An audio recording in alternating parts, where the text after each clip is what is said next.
Upgrade skin baru. Keseringan gak makan memori, HP lemot bisa victory. top up langsung dalam game Tanpa hambatan. Ikutan selebrasi MPL di aplikasi GoPay. Menambah total hadiah ratusan juta. Bonus stage. Gratis 100 kali transfer kemana aja. Beli pulsa harga termurah. Scan jurus dengan mudah. Download sebelum mengabarkan.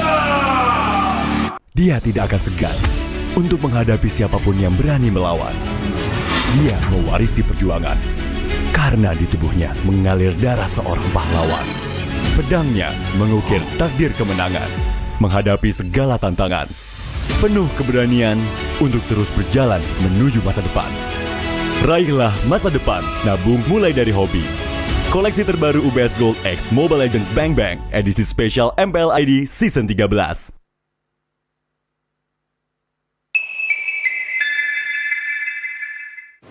Main Mobile Legends memang seru.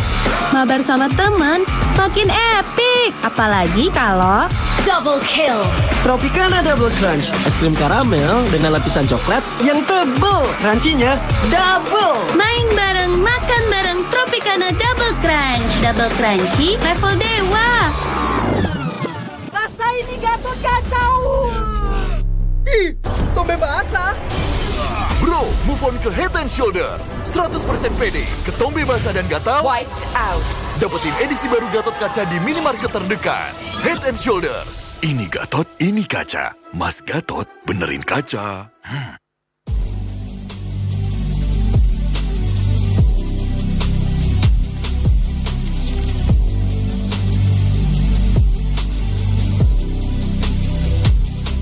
Kenangan adalah jati diri kita.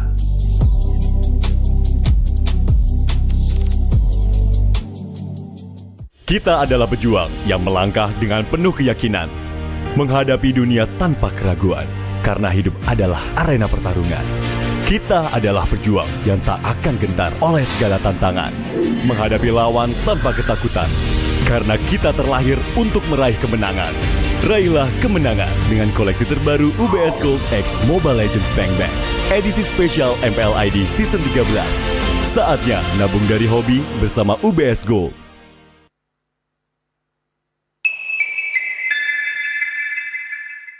Apa akan kehilangan ingatannya? Masih inget ini, Pak? Sekecil apapun perhatian adalah kekuatan. Hidupkan momen kebersamaan. IndiHome. First blood.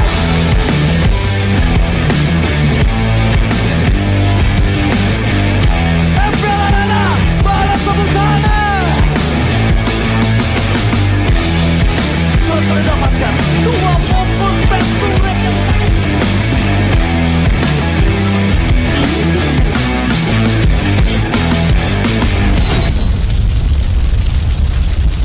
Pengen belanja banyak barang kebutuhan tapi malas keluar rumah. Untung aja pakai aplikasi Klik Indomaret. Cuma tinggal klik bisa belanja online seperti di toko. Beli ini, itu, jadi mudah banget. Produknya lengkap, banyak promonya. Gak perlu pusing, bisa pakai alat bayar apa aja. Wah, 1 jam udah sampai, gratis ongkir lagi. Untung aku pakai Klik Indomaret, belanja online seperti di toko. Klik Indomaret. Kini, Indomaret telah menghadirkan varian baru, soto dan rawon yang wajib kamu coba. Dibuat dengan daging sapi pilihan, dimasak dengan rempah-rempah khas Indonesia, sehingga menghasilkan rasa soto dan rawon yang otentik khas Jawa Timur. Diolah selama berjam-jam sehingga menghasilkan kaldu yang gurih dan daging yang empuk. Bisa dihangatkan di toko atau bisa untuk stok di rumah. Soto dan rawon daging sapi Indomaret, enak tenan rasane.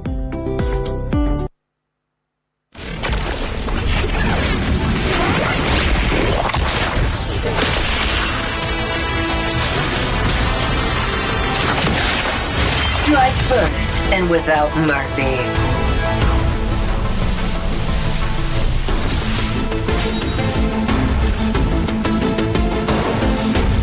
Where I tread, death follows. Enjoy your last breath.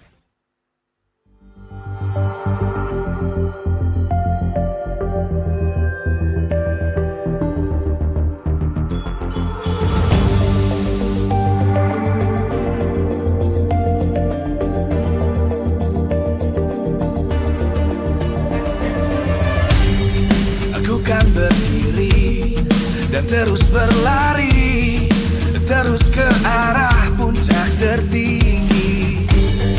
Ku takkan berhenti, hanya sampai di sini.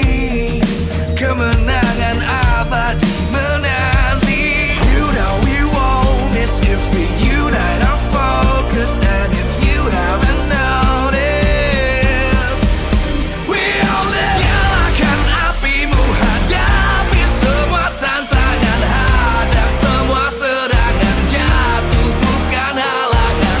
Bakar semangatmu, janganlah engkau menyerah.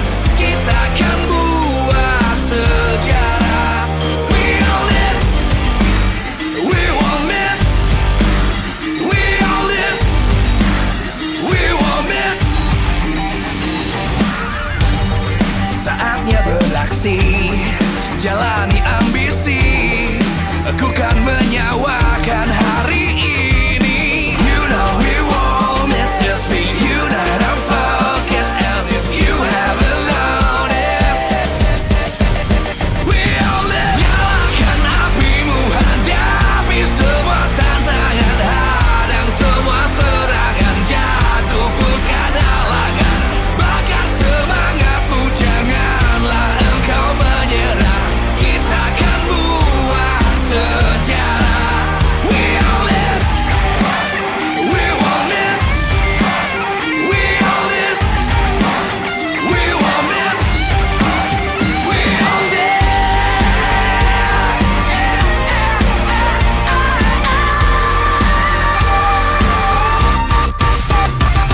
Nyalakan apimu, hadapi semua tantangan, hadang semua serangan, jatuh bukan halangan. Bakar semangatmu, janganlah engkau menyerah.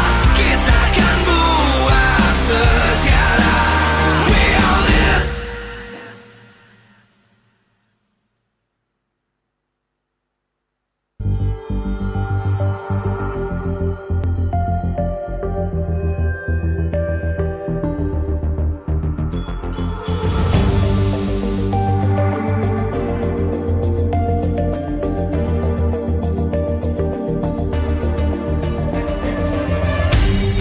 Aku kan berdiri dan terus berlari, terus ke arah puncak tertinggi. Ku takkan berhenti, hanya sampai di sini.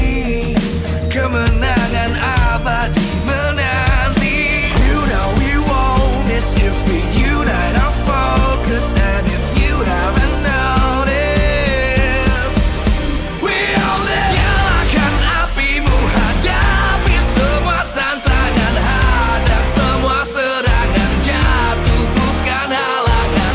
Bakar semangatmu, janganlah engkau menyerah. Kita akan buat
dan terus berlari, terus ke arah puncak tertinggi.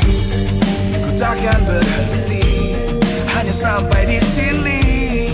Kemenangan abadi menanti. You know we won't miss if we unite our focus. And if you haven't noticed, we all live. Nyalakan apimu, hadapi semua tantangan, hadang semua serangan, jatuh bukan halangan. Bakar semangatmu, janganlah engkau menyerah.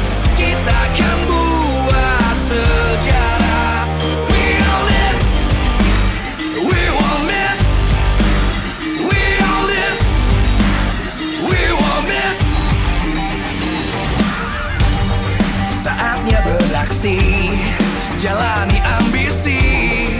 Aku kan menyawakan hari ini. You know we won't miss if we unite our focus. And if you haven't noticed, we all live. Nyalakan apimu, hadapi semua tantangan, hadang semua serangan, jatuh bukan halangan. Bakar semangatmu, janganlah engkau menyerah. Kita akan buat sejarah. We all this, we won't miss. We all this, we won't miss. We all this.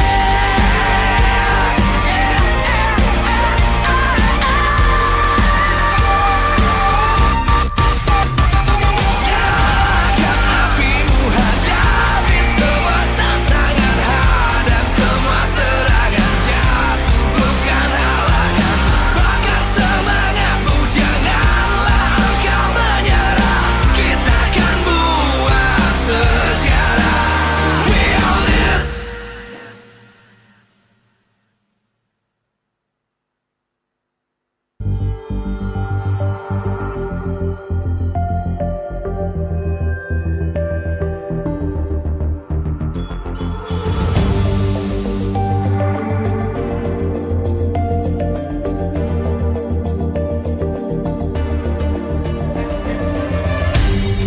Aku kan berdiri dan terus berlari, terus ke arah puncak tertinggi.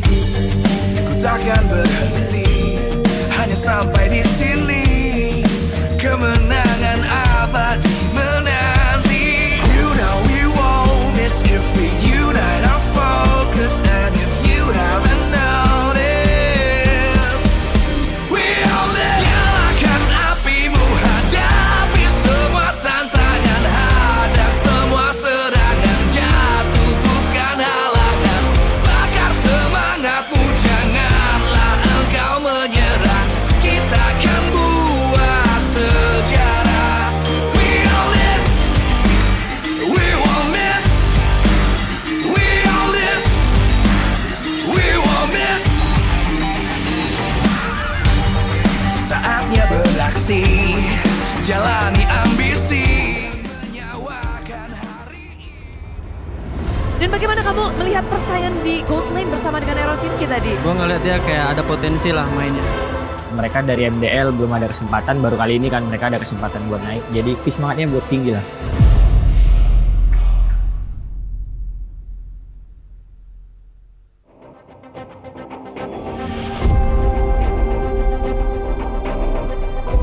Dari hasil yang aku lihat dari tim-tim lain, regenerasinya kebanyakan berhasil lah di match-match belakangan ini. Mereka dari MDL belum ada kesempatan, baru kali ini kan mereka ada kesempatan buat naik. Jadi kayak api semangatnya buat tinggi lah. Aku pilih Indok sih. Kalau Indok pick off-nya kayak bagus banget lah. Aku yakin juga itu dari decision dia kan. Apa yang dia rasa bisa dia bilang, dan aku rasa dia ngajak sih gitu. Dan ya Romer kan butuh itu ya.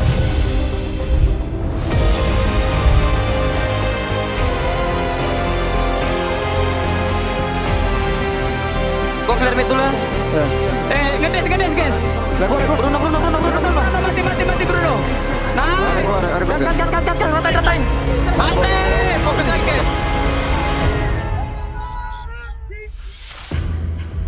Ya paling si Aaron Siki, soalnya kan kalau misalnya gue ketemu tim lain, orang lain tuh jarang lah ngelawan gue gitu di laning kalau gue lagi mau pengen fight gitu. Tapi gue ngeliat dia berani lah pengen ngaduin gue. Dari situ gue kayak, ini anak berani juga gue lihat. Jadi saling adu aja sih. Ya dia mungkin punya mental sih, dia nggak takut sama gue lah. Mungkin kalau ya gue bukan bilang gimana lah, mungkin kalau orang lain tuh ya kalau lawan gue mungkin cuma adu farming. Yang ke-trigger juga pastinya ternyata biar dapat beli. Oke, trofinya keluar, sedikit lagi yang tersisa. Pertempuran di antara kedua player dan Skylar tidak mau memaksakan keadaan. Ngilu tinggal lihatnya ya. Dan bagaimana kamu melihat persaingan di gold lane bersama dengan Erosinki tadi? Gue ngeliat dia kayak ada potensi lah mainnya. Kalau Rising Star kayaknya Sutsujin, karena ya bisa dilihat dari hasil memang dia nunjukin kualitasnya lah di tim yang baru ini.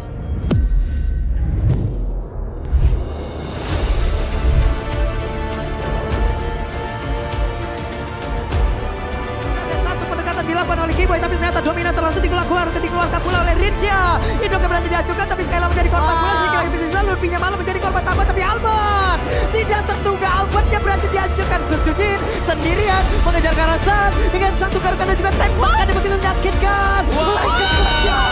Sutsujin looking for Zodiac dan Savage bahkan didapatkan.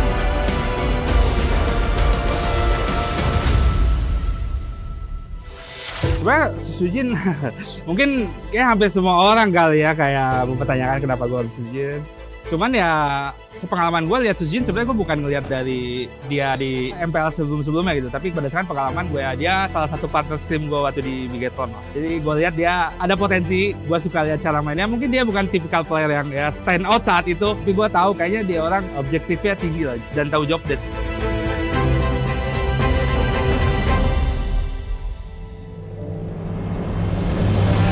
Ketika kita lagi di bawah melihat yang ke atas, dia tuh pengen membuktikan sih, jadi ada momentumnya gitu.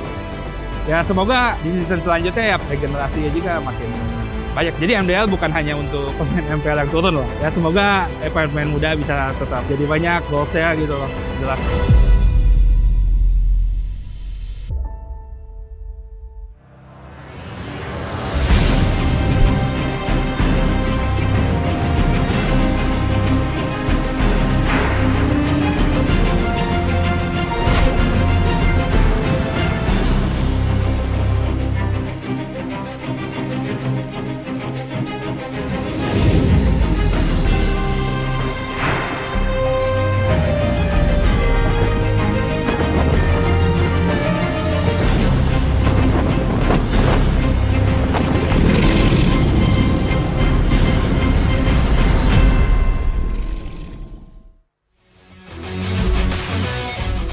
Live from Jakarta, MPL Arena.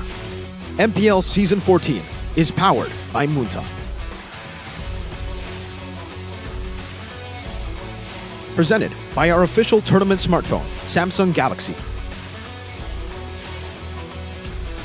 Official e-wallet, GoPay.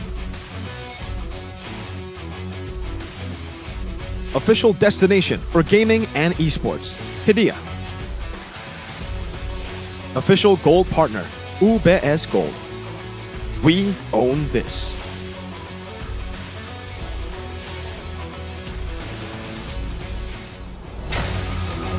Yang lagi ngehajar ke arah Baloy dan kelihatan ini jelasnya. Oke, untuk sekarang heavy spinnya connect lagi. Baloyski masih berhasil diselamatkan dengan satu netherite. Akankah dirinya bisa selamat? Tapi Amo Pendan connect tadi ke arah beberapa player menjadi satu momentum yang begitu beda. Petnya berhasil dihancurkan. Ini dia pergerakan dari Baloyski sebelum dirinya berhasil ke pick up, tapi setidaknya dia berhasil untuk bisa menciptakan sebuah momentum.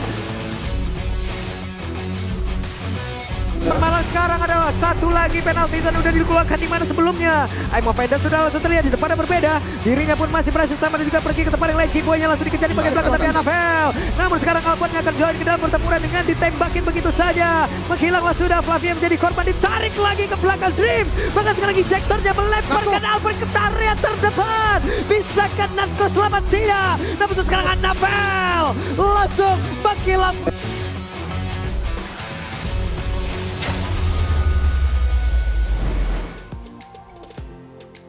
hari ini di mana leg pertama akan berakhir. Namun dengan demikian leg kedua pun di hari ini akan dimulai. Jadi ini bukan akhir dari perjuangan 9 tim, namun sebagai checkpoint bagi perjuangan mereka. Tentu saja kita akan sambut bersama-sama. Inilah dia hari yang kedua di minggu yang kelima MPL Indonesia Season 14.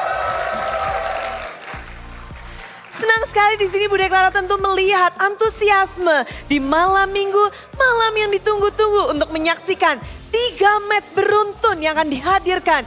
6 tim akan beradu satu sama lain, memperjuangkan kemenangan demi kemenangan. Karena kita tahu sendiri dari 9 tim hanya akan ada 6 tim yang masuk ke babak playoff. Dan hanya top 2 yang lebih nyaman untuk bermain di babak playoff. Semuanya menginginkan posisi teraman, semuanya ingin masuk ke babak playoff.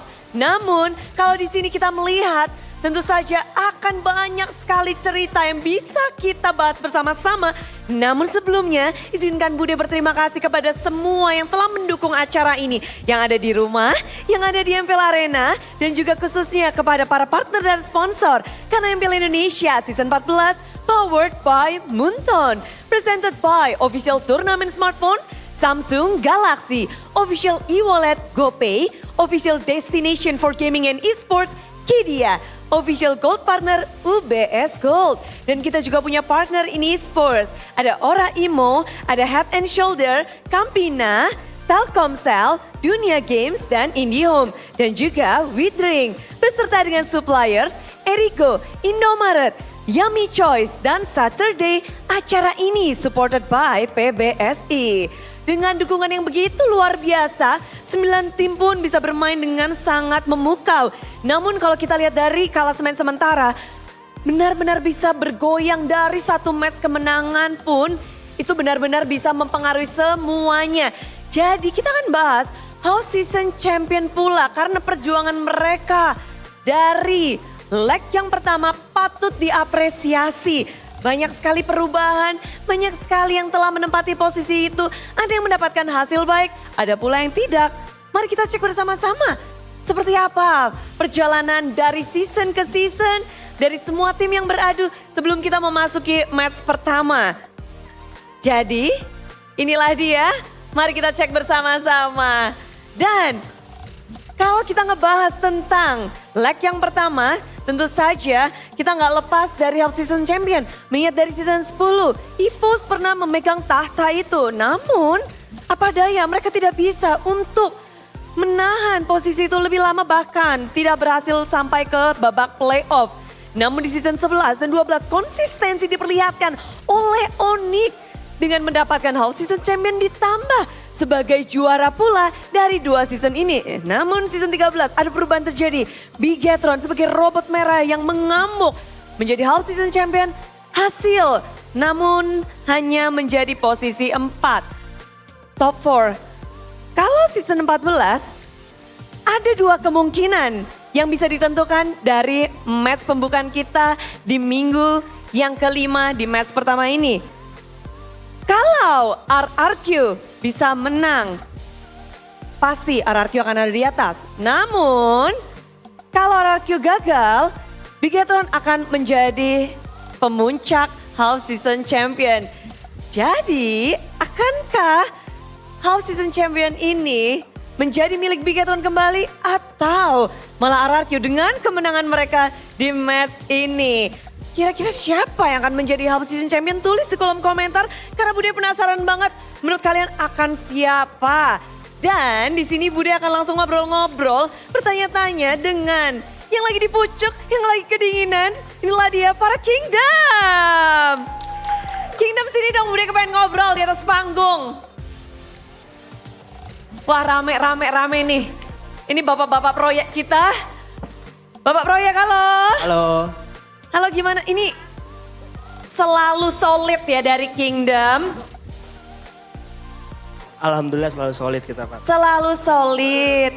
Ngelihat House Season Champion milestone kita season 10, 11, 12, 13 nggak ada buat RRQ. Tapi season 14 ini mungkin bisa jadi kesempatan RRQ. Gimana kalian ngeliat kesempatan ini?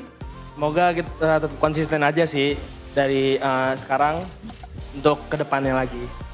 Harapan dari Aldo pastinya. Kalau Iya. dari Maul sendiri, tapi kan nih Half Season Champion ada up and down-nya. Menurutmu sendiri RRQ bisa gak sih untuk tetap stabil, tetap bisa menghasilkan yang baik dan sampai terakhir pun berada di pucuk? Kalau menurut aku sendiri harusnya bisa sih Bude. Semoga playernya ya improve terus lah, dan satu hal jangan pernah puas dan tetap harus haus kemenangan sih harusnya. Bisa. Haus kemenangan. Tapi dinantikan gak sih? Ini kalian kaget gak sih bisa menjadi contender untuk Half Season Champion? Karena terakhir season berapa itu? Udah lama banget loh. Nggak terlalu kaget sih, biasa aja. Biasa aja. Tetap humble, tetap stay calm. Ya betul. Tetap stay calm. Namun menurut kalian sendiri gimana sih caranya biar kalau kita lihat kan up and down nih season 10 dan season 13 berada di pucuk tapi tiba-tiba ngegeradak ke bawah. Gimana caranya sih biar RRQ bisa mempertahankan kestabilannya dan mungkin sampai bahkan bawa ke babak playoff pula? Kalau menurutku kayak tetap bonding terus nyatoin chemistry-nya terus lah. Bonding, nyatuin chemistry. Chemistry dan makan-makan bareng. Kayak Makan seafood. Makan seafood. Makan dan nobar bareng, nobar horor ya biasanya. Pokoknya fun bareng ya. Kalau dari Iya. Kingdom sendiri gimana nih biar kalian tetap solid juga, mendukung terus apapun yang terjadi dan tetap semangat. Gimana kalau Kingdom? Kita ya tetap kompak aja di arena lah, dan tetap akan terus datang walaupun mereka di atas ataupun di bawah. Gitu sih udah. Apapun yang terjadi. Jadi boleh mungkin disampaikan untuk RRQ pesan-pesannya biar mereka tetap konsisten. Buat RRQ terus semangat, jangan pernah puas sedikit pun walaupun itu, dan kalau menurutku jangan takut kalah sih. Jadikan kekalahan itu pelajaran buat kalian untuk berkembang lebih baik untuk kedepannya. Oh, semuanya langsung ramai dengan FIFA RRQ. Thank you banget para Kingdom, semuanya pasti udah gak sabar untuk menyaksikan match pembukaan antara tim RRQ dan juga Dewa United. Siapa yang akan mendapatkan kemenangan dan Half Season Champion? Caster, please.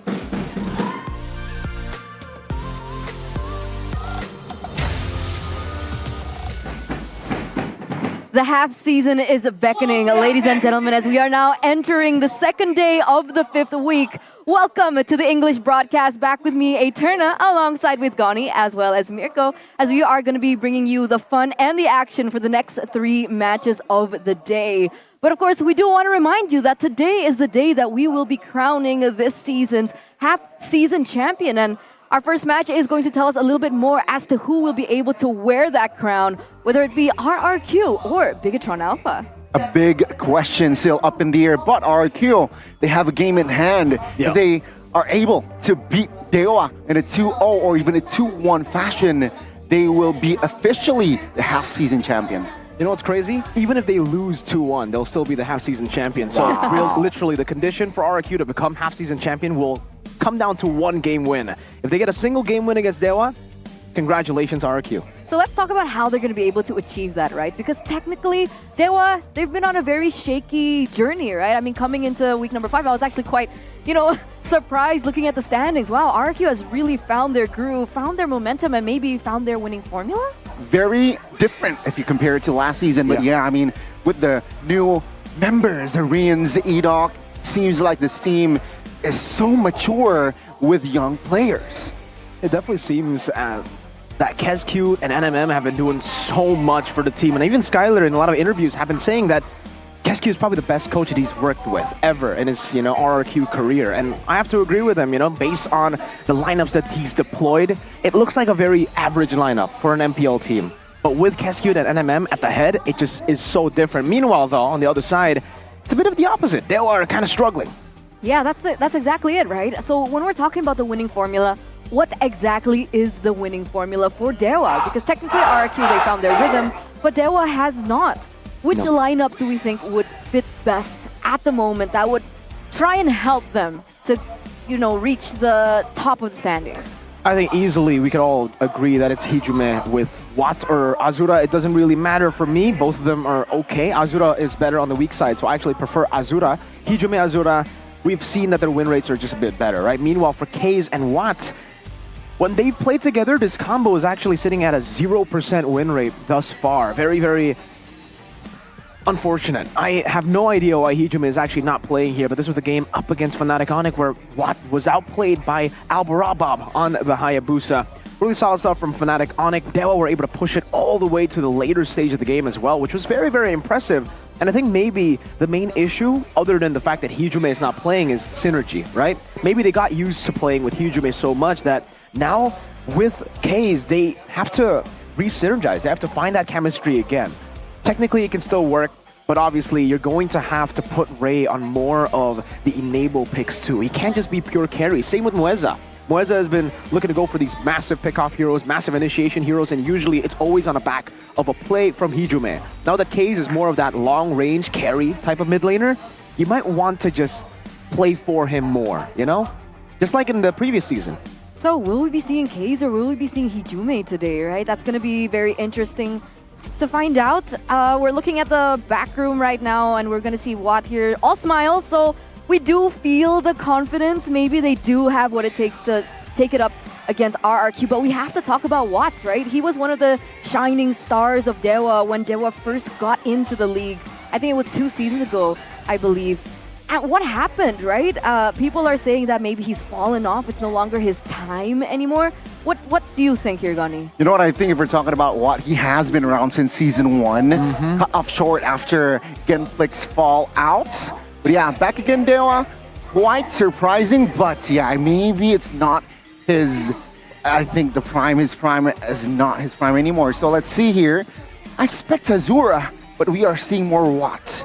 So maybe that's hinting Dewa United they're going to use Watt for that gold lane. That might be the case here. Yeah, I would say for Watt, he's been very, very inconsistent. In the days that he's good, we've seen him make crazy plays. That's why the Watt name really fits him, right? It's either what or what? Yeah, it really is an expression for him because every single time, whenever he makes a play, you're left with one of those emotions. But for Kaze, I think it's just really unfortunate to see that it's only Kaze left. Remember, their first season, it was Dixon, Kaze, Lanaya, the lineup that made them so special in the MDL with their adaptive playstyle. It wasn't really, play for Watt. And then we saw them transition into play for Watt. Last season, even playing for Drian. Yeah. And we saw so many swaps. This season, none of them are here. No Dixon, no Shaco, no Lanaya, no Kaze, but no Drian. But Kaze is now back in the lineup. So, I don't know. It really feels like they're still trying to find what works for the team best. Coach Raizan yesterday, or a week ago actually, said that this new lineup is the best lineup. It isn't the Hijume lineup.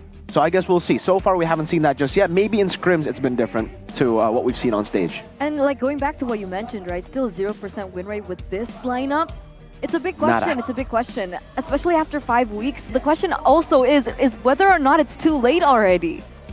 Is it too late? I don't think so, considering that Dewa United is sitting in the midfield of the standings. So maybe a little shake-up, a little change here and there might be what they need. Maybe. But you know what RRQ needs, on the other hand? RRQ doesn't have the winning formula. They have it down to the T, but what they need right now is consistency. Consistency, the big C, as Gani mentioned. The winning formula for them, I don't know where to start when we actually talk about RRQ Hoshi, because it really feels like they are complete. Last season, it was Skylar Esports. When we all know it was Skylar Esports. It was basically Skylar, as what we call it, the term is Mabar VIP. We play with VIP, the fans pay to play with the pro players on stream. That was basically what RRQ was last season, but this season, it's been completely different, man. They rebuilt RRQ from the ground up with the foundation in Kescute and NMM. The drafts have been looking amazing. They've always been able to get winning drafts, and the only draft that they have lost was up against Bigatron Alpha and then up against Alter Ego. So props to Aldo and props to Wura for being able to actually match Kescute's drafting prowess. Because Kescute hasn't just proved himself here in this season. Last season, he brought Bigatron Alpha to #1 in the regular season as well. Yeah, we don't talk about the playoffs. Anyways. I was about to mention. No, I will not give you the chance. Wow. There is one hole, though. Or maybe 2 holes. It's just more of nitpicks for RRQ. They've been playing so spectacular, but for Rins, there are times where he actually does overextend. He walks up a bit too aggressive, and he does get punished. And for Sutsujin, this is also kind of a nitpick, but when he was given the pick of Hayabusa, he wasn't really able to perform the way that he does on other picks. So maybe on some of these flashy heroes, some of the flashy assassins, it might be the way for some other teams to actually force out from RRQ to exploit that little weakness that they have. Okay. I hope Dewa United has their, notepad opened up, picking up all the tips and tricks to beat RRQ because, again, Dewa severely need I know it. this guy. And I don't really like this guy. You don't? I know him, but wait, I thought you said you don't really like him either. That's off cam. Remember at MSC? We have to like him Oh, on right. cam. Get to know him. You have to like him on cam? So he's like a friend? a caster or whatever from MPL, and then he apparently he has an opinion on RRQ's regeneration. I kind of feel like this is what RRQ has been missing for quite a while, where you have a mid duo that doesn't overextend when it's not really that necessary. So are we, hinting at a Clay and Lemon here, the past mid laners coming in from RRQ? Yeah, not just the mid laners, even the roamers, right? Vin and Brusco last season were not really performing well either. So true. It definitely feels like I'll have to agree with the man I dislike off cam, but I like on cam there, Yes. Mr. Layful. This guy we like. This guy we respect, both on cam Love and him. off cam. It's Coach Arc. Mr. Arc. Coach Mr. Arc. RRQ's playstyle is no longer relied heavily on Skylar. With players like Rinz and Edok, I believe they have a more aggressive style and more flexibility in gameplay and drafting. This is exactly what Mirko was talking about earlier on. What's your opinion on this? I mean, yeah, sure. It shows that with Rinz and Edok, some of the burden that Skylar has last season, it's relieved off of this season as well. So Tsujin played his part as a jungler, very, very efficient and reliable as well. So let's see here the match, the lineup. Oh, Here it is. Still a strong lineup. The official team lineup from RRQ. We have Tyron, Sutsujin, Rinz, Edok, as well as that last player that I kind of missed, but that's Sutsujin Sykes. And let's welcome them onto the stage. Looking to get the half-season champions, the Kings of Kings. They have succeeded a lot and win in their matches. Ladies and gentlemen, it's Rex Regium Chaos. Oh, Skylar's alone. Skylar Esports? Are we looking at Skylar Esports once again? But nah, we're just kidding once again, right? A little bit trolly today on the English broadcast. But yes, the main five gonna be stepping up. And they have a big chance of taking that half-season championship title. And for the past 3 seasons, that half-season usually does go far, except when it falls into the hands of Bigatron. I mean, sorry, Mirko. And Evo's Glory, season 10. I said past 3 seasons. Okay. Very specific. But on the other side, from side of Dewa United, we have Kaze and Watt. So this is the lineup that we're going to be seeing. No Hijume, no Azura today. The 0% WR lineup. We'll see whether or not they'll find success. Well, looking to increase their win rate with Kaze and Watts. Will they be able to find that key against the Kings of Kings? Still, the Apostles of God rocking in their away jersey. It's Dewa United Esports. Dewa United Esports, though, in trusting this lineup, trusting the process, and trusting the fact that they can improve, they can fix that chemistry issue and the synergy issue with the entrance of Kaze. But again, they're going to have to change their playstyles quick. They're going to have to adapt real quick.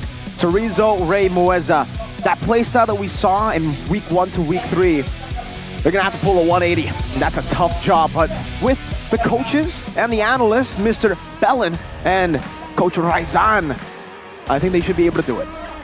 Let's see if they can. We have Mr. Danang here, bringing both of the coaching teams and staff from both of these teams onto the stage.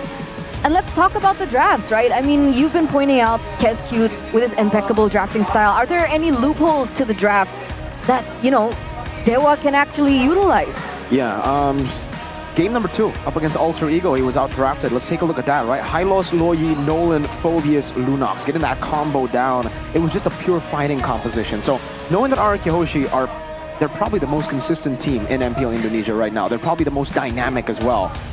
Don't let them think, is what Alter Ego went for. They went for a skirmish comp, and if you guys remember, the only loss they took in this season was up against Bigatron Alpha, and that was the same strategy that Bigatron Alpha implemented up against RRQ Hoshi. They went for a brawling composition that took RRQ by storm, and they didn't have time to adjust, to stay dynamic, to make all those little micro decisions in game. What about heroes, picks? Are there any comfort heroes that we should be looking at right now for RQ? Oh man, where do we start? The Aurora has been flexed into Edok as well. It's been on the hands of the mid lane, one of the only Aurora flex picks in MPL Indonesia. The Ruby is a great flex as well. We've seen so many different ways that people and players have been able to utilize the Ruby in Gold and XP and Rome. And Roger has been good flex too. Skylar and Sitsujin both lethal on it. They have too many flex picks. That's the main problem in the draft. That's why teams just can't get a hold of RQ, because even Edith, the Arlet, gets flexed a ton. And this is why KSQ and RQ, they're like match made in heaven with this lineup as well. And as you can see here, Dewa United, not a very positive first pick rate or second pick, right? Just half, 50%. Yeah, so They're it's struggling. still a blue side meta that we're seeing here. No changes yet.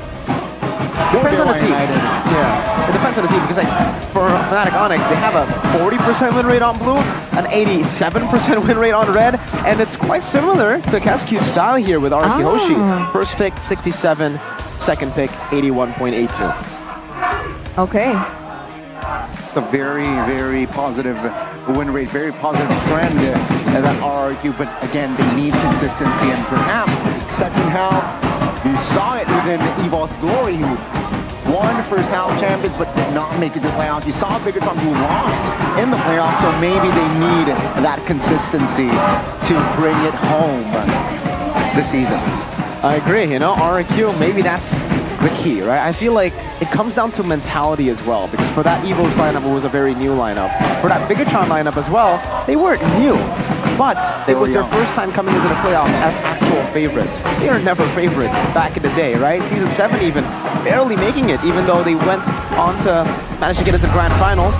But for RQ, I think it's different. With Skylar there, with the management there, and with the environment of RQ, we know they're mentally ready. So let's see if they are ready in the drafts. Ladies and gentlemen, as we get into it, presented to you by the official tournament smartphone, Samsung Galaxy. We have Dewa here with first pick, RRQ with the second, and it looks like the bans are coming through really quick. Roger, Jushin, the Ruby has been banned out by Dewa, and from RRQ we see the Chip, the Ling, as well as the Fanny. So Fanny has been eliminated from the board, and that Phovia's first pick, Cryo, comes through. There you go. With the Phovia's pickup, it does put RRQ Hoshi in a position where they either need to pick up the Hylos here or give it up. And remember, up against Alter Ego, that was the composition that Alter Ego utilized, right? The Hylos plus the Phovias to beat out RRQ, going for a brawling composition. They did figure it out by the end in game number 3. They go for the Harith and the Hylos as expected. They have to take that away. Double H combo. Very good flex with the high loss. We saw it with Alter Ego. Nino and also Owen can rock the high loss in that EXP. Also, we saw it multiple times in Fnatic Onyx with that high loss being played on the roam or on the EXP, but very, very fast response here from side of Dewa United. You see Harith, you will expect Lunox in your opposing side. Absolutely. It's a great pick there with the Lunox, and they actually ended up with a Hayabusa for Raid 2. You can always expect the Lunox in the first phase. Whoa, Alpha! That's why I'm not really a big fan of the Harith pick, first pick anymore, right? It is still very prio, it's still really good, but with the Lunox still up for grabs, it does leave him very, very vulnerable in these team fights, and that's what Dewa want to try to capitalize on. Cho, actually, also banned away, respecting Mueza. Yeah, it seems like Mueza really loves this Cho. Like, Cho, I was Edith. skimming through all the drafting phases from week 1 and week number 5, and it feels like Mueza really big on this Cho. Why do you think this Cho hasn't been working for Mueza, or is it just a comfort pick for him? It's a comfort pick. We've seen him in MDL just play the Cho. He is one of the, that is one of his signature picks alongside the Jawhead. So really going to try to stop that early game snowball. And that's exactly what the Cho can do as well. Now with the new passive, with the added range of that first skill, you're so much more oppressive in the early game. You can try to get a lot of early advantages through that, especially with some of these kill pressure matchups, right? I mean, you already have the Lunox up against the Harith, the Phovius later on, even against the Hylos, you actually do have quite a bit of lane pressure there. You technically even win out if it's a 1v1. So for Dewa, they're really trying to get rid of heroes that can match the Phovius in lane, like the Terizla, someone that can actually set up for an actual gank. That is the main weakness for Phovius in lane. You don't bring Flicker, so once you go in, you can only win the fight or die. I am the priestess of Okay, there it is, another EXP lane pick ban coming in from Dewa, the Edith being taken out, and RQ go for the Angela. So is this an Angela in the mid lane? Yeah. Oh, it's still flex, right? Can be put in the mid, can be put in the roam, considering that the Hylos is still flex as well. So what they're saying is we don't really need crowd control. All we need is just sustain. They know, like, Hayabusa without the shadow kill is not going to work well, but take a look at the response. They added themselves a huge crowd control with the Gatot Kacha and a utility mage also slash crowd control with a terrifying, of course, Eternal's Guard. Dewa United, they're ready for a big team fight. So again, they're taking a page out of, obviously, Beloyski's little book there with the Gatot Kacha, but this is exactly what we were talking about. To beat RRQ, you gotta go for these massive picks. These picks can actually go for just team fights and brawl it out. But unfortunately for them, it's going to be still a battle of execution, right? The Tigreal gets picked up. They don't really have a Valentina earlier. They picked up the Vixana. Yes, you can deny a lot of the engages from the Tigreal. Dewa United actually have an advantage here in the draft. But still, RRQ, we know them to be spectacular. With any draft, they can execute their game plan. So it's still going to be very, very scary for Dewa. But just draft alone, this is the draft that you need to utilize to beat RRQ. This is what we've seen as well from Alter Ego and Bigatron Alpha. Looks like the lineup rating does favor RRQ as well, so that's going to be something that we are going to be looking at. It seems like the AI, the system, sees that RRQ also has better potential in the early stage of the game. And in a meta that focuses so heavily in that early portion, we're going to see how it actually transforms into the Land of Dawn as the Wings are bringing us into the game. The Kings versus the Gods once again, ladies and gentlemen. Who will be crowned the mid-season, the half-season champions? Let's get it to game number 1. Welcome Land of Dawn, here we go. And you can see already the skulls from the side of Watson K's. Against the Tigreal, yeah, let's just purify. A whole lot of greens, man. They really want to go green. Dewa United. 2 revitalizers, I think it was as well, for the Gatot Kacha and the Phoveus. Oh, actually, wait, was it? I saw the green. Yeah, this is a Phoveus revitalized. So it's not a Vengeance revitalized. This is new. This is a new combination here. You're going for double healing. Usually you see the Hylos together with the Phoveus actually utilize a revitalize. Very, very interesting stuff. I'm trying to figure out, I guess, yeah, they understand that for RRQ, it's mainly just burst damage they have, right? They're really relying on the full cycle of their skills when they go in. Skylar with his Zaman Force, Sunsujin with the Spear of Alpha. Once those 2 big abilities are used up, as long as they were able to sustain back up, they should be able to get the dub. If we take a look at the emblems here by IndieHome, does anything stand out to you, Mirko? Just the weapon mastery here, and obviously the vitality. There's a lot of HP. You already have revitalized, and then you get vitality, and you also have the Brave Smite together with the Festival of Blood. That is a whole lot of healing. They are literally just playing to out-sustain RRQ Hoshi in these fights. And again, now I'm actually concerned for RRQ Hoshi. How are they going to be able to out-sustain Dewa United? That's a big question. I mean, technically, maybe they could play the kiting game with Skylar as well as Alpha, but wait a second. Skylar it looks like he's winning in the lane against Watts, who's on the Lunox. Yeah, it's a bit of a skill matchup here in this lane, but it does favor the Harith, at least level 3. Then once we get to level 4, it'll be quite difficult for the Harith again. But back here, ladies and gentlemen, both of these teams are going to be circling around the next neutral objective. We do see both of these teams starting to set up, but Sorizo still needs to clear, and it looks like Edok is already in position to make that play. See here for that neutral objective phase. Edok still level 3, waiting for that level 4. Maybe then he will start to engage with the Flicker Implosion, though. They will take it slow here. They have to, right? There's no real rush for both these teams. They just have to wait for a Edok. Sacred Hammer on towards 2. That will be all. Dire in the front side here. Glorious pathway to hinder the movement, but in the backside, it's actually going to be Sunsujin taking the turtle. Revitalized path left and right, but Edok still sustaining damage now. Damage from the side of the Shadow Kill. Ray will find Edok, maybe no space, but now it's going to be Sorizo. Focuses on towards Siren, but Sunsujin is there. Another kill added for the side of Kings and Kings, and yeah, for now, the gods have to bow down. No, Ray finds the trade. It's still 2-for-1, but yeah, the gods have to bow down to the Kings. Meanwhile, look at this in the top side. I mean, Skylar is dismantling Watt in the gold lane. So this is a big win, I would say, in the early portion of RRQ's game plan. Them being able to get 2 members from the side of Dewa, and they were also able to pick up that neutral objective. Sutsujin, ever reliable on that retribution play. Let's break that down. What happened and why did RRQ, how were they able to win that one? RRQ won that just purely because they were much more decisive. They knew they wanted to go for the turtle. Dewa, it looked like half of them wanted to go for the turtle, half of them wanted to just play it safe. Ray got the quad shadow in, decided to utilize it, but then he disengaged himself. Despite the fact that K's already got a big Eternal Guard, if they actually stayed decisive, they utilized their skills properly, that should have been a Dewa win. They were able to out-sustain even with them disconnecting, disconnected completely in the team fight. But for RRQ now, the fact that they have a 1,000 gold lead, that's a Flask of the Oasis, that's a War Axe as well. You don't want to give RRQ the snowball with this kind of composition because you won't be able to out-sustain them later on if they have these damage items and if they have the healing items in Rins. Yep, that's already the item, the early item power spike, I would say, for RRQ that has been taken for them. But what RRQ also has is the faith from all the casters, apparently, right? Everyone 2-0 for RRQ except for Nevin, 2-1.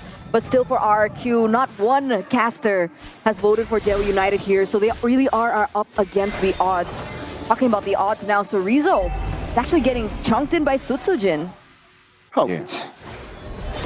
Sutsujin though, terrified, good Eternal's Guard to poke him down! Nido finds the Flicker Implosion! Now they collapse on towards Ray, who is taken down. Now it's going to be a big fight, but the numbers, they have the numbers, and K to the backside will fall to the hands of Skylar, who uses Flicker as well. Now what can he do? 4 members down and out. The answer is nothing. He can't do anything. Oh no. He's trying to clear, but I don't think he can. Oh no. Purify popped. Order of Brilliance as well. He has the space to get out, but the big turret is weak. Now Rins needs to be careful as the neutral objective will be taken from Sutsujin. A neutral objective, a tower in the mid lane as well. Almost a wipeout from RRQ, and it's a 4K gold lead, Mirko. Completely outclassed by RRQ. Man, Edok, what a play on that Tigreal, man. Getting the shove in and then straight into the implosion, reading Ray like an open book. And you can see that the fact that Dewa have been hesitating in a lot of these skirmishes and a lot of the movements that they have, it has given RRQ a decisive team and a decisive roamer like Edok on that initiator. So much more room to go for these picks, and yeah, this is a big concern. Early on, I already kind of, brought it up, but the fact that RRQ have a 4,000 gold lead, it was only 1K before that fight, by the way, but it's already enough. Oh, the War Axe already at 1,000 gold lead for the Hylos. Now they'll be able to out-sustain Dewa even with the Revitalize because they'll just be able to just shred through everything, and they also have pretty good healing themselves. Great move by Edok, by the way, is going for the components instead of finishing off the items. And it does seem like Edok's going to be engaged on. Oh, will be forced. Oh my god, the damage will be enough to take Edok down. But what will be the trade as well as Mueza? Now he's stuck, isolated, double for Sky, looking for Triple S. Sorizo receives a lot of damage in the backside. He's a Dyran trying to hold on to his prayers. Sorizo isolated and taken down. RRQ again wins on that fight. The pings have been calling, and the answer has been answered here. RRQ again with a victory, a 6K gold lead. And it's so unfortunate, right? Because earlier on in that team fight, Watt was taken down first, and I don't think they had any other anti-regen items, right?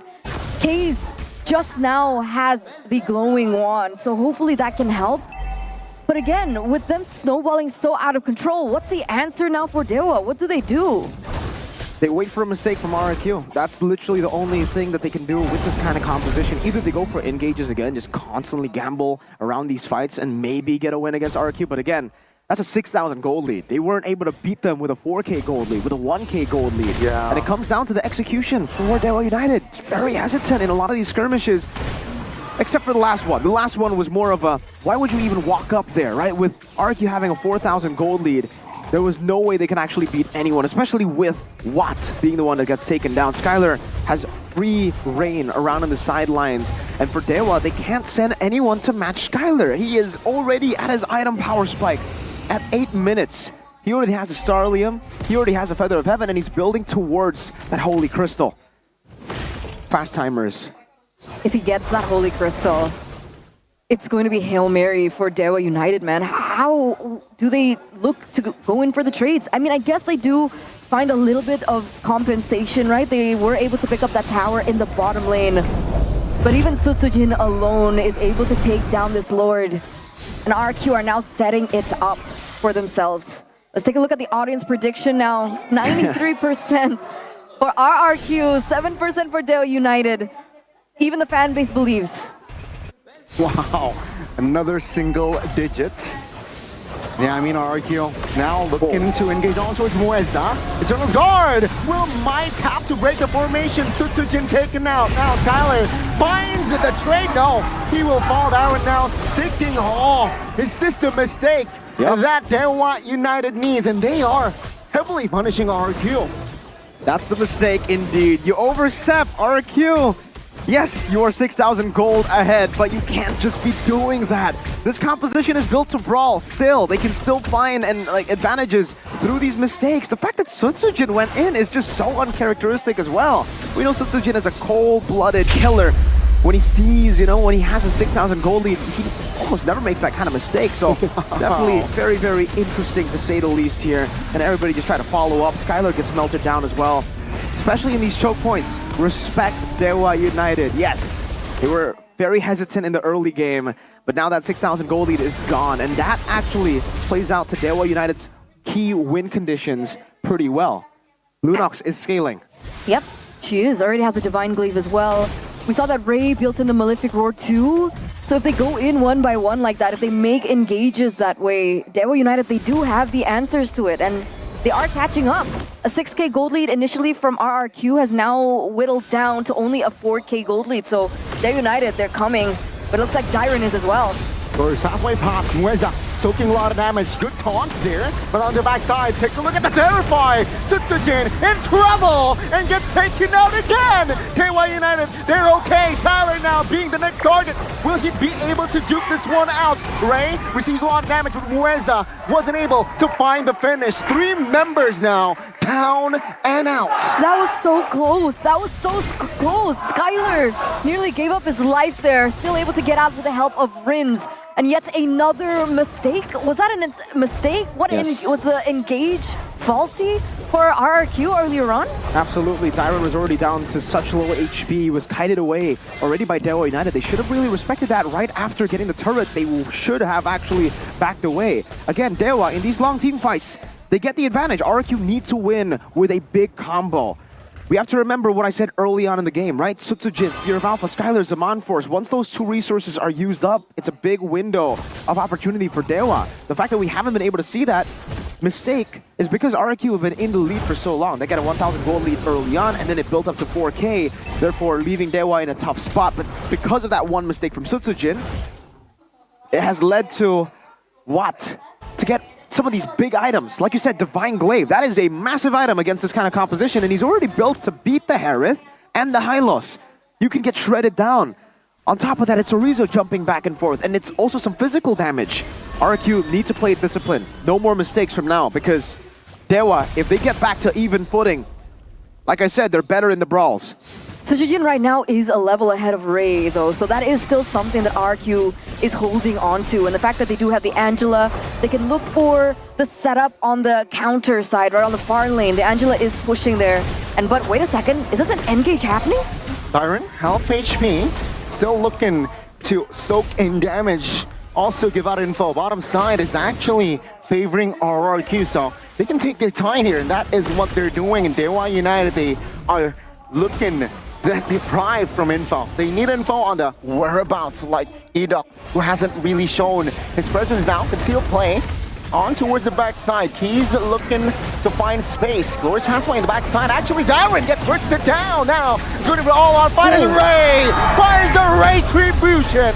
Whereas that gets taken out though. Now Ray looking for the double. Will he get the triple? What? Taken out as well. Rins caught isolated, but he finally gets the triple. Now Sutsujin will find the trade, and it will be still Dewa United with the Lord marching in the mid lane. What happened? A 3-for-3 trade, but it looks like Dewa are going to be able to pick up the turret. Wait a second. So Rizal, this is not the way to do it. Sutsujin finds an extra kill, and that will neutralize the situation. They're going to lose this turret in the mid lane, but they should be able to protect their inner turrets. But again, that was definitely not the best way for RRQ. And look at the gold lead just completely dismantle, just disappear.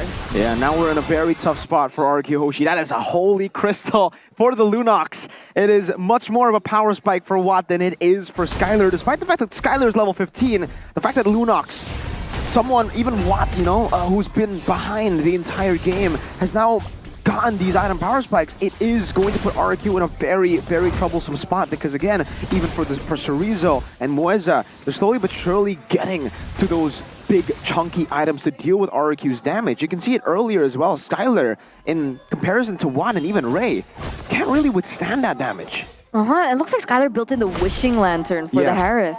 Not a big fan, personally, right? Especially, but maybe they're really just relying on the instant burst potential. They want to go in, delete someone, and then look for something else. I would have preferred I don't know, at this point, for Skylar, let me take a look at his items again. Blood Wings, right? Sometimes you go for the Blood Wings. You could even go for Divine Glaive. I think it's safer, right? Yeah. Because if he's the one that's going to be going in and out, weaving in and out of these team fights, and you mentioned, right, in a long-term team fight, RRQ are kind of at a disadvantage, then why not go for an item that can help you win it out in those long-term skirmishes? Exactly, but it does seem like both teams are actually going to rely on pure burst because not only is it Skylar on the Wishing Lantern, Kaze has actually bought the Wishing Lantern too. Now he wants to try to outburst the Burster in Skylar. It is the Wishing... Even though we don't see Juicin, it's banned out, we still get to see a little bit of Juicin with the Wishing Lantern here.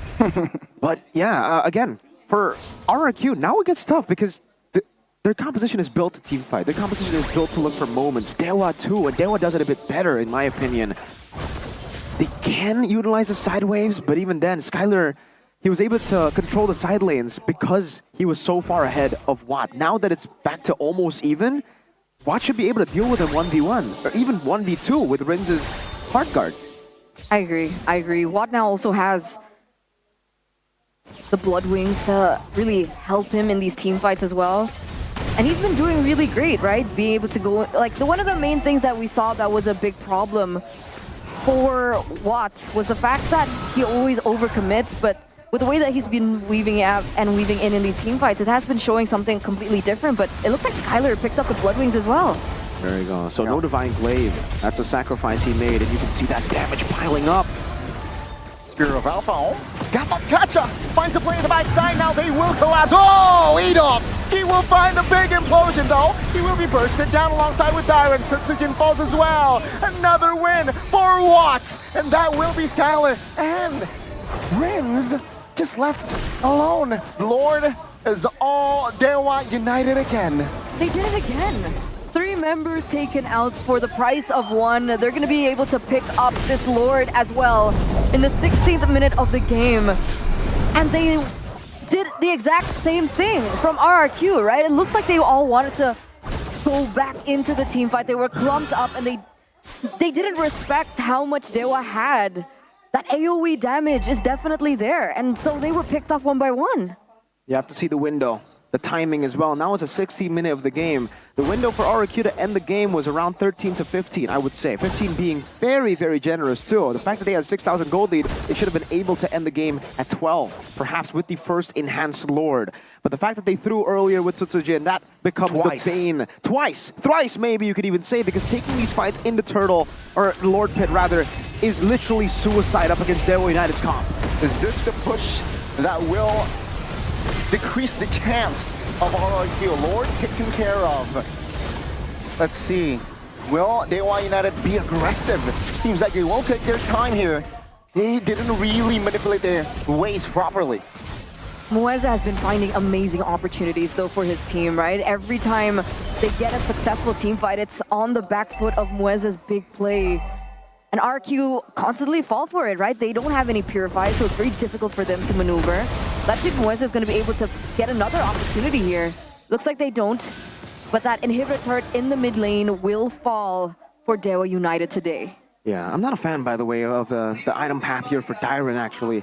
Because it does feel like, I personally feel like they already have enough anti-regen. With Rinz building it, he's always going to be present in these team fights. With Edok there as well with the Dominance Ice, Dyron should have maybe focused more on getting defensive items rather than the utility in the Dominance Ice. And because he got the Athena Shield very late, I think that, yeah, by the way, his build right now is Athena Shield, and also they got that armor. So, just pure magic defense, right?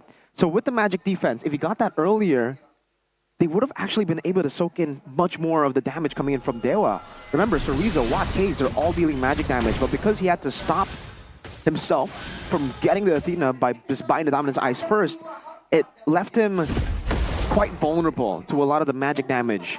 Because again, you need the Athena here on top of already, you need more. You need that Athena shield passive as well to actually be able to withstand the burst coming in from Case. I think that does make sense, right? Because look at that. With just that, with the damage coming in from Watts as well as Case, he already gets chunked down to half health. And we saw that happening in the second play that they lost earlier on from RRQ when he went in with the Glorious Pathway and the Law and Order in the bottom lane where they threw it. But now, 19 minutes in, what are the adjustments, right? What can RRQ do to hold back onto that momentum and make it their game once again? It is really, really tough. I guess utilize the Angela in the sideways, try to make a slow push happen, force Dewa to split up, and then look for a 4v5. That is maybe the only key. And for Edok, he needs to go for the picks, but at this point, it's going to be very difficult. Ray will always be waiting in the back. He's an assassin anyways, and all the other members that look vulnerable aren't really vulnerable because they have the Purify. And even if the Angela goes to the side lane and, you know, forms these slow pushes, I don't think it's going to be threatening enough to actually, for Dewa to actually like fully respect it, for them to actually send Ray up top, because they still have that base turret there. And Chorizo can just look for a fight whenever he wants to.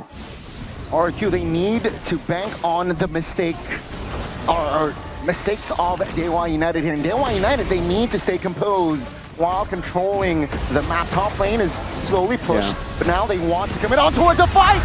The Watts bursts, one down, it's gonna be Edok losing his mortality, and that will be Dewa United winning on towards Diamond as well.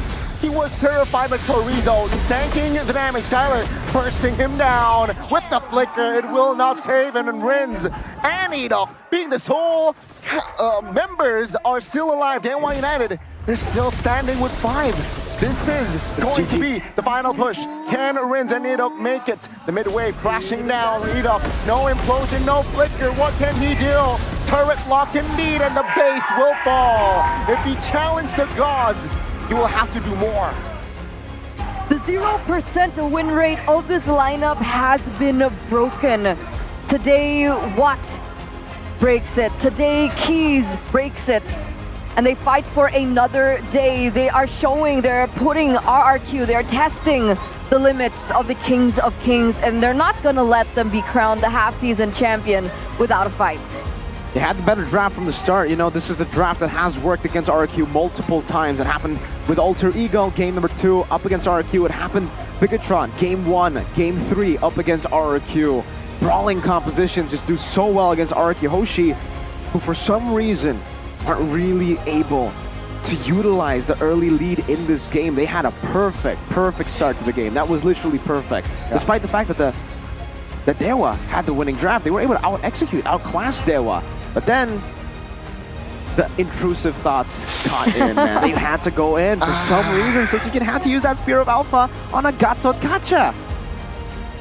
Little mistakes. Yeah, it was really unfortunate. I mean, maybe they understood their timers. I mean, you talked about timers, right? That window that they had in the early portion towards that mid portion of the game. And they wanted to look for more opportunities to close it out as soon as possible. But unfortunately, it was the exact opposite of what they wanted, right? It was what led Watt to be able to pick up those items real quick, despite being at a 6K gold deficit, by the way. Small mistakes lead up to big ones, folks, and that's what we saw. That is the story of Dewa versus RRQ game number 1. But seriously, gotta give props to Raizan and Bellin for an amazing draft. Phoveus, Lunox, Hayabusa. That is, they took a page out of Alter Ego's book to actually beat RRQ in game 2. That was also the pick, Phoveus plus the Lunox. Hey, this might be RRQ's downfall? No, hey, it's so early. It's so way early. Too early. But they need consistency, and it wasn't showing in that game. It wasn't. I don't know what it was. Was it underestimating? Overzealousness? Yeah, overconfident definitely after having a 7K gold lead. And mean, they like- took the rock twice, right? They made a mistake, and then they made a similar mistake. And then there was that bottom third side moment. That near the Lord. Yes. The thing is, they kept on going for these fights as well. But to be fair, that's their composition, right?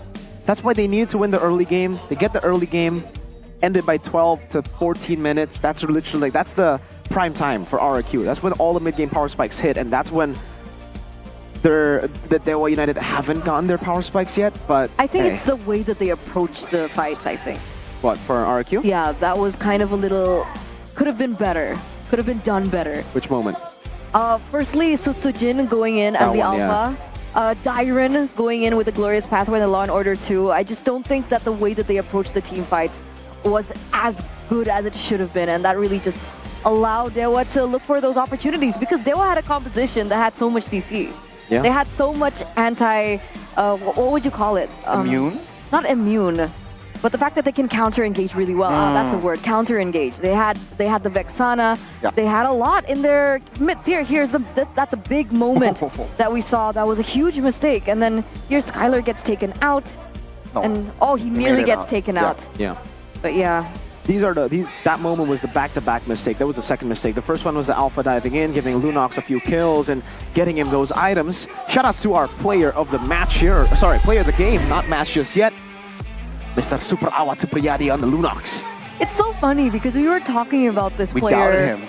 before they started playing, before the drafting phase as the pre-match. You guys were saying that maybe it's not his time anymore. And it's not just you guys, like literally everyone has been saying the exact same thing. And yet here he proves otherwise, right? He was very patient in the early portion of the game. He wasn't able to win it out in the lane as well against Skylar despite being on the Lunox. But that consistency carried over to when he was able to get that power spike and eventually led to this 6 to 7 KDA. Look at his damage. Not the best GPM, we would say, but he was able to dish out the damage when it was needed, when it was crucial. I'd say still though, for this play, I mean, early on, let's walk through the game one by one again. This moment, again, this actually should have been a Dewa win. Had Ray actually went in and capitalized on that Eternal Guard with Chorizo still jumping in, if they comboed their damage together, RQ wouldn't have been able to get this 1,000 gold lead at the start of the game. But even then, good job on Ray, still able to actually, equalize a bit here with the quad shadow, taking Sutsujin out. But with this gold lead, it was just so big. And then it just continued. Edok dies, they all went for, these tanky members. And obviously for RQ, early on, they have the better composition to get things done, especially with the 1,000 gold lead. And they just kept on rallying up, stacking up, these kills, the gold lead, splitting up their opponents as well. Ray not dealing damage, and Dairen still being able to really withstand everyone. Here, this is not the moment where Ida actually went in. This is after the throw, ladies and gentlemen. This was after the Alpha had already went in, after they had already gone and lost Sutsujin and Dairen in the bottom lane. They went for the Lord fight again. And yeah, for me, the first two mistakes, yes, they should have approached the fight differently. But after that in the Lord Pit, they can't really do anything. This is just their composition. They're built to fight in this way. They're built to fight like this. There's no other way to tackle it. Edok can look for a flank, but that will be useless with the Purifies in hand for Dewa United. Dairen can look for a flank, but then no one's going to be frontlining. It's tough. They should have been able to utilize the lead better. I think that's the main mistake for RRQ Hoshi.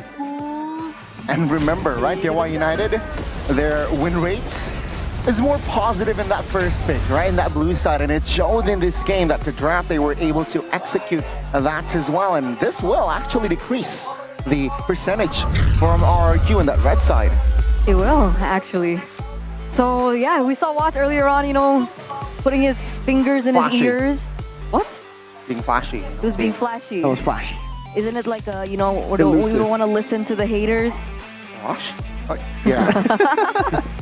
But anyway, 20 minutes and 56 seconds was the game duration for game number 1. And again, what do you think about this revitalize for Phobius? It's not something that we see quite often.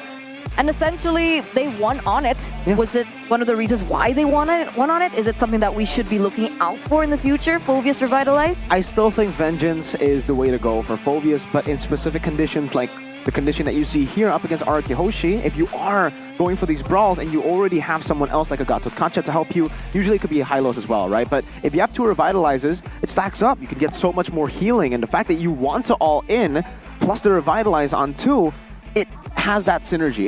It's almost the same as Vengeance. Vengeance is, there's a bit of damage reduction and you give out a little bit damage back towards Araki Hoshi. But yeah, here it was the itemization as well. I kind of tackled it a bit. The Radiant Armor was the purchase for Dairon first, which was good. But I feel like early on, maybe the Athena would have gotten him a bit more value, right? Athena first and then Radiant later. So going for the Athena first, not going for the Dominance Ice, I think this has to be communicated within the team. Who wants to go for the Dominance Ice? Because they had 3. It's completely fine usually with 3. But having an Angela means that you usually already have that global threat, and whenever you go to Heart Guard, and Landy's Glowing One, or any abilities, the Glowing One anti-regen already gets placed down onto a lot of these members. And Edok was also around in these team fights, so I feel like if Dairon had gone for Athena and Radiant Armor first instead of that Dominance, it could have stopped a lot of what was happening to them. Dairon was getting bursted down so easily, so I kept on looking back. Why? This is a high loss. He's getting beaten up by the burst. Yeah, it was because he had to go for utility, maybe because it was a miscommunication from the team, or maybe because they respected the healing too much. I don't think they needed to respect the healing that much. Yes, 2 Revitalizes, but 2 anti-regen items should be enough in that scenario. Because the Angela was literally already utility. Okay. Okay, take notes. Slight overkill. Mr. Dairon. Mr. Dairon. Man, Icy Baby would ask you, like, are you an EXP main? No. I'm not. I'm a gold lane. But there it is, ladies and gentlemen. Game number 1 being won in by Dewa, which means that all of our predictions were wrong, right? We all expected a 2-0 from the side of RQ, but it looks like Nevin is on the way to getting it correct. 2-1, she said? Mm-hmm. 2-1. I think, Crazy. she's a little bit more in the future. The future. She's a little more, adept with her tech. Ooh. I think she's using one of the best phones in the business. Like Samsung? I think she is. Oh, okay. So you guys can also check it out, right? Go with the new Galaxy A Series 5G. The Galaxy A555 5G, pronounced, of course, it's 5G, so limited. Awesome gaming package. Get free MLBB skin and diamonds, gaming headphones, 25-watt travel adapter as well, silicone case, and a sticker pack with a total value up to 1.4 million IDR. Available in the new awesome lemon and navy colors. So head over to Samsung.com/ID, or your nearest Samsung. It's okay to get an awesome gaming experience with a Galaxy A55 5G. It's pretty cute. Is it a lemon color? Man, I dig it. I like it. Do you like the navy one or do you like the lemon one better? Honestly, I like this one better. The lemon one. The lemon one. Yeah, okay. this one. And it's cool, right? Because technically if you want to be flashy, you can. If you want to be a little bit more low-key with it, you can. A little bit more elusive with it. A little bit more demure. Ooh. Okay. What would be the demure color? Demure would be navy. Demure is navy? I would say. I thought it was the hair you see on your screen. You're right. You're right. Head and Shoulders, ladies and gentlemen, get yours now because it comes in all amazing flavors that are super fresh. I think the one she's holding right now is the Thai grill one. Oh, Whoa. It's the ice one. It's really cool on your scalp. It feels really nice, and you also get amazing hair with it. So why not? Why not? And he is rocking the Samsung. Hey! Team Galaxy's own cam if you're ever in the venue. Using a Samsung phone to say, I love Samsung, that is meta. That's on top meta. of the meta. Mm-hmm. In the Galaxy Zone. I'm just waiting for someone to bring like a Samsung product, some other Samsung product, right? Because yes, you can bring your phones here. What about those washing machines though? Actually, does that work? Yeah, exactly. No, seriously, would that work? If I brought my Samsung washing... Here, if I brought my Samsung TV to the venue, would I be able to sit in the Galaxy Zone? See, that's what I wonder too, because I have a Samsung TV too. We should try. I have a Samsung phone too, but it'll be fun if I brought a TV. I'll try on Friday. Hey, next Friday? Yes. Oh, unfortunately, it is a Saturday today. The brand of our glasses, our official eyewear of MPL ID. Whoa! Uh-oh. Oh, it looks like the audience actually voted for a topic to talk about right now. 1 point away from being able to grab that half-season championship. How will RQ be able to win game number 2? And it looks like they voted 51% minimize mistakes, which Agree. makes sense. That's something that we did talk about. Rins has to utilize a damage dealing hero, 29%. And Skylar needs to utilize an aggressive marksman in the gold lane, 20%. Let's talk about this. I agree with the audience here, right? I mean, Which we one? saw 51, There's 29, or three. 20? 51. I agree. 51%. Not just 50, by the way, guys. 51. So it's the majority, all right? So yeah, they need that 1 point in game one. A lot of punishable mistakes. Saw that. You can say Jin, twice, you can say thrice. Dairon, Yeah. Jin. By the way, that's so cute. The voting thing? Yeah. Has it been here since week 1? We've rarely seen it. We've only seen it once since week 1. But in Indo, we see it all the time. Oh. But now we get to see it in English, which is great. I love it. Yeah, me It's so too. cute. We get to interact with you guys. We get to know what you guys think. Ooh, by the way, a swap in sides. Araki Oshi going to take blue side. That was not one of the topics that you could vote for, but Kezcute makes his own option. Decides to go with a 66.67% win rate of the blue side here. You try to outdraft Dewa United. A little too strong Dewa United in that first game on that blue side. So maybe, because Q wants to take Bellin and Ryzen out of their comfort zone. I can't believe it, man. The fact that now they're actually placing Dewa United on the red side, that is a 37.5% win rate. Exactly. And let's see here. What will RRQ do? What will they draft for that second game? That's a big question, right? That's a big question. Like, how will they try to adapt to this? Will they go for the prio on the Phoveus again? Will RRQ even allow it as they swap sides? There are a lot of questions on the board. And the one thing that they do still need to repair is their execution, right? And it looked like earlier on, Dewa was also able to get the better draft. But look at that serious face. Ray. Very serious.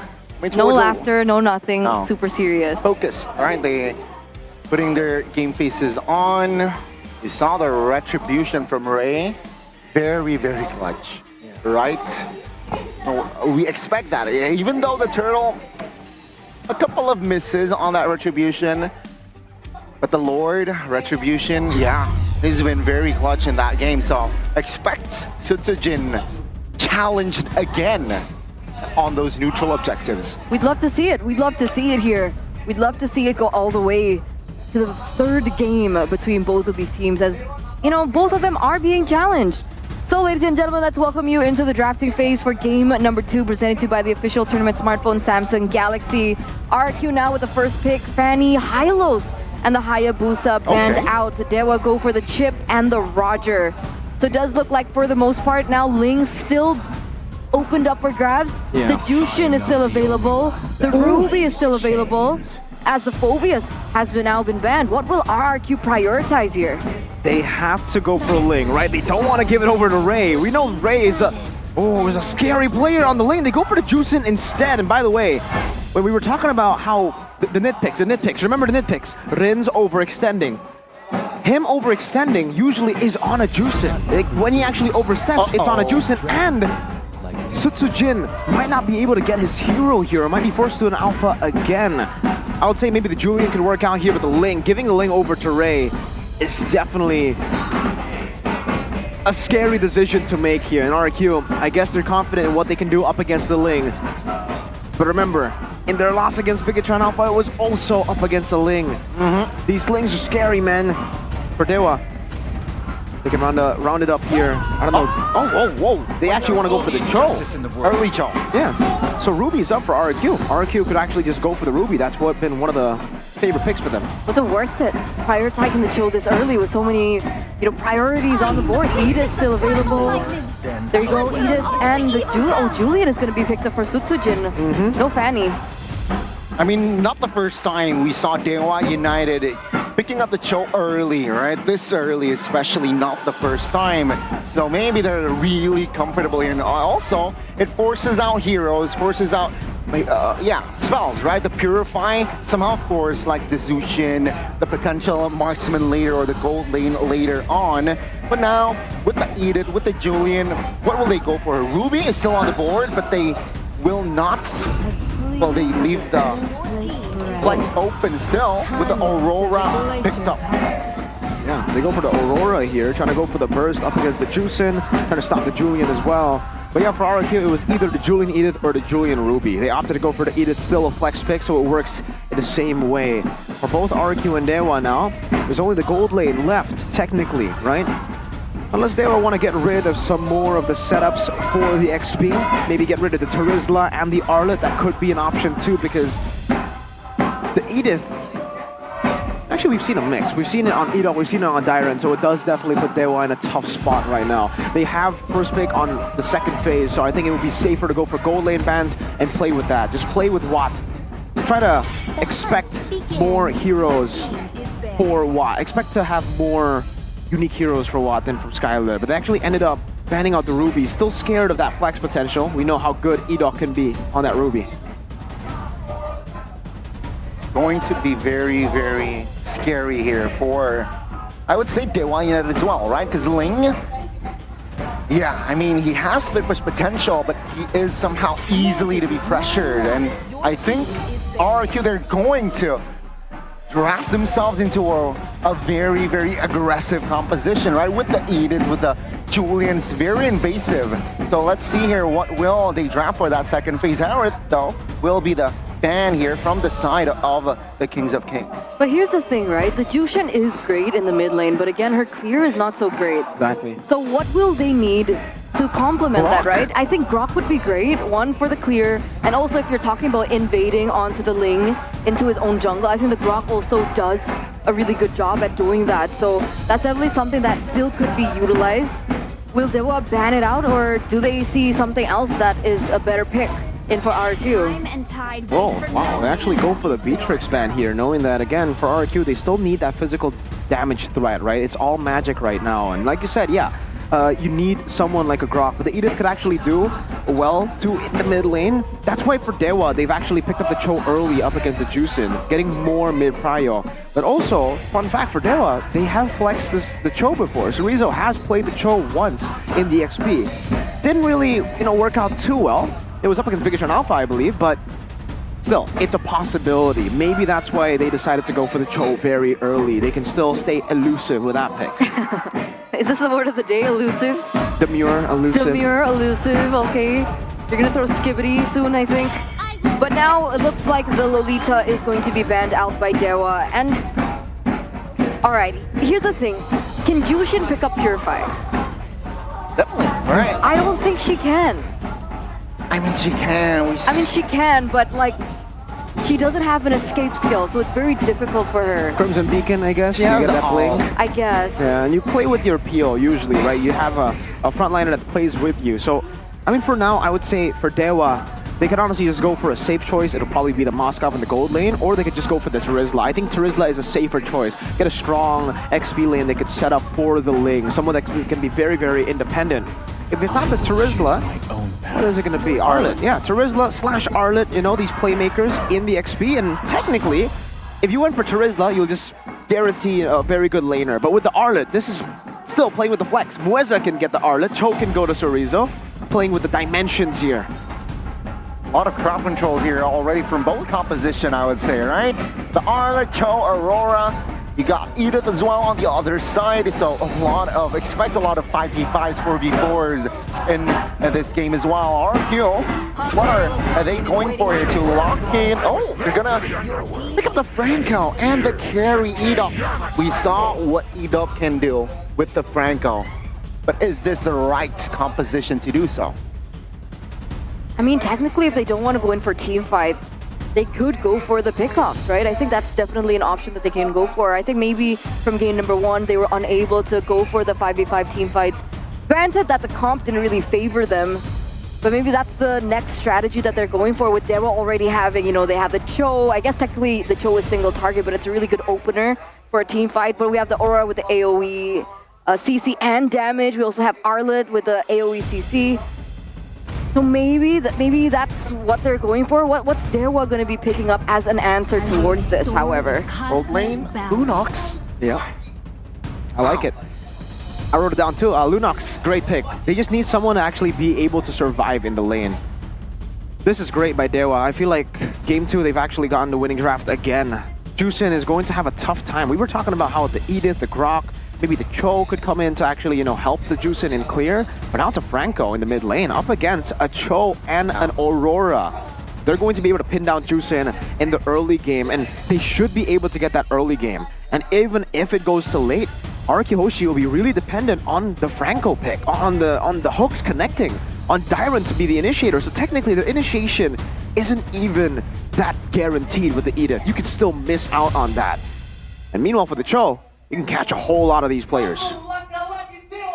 And looks like here it is, ladies and gentlemen. Dewa are 1 game away of going a full 2-0 against the RRQ that have found their winning formula, that have found their momentum.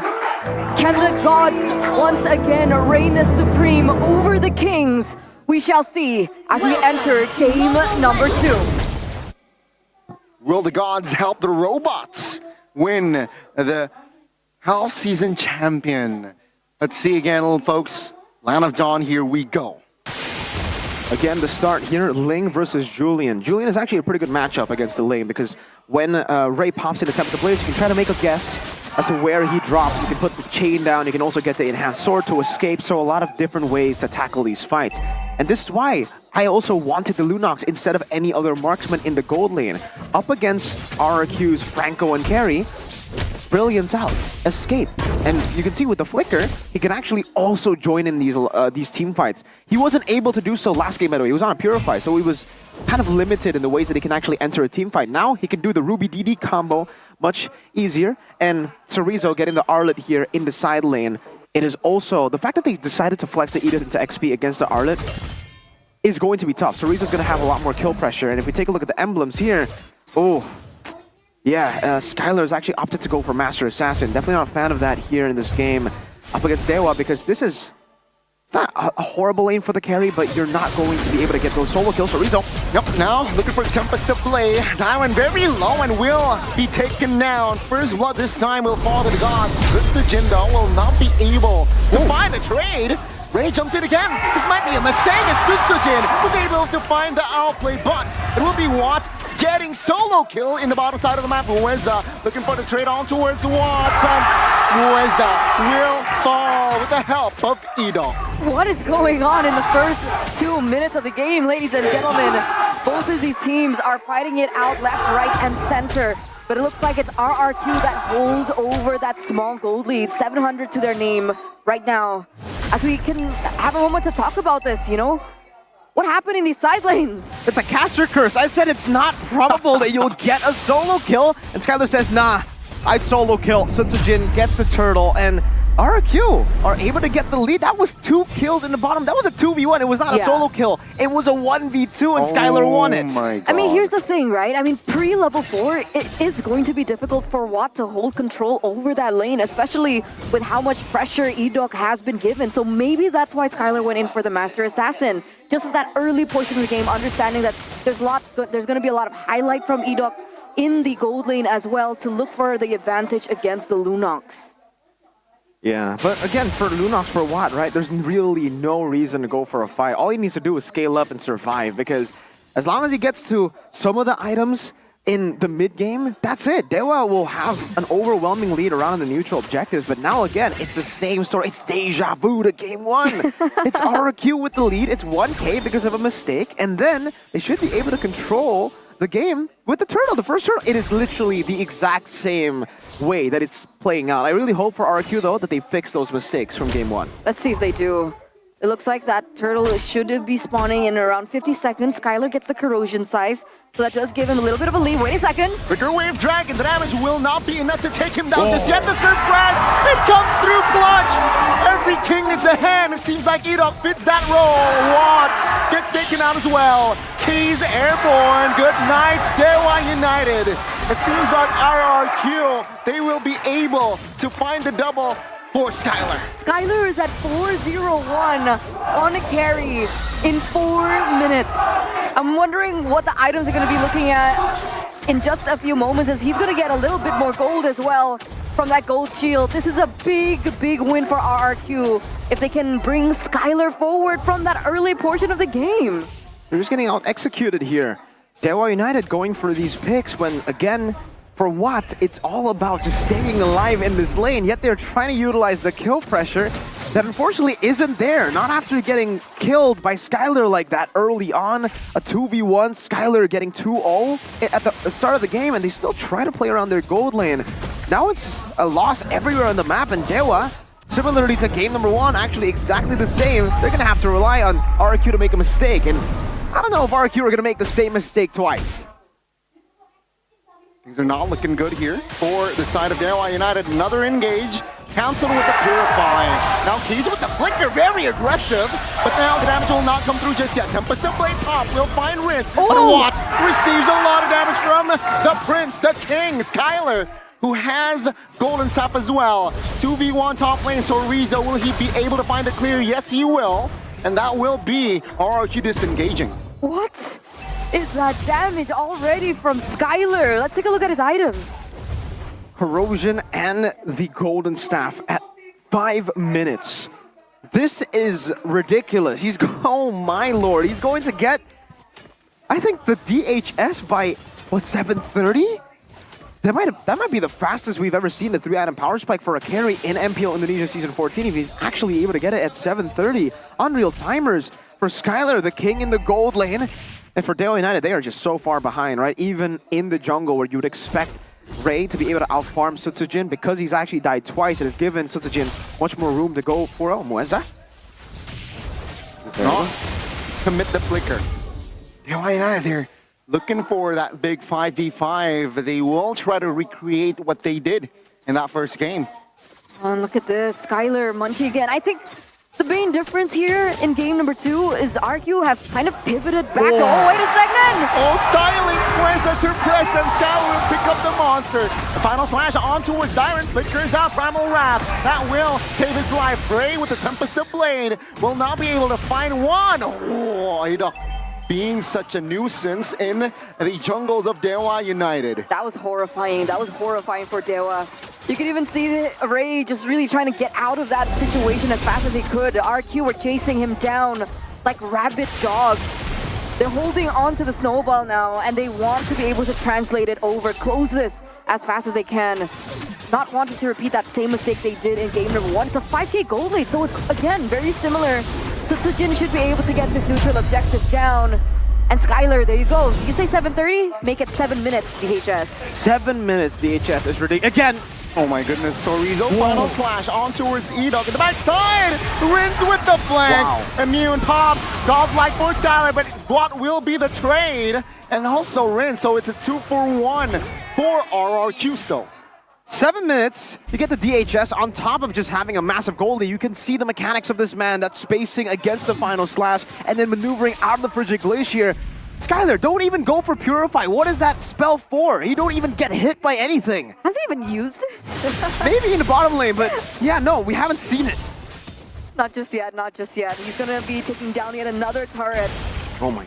And he's got all the damage, my guy! My goodness, that's a solo from Skylar in the front side. Darwin will not be able to sustain the damage. Watts and the turret will take him down. But now it's going to be the orange buff again. I mean, Skylar, spells are overrated, seems like.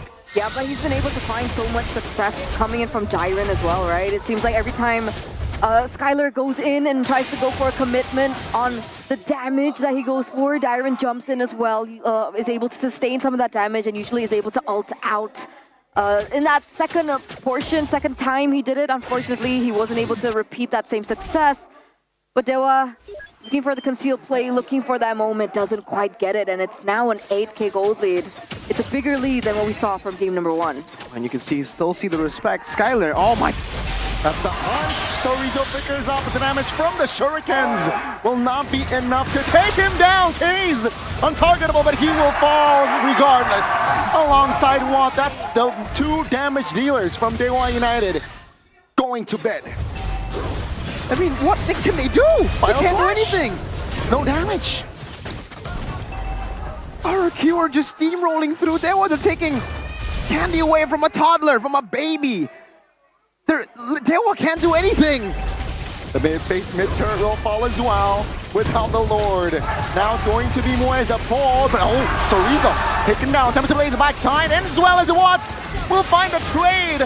But Dewa United, they have answered. And now Hayes, Ray, looking for the defense. Oh my goodness, the damage from Skylar. He finds a maniac in this game. MVP for game number 1 was Watts. But this time it is going to be Skylar that pulls them forward and looks for the end. The Kings of Kings, they have answered back. And ladies and gentlemen, welcome to game 3. Welcome to game 3 and welcoming our half-season champions. It's RRQ. The Kings say, sit down, boy.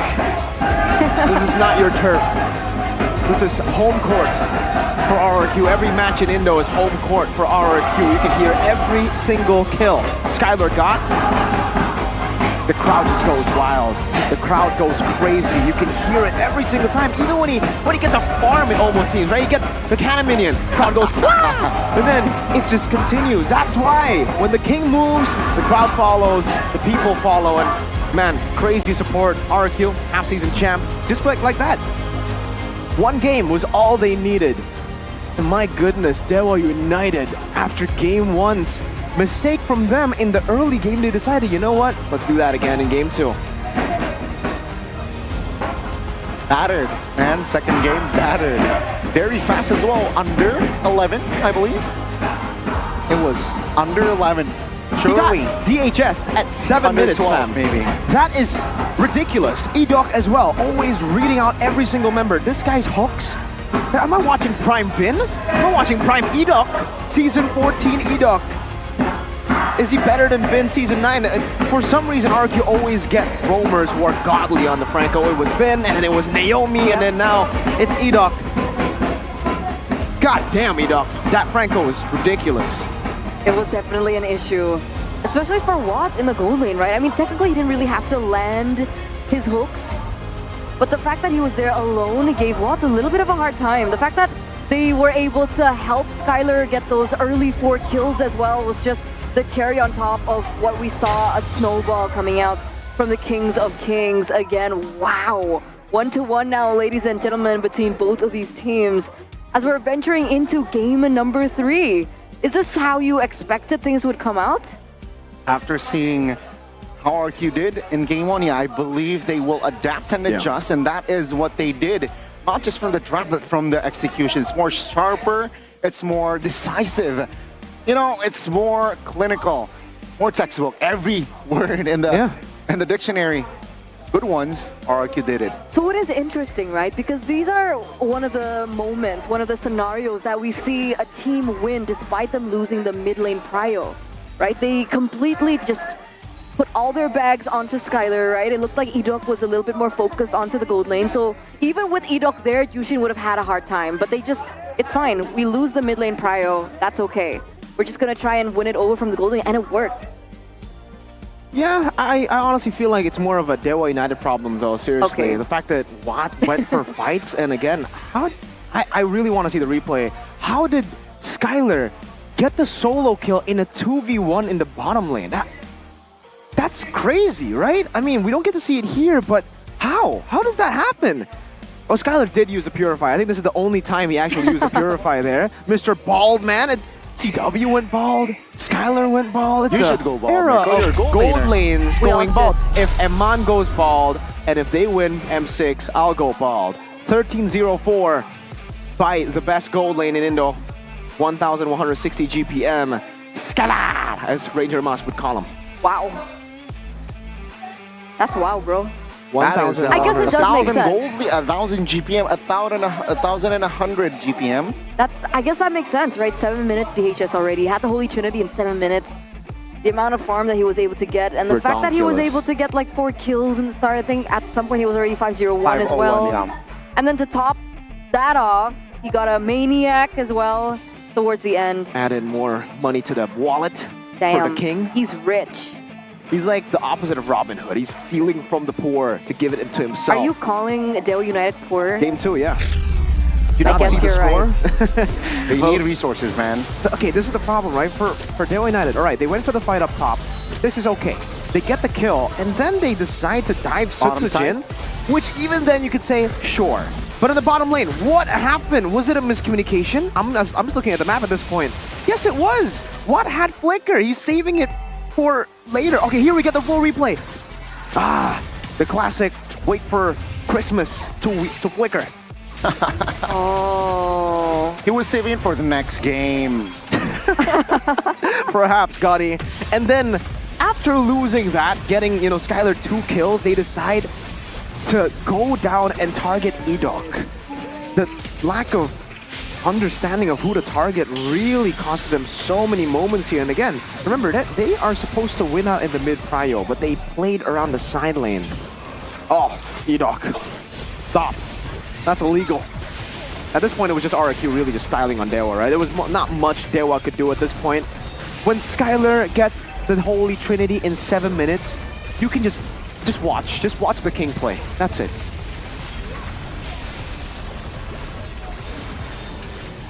Even Eterna is stunned.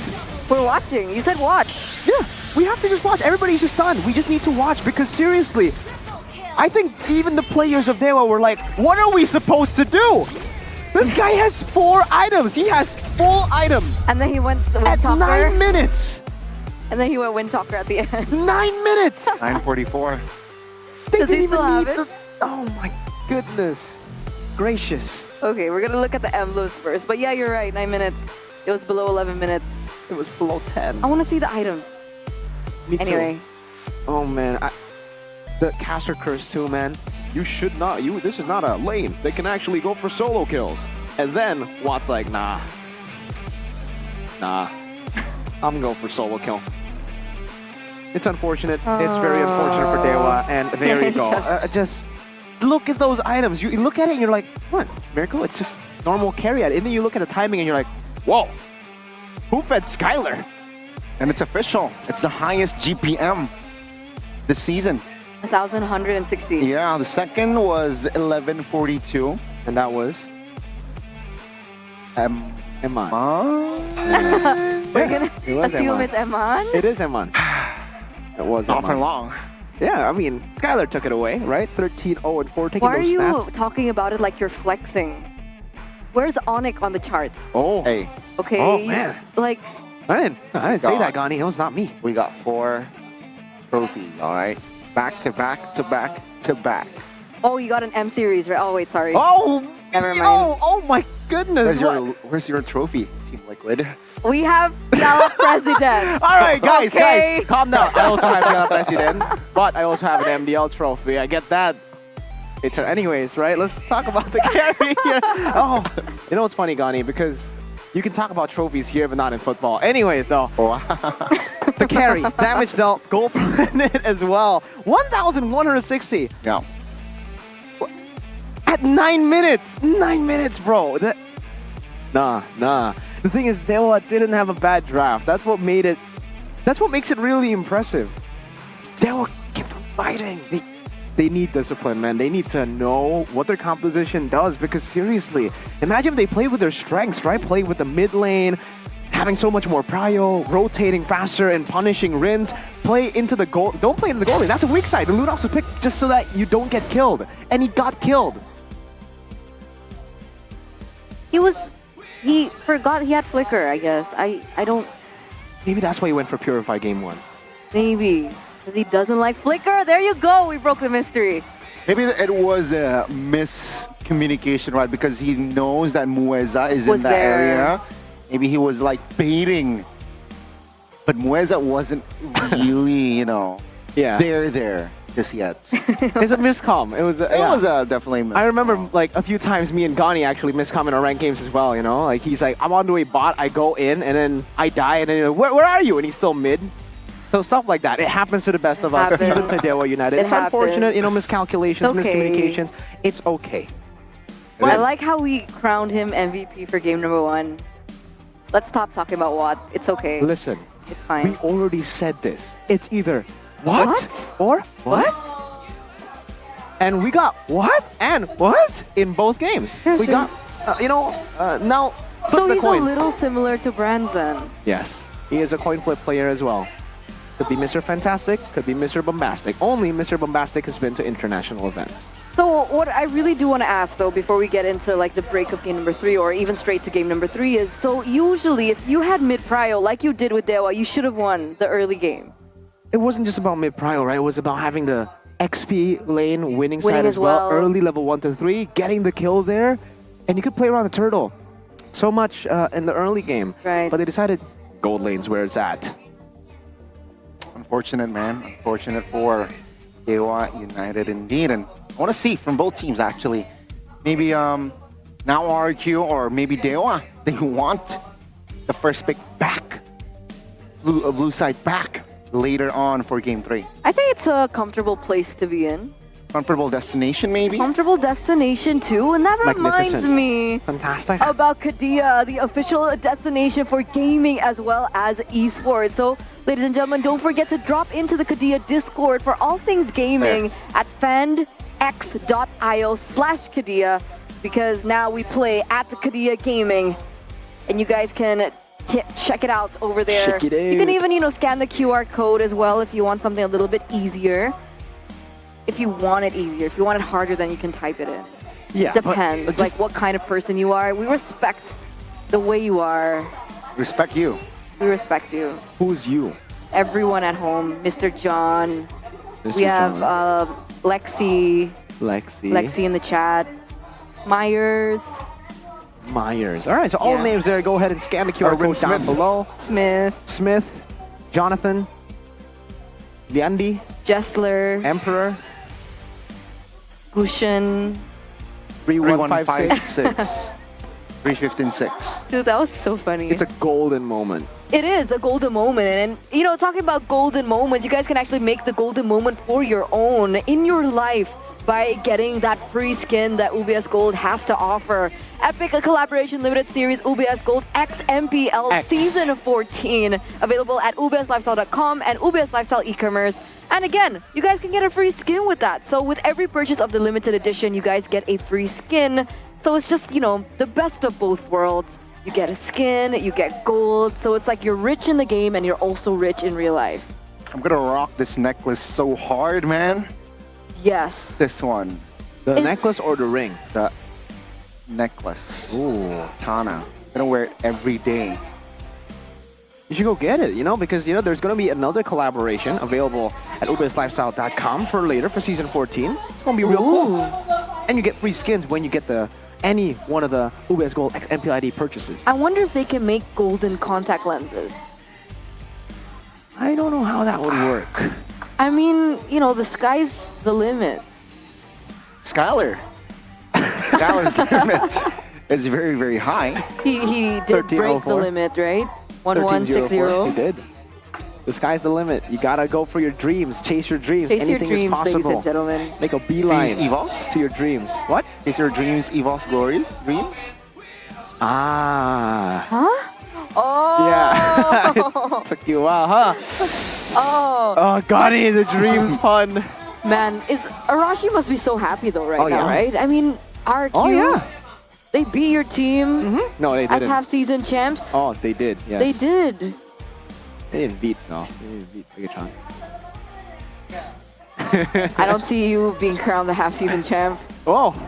But anyway, it was a one-sided game from RQ. So how 11, can 11, 12. Oh, what?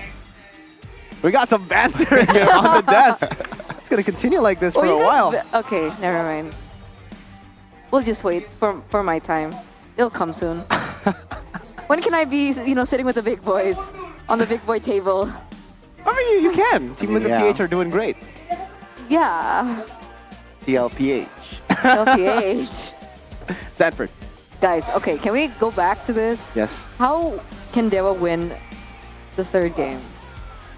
understanding the winning conditions of the drafts, right? It's just that. That's all it is. Game 1, they got the winning draft. Game 2, I'd say they got the winning draft again. But yes, there were more layers to RRQ's draft, right? Game 1, RRQ was basically, all right, we go for the team fights, we use our cycle of abilities, and then we win out in the game. If we get the lead in the early, we will snowball to a point where we end at 12 to 14 minutes. Game 2, they had more backups. They had a carry, they have a Julian as well. They have pretty good disengage and good pickoff.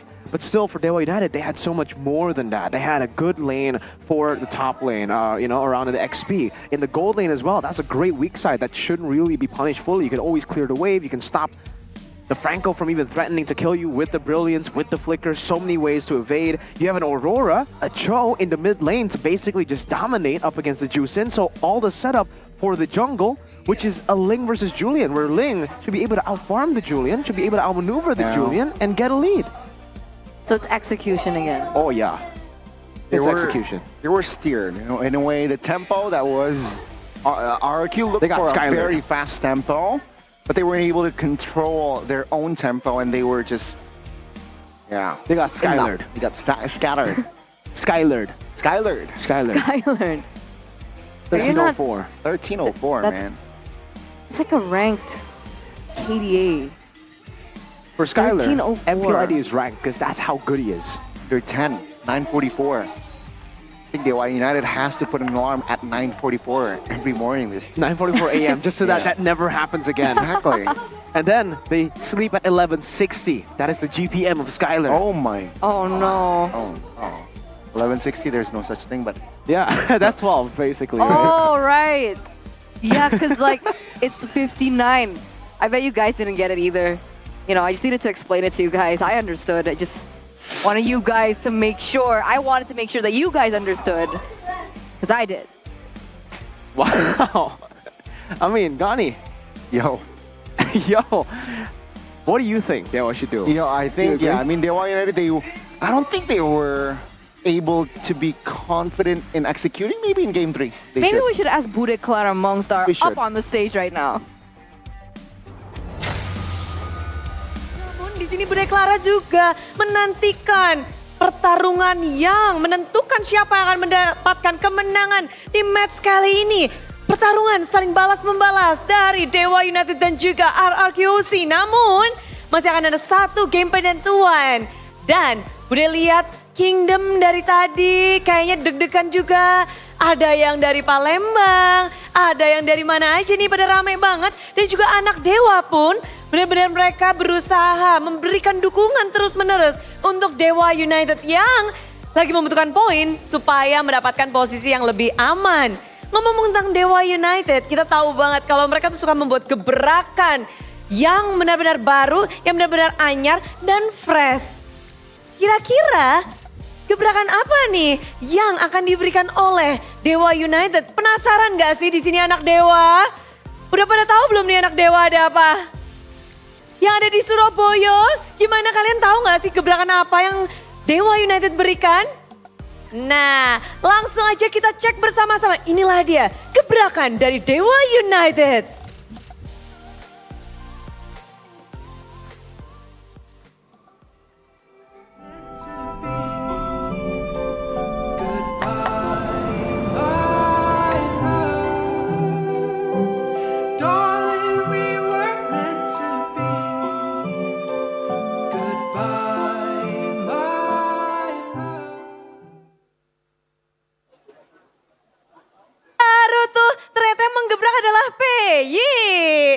Halo, Nota dan Anissa dan juga Peyi. Halo Bude. Wah, gimana? Aduh, jadi langsung ini gebrakan baru. Not dan juga mungkin Anissa. Bisa dikasih tahu nggak nih kalian lagi di mana dan sedang apa juga bersama dengan Peyi? Kita lagi ada di Surabaya. Kita lagi di Surabaya bersama anak-anak Dewa juga. Bersama dengan anak-anak Dewa di Surabaya, piye kabare? Namun di sini Peyi, welcome to Dewa United. Bagaimana kamu akhirnya berlabuh di Dewa United? Halo semuanya, aku Peyi, brand ambassador Dewa United Sport. Buset, kita kaget semua sih. Gimana rasanya menjadi keluarga Dewa United, PI? Banget seneng di sini. Wah, happy ya. Kalau Notot sama Anissa gimana nih kedatangan teman baru? Seneng juga nambah teman, terus bareng lagi sama tim yang sama. Bener juga ya. Berlabuhnya. Ya budaya anak Dewa juga pada senang karena ada PI. Terus aku mau ngasih tahu kalau misalnya kalian yang kepo, sama nansinya PI boleh cek di YouTube-nya Dewa Esports. Siap Not, pasti semuanya bakal langsung ngecek ke YouTube-nya Dewa United. Jadi buat yang penasaran seperti apa lebih dalam tentang announcement dari PI, langsung aja ke YouTube-nya Dewa United. Tapi sekarang pasti udah lagi rame banget ya di sana ya. Kalian juga pasti nggak sabar untuk menyaksikan game yang ketiga PI. Coba dong, ada yang mau kamu sampaikan nggak sih untuk match ini atau game ini? Semoga Dewa menang. 2-1. Semoga Dewa menang, pasti ya harapan itu semua. Dan mungkin ada informasi yang mau diberikan dari Anissa dan juga Not.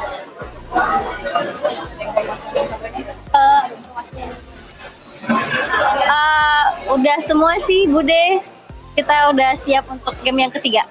Oke, kalau gitu. Salam ya buat area-area Surabaya.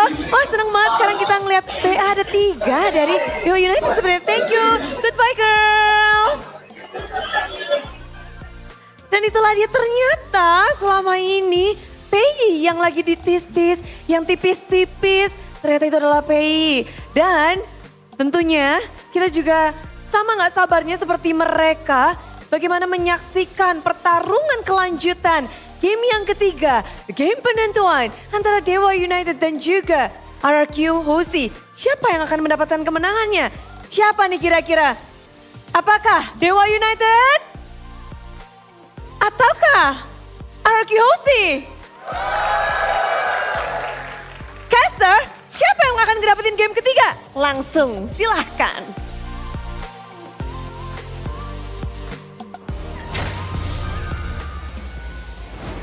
That's the big question, Bude Clara Mongstar. Thank you so much for that. Who will be able to close out this series? Will it be RRQ or will it be Dewa United? But one thing is for sure, the audience does favor RRQ just a little bit more. A little? Just a little bit more.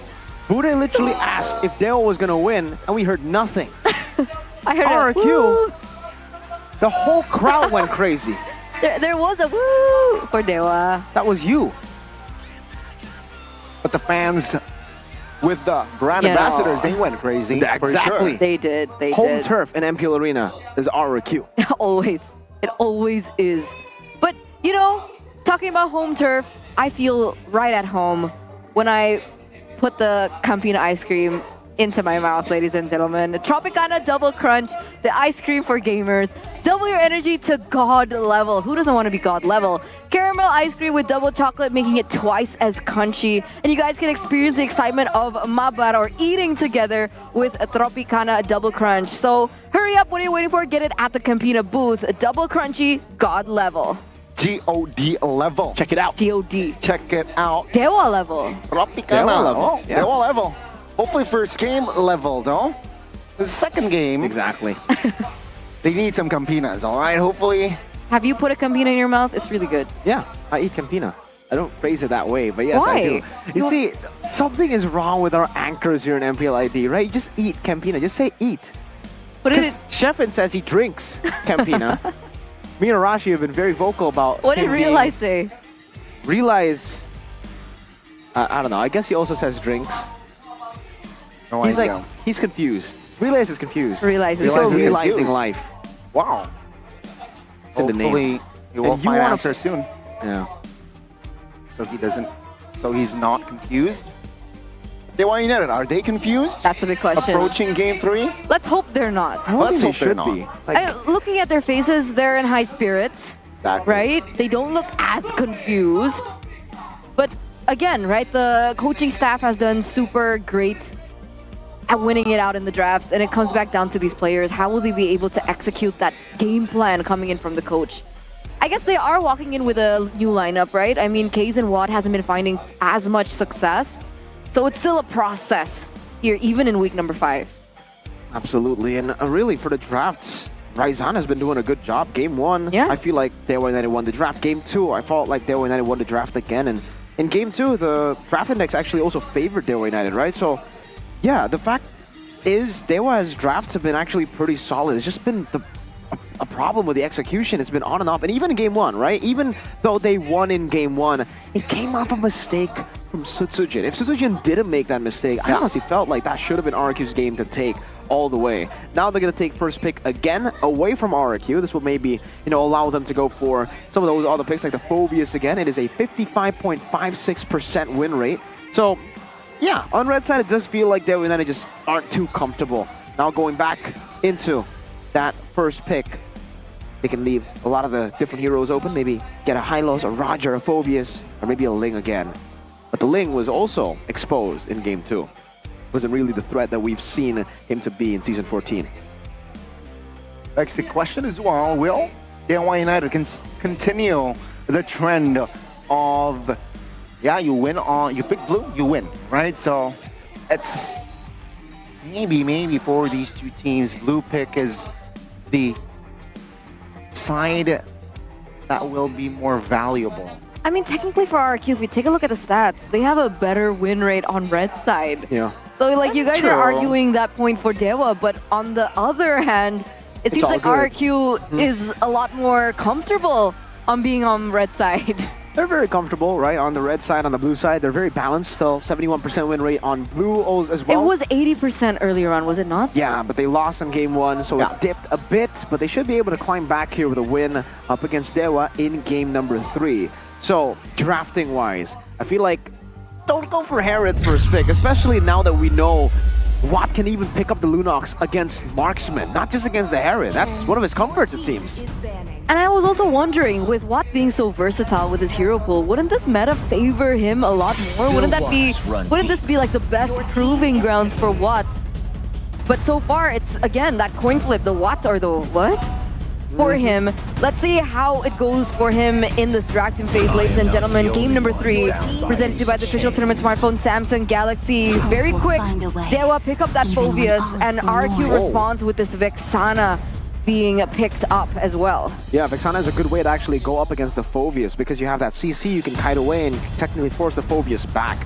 Should be the Hylos together? No, actually they go for the Edith early, leaving the Hylos to actually be picked up by Dewa. They can actually go for this Hylos pick, but then it will be technically only be utilized in the roam. It can only be utilized in the roam position, right? Because the Phobius is already picked up. A lot of teams have actually kind of stayed away from picking up the Phobius and Hylos in the first phase, but hey, if Dewa want to do it, they certainly can. And this is great for RRQ as well, because in game number 1, how the Herod was countered was because they picked up the Herod early, right? Now, Dewa won't be able to react to that play, so they have to go for the safe picks, Moskov and the Julian. Whoa, they go for the Natan. Wow, not expecting that. Why Natan? Go for the DPS, one of Skylar's comfortable heroes as well. Can rock the Purify, can be safe, and perhaps Skylar knows how to play the Natan against the Moskov in that lane, right? And there you go, the Lolita man, hero that can hard counter the Natan. But doesn't the Natan still take some time to get to that power spike? Yes, it does. You actually take more time now because it's not as strong as it was before, like in Season 13, where teams would just go for Natan early on, right? Yeah, the Natan takes time. They have very, very good peel with the Vexana and the Edith already, so I guess they're just banking on the fact that Skylar is a fast farmer, can get those kills, and this is actually also a winning matchup. The Natan up against the Moskov. It's technically skill matchup. I'll give the advantage a bit to Natan when it comes to just individual laning. When it comes to ganks early on, though, that's where the Natan can really be punished. So he's going to have to be very, very careful. Because he already has an Edith and a Vexana. That should be good, though, because they already have the mid-prior win for now. For RRQ, it's going to be the next ban. That was a good Lolita ban. Good alpha ban as well from Dewa. Noticing that RRQ now are just probably going to be building for the Natan, right? Getting some frontliners, the alpha in the jungle, maybe some tanky members, and Again, for the Edith, it's flex. I still think this Edith will probably go to Edok and actually ban out the high-lows here, taking it away from Dewa United because, again, that was one of the many ways that Alter Ego were able to utilize in their draft to beat RRQ in game number 2 with the high-lows in the second phase. And I think in that first game, based on the first game, Dyron will prefer other heroes. He will, of course, he's a flashy XP laner sometimes, and sometimes maybe that high-lows he isn't really comfortable with. That's gonna be the Brethren though. Now that's surprising. Rarely do we see Brethren this season. It was only Sutsujin. It was up against Big Eternal Alpha game 2 and actually won that game, but that was with an Aurora role, having more damage dealers to compensate for the fact that they have a jungler, a utility jungle.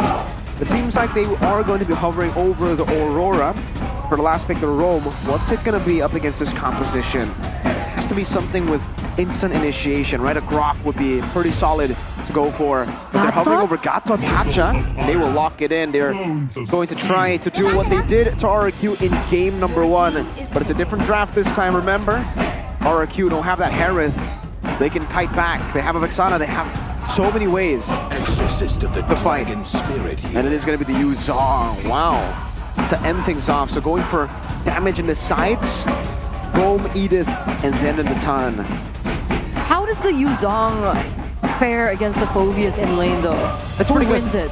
In all ends, if you are able to get your passive down, Yuzong should be able to win. But if Phoveus is able to stop the trades, if he's able to just make it a small trade back and forth, Phoveus gets the dub. It's a skill matchup, but Yuzong should be able to force that issue. Especially post 4. Yeah. Actually, post 4, it becomes, a toss-up. I think for Phoveus, he's going to have to try to itemize a bit differently. And yeah, he actually goes for the Vengeance too. No more Revitalize on the Phoveus. It looks like the lineup rating favors RQ, and so does the counter index. And with that, ladies and gentlemen, who will be able to come out on top here? Will the gods be able to close out the game, or will the kings of kings be able to find their calling in this third game of the series? How will we close it out? Who will be the victors? Let's get into the land of Dawn. Welcome to Game 3, ladies and gentlemen. What will happen to Mobile Legends in Game 3? Ooh, it's a Quantum Charge for Dyron and Skylar with the Weakness Finder. So really confident in the way that he can actually lane and stay away, space away from a lot of the aggression from Dewa United in the fights. Usually you see a Quantum Charge, but hey, no problem here. Does seem like for the rest, it is pretty normal. Even Sutsujin is going for the Concussive Blast, trying to match that clear speed of the Julian. And he's already trailing behind though. That is the weakness of the utility jungle. It's a bait out spells here, but it will be just a trade. Lethal Wonder will fall to the hands of Ray. That will be a lead, slightly favoring Dewa United. Taking a look at the emblems here by Indie Home. Do any of the sub-talents show us a little bit more as to how they're going to be playing this game? Yeah, it's the Bargain Hunter for Natan, so they're looking to go for get these items, at least the first 3, quick, right? So it's technically still the strat for RQ, a bit of snowball. Edok, good freeze, and Edok will be able to get away, but in the bottom side, it's 2v1. Petrify to hold on, but now it's going to be Sorizo picking up first blood. The God strikes again in Game 3. We were talking about the EXP lane matchup, and it doesn't even matter if Ray is as, as comfortable as that, right? Goes back down into the EXP lane, gives him a little bit of an advantage. And that does push Dewa a little bit ahead here in the early portion of the game, but it really does, again, depend on how both of these teams are going to be executing into the turtle. Ray level 4, but so is Sutsujin. Yeah. By the way, he got so much gold for Rizzo, so now he's actually able to go into the mid lane. Edok's not level 3 yet. To fight, Dewa should have a bit of an advantage here. Our level 4, Rinsdale isn't level 4 just yet. Good taunt by Sutsujin, but now with the flicker play, Edok will find an engage on towards Kaze, who isn't level 4. Black Dragon form will force Kaze to use the flicker Mueza with the cover as well. So Rizzo trying to isolate members in the backside with the Infernal Pursuit. Oh, that's a lock on towards Edok first. second kill here and one more kill for Dewa United. It looks like both of these teams are actually going to reset the turtle. None of them have actually opted to go for it, opt for the commitment. So Sujin looks like he's farming again, was prioritizing his purple buff earlier on. So it looked like it was a hard reset decision make coming in from RRQ. But Ray is back, and Ray is low. Will he be able to get this turtle? Level 6, so he has a slight advantage right now. Good airborne, good taunt as well. Vengeance Pot Eat Up, focusing down on towards Ray. Will find the retreat, will be traded with Sorizo though. So that's a kill for the turtle. Well played to Sorizo though, really. Understanding the assignment on the Phobias, he's just here to be a menace to set up for that turtle for the neutral objectives. He's stuck on Tsutsujin, even during the first attempt, and then in the second when Ray ultimately got the turtle, it was just all eyes on Tsutsujin for Sorizo. It's why the Phobias is so prio right now. Understood. And he goes in, Sorizo, with a vengeance as well, so a little bit more survivability in these team fights. It does give him a little bit more of an advantage in that sense, but in that turtle take, we do have to give props over to Ray, right? He was anticipating that Edok would go in for him, was able to actually maneuver out of it and still get that retribution in. So again, a very different story from game number 1 and game number 2. It's actually Dewa now that holds control over the neutral objective. Yeah, and here it is, right? Even post 4, it really depends. It becomes a skill matchup because that Infernal Pursuit is so annoying now. You can decide when to go in, you can proc it yourself. So for Dyron, I think he's just going to be looking for these team fights more often with the Black Dragon form, trying to out-rotate maybe Sorizo in a lot of these skirmishes. And it does seem as though for Dewa right now, they're actually kind of struggling to get a massive lead in the jungle. It's a 1-level lead, but you'd expect Ray to maybe have a 2-level lead by this time. Tsutsujin has been pathing really well to keep it quite even. Talking about Tsutsujin, let's head over to Skylar as well. A game fact here by GoPay. Skylar has achieved the highest GPM in the last 5 seasons. With, wait a second. Good taunt to Edok with the Primal Wrath will be able to get out, but Mueza might be a different story. Oh, Spear of Destruction finding one and will connect on towards Edok, who will be taken down, and that will be Dewa United winning a fight. Ray looking for an engage, finds the airborne and the freeze, but that will be just to zone the members of RRQ. Wow, I mean, as we're talking about Skylar and his impressive feats, it's actually Watt with that outplay, but here we go.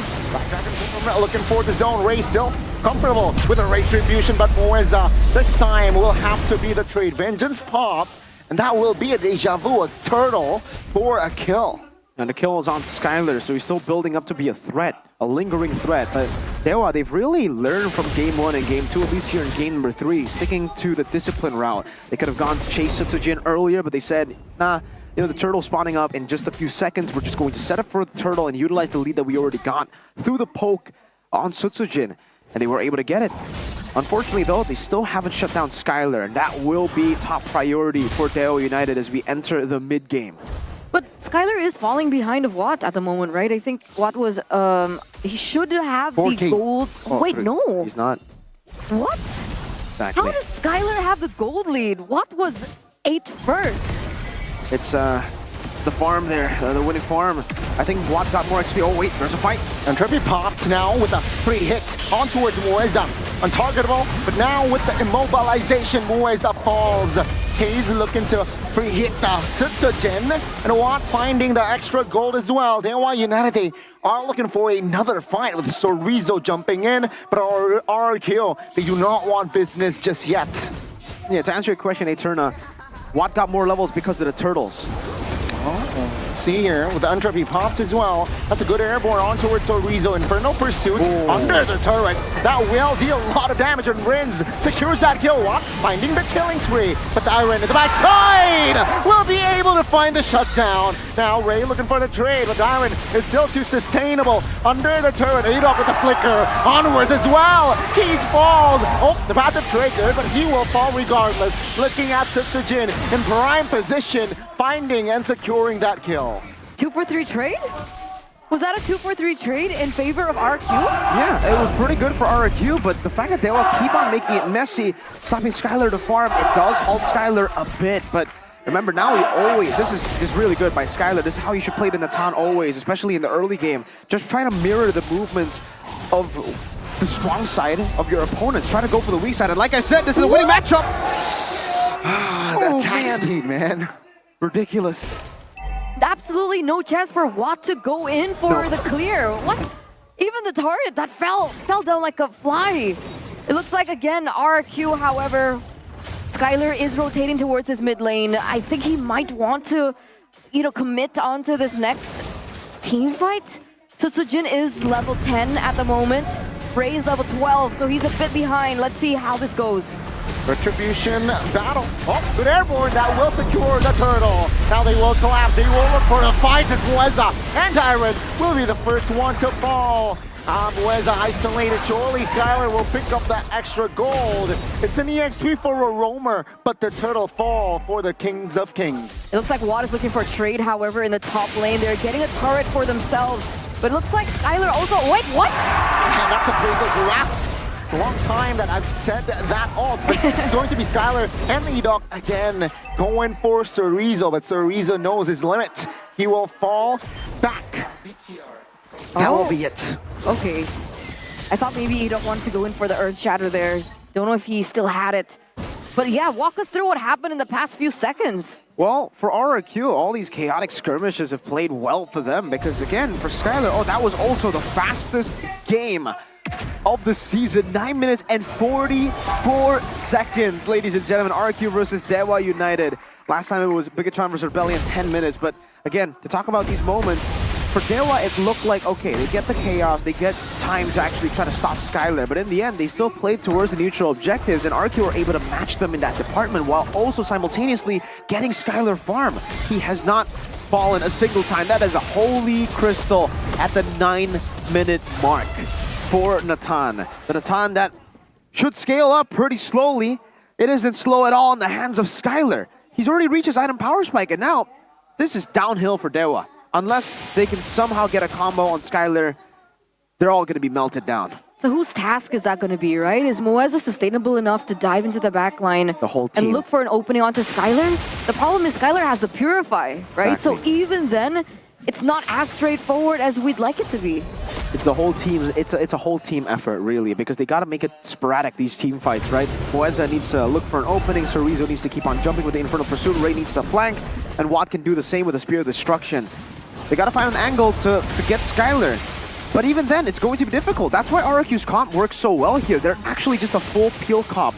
This is Season 13 RRQ Hoshi. This is Skylar Esports RRQ Hoshi. Oh, what? With the help of Rin, Skylar is able to take Watt down. Mueza will force a desperate play, seems like, but RRQ, they will take no rush in the Lord take.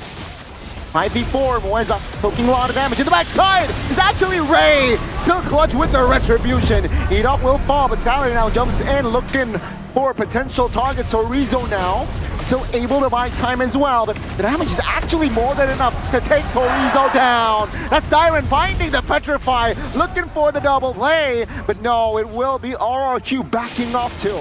Honestly, that was really great decision making by Dewa, right?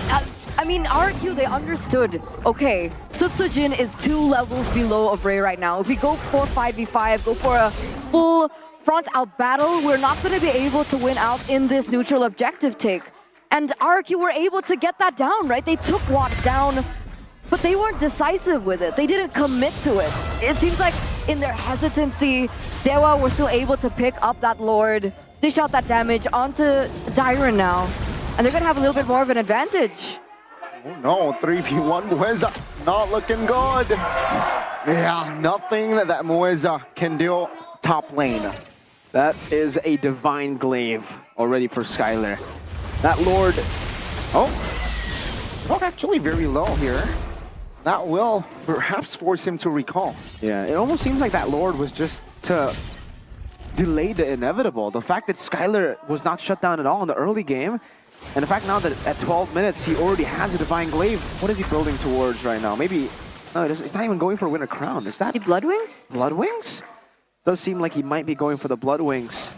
So once he gets the Blood Wings with all this peel and the Purify, they can just play Protect Mr. President again. Protect the King. It's I was gonna say Swift and Shift. The Swift coming in from RQ, right? Game number 2, they were centering a little bit more onto Skylar. In game number 3, it looks like they're planning the exact same thing. And it has worked out for them. If RQ win this, maybe that's the way to go for them against Dewa United. Maybe that's the loophole that they found to be able to find a winning matchup against Watt, to be able to look for that damage against Watt as well. Is Watt the missing link, the weakest link in Dewa? He did get MVP in game 1, right? It's either what or what? Yeah, it comes down to that. But so far, they are doing a good job utilizing the Moskov, at least here in the 13th minute of the game. They're utilizing it in the side lanes where they can actually get an advantage. Meanwhile, for RQ, no one can really match them. But that's the damage. It's just a basic attack as well. And first skill, that's it. Oh my goodness, that is the late game Natan at the 13-minute mark. Who will be able to hold this Natan off? No one. I don't think anyone can do it, even if... The thing is, if you let Natan get to this many items, there you go. Doesn't matter if you get the Radiant Armor, doesn't matter if you get an Athena, you can get a Rose Gold on top of that, a Queen's Wings. Doesn't matter. He deals true damage at this point. How will they do this? Oh, he ducked! Quicker onward as well. That's going to be Mueza deleted. Now it's going to be an all-out fight, so Rizzo being the sandbag with the Vengeance Hawk as well. Now it plays the flat towards the backside. Petrify! Tyron finds the trade almost all towards Ray, but actually K's isolated. RRQ, here's the Fredrin back. Triple kill in for Skylar as well to make everything worse. Oh, no. That's going to be a free Lord given over to RRQ. Again, against all odds, Skylar, a menace. Give him any hero. Give him the Beatrix, give him the Moskov, give him the Harith, give him the Natan, and he is going to be able to perform. Dewa, none of them stand a chance against the might that this king has. You asked if the Fredrin's back, Gani. I'm not sure if the Fredrin's back, but I am damn sure that Skylar on the Natan is back. That is a wishing lantern. He sold his boots. He wants the one-shot. He wants to go for the one-shot on Watt, on K's as well. Remember, he got a basic attack and one skill on. Now with the wishing lantern, I think Watt's just going to disappear. That's a big question there. Will he disappear? Final push potentially from RRQ. Final push for this series. Dewa United, can they hold on? Top lane, base turret taken down. Skylar with the entropy jumping in. Repositions, and that will be the Lord taken down. Mid base turret now being the focus. Dewa United, will they be able to hold on? They're trying to. They're holding on to it with dear life. A 4K Goldie for RQ doesn't matter at this point with how... Oh, Skylar! Comes in with a conceal, that's an airborne, but the damage from the Eternal Shard as well. Combined with Skylar will take one down. Weza being the sandbag, still holding on as Iron will now be able to survive that Black Dragon form. 1-for-1 RRQ. They move back and they will clear the jungles. They have the right idea though, right? I mean, Skylar was on a sliver of health with Mueza jumping in. Sure, they lost to Rizzo, but again, like you mentioned earlier on, that's a part of his job to create chaos. If he falls for the price of Skylar, then that's definitely a good trade. Oh, of course, yeah. It's going to be a massive trade if they are able to find Skylar there, but unfortunately not. Skylar has so much peel, has a Purify as well, and now we see that respect again. Wonder what he sold earlier, because he already had the Wishing Lantern. He had Blood Wings, sold it for Immortality, yeah. There you go. So buying and selling those Immortalities and the Blood Wings, swapping it back and forth when he is threatened. It's a Curse Helmet as well, so Sejin has already completed all of his items. It seems everybody's reaching the end game here for RRQ Hoshi. Meanwhile for Dewa, it's really just Moskov. It's just Watts and Ray perhaps there with some damage. Rin's Lightning Truncheon too. Yeah, for RRQ Hoshi, this is a slow build. They just got a bit impatient earlier. They wanted to go for, a surprise move. If they catch someone, then it would be great. If they don't, they can always just back away. Now it's just freezing the waves, play for the Lord, and with the next Lord, which is going to be an enhanced Lord at the 17-minute mark, or I wonder if they're actually going to just wait for it to be evolved, right? It's not that long. Could be. Let's see, 3 seconds. It looks like Susujin is starting it though. Yeah. So maybe they don't want to wait. Doesn't seem like they will, but they can always reset. No, Skylar Entropy, they want to come in. Okay, they don't. Chorizo has info, but Dyron here playing for the flanks. Edok with the conceal play. Black Dragon form should be popped quite soon. And there you go, revealing a lot of players as well. He jumps in. Retribution, who will it for? Tsutsujin. Now it's going to be an all-out fight. Edok losing the fight, but Skylar in prime position will be taken down. It's going to be now in the backside. Dyron trying to distract Nweza. Barely survives, but take a look at the damage from Watt. He is ready for that fight, so that's a double for Watt. And actually, Dewa United, they have neutralized the situation, though they need to deal with the Lord. This is it, right? That was a winning condition that Dewa met in that team fight. Says Skylar gets taken down, but wait a second, Ray, what are you doing? No, Tsutsujin winner crown. Just to buy Time Immortal, bought as well. And Dewa United, their reinforcements ensures the safety of Ray. Okay, Wind of Nature now for Skylar. Is that the adaptation that he needed? He needed that all the way from the start, I feel, but you know, he wanted to go for more damage, and it makes sense, being 8-0 and 4, but now, this is the hole in the game for RRQ. They're literally just playing for Skylar. These 4 members, they're built to play for Skylar. This is a peel composition, protect the king for RRQ Hoshi. So if Dewa United can coordinate together, how to dive together towards Skylar, like we said before, that's the win condition for Dewa. It's not just one member. It is the whole team's win condition. They all need to dive Skylar together, and when they get the kill on Skylar, they can win out in these team fights, because the rest of them, really, all of them don't do damage. Edok, Tsutsujin, Rins, and Dyron, they're all outscaled by Dewa United. It's just Skylar that remains the edge of the spear, the spearhead for RRQ Hoshi. So now the job for RRQ Hoshi is maybe for the Lord, let it go. It's okay at times. As long as you peel Skylar. Tsutsujin was more focused on the Lord. Skylar was not peeled, and Skylar got killed because of that. Yeah, it felt like that was a rush, right? Like, even you mentioned, like, are they going to wait for this Lord? Are they going to wait for it to be evolved? But it looked like they just wanted to tunnel through it.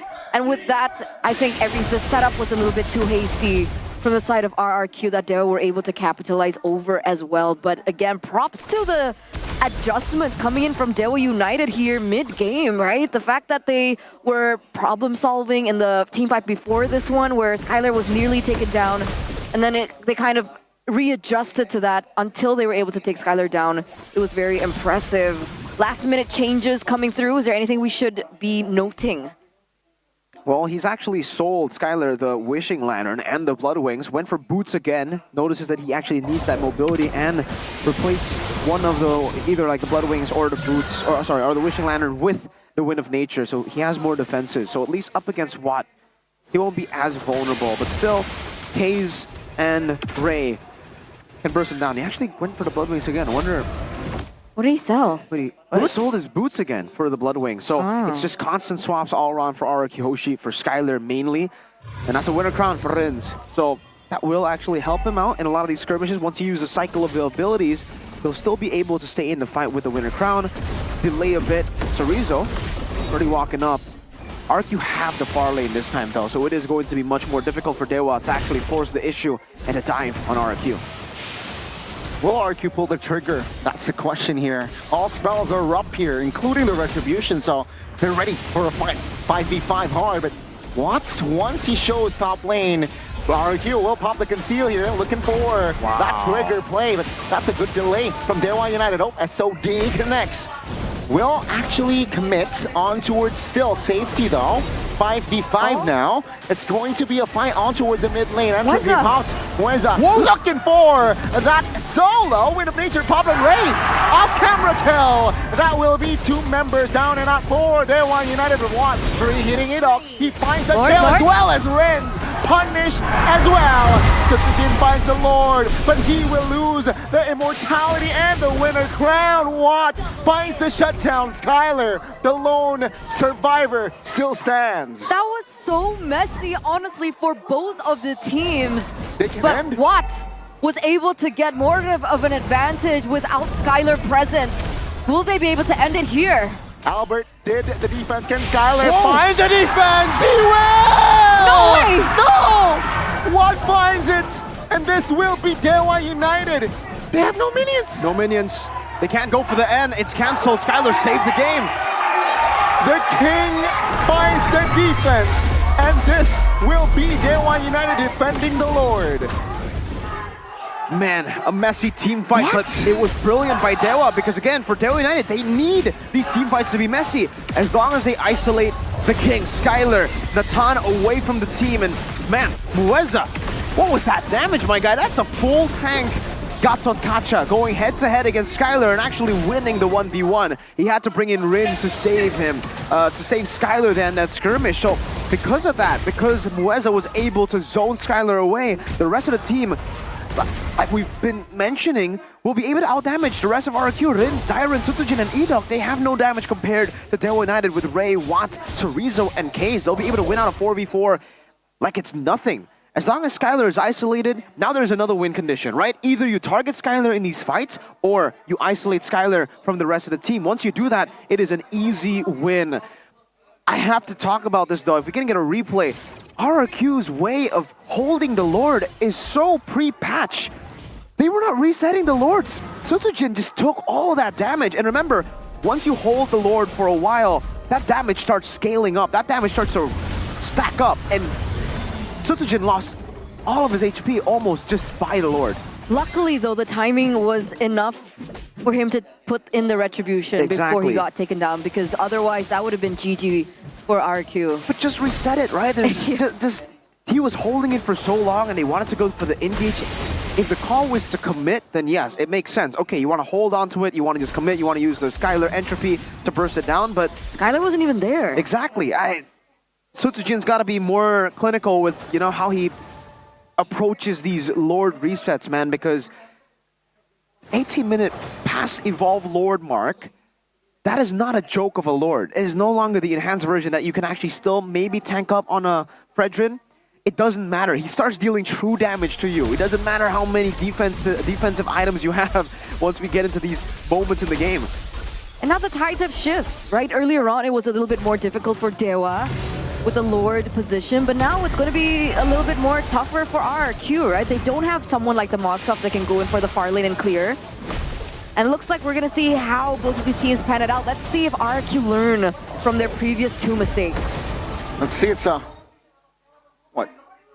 Lord, this is the 5th Lord, ladies and gentlemen, and 3 Lord for RQ, 1 Lord for Dewa United, who will take the 5th Lord and potentially the final Lord. Seems like both teams, they will take their time though. Slowly but surely. Just trying to go and build it up. Again, for RQ especially, this needs to be very slow. They need to play coordinated. As the game gets to a later stage, it gets harder and harder to play it coordinated, to play a proper front to back, because there are so many different angles, but there being so little structures. Now with the hand of the King Ida, Skylar looking to find the solo as well, and he will delete Mueza. Lord now will be their main focus. With the help of Dyron, Black Dragon form, Razo finds the Lord. But take a look at the class here. So Rizzo, he will lose his immortality and also his life. Skylar cheers that kill, and it's going to be Ray taken down as well for 70. RRQ 5v3. Can Dewa United do it? I don't think so. Keys next on the topping block, and Watts all alone again. RRQ using the mid wave to end the game. The Kings of Kings, they have done it. They have challenged the gods, and they will take the victory. They learned, they adapted, and they conquer. 2-1 for RRQ, ladies and gentlemen, with an amazing game plan. The adjustments in the game were phenomenal. And now it is truly still, for game 3 at least, it was Skylar on the time, really putting the team on his back. Well played, the adjustments by RRQ. A lot of mistakes though. You can see that Dewa really exposed a lot of the holes in RRQ Hoshi's game. And that definitely is a step in the right direction, at least for the rest of the teams in the league. They can see this and try to read RRQ in the future. There was a win still at the end. They're still the half-season champ, but RRQ are still far away from being perfect. It's definitely going to be a journey for this team. The building blocks, the foundation definitely is there.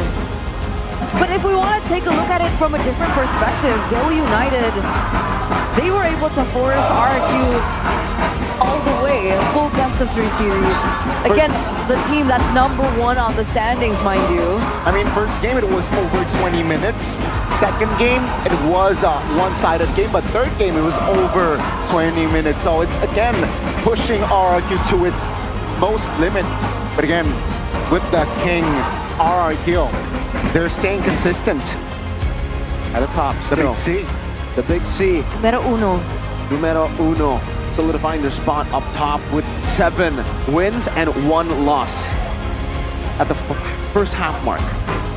First half mark, done and dusted for RQ. So once again, for those of you guys, the Kingdom, congratulations. It looks like the Kingdom is celebrating here at the arena as well, as we take a little flashback into the game that we saw earlier on. Looking at this position again, it looked really good. I mean, for Dewa United, right, they were able to get the Lord, but unfortunately they weren't able to disengage. Mueza went for the full commitment down onto Skylar, and unfortunately it did not work out, and the minions did not spawn fast enough. It was very unfortunate, but let's take a here to the victors with Bude Clara Mamstar over on the stage.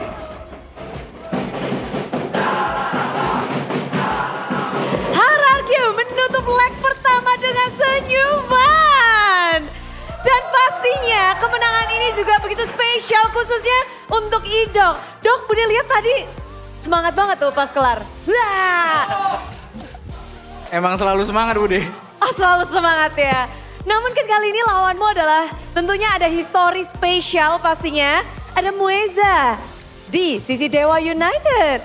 Akhirnya bertemu di MPL, berhadapan satu sama lain. Bagaimana tadi? Jago Bude, jago. Jago. Sama nggak seperti kilas balik pada saat MDL? Itu lebih jago lagi mungkin. Oh, lebih jago pas MDL? Ya karena comeback kami. Karena kena comeback ya, tapi kali ini kalian yang berhasil ngedapetin kemenangan. Tapi penasaran di sini, tadi itu benar-benar game yang sangat ketat. Game ketiga, game yang mendebarkan. Bagaimana pada akhirnya kalian bisa ngedapetin game ketiga itu? Ada Nathan Bangler. Bangler, oke. Ada Skylar. Dengan mode baru. Mode apa ini? Hah? Pakito. Gak dipakai tapi. Mode apa Skylar? Dengan rambut baru memecahkan rekor gold per menit terbanyak selama 5 season. Game tercepat pula, 9 menit saja. Hari ini Skylar mode apa ini bersama dengan RRQ? Modo Pakito semua kita, Pakito. Mode hap.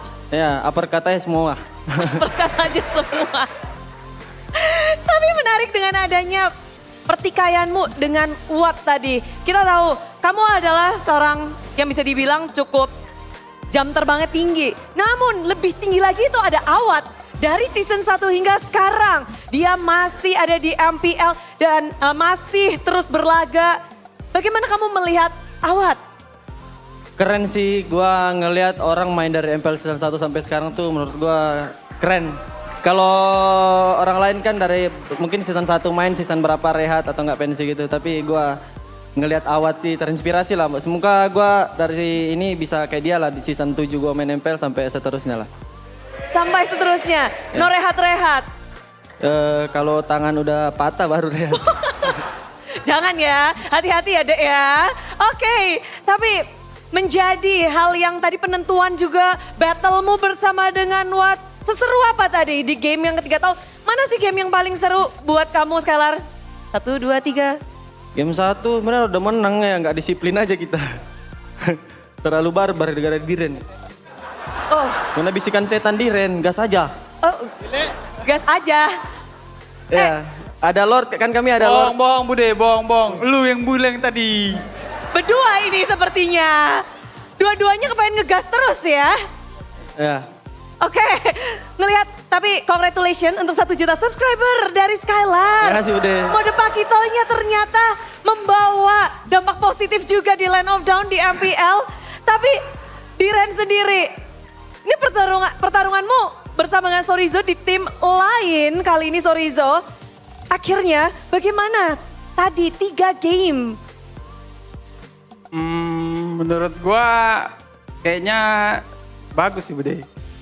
Bagus, bagus aja. dapat sesuatu juga kan dari game 1, 2, 3 itu. Apa yang paling kamu dapatkan di game 1? Mungkin ganking sama mikro dia mungkin ya. Ganking dan mikro dia. Namun di game kedua, ini kalian doang loh 9 menit. Apa rahasianya? Gas aja itu. Rahasianya kata Bang Ler percayain gua.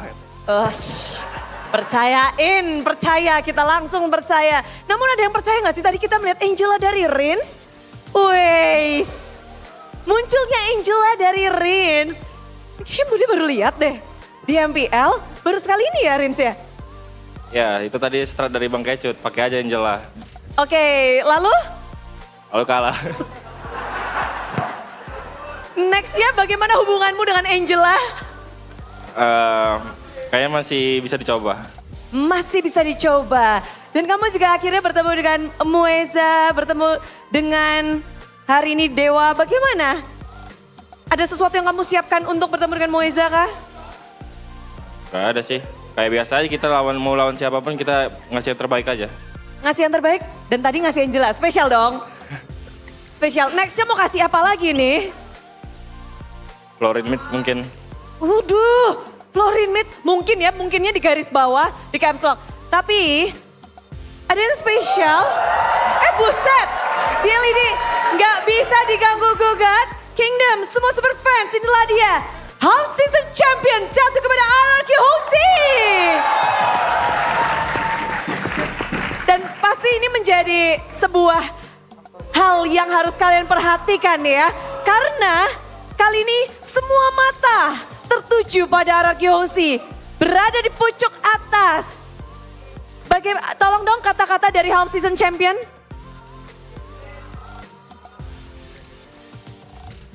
Alhamdulillah lah. Ya kita ya buat Kingdom juga jangan senang dulu, jangan berpuas ya. Soalnya kita masih ada half season juga sama playoff, tengah half season lagi kan. Ya semoga lah kita tetap improve dan memberikan terbaik juga. Ya buat Kingdom makasih juga yang selama ini udah support kita. Mau yang datang di stage atau yang RKK yang lagi di luar, ya terima kasih semua. Love you. Itulah dia speech-nya. Namun untuk perjalanan RRQ memang kita bilang wow. Gak ada yang menyangka tiba-tiba langsung bes di pucuk atas. Nextnya minggu yang ke-6 akan menjadi minggu yang sangat menarik. Sutsujin. Lawan dari RRQ, nextnya akan ada Bigetron dan juga Fnatic Onyx. Dua tim yang punya jungle assassin yang kemarin kita lihat ada The Battle of Assassin nih. Susujin sendiri pengen gak sih ada Battle of Assassin? Nggak tahu sih, dari coach draft aja nanti. Coach draft, terserah ya, yang penting siap aja. Tapi dari Sutsujinnya sendiri ngelihat kemarin kan kayaknya Battle of Assassin seru banget tuh. Pengen juga gak? Mau juga nih.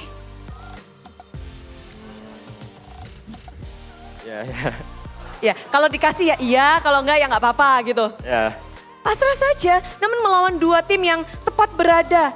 Benar-benar di bawah kalian posisi 2 dan posisi 3. Adakah sesuatu yang ingin disampaikan kepada kedua tim ini? Good luck aja nanti, minggu depan. Good luck aja nanti untuk minggu depan. Kalian di leg 1 melawan Fnatic Onyx ngedapetin kemenangan. Lawan Bigetron, kalian sayangnya gagal. Satu-satunya tim yang gagal kalian kalahkan. Ready nggak untuk membalas dendam di leg kedua?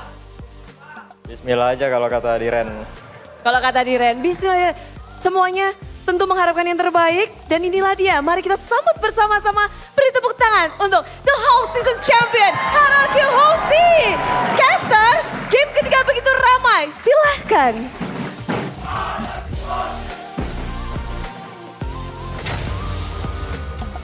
Congratulations once again to Rexor Regum Kaon for winning out the half-season champion. And remember, that means that this is Sutsujin's second time of winning that title. Whoa. A little tongue twister there. Season 10 EVOS. Yeah, and season 14.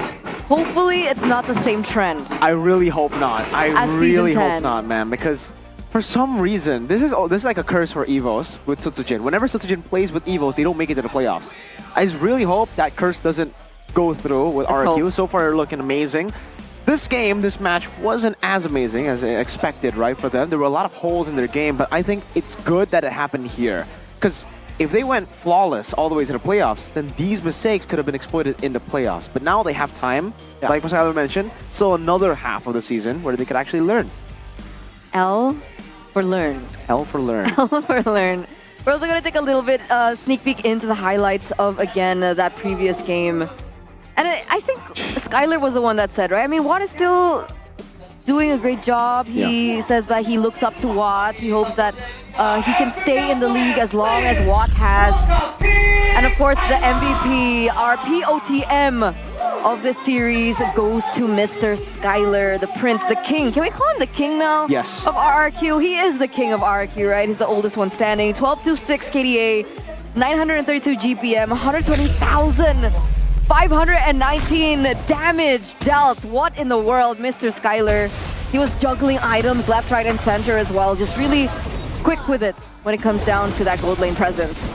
And honestly, for RRQ, they're the only team that actually has made the utility jungle work, right? And when I'm talking utility, I don't count the Alpha, I don't count the Bane. That is more still of a damage dealer. Yes, it could be utility, but this is pure utility with the Fredrin. It is a pure composition that RRQ utilized in this game. And for the most part, they were able to get such a massive lead in a lot of these skirmishes as well. But take a look at this, the pattern. If RRQ play around Skylar, they just circle around him and they just peel for him, they win these fights. But later on, you will see a completely different story. Dewa adjusting. This is the moment Skylar getting caught. And even Rins, he was like, all right, there's no way you lose that. And then Skylar probably started saying, yo, how is this Gatot killing me? How is he winning the 1v1? But because they already utilized so many resources to, isolate or to actually try to protect Skylar, Rins there, and Sutsujin took so much damage, there were a lot of mistakes. Small mistakes like clumped up in the skirmish and this Lord take for RRQ Hoshi that gave Dewa an opportunity to take the win. And here, man, this is just masterful by Skylar, using the entropy to dodge the freeze and the frigid glacier. Doesn't have to win the nature, unfortunately, but he knows exactly what to do in that moment. He has to go for the minion waves. And then after that, this was when, that was just questionable there. Mueza I feel like I know what he was trying to do. He was trying to, just go for the fight, bait them out so that the rest of Dewa could go for the Lord. And ultimately, they did get that. But K's, Sorizo, they should have really recalled and played with the Lord. I'm actually curious to see what the mic check has to say about that game. So we're gonna take it over to the golden moment right now. Langsung majuin orangnya guys ya, liatin. Gua cover layar ya. Mau nggak? Tuh. Nih, Gatot mati sih. Goton semua nih. Ini nih, Bob, yang ada. Sabar, defeng. Ada flicker. Depan dulu guys. Bob mati. Ada gua. Gua tutup belakangnya nih. Nice, Ren. Aman. Roro flicker. Lo banget guys, loranya guys. Aman. Balik. Julianya di situ. Depan Indo. Bisa pegangin nggak? Nice. Pegang. Mundur ya, Tur. Ya, aman. Kau lepas aja, Rin, kalau dia maju, Rin. Dia tarik nih. Kami datang. Gua teo. Lihat tuh dia tarik. Ayo teh. Lihat Gatot nih, Gatot. Mas, boy. Lihat Gatot tuh. Tur, lornya, Tur ya. Ya, gue liat. Orangnya mau Gua naga. Maju. Poton nih. Lihat Pove dulu. Nice. Aman, orang aja. Pope no winter. No pengen juga. Orang bisain pakai gua. Julian guys. Julian. Mati.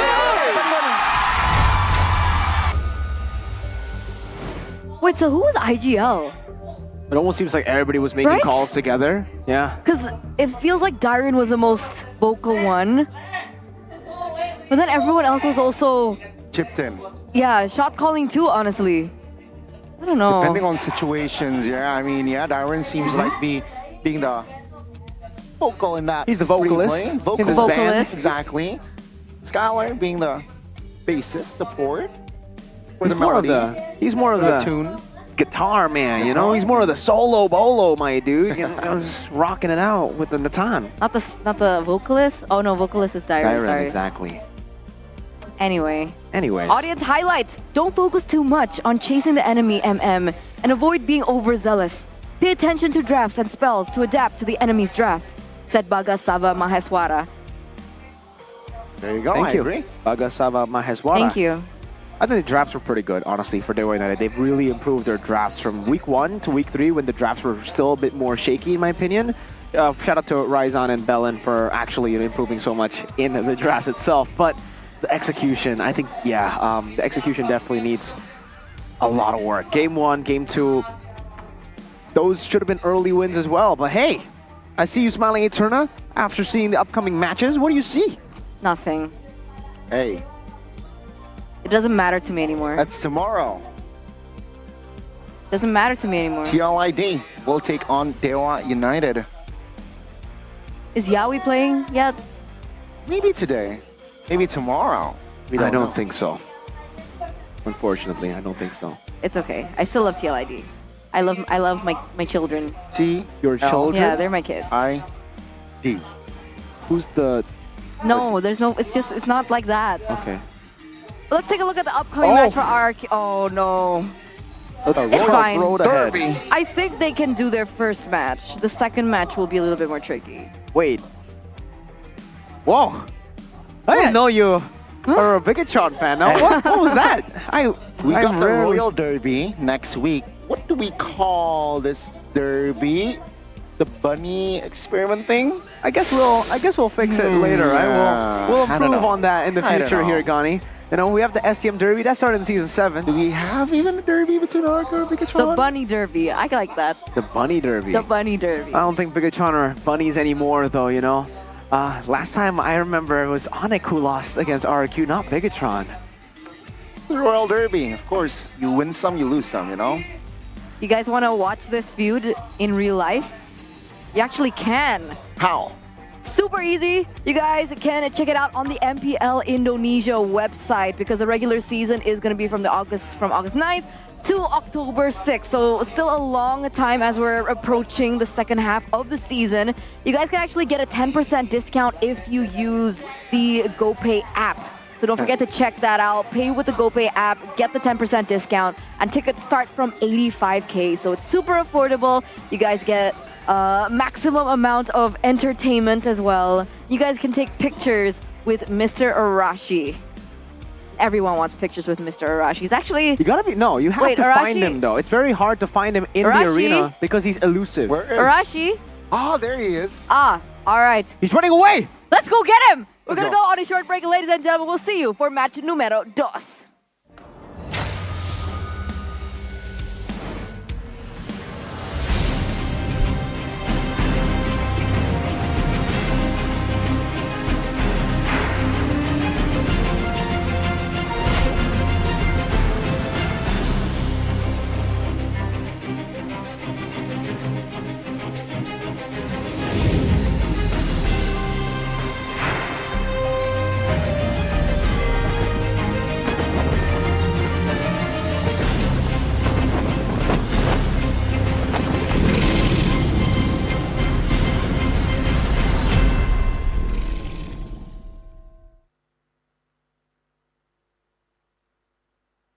Galaxy A55 A35 5G warna baru, awesome!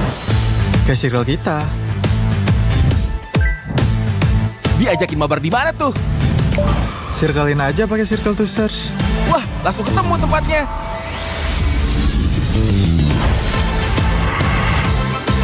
Kalau ini makanan apa ya? Gampang, circlein aja. Oh, itu makanannya. Awesome dan smart kan? Yuk join circle kita. Pakai aplikasi GoPay, dompet andalan gamers. Banyak damage-nya. Ada cashback hingga 20.000 buat upgrade skin baru. Aplikasi ringan gak makan memori. HP lemot bisa victory. Top up langsung dalam game tanpa hambatan. Ikutan selebrasi MPL di aplikasi GoPay. Menambah total hadiah ratusan juta. Bonus stage. Gratis 100 kali transfer kemana aja. Beli pulsa harga termurah. Scan QRIS dengan mudah. Download sebelum mabarkan. Dia tidak akan segan untuk menghadapi siapapun yang berani melawan. Dia mewarisi perjuangan karena di tubuhnya mengalir darah seorang pahlawan. Pedangnya mengukir takdir kemenangan, menghadapi segala tantangan. Penuh keberanian untuk terus berjalan menuju masa depan. Raihlah masa depan, nabung mulai dari hobi. Koleksi terbaru UBS Gold X Mobile Legends Bang Bang edisi spesial MPL ID Season 13.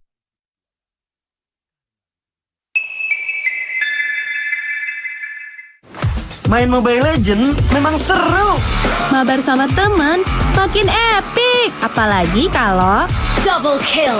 Tropicana Double Crunch, es krim karamel dengan lapisan coklat yang tebal. Crunchy-nya double. Main bareng, makan bareng Tropicana Double Crunch. Double crunchy level dewa. Rasa ini Gatot kacau. Ih, tombe basah. Bro, move on ke Head and Shoulders. 100% pede, ketombe basah dan gatal. Wiped out.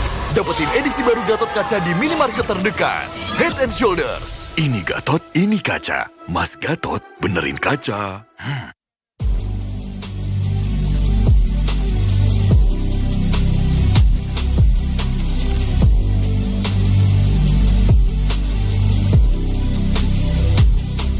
Kenangan adalah jati diri kita.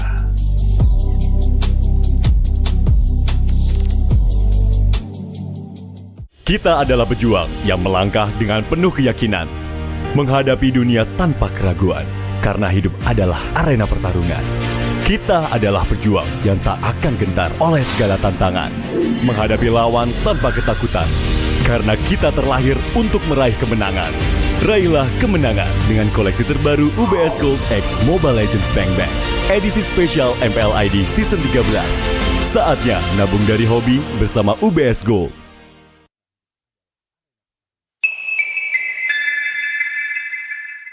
Apa akan kehilangan ingatannya? Masih inget ini, Pak? Sekecil apapun perhatian adalah kekuatan. Hidupkan momen kebersamaan. IndiHome. First Blood.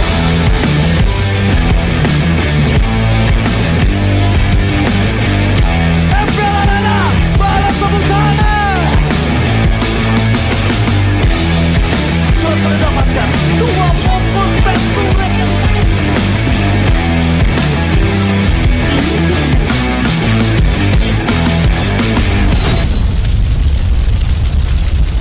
Pengen belanja banyak barang kebutuhan tapi malas keluar rumah.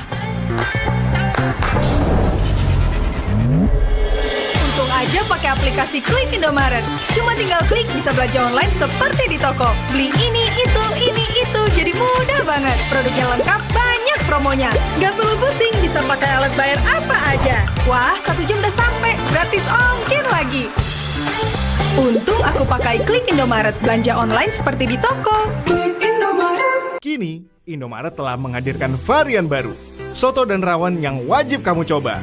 Dibuat dengan daging sapi pilihan, dimasak dengan rempah-rempah khas Indonesia, sehingga menghasilkan rasa soto dan rawon yang otentik khas Jawa Timur. Diolah selama berjam-jam sehingga menghasilkan kaldu yang gurih dan daging yang empuk. Bisa dihangatkan di toko atau bisa untuk stok di rumah. Soto dan rawon daging sapi Indomaret, enak tenan rasane.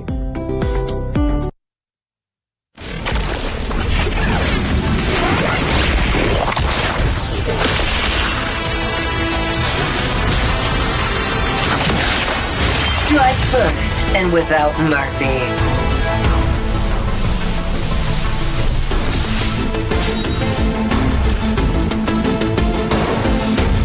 Where I tread, death follows. Enjoy your last breath. Deploying smoke. Going dark.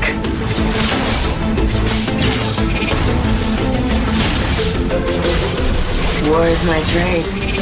Death is my craft. Backup plan? I am the backup plan. My destiny is what I make of it.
Galaxy A55 A35 5G warna baru. Awesome! Kayak circle kita.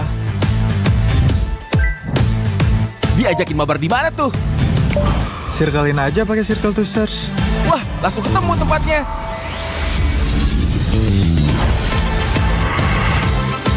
Kalau ini makanan apa ya?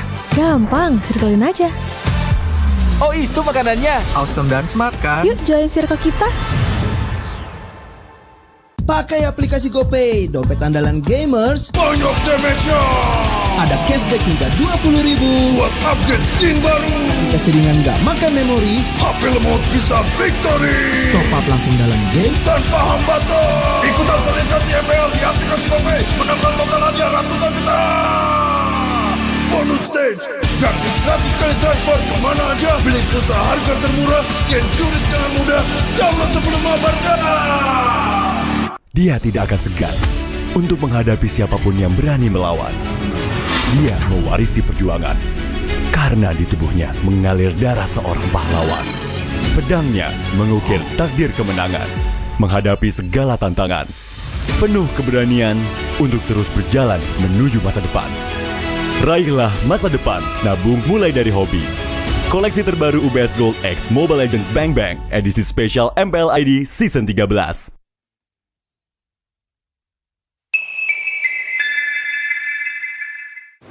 Main Mobile Legends memang seru. Mabar sama temen makin epic. Apalagi kalau double kill. Tropicana Double Crunch, es krim karamel dengan lapisan coklat yang tebal. Crunchy-nya double. Main bareng, makan bareng Tropicana Double Crunch. Double crunchy, level dewa. Rasa ini Gatot kacau. Ih, tombe basah. Bro, move on ke Head and Shoulders. 100% pede, ketombe basah dan gatal Wiped out. dapetin edisi baru Gatot Kaca di minimarket terdekat.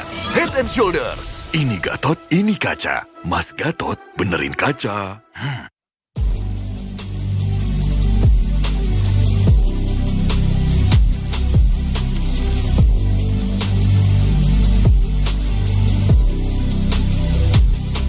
Kenangan adalah jati diri kita.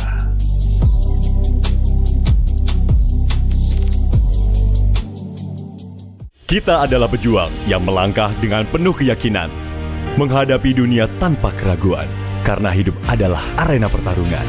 Kita adalah pejuang yang tak akan gentar oleh segala tantangan, menghadapi lawan tanpa ketakutan, karena kita terlahir untuk meraih kemenangan. Raihlah kemenangan dengan koleksi terbaru UBS Gold X Mobile Legends Bang Bang, edisi spesial MPL ID Season 13. Saatnya nabung dari hobi bersama UBS Gold.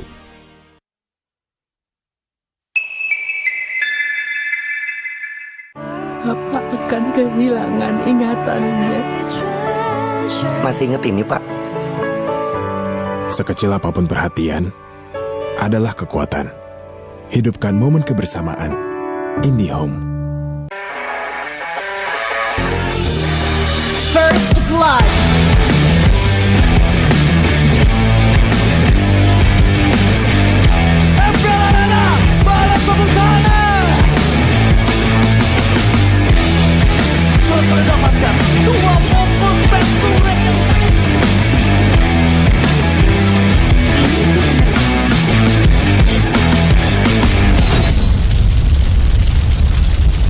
Pengen belanja banyak barang kebutuhan tapi malas keluar rumah. Untung aja pakai aplikasi Klik Indomaret.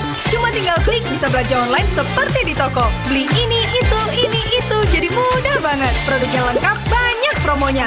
Gak perlu pusing, bisa pakai alat bayar apa aja. Wah, 1 jam udah sampai, gratis ongkir lagi. Untung aku pakai Klik Indomaret, belanja online seperti di toko. Klik Indomaret. Kini, Indomaret telah menghadirkan varian baru, soto dan rawon yang wajib kamu coba. Dibuat dengan daging sapi pilihan, dimasak dengan rempah-rempah khas Indonesia, sehingga menghasilkan rasa soto dan rawon yang otentik khas Jawa Timur. Diolah selama berjam-jam sehingga menghasilkan kaldu yang gurih dan daging yang empuk. Bisa dihangatkan di toko atau bisa untuk stok di rumah. Soto dan rawon daging sapi Indomaret, enak tenan rasane.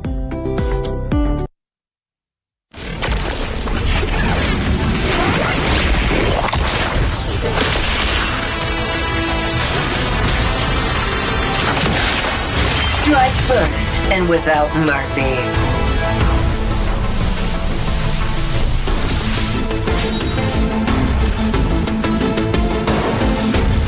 Where I tread, death follows. Enjoy your last breath. Deploying smoke. Going dark.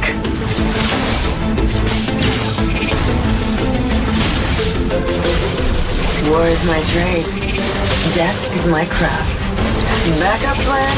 I am the backup plan. My destiny is what I make of it.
Galaxy A55 A35 5G warna baru. Awesome! Kayak circle kita. Diajakin mabar di mana tuh? Circlein aja pakai circle to search. Wah, langsung ketemu tempatnya.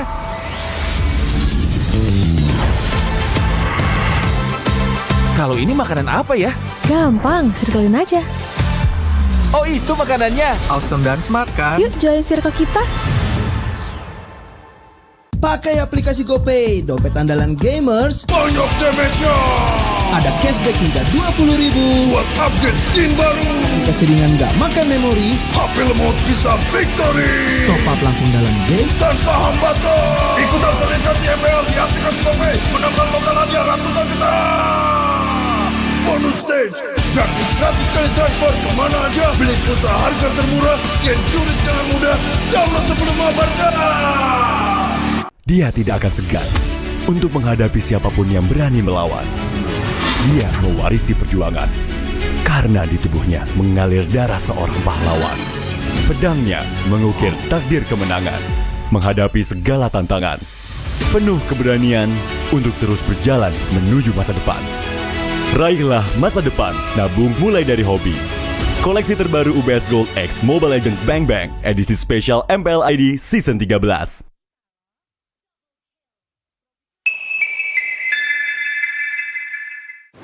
Main Mobile Legends memang seru. Mabar sama temen makin epic. Apalagi kalau double kill. Tropicana Double Crunch, es krim karamel dengan lapisan coklat yang tebal. Crunchy-nya double. Main bareng, makan bareng Tropicana Double Crunch. Double crunchy level dewa. Rasa ini Gatot kacau. Ih, tombe basah. Bro, move on ke Head and Shoulders. 100% pede, ketombe basah dan gatal Wiped out. dapetin edisi baru Gatot kaca di minimarket terdekat. Head and Shoulders. Ini Gatot, ini kaca. Mas Gatot, benerin kaca.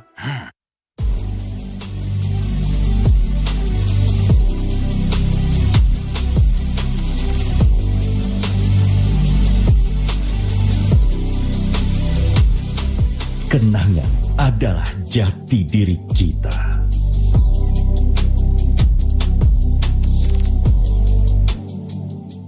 Kita adalah pejuang yang melangkah dengan penuh keyakinan, menghadapi dunia tanpa keraguan, karena hidup adalah arena pertarungan. Kita adalah pejuang yang tak akan gentar oleh segala tantangan, menghadapi lawan tanpa ketakutan, karena kita terlahir untuk meraih kemenangan.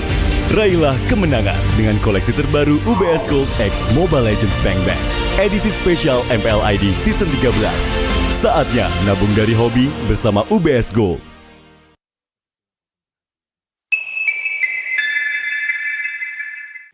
Apa akan kehilangan ingatannya? Masih inget ini, Pak? Sekecil apapun perhatian adalah kekuatan. Hidupkan momen kebersamaan. IndiHome.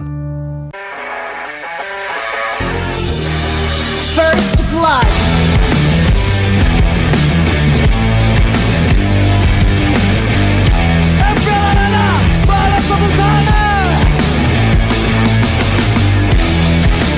Mendapatkan 2 momen best yang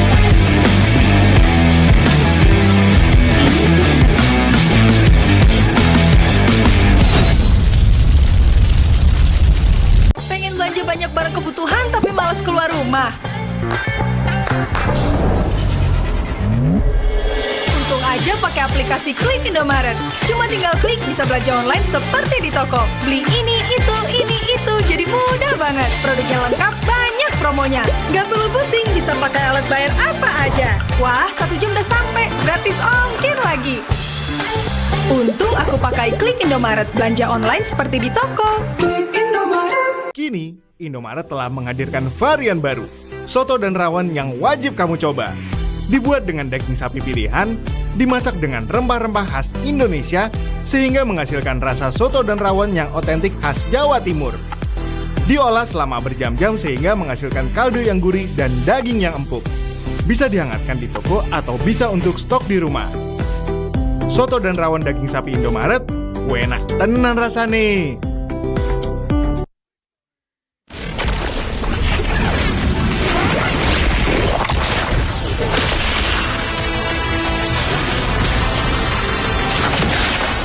Strike first and without mercy.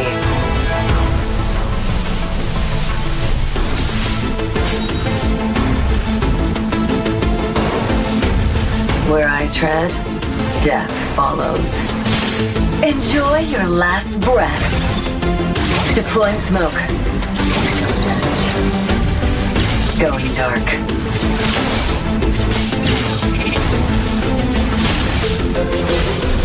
War is my trade. Death is my craft. Backup plan? I am the backup plan. My destiny is what I make of it.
Galaxy A55 A35 5G warna baru. Awesome! Kayak circle kita. Diajakin mabar di mana tuh? Circlein aja pakai circle to search. Wah, langsung ketemu tempatnya.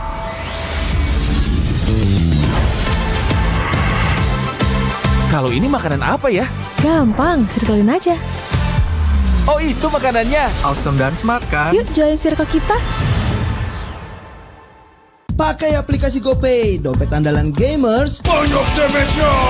Ada cashback hingga 20.000 buat upgrade skin baru. Aplikasi ringan gak makan memori. HP lemot bisa victory. Top up langsung dalam game tanpa hambatan. Ikutan selebrasi MPL di aplikasi GoPay. Menambah total hadiah ratusan juta. Bonus stage. Gratis 100 kali transfer kemana aja. Beli pulsa harga termurah. Scan QRIS dengan mudah. Download sebelum mabarkan. Dia tidak akan segan untuk menghadapi siapapun yang berani melawan. Dia mewarisi perjuangan karena di tubuhnya mengalir darah seorang pahlawan. Pedangnya mengukir takdir kemenangan, menghadapi segala tantangan. Penuh keberanian untuk terus berjalan menuju masa depan. Raihlah masa depan, nabung mulai dari hobi. Koleksi terbaru UBS Gold X Mobile Legends Bang Bang, edisi spesial MPL ID Season 13.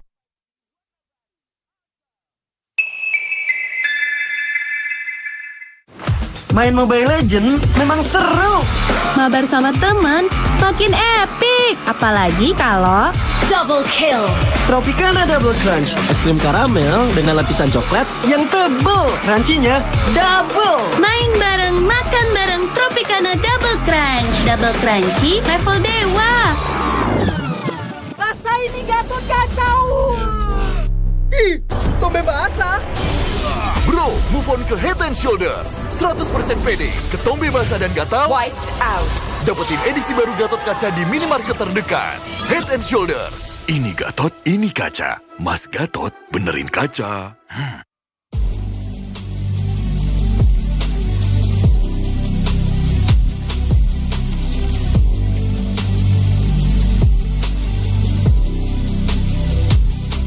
Kenangan adalah jati diri kita.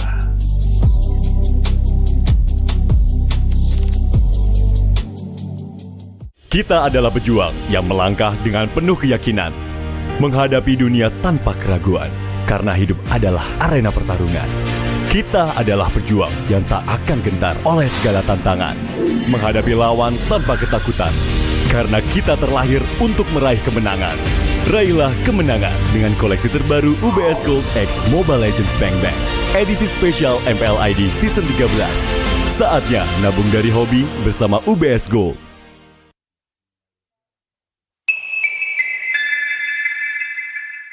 Papa akan kehilangan ingatannya. Masih inget ini, Pak? Sekecil apapun perhatian adalah kekuatan. Hidupkan momen kebersamaan. IndiHome.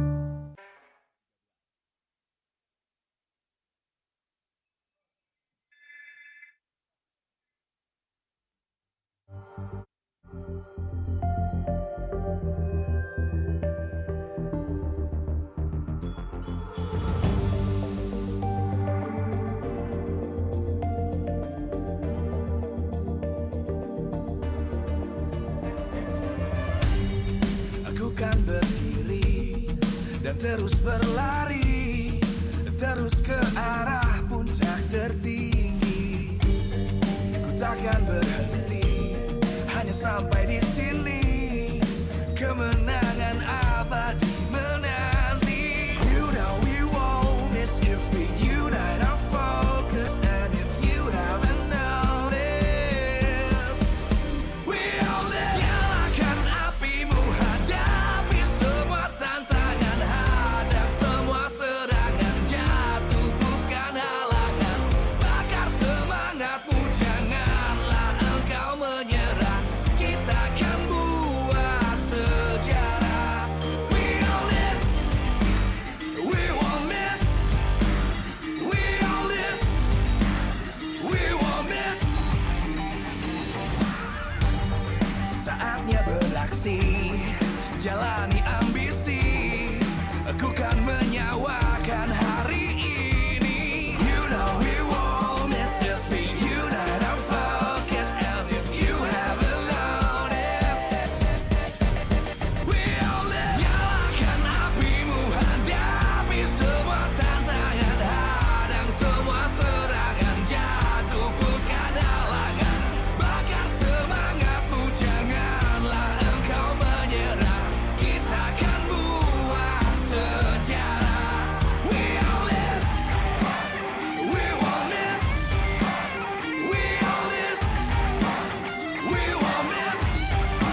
terus berlari, terus ke arah puncak tertinggi. Ku takkan berhenti, hanya sampai di sini. Kemenangan abadi menanti. You know we won't miss if we unite our focus. And if you haven't noticed, we all live. Nyalakan apimu, hadapi semua tantangan, hadang semua serangan, jatuh bukan halangan. Bakar semangatmu, janganlah engkau menyerah. Kita akan buat sejarah. We all this, we won't miss. We all this, we won't miss. Saatnya beraksi, jalani ambisi. Aku kan menyawakan hari ini. You know we won't miss if we unite our focus. And if you haven't noticed, we all live. Nyalakan apimu, hadapi semua tantangan, hadang semua serangan, jatuh bukan halangan. Bakar semangatmu, janganlah engkau menyerah. Kita akan buat sejarah. We all this, we won't miss. We all this, we won't miss. We all this.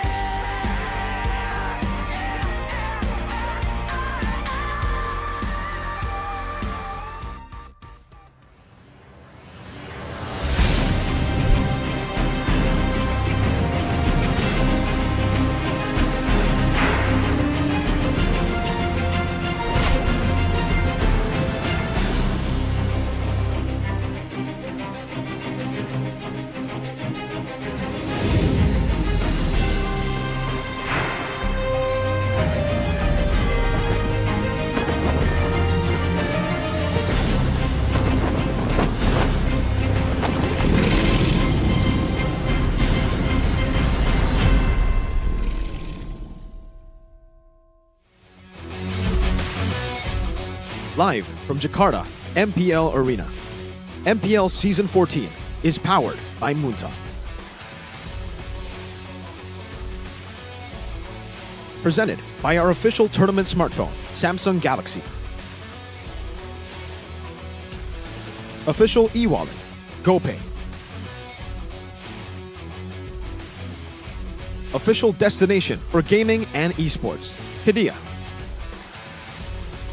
Official gold partner, UBS Gold. We own this.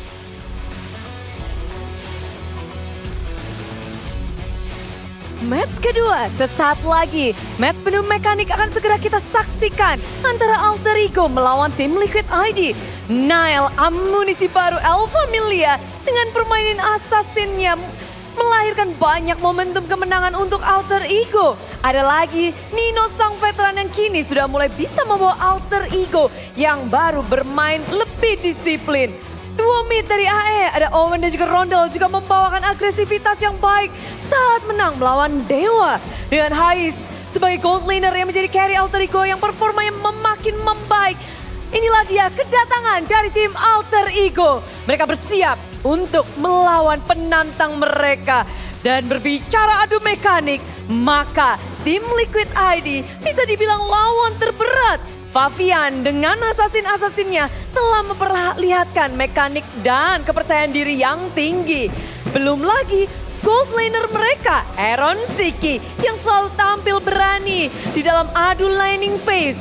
Sama seperti halnya dengan Nino, Aran juga memimpin pasukan tim Liquid ID memasuki era barunya. Terlebih dengan duo Yaskiel dan Widi yang bisa menjadi playmaker yang melahirkan banyak momentum untuk tim Liquid ID. Ketenangan dari kedua player ini akankah membawa sebuah kemenangan? Inilah dia pertarungan yang kita nantikan.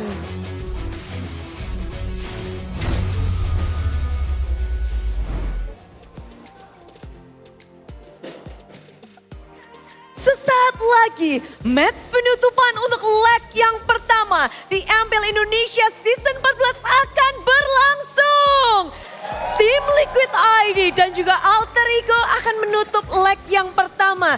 Dan pada akhirnya di leg pertama semua tim sudah bermain sebanyak 8 kali. Mereka melawan semua tim yang ada di MPL Indonesia. Dan pada akhirnya kita akan melihat seberapa besar poin yang mereka dapatkan. Dan kali ini tentunya Bude begitu bersemangat melihat antusiasme dari Alter Champs dan juga dari The Cavalier. Semuanya ingin tentunya mengakhiri leg pertama dengan senyuman.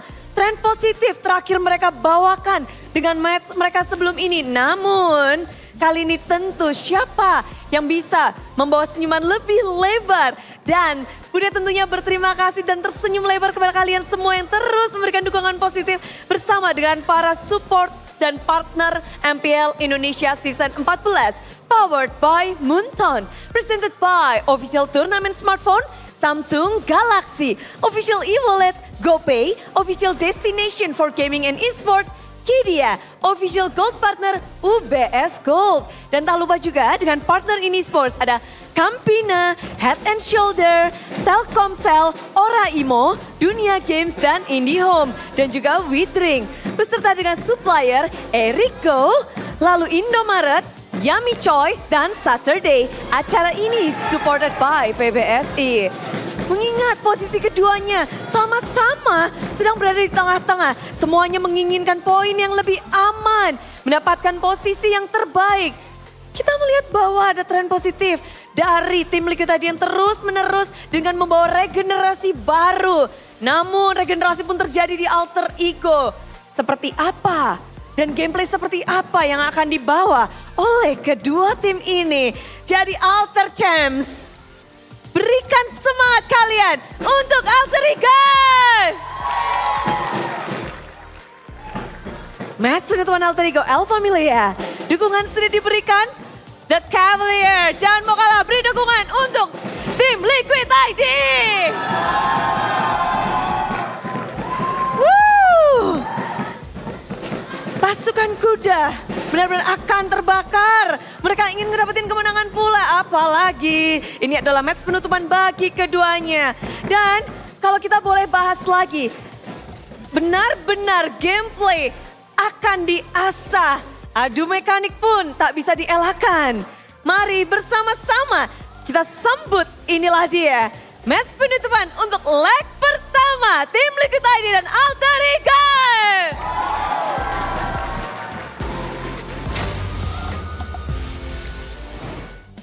Our final match of leg number 1 is upon us, ladies and gentlemen, as the Cavalry Team Liquid ID will charge against a three-face mask, Alter Ego. Welcome back to the English broadcast with me, Eterna, alongside with Gani as well as Mirko. And today, once again, we are going to be bringing you the epicness, the battle, the action of this second match. Now, with both of these teams facing off once again, it's a little bit of a different story between both of these teams. Alter Ego are looking to break their curse here, looking to break that lose streak that they have upon themselves as they're looking for a win. Do you think that it will be possible today? I think the time is now, right? Final match of the leg, maybe after a week of, after a week break, right? In the weekdays, maybe they have found their jam here, wrecked. I still believe in, of course, Highs in that gold lane. Still very, very reliable, hopefully, in that role. I like that, man. Gani. It seems So maybe he's actually convinced. found a second team to support. It's number 1, Onyx, and then number 2, Highs. Not the team, but the player. But yeah, Highs has been really consistent. He's actually just been the weak side of Alter Ego, where they actually still try to utilize Nile for the most part. And it almost seems like both these teams have the same style. Alter Ego and TLID both very, very highly mechanical and both really relying on their mechanics to carry through. Though I will have to say though, Alter Ego have had more crafty drafts than TLID, but TLID have had more macro than Alter Ego. In the game itself, when it comes to execution, TLID, I would say, are better. But outside of the game, in the drafts, Alter Ego have shown that they can even outdraft RRQ, Kescute. So many teams actually falling to a lot of these cheese picks, and with the Pioneer, the Architect, being the head coach for Alter Ego, we've seen even the Phobius come out. He was the first to bring it up. The Hylos as well, one of the first, and the Lunox against the Herod. It was first brought up, in MPLID at least, by Aldo. I like that you mentioned that, right? Because if we're talking about both of these teams, sorry, we're also going to have to talk about their barriers. Yeah. And one of the barriers is the fact that, very similarly, both of these teams have a tendency to fall back onto their signature heroes, their signature picks, which is why you mentioned with the drafts for TLID, it's been them choosing what is best for them, but it's also the same story for Alter Ego, right? Niall on the Nolan, Nino on the Phoveus and the Hylos. We have Fabian on the Nolan as well. Do you think we'll see a Nolan battle between both of these teams? I mean, we see Nolan being played here as well for Niall. Yeah, very highly contested pick for Fabian and for Niall. Both actually the most picked heroes for Fabian and Niall. I think, though, it comes to the setup as well, because for Alter Ego and Liquid, it all comes down to how they can actually give space for Niall on the Nolan, Nylan is what we call him, or Fabian on the Nolan to be activated. Let's talk about Alter Ego, the ways that they can actually get the game in, and it's through what we saw from Dewa United. Dewa United tried to replicate Alter Ego's style up against RRQ, which was literally the same. As you can see here, super messy team fights from the side of Alter Ego up against RRQ Hoshi, and that is the way that they like to play. They like to go for these brawl compositions. It was a Phoveus, Lunhox, Loyi as well, and the Nolan for Alter Ego. So if they can get something of the sorts again up against Team Liquid, it'll be great for them. But now this is the problem. When you're up against Liquid, who have the same style, they want to go for these chaotic skirmishes, they want to isolate you. I think we're in for a banger of a match because, I don't know, I've already said their names like a billion times, but seriously, Niall versus Fabian has got to be the matchup that everybody's been waiting for. These are two of the most highly respected assassins in MPL Indonesia with probably the most potential in MPL Indo, right? We have players as godly as Kyrie already, but now this is the new gen. With Fabian, with Niall, I can't wait to see what lengths they go to and they reach in this season. Yeah, I mean, if either Fabian or Niall picks up the Nolan, better ready to call the police because a lot of hit and runs will occur in the Land of Dawn. They're gonna be serving some jail time. Exactly, man. So let's see here. The one highlight is that roamer position from the side of Alter Ego, right? I think Owen needs to step up, and there's a message here actually from Moran for AE La Familia. Yeah, he says for Alter Ego, I dearly want to make the hashtag bring Serpai back. That's the translation of Balikin Serpai. Bring Serpai back. Because, I don't know, is there some blood brewing between both of these EXP laners, Nino and Aran? I think it's just Did Aran. I miss something? He misses the matchup against Pai. Sirpai. Against It's not Sirpai, it's Sirpai. You have to say it the way Aran says it. Sirpai. Sirpai. Sir. Exactly. Not Sir. Sirpai. Sirpai. Okay. He misses that Got it. matchup, and with Pai absent, it's been Nino filling that shoe. So let's see here, Ron. Will he be able to deliver as well this match? That's a big question. Will he be able to deliver? I mean, technically, what has Aran picked up this season? Hylos, And?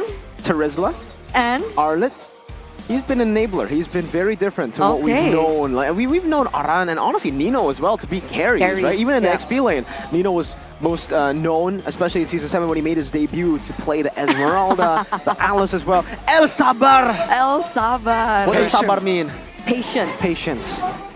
El Patience. Why is he El Patience? Apparently in the comms. Yes. Right? Apparently in the comms he's been screaming, Sabar, Sabar, Sabar. Yeah. Which means stay patient. In that way, but ladies like, and gentlemen. yeah, it's kind of like you're it's screaming ironic. for patience.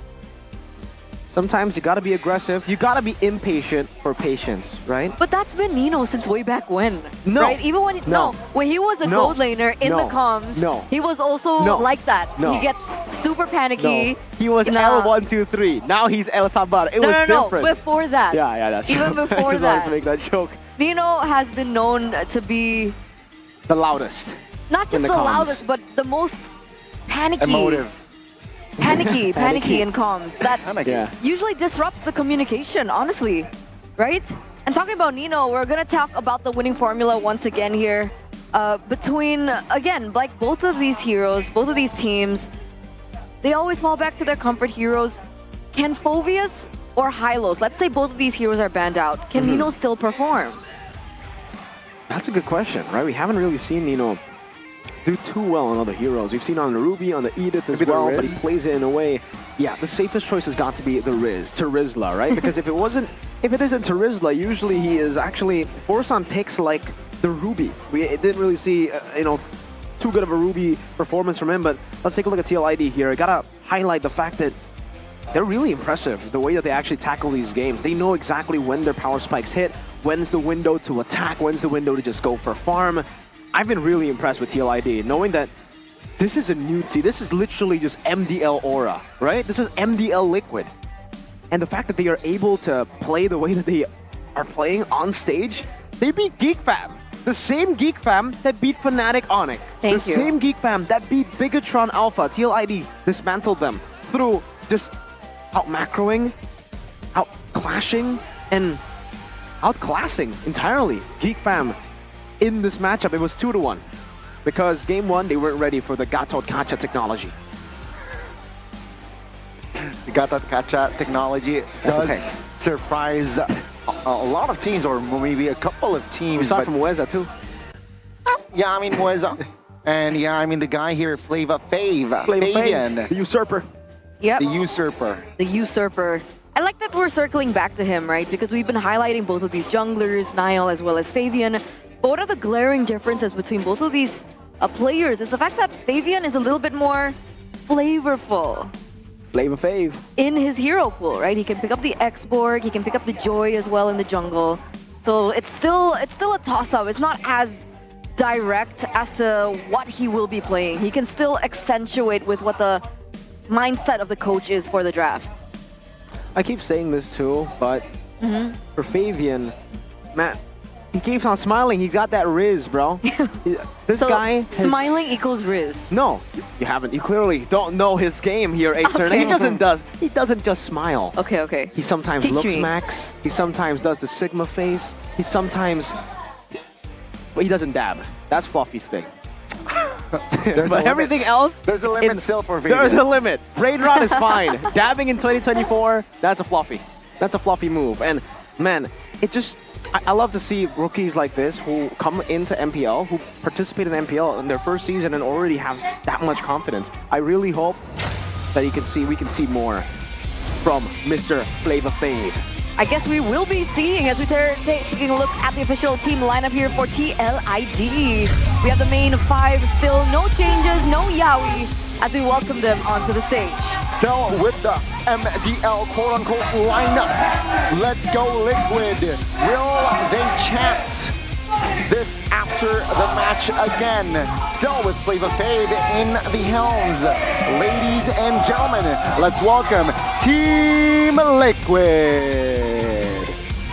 Team Liquid, still no Yaoi. You heard the disappointed sound of one of our casters. And no, I'm not talking about Gani, nor Arashi, nor Realizer Sheffin. You know exactly who it is.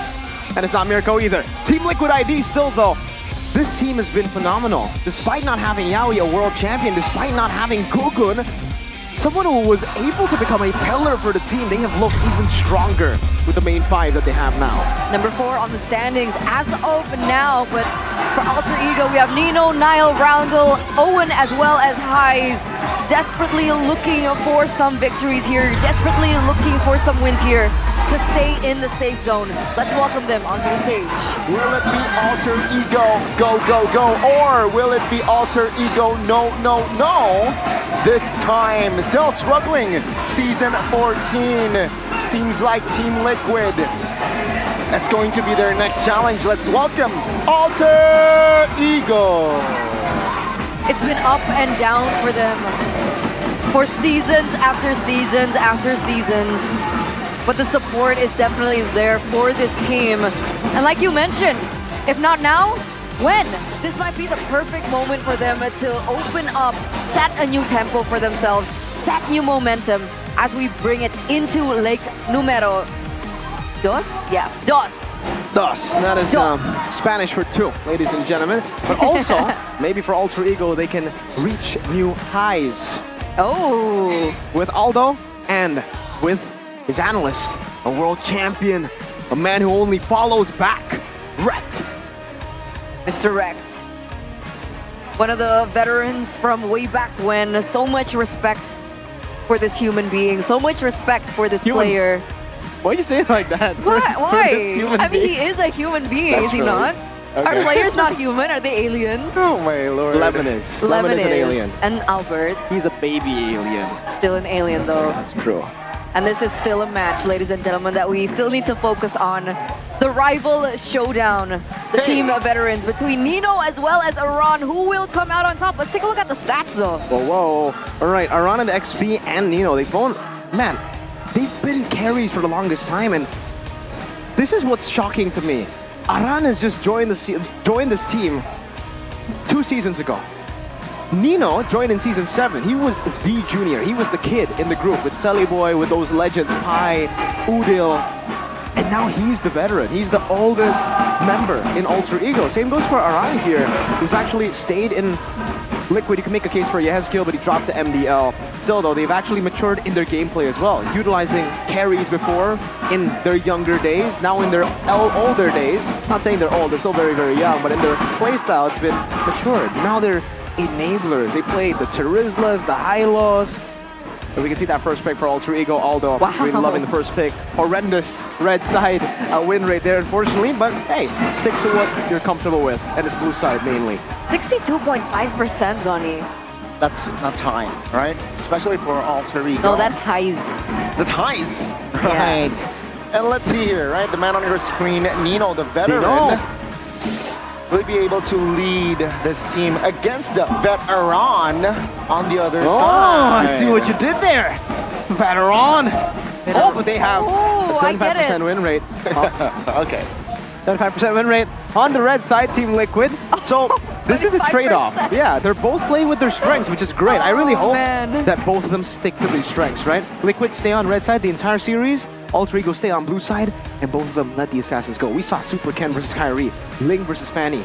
3 games. 3 games. Shall we see a Nolan versus Fanny, a Fanny versus Ling, a Fanny versus Joy matchup for Flavor Flav and Mr. Nael?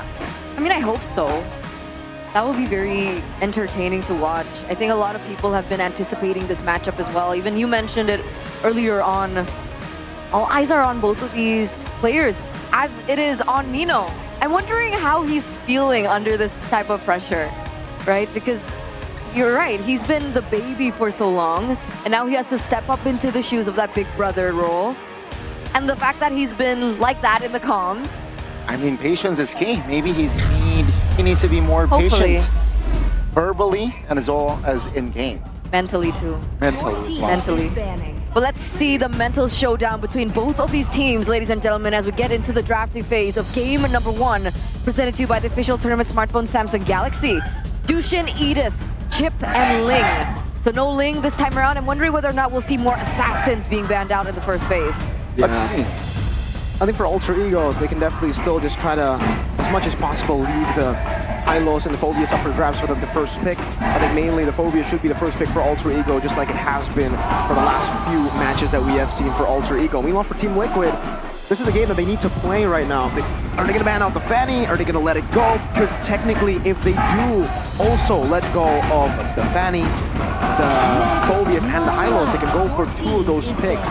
It is the Herith for Alter Ego, so still, as usual, trying to force out one of these big picks. Phobias, Hylos, maybe even Fanny. I'm wondering if banning Nino's heroes out would be a strategy against Alter Ego. Maybe. We haven't really seen the team actually exploit that. What's your and it is going to be the Fanny ban, leaving Phobias and Hylos up for grabs. Alter Ego always usually with the Phobias, but the Hylos could still come through. They decide to go Phobias, Liquid. And they respond with the Hylos pick here. What would it be though? Hylos plus... Hylos for sure. Vexana. There you go. Another hero that is quite trendy. Apart from the Aurora, right? I mean, Vexana, very good, stable, and also the Eternal's Guard can break the tempo, whilst Alter Ego Perhaps they want to charge on towards the cavalry. So a very good response. But now, I feel like Nolan here. Usually the trend is to secure Nolan here for Alter Ego, for Nile. They can also go Hayabusa, honestly, right? So really Hayabusa or Nolan, go for your comfort. What is the comfort for Alter Ego though, for Nile? They can also honestly go for the Roger, right? The Roger becomes a really good flex pick, and that's exactly what they go for first here. So that means they won't really be picking up a jungler just yet or a gold laner. They want to use the flex pick, and they will end it up with a Zask. Roger plus Zask, a strong composition to start things off for Alter Ego. And for TLID, this should be the green light to go for Nolan. I completely forgot about the Zask. The Zask was untouched in match number 1, was it not? Yushin was a little bit more prioritized, as well as the Vexana. But the Zask is still a strong mid laner, right? Can hold the lane. We've seen heroes be able to counter the Zask. Is the Vexana-Zask matchup, who does it favor? Who clears faster? Well, obviously the Vexana clears faster. But what about presence? Presence in team fights? Yeah. I'd say it's a 50-50. It really depends on the execution, right? Because if he has skill and the Vexana is able to land these skills, like the terrifying, the right targets, like let's say the Roger or even the Phobius, that's good lockdown up against them. Once you jump in with the Infernal Pursuit, you are very, very vulnerable. So we are going to see the Tigreal ban out for a Liquid ID. Alter Ego should get rid of the Faramis here, as they've already picked up the Zask. Actually, wait, I forgot. Vexana's already picked up, so it's not going to be the Faramis. They don't need to ban it. They go for the gold lane instead, trying to actually knock down some of these big picks from Aaron. And that might be actually a good way to tackle these drafts. We haven't really seen Aaron Shiki tested to his limits in his hero pool, in the hero pool department. Now he is, right? The Harith, the hero that he's completely known for, has been banned out, respected away. The Moskov as well. So I guess that leaves him the Roger that's been picked up by Alter Ego. The carry, that's it. What else has he utilized this season? We might see a new hero. We might see a debut for Aaron Shiki. Exactly. Seems like that is the route that Alter Ego want to take. TLID, last ban, Jawhead. Take real Jawhead. Owen left with Cho. So it's a trade-off. Alter Ego really trying to nail down on Aaron Shiki's hero pool. TLID doing the same, but towards the roam, towards Owen, which a lot of people believe to be the weak link for Alter Ego. Very 50-50 in a lot of his engagements. Alter Ego will ban out the Mathilda. That has been a key, actually, pick for Witty, who's actually been able to utilize the Mathilda. And yes, that combo is pretty good with the Alpha. I think for TLID, though, they might need to actually go for the carry pick first. They are hovering over the marksman. Carry is up for grabs. If it's not the carry, what is it going to be? It's against a Roger. I think carry is relatively safe against a Roger. What are the options? We're looking at it right on screen. Seems like it should just be carry. I guess or the heroes Beatrix. that we've seen is Clint, Beatrix. Are they gonna go for? Oh, they might actually leave it for a last pick. Oh, they're gonna save. They're gonna go for Lolita, signifying Hanabi last pick. Yeah. I was about to ask, are we gonna see a Lolita Hanabi? This is amazing. This is great by TLID. Picking this up basically forces Alter Ego to respond over whether they want to actually go for. I feel like at this point, Roger. The Ruby is, man, this is tough. This is really tough. The Hanabi-Lolita combo will be ridiculous. Alter Ego tried to utilize this, by the way, Lolita-Hanabi. I wonder what they're going to go for here. Roger jungle has not worked at all. Nile has a 0% win rate. He's picked it up like 3 or 4 times in the jungle. So I'd say add on some more kill pressure, but then no one's going to be able to deal with the high loss. Best case scenario would be Lunox Gold and play the Roger in the jungle, then play a roam that can disengage. What will that be? Who is it? Grok? Minotaur hasn't found as much success lately. Oh, okay. So Lancelot and Grok is going to be the answer. I mean, technically you mentioned disengage. Grok can do that. Grok can also be a little bit more active around the map too. Good clear. But the Lancelot pickup from Alter Ego, it sounds like a very tough job against the composition that we're seeing from Liquid ID, honestly. Yeah. I get it. Alter Ego are actually just trying to fight it with There's so much CC. Exactly. And I mean, if jungler this season especially can rock the Lancelot, it's Nile, right? I mean, it's Nile when he's on that Lancelot, especially when he was on peak. Amazing, amazing. River, it's gonna be a ton. against the current. it's so tricky. Like, Lancelot is one of the most trickiest assassins in this meta right now. The fact that if you miss a single skill, the fact that it's so easy for you to be CC'd, to be stunned, it's a tough option, but if they can pull it off, then it can be effective. Yeah, I think it comes down to execution again though, but personally for me, I favor Alter Ego's draft a bit more. This composition basically ignores the Hylos completely. They just want to dive into the back line, and again, if Natan gets picked off, if Vexana gets picked off, I really don't think the Alpha will be enough as a sole damage dealer in these skirmishes to carry through. Meanwhile, for Alter Ego, this is technically a full damage Alpha composition. Even the Grok will deal significant amount of damage.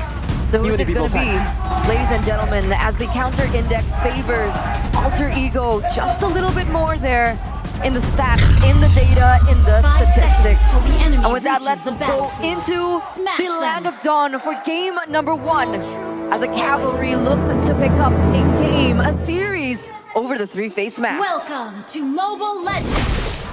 Let's see the items here, or rather the emblems first. Oh, early start. Good poke there from the Vexana. Fabian and Niall actually going towards the opposite side. Both starting on the purple buff there. For the pathing, in terms of the clear, it's relatively even. Looking at the emblems, Aaron Shiki actually going for the weakness finder, and it is going to be Witty playing in a way where it's just to set up Aaron Shiki down below. QC for Owen to get more maneuvers around the map. And for the most part, between both of these gold laners, right? Highs as well as Aaron Shiki. What do we think about this matchup? Who wins that lane? Aaron Shiki versus Highs, it should be Highs, but because Witty's always in the bottom lane, it will be very, very good for Aaron Shiki to just get farmed.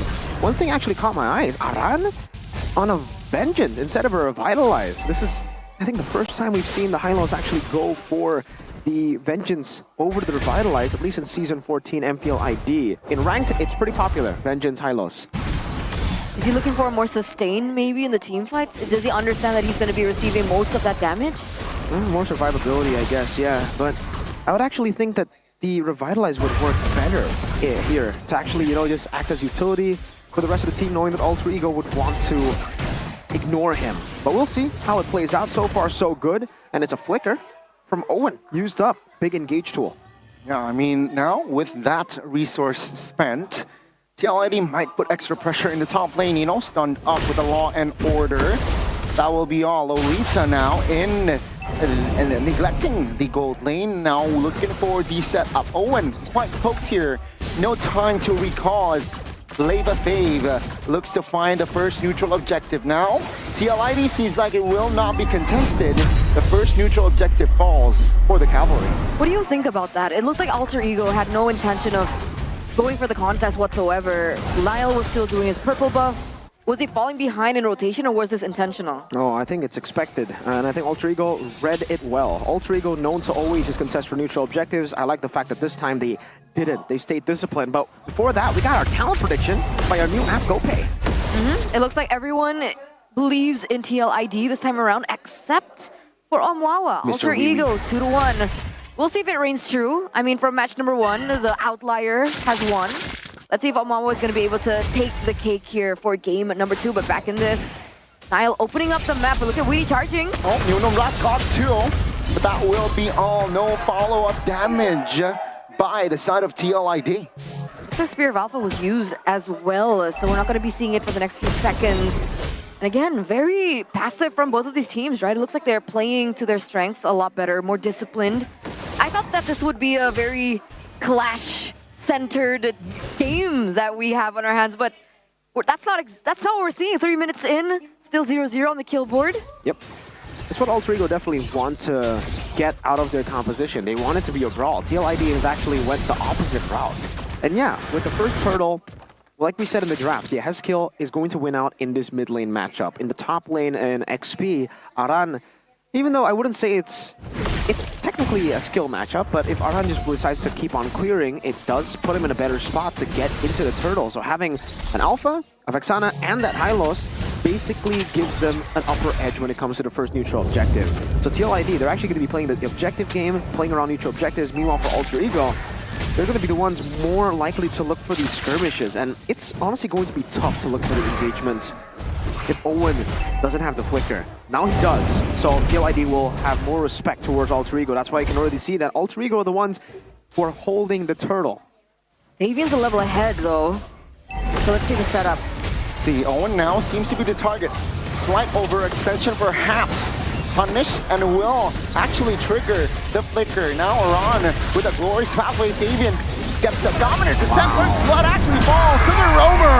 And the neutral objective will go to the hands of Fabian again. Nino soaking a lot of damage.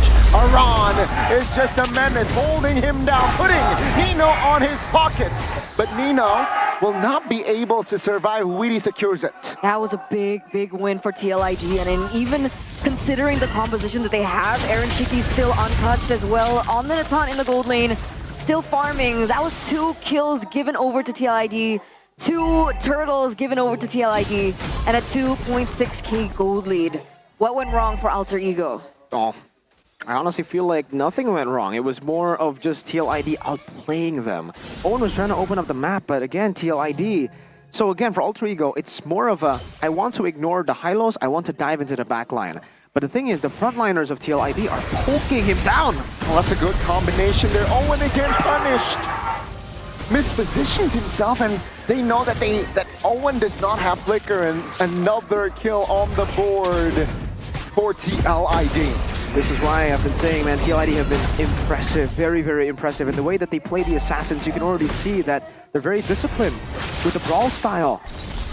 3v1, Numbers Descent committed, and now with the Vengeance and Glorious Pathway as well, they will try to hold the door, and no casualty whatsoever. Alter Ego, they wasted their investment, though they will trade the structure bot and top. Oh, it looks like Aran's gonna go back into defend it, looking for the clear. Looking for the clear.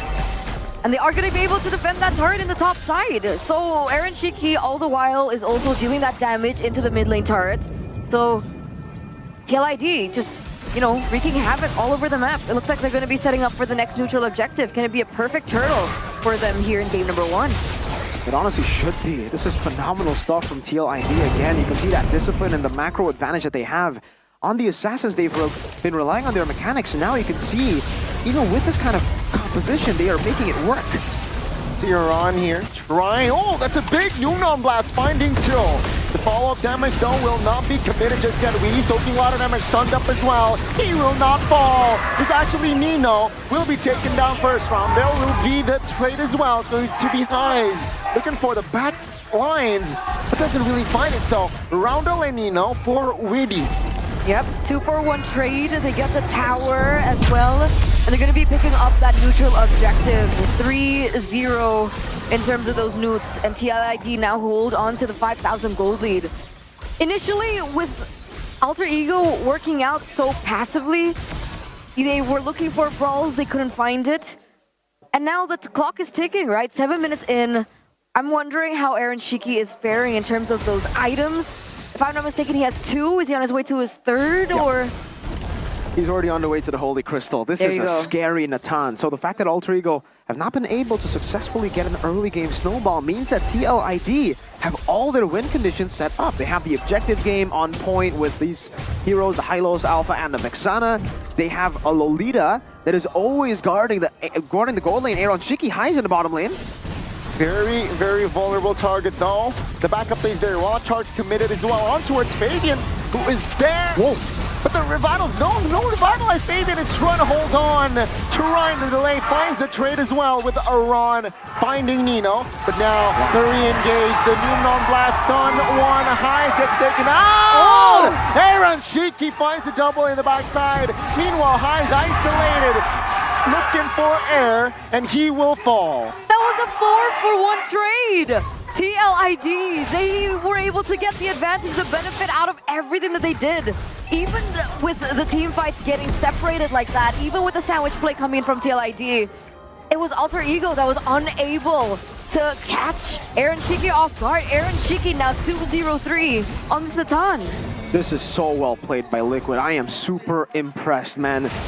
Liquid ID, the potential shining through. And again, we know them for their mechanics. They are not playing with their mechanics in this game. They are just playing with the fundamentals of the game, understanding which lane to push, when to retreat, when to recover, when to punish. Crisp, clean, clinical display of MLBB here for Team Liquid. And to make it better, they got a horse. The cavalry's got a horse. Finally. Very, you know, poetic, I would say. But Weedy picks up the photo already. And we do see that Aaron Shiki has the Holy Crystal.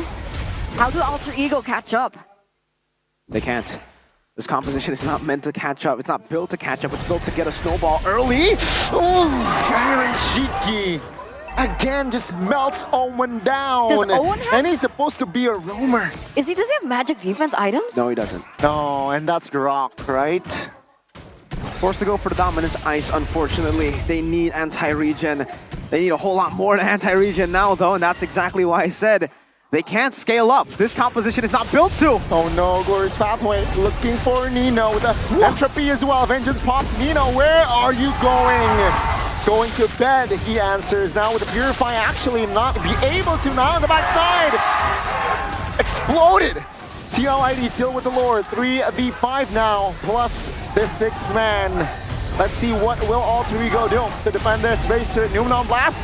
Flicker finds Still. No follow-up though, cancelled. With a wild charge, but the base turret will be taken down. TLID applying extra pressure, looking for the base turret. Will they find game one? They will. 10 minutes and 41 seconds, ladies and gentlemen. A clinical game by Team Liquid ID to win that in a one-sided force. What a game. What a way to start the series against Alter Ego. What a performance from every single member on the team. Really, Team Liquid. That was masterful. They shut down Alter Ego before they can even do anything. Wow. Seriously, some impressive stuff from TLID. This new revamped lineup. No wonder. They just need to build and build and build. When they came in, they looked like a lot of members who were individually good, who had a ton of mechanical skill, but lacked a lot in decision-making, in macro as well. The second week, they improved on that. The third week, they got even better, despite the loss against RQ. And then in the fourth week, they beat Geek Fam. Now, you can see them. This is scary. Team with the most potential, I would say, in Season 14, coming in with a full MDL lineup. And here's the thing, they're still very young, right? And they are already this scary. So add airtime, add experience, this team can go far. Let's hope they can stay consistent. But again, back into that first game, for me, the Lancelot last pick was just not it, right? There were so many moments that Niall wanted to utilize the kit that the Lancelot has, but even just a single Law and Order was able to stop him in his tracks and even delete him before anything was able to be done. Yeah. Fortunate for Niall. And let's see here, right? Aaron Shiki. I think he deserves player of the game. I think it's safe to say that he should be the player of the game with that performance. Again, in the Natan, nothing too special. He just farmed up. Yeah. But the fact that he was able to farm, mirror the matchups, and then we're now ultimately getting some of those big plays in the end, getting those bursts down. He bursted Owen down. That's the Grok. And yeah, even though he didn't have magical defense, that is still impressive. To entropy forward like that and know the hero's damage, your hero's damage down to the T. Aaron Shiki. Man, this guy's such a good gold lane. I'm a big fan of Aaron. Me too. What about Yaoi? No one will replace Yaoi. Okay. No one, no matter how far TLID come this season, it's all because still not Yaoi. Yaoi paved the way. Aw, he's like Hylos. With the glorious pathway. So he is Hylos. Is he Hylos? Is he a horse? Unicorn? I wouldn't know. Anyway, back into the game, ladies and gentlemen. Here's a little bit of a sneak peek as to how these members from TLID were able to maneuver around this. And this was the moment, right? That sandwich play by Arj. Whoa, that was... What item was he on there? I think that was just the 2 items with the Feather of Heaven. Yeah, that was just how far they were up ahead, man. And you can see, Aaron Shiki telling us to sit down, calm down. Okay. It was only game 1. Our MVP, presented by our official tournament smartphone, Samsung Galaxy A55 and A35 5G. Super fast timing, 933 GPM, 4.0 and 4. Interesting boot choice. Yeah. To go up against the Roger, right? So in the lane itself, it's going to be tough, and then later on against the Lancelot, those are really the two members who can dive him. So even the Phobius, the only one who can actually dive him. The 3 physical damage heroes now, so go for Warrior Boots. Really good stuff from Aaron Shiki. Impressive. Beautiful. Let's take a look into the highlights once again to see how beautiful his plays were.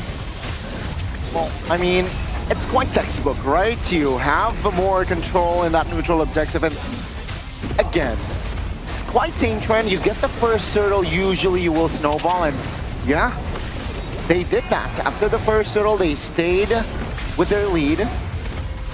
No loopholes whatsoever for Alter Ego to neutralize this game.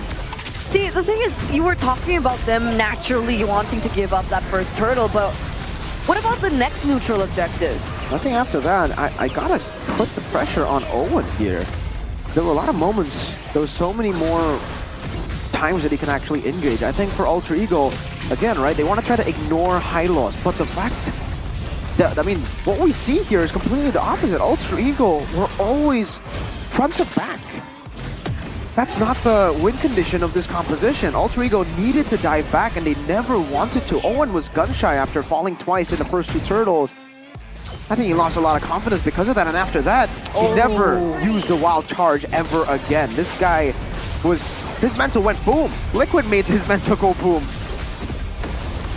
There was one moment that he used the wild charge in the last second, but it didn't really do much. Yeah, it was too late. They needed to be the ones to engage first because they need the one... I mean, Owen needs to be the one opening up space for Highs to jump into the back, for Nile as well, and for Roundo. With him almost never getting these wild charges and always reacting to Liquid plays with the wild charge.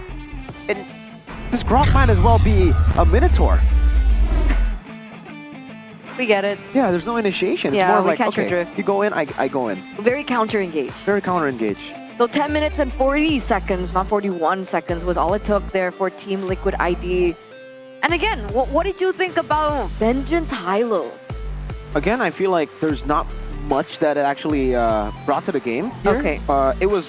It ended up being a good choice, obviously, for Aran, because Alter Ego were focusing him down with Fabian, but honestly, I think if the Revitalize was the choice, it would have been the same. It was more of how they played together as a team, more than just the individual battle spell, right? Because that's just like a little change there with the Revitals with Vengeance. It's on the same cooldown, it does different things, but in a way, it's kind of the same for the Hylos, right? It just makes him able to survive in the fights longer. And yeah, playstyle-wise, it was amazing, even Fabian. We're giving a lot of respect to Aaron Shiki, which is obvious, but we gotta give everyone props because really everybody performed there. Liquid understood the job desk, the assignment, and you can see from the rich guy, the carry, sandbag, and best wingman, they were all just dividing it together. Obviously, Aaron, the star, has to take 2. Greedy. That should be, yeah, skill, man. That should be witty, man. You're right, 933 GPM. He has the highest amount of damage dealt as well as the carry. And if we look at this again, right, no neutrals given over to Alter Ego, just 1 turret in that bottom lane that I believe, I think Highs was he the one to get it? The bottom lane as a small trade. But yeah, it was very unfortunate. Alter Ego completely lost control. And it's not to say that Team Liquid played flashy either, right? It feels like they were able to out-rotate Alter Ego and really deny anything that Alter Ego was trying to do throughout the entire game. It was a very, very tough game for the side of Alter Ego here. Second game, yeah, they need to change a lot execution-wise. They need to be more decisive, I feel. Again, that game, it was just Liquid steering Alter Ego where to go and when to go. You saw that. Yeah, I mean, you saw that game. It was just one-sided. That snowball play, it was like they can't stop it. They can't stop it. Can't stop the train. That is, I think, one of the value of Liquid this season. Once they start the train and go choo-choo, you can't stop the cavalry. So the cavalry or the train here? The cavalry is... I'm getting confused. Getting confused? Yeah, a little. Is it a mechanical horse? It is. Ah. Is it a mecha horse? Cyber horse. Oh, yeah, mecha horse sounds better. Yeah. Mecha horse. Cyber horse. Cyber horse. Sounds like something cool that you can actually try to create with the Galaxy AI. Oh, can you? I think so. I'm gonna have to check that out. And if you guys are wondering if you guys can do it as well, you guys check it out too, right? The Samsung Galaxy A55, A35 5G is the smartest choice for consumer satisfaction. With upgraded camera, the battery life is amazing, the design is chic. Now, the circle to search feature makes online searches even more efficient. Give me the Head and Shoulders. Give you the Head and Shoulders? Here.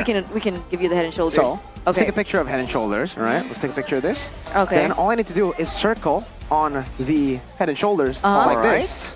I don't know if you guys can see. And then it will be able to give me results. What is this? Head and Shoulders, look. It even got the gacha version. Oh. So you can go and search if you're out and about, you know, in a different country. Maybe you want to translate some of the stuff you see that you don't understand. Just take a picture of it, circle it around with Galaxy AI here with the new circle to search feature. And then it will be able to go do searches of whatever you want to know about. So if you're interested, head over to samsung.com/ID or visit the nearest Samsung store. Here, look. Get an awesome gaming experience with the Galaxy A55, A35 5G right now. You know, I wish we knew about this before we went to Japan, because it would have made our lives a bit easier. What do you mean? You guys are fluent in Japanese. Nah, yeah, but they speak Japanese there. Yeah. Small difference. Yeah. Just a letter, by the way. But yeah, I mean, that's the first game. That's the first game of TLID against Alter Ego.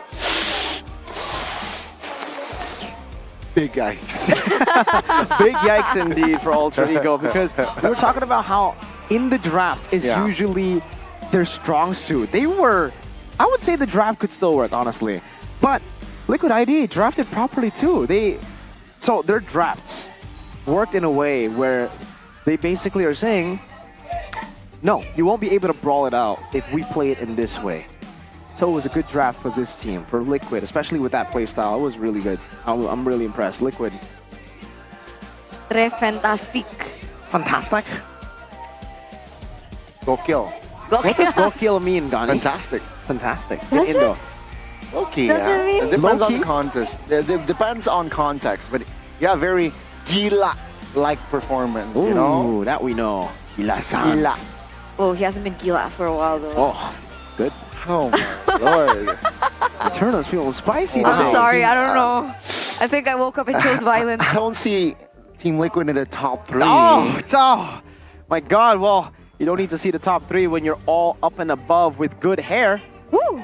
Head and Shoulders, ladies and gentlemen, get yours now. Get the Kaja edition or the Tigreal edition. ITV. There used to be a Eudora edition, but it looks like there's Bang Uman Whoa! over there with the amazing, amazing hair. I think he's holding, what is he holding? Is he holding the Kaja or the Tigreal one? Tigreal. He's got that mint. Gani's favorite. I mean, shout out, right? I mean, Head and Shoulders shows not just for females, but for males as well. It's male. Male or female? Whoa! Okay. Male! Right? All right. Yes. Okay. Shout Why'd you out to Head and pause? Shoulders for keeping all of our hair healthy, man. Even here on the desk, right? We all use Head and Shoulders. That's why if you guys are asking, yo, America, what haircut is that? That's Head and Shoulders. Yes. It's a haircut now. It's a haircut. It's hair. You- It's everything. It's a vibe. It's a I mean, vibe. your haircut looks like It's a Mr. lifestyle. Aaron Shiki here. I know, Low-key. because we both use Head and Shoulders. Oh, that's why.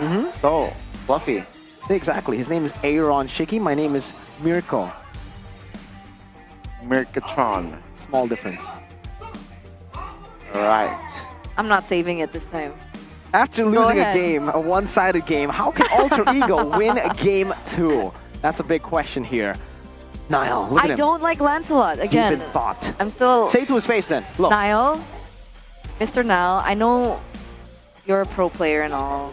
Look, he's listening. He's like, what? What are you saying? He stood up. He's I'm like, sorry, bro. I mean, What do you know?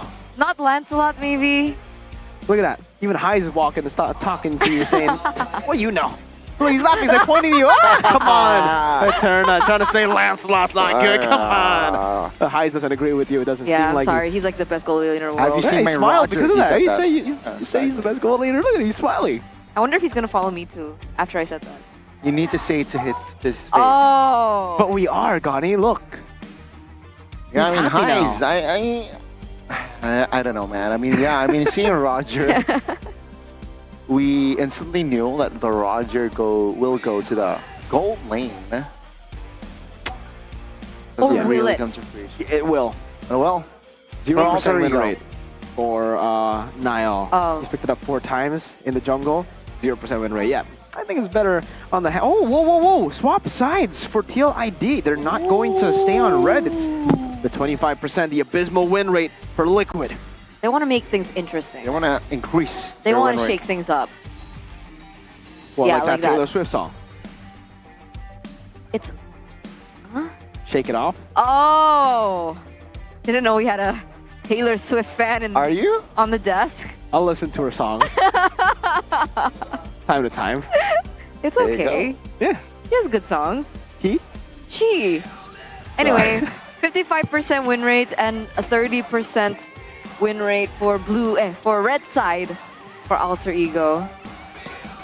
So what should we be expecting coming into the drafts, Mr. Miracle, Mr. Analyst Man? For, no, I'm not analyst man. That's Arashi. I'm just analyst. Not Analyst Man. No.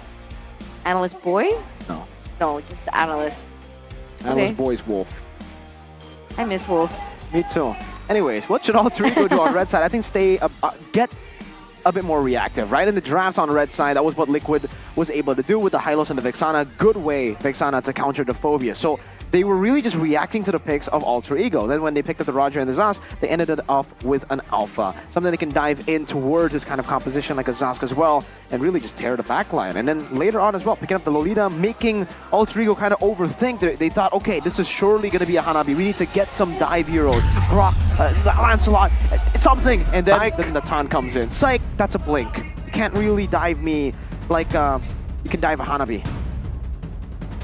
And there you go. Ladies and gentlemen, game number 2 drafting phase presented to you by the official tournament smartphone Samsung Galaxy.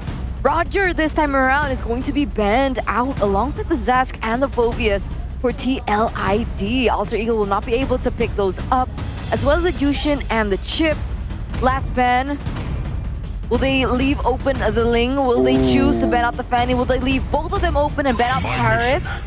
Or will they go for something completely different like the Hylos? It looks like the Hylos is going to be the choice. Swivel. Now TLID will go for the Fanny in the first phase. Here we go. Not bad. Gani, you were casting this game, I remember, when he debuted on the Fanny, right?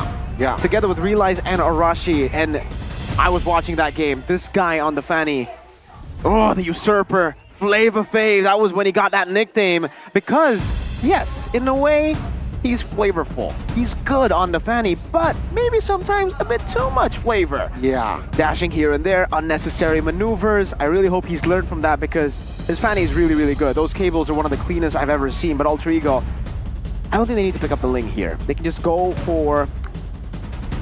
It's going to be tough here. Ruby is still on the board. Yeah, Ruby is definitely the safe choice, I would say.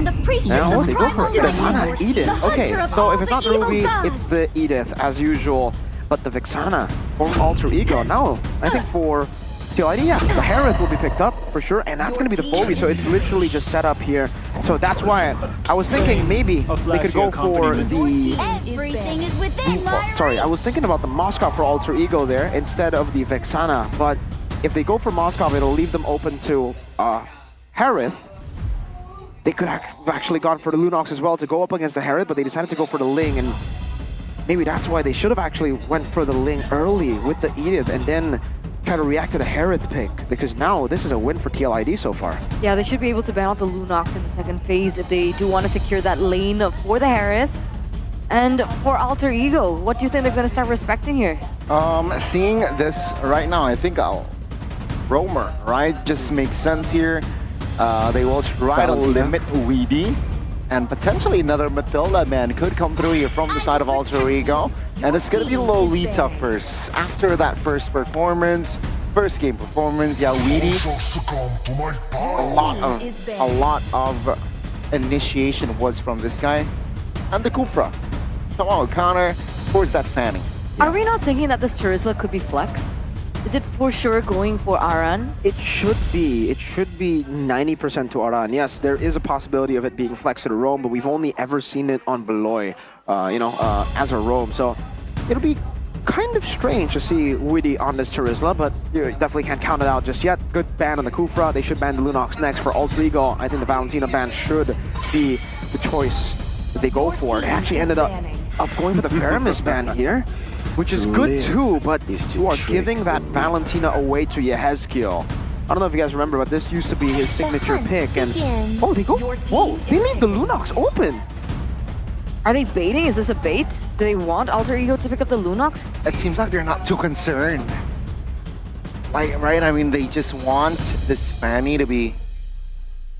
Yeah, the space, the mobility, and that's why they banned the Ruby and the Kufra. And I think mainly why they're not scared of the Lunox is because, okay, so they do still end up going for the Moskov that I expected earlier on. No Lunox here in this game. That is, I get it, I understand. The Lunox, without the Ruby and the Kufra, it does enable the Fanny to actually utilize the kill pressure that Herith has early on to kill the Lunox early too. Now with the Moskov, it's a bit safer from the Fanny, but against the Herith, this should be an easy lane for Aaron Shiki. So it's pick your poison. TLID kind of forced this error upon Alter Ego, and now for TLID, honestly, it should just be a Valentina, and to end things off, they could, I don't know, Tigreal could work. With the Terizla, they could go for Tigreal, layer that CC on top of the damage that they have, that's okay. Or if they want to go for Initiation, Rock. But yeah, if they want to go for full early game Snowball, that Jawhead comes to mind too. At this point, it can go Cho, whatever, right? We'll have different picks. Oh, here we go. It's gonna be the Aurora and the Cho, so there you go. Single target lockdown coming through. Should be able to have potential against the Moskov as well as the Ling, depending on the spells. But that Tigreal is actually not going to be for TLID. Yeah. But it's going to be for Alter Ego instead. Nino on this Edith. That's why I was thinking Valentina for sure there. You need to try. There's already an Edith. That's a big ult. And there's a feeling that Alter Ego would go for another big ult hero, like an Arlet or here a Tigreal in the end. The Cho was fine, but I really thought the Valentina would be picked up there. They go for the Aurora to have that synergy with Cho when it comes to pickoffs, but they leave open a big pick like that. If they had a Valentina, there was no way the Tigreal would have been picked up there by Alter Ego. Now it becomes a bit more 50-50 in these skirmishes. We'll see. We'll see the lineup rating coming through. It looks like it is going to favor TLID. 6.9 versus 5.9. And here we go, ladies and gentlemen. Our second game in this best of 3 series. With TLID picking up that first game, can they close this out and get another 2-0 victory? Till the enemy reaches the Let's get into the Land of Dawn and let's answer those questions right here, right now. Looking to equalize, of course, Alter Ego.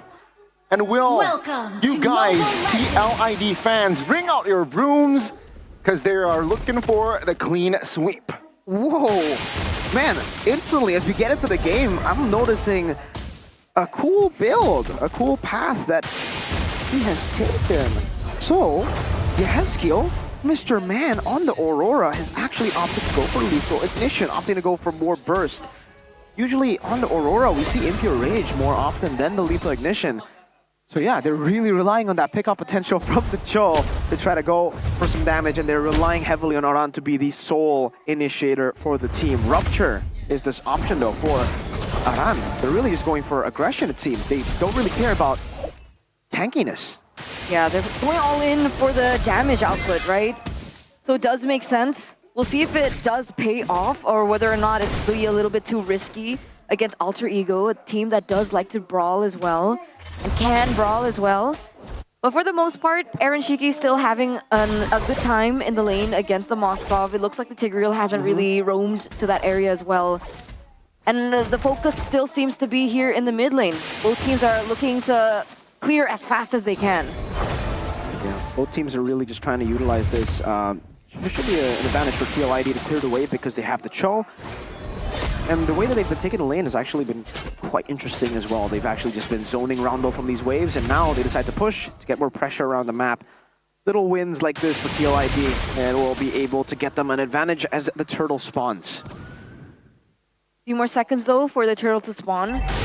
Let's see, Evian level 4. It looks like Nile is also at level 4, so it's 50-50. We're gonna see who wins it. Nino's not level 4! Fagan finds the cutthroat and the turtle now.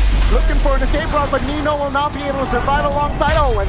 That's 2 members taken out as Ron finds the double.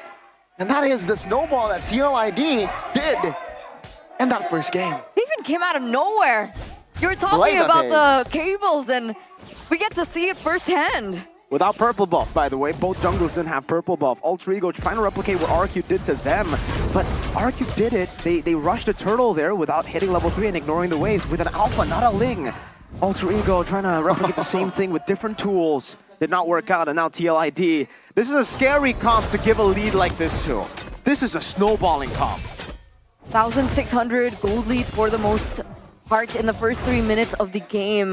And with Fabian being able to maneuver around like that, that's going to be a little bit more pressure onto Alter Ego to try and stop him in his tracks, right? Owen is on the Tigreal.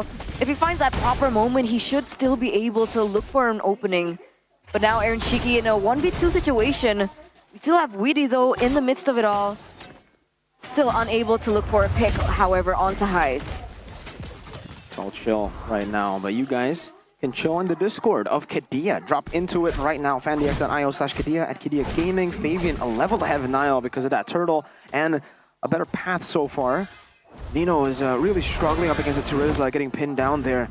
Not really much he can do in Iran. It clears faster so he can be active around the map, much more active on the map compared to Nino as well. Oh, they might actually be going and aiming for the purple buff. Look at how they're positioning here. I believe Fabian's picked up the Heptases. Will that change the course of the game? Yeah, it's a power spike for sure. He can go for the assassinations. If Aaron Shiki gets highs low, he's got to be careful. But as I said earlier, they're already trying to eye out Niall around the purple buff. Weedy might actually be looking to steal it. He wants to force that retribution, and he will, and that is going to be inbound for this next turtle take, though.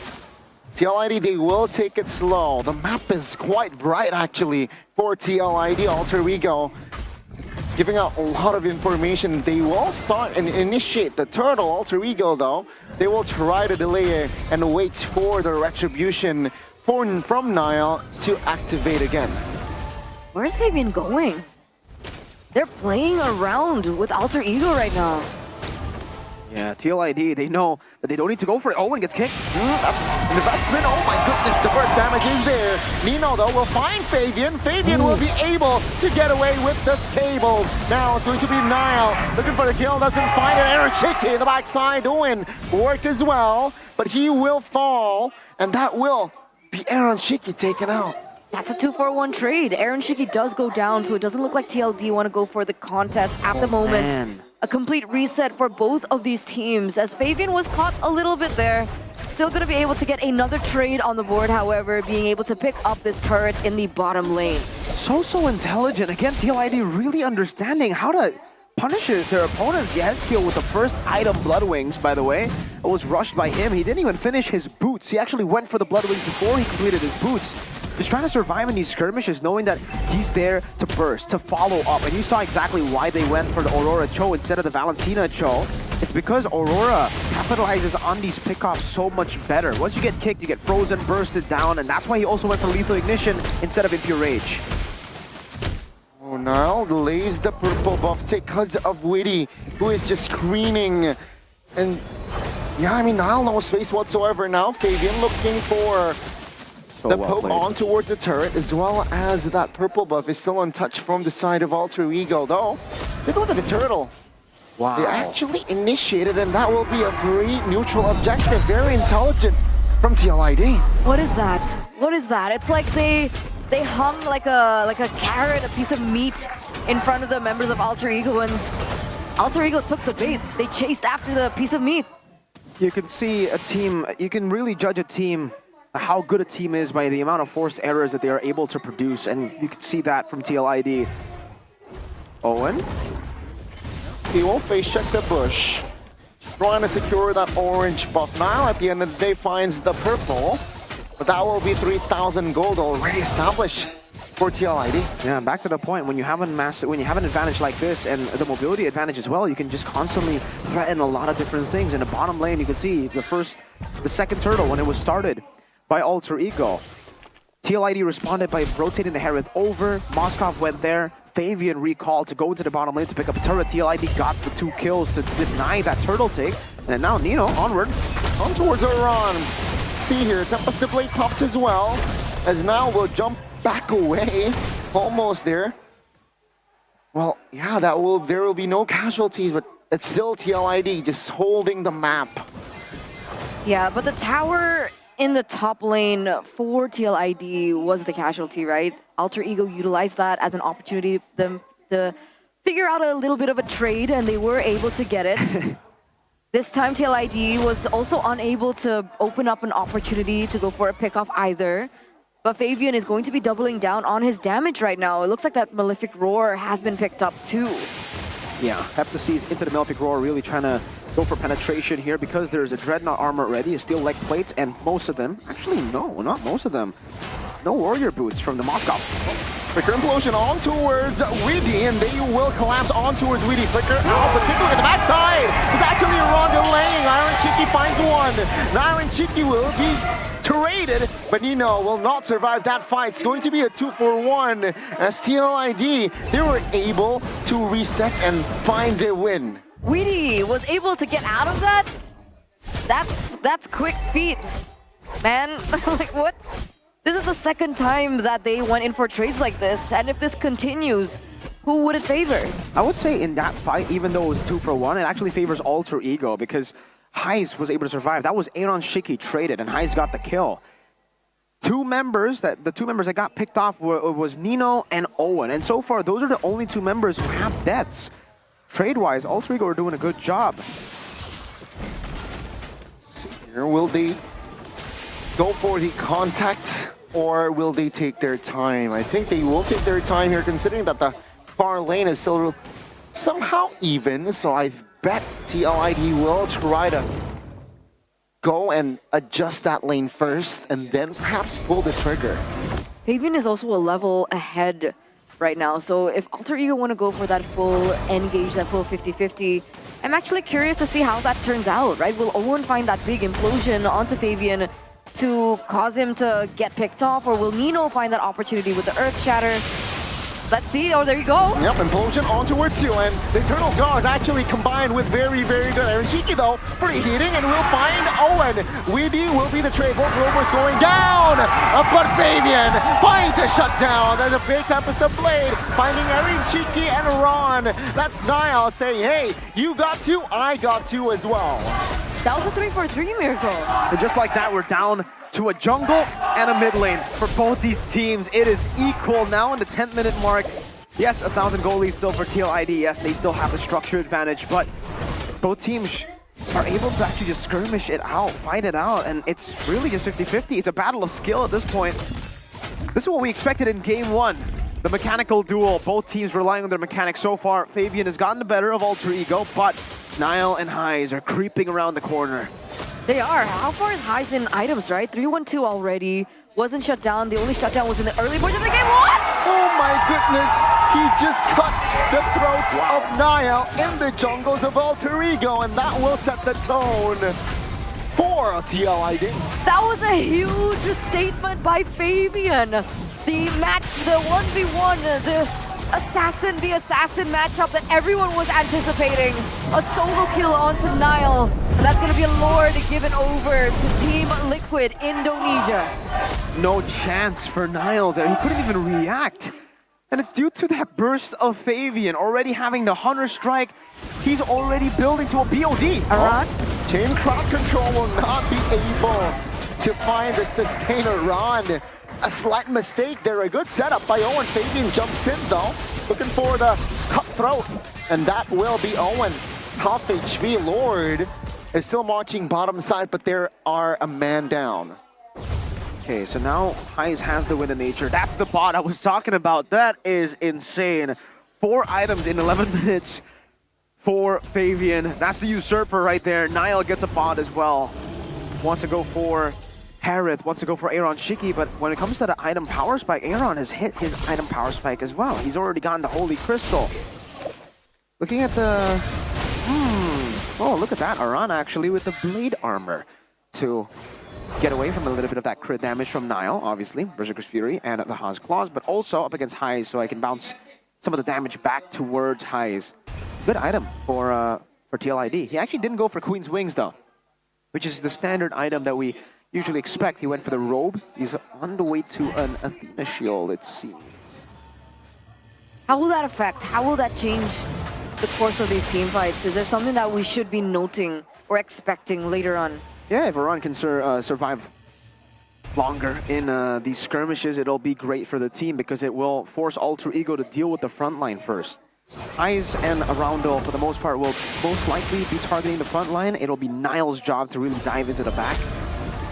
I mean, looking at these team fights, it could go so many different ways. Both of them technically want to dive. There's so many ways they could tackle it. They could go front to back for Alter Ego. They could also leave Roundel in the back alone just to go for the Terrify's utility, and then Niall together with Nino, Owen, and Heiss can dive. This is a very, very dynamic game, in my opinion, but TLID definitely still have this advantage. The advantage is cut down a bit because Heiss has already gotten the Wind of Nature, and he should be able to start going into the side lanes to be a problem for TLID. And we're seeing that coming through as well. I mean, even in the team fights, right? It feels like TLID are mostly walking into the traps or buying into the tempo that Alter Ego have set. Owen usually goes in Flicker Implosion, and unfortunately Haskill opted to go for Flicker instead of Purify. So he is very susceptible to that crowd control coming through, and then Haskill finds it a little bit more difficult to pull out the spells that he really requires in these team fights. But let's see whether or not they're going to be able to outsmart it. Alter Ego this time around. It looks like Haskill is in position, and so is Fabian. Oh, that's a setup there. Frigid Glacier spanked, and now jumps in to perhaps look for an angle. Lord is top lane. Let's see here, how will Alter Ego approach this Lord? That's the question. I think in 5v5, Alter Ego, they have so many more tools. Oh, that's a crowd control, and that will be Iran triggering his own Flicker.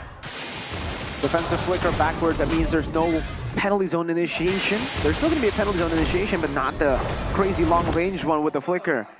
Bottom lane, that was a crazy reaction from Niall, though. Able to react to the freeze. Rose Gold Meteor for Fabian.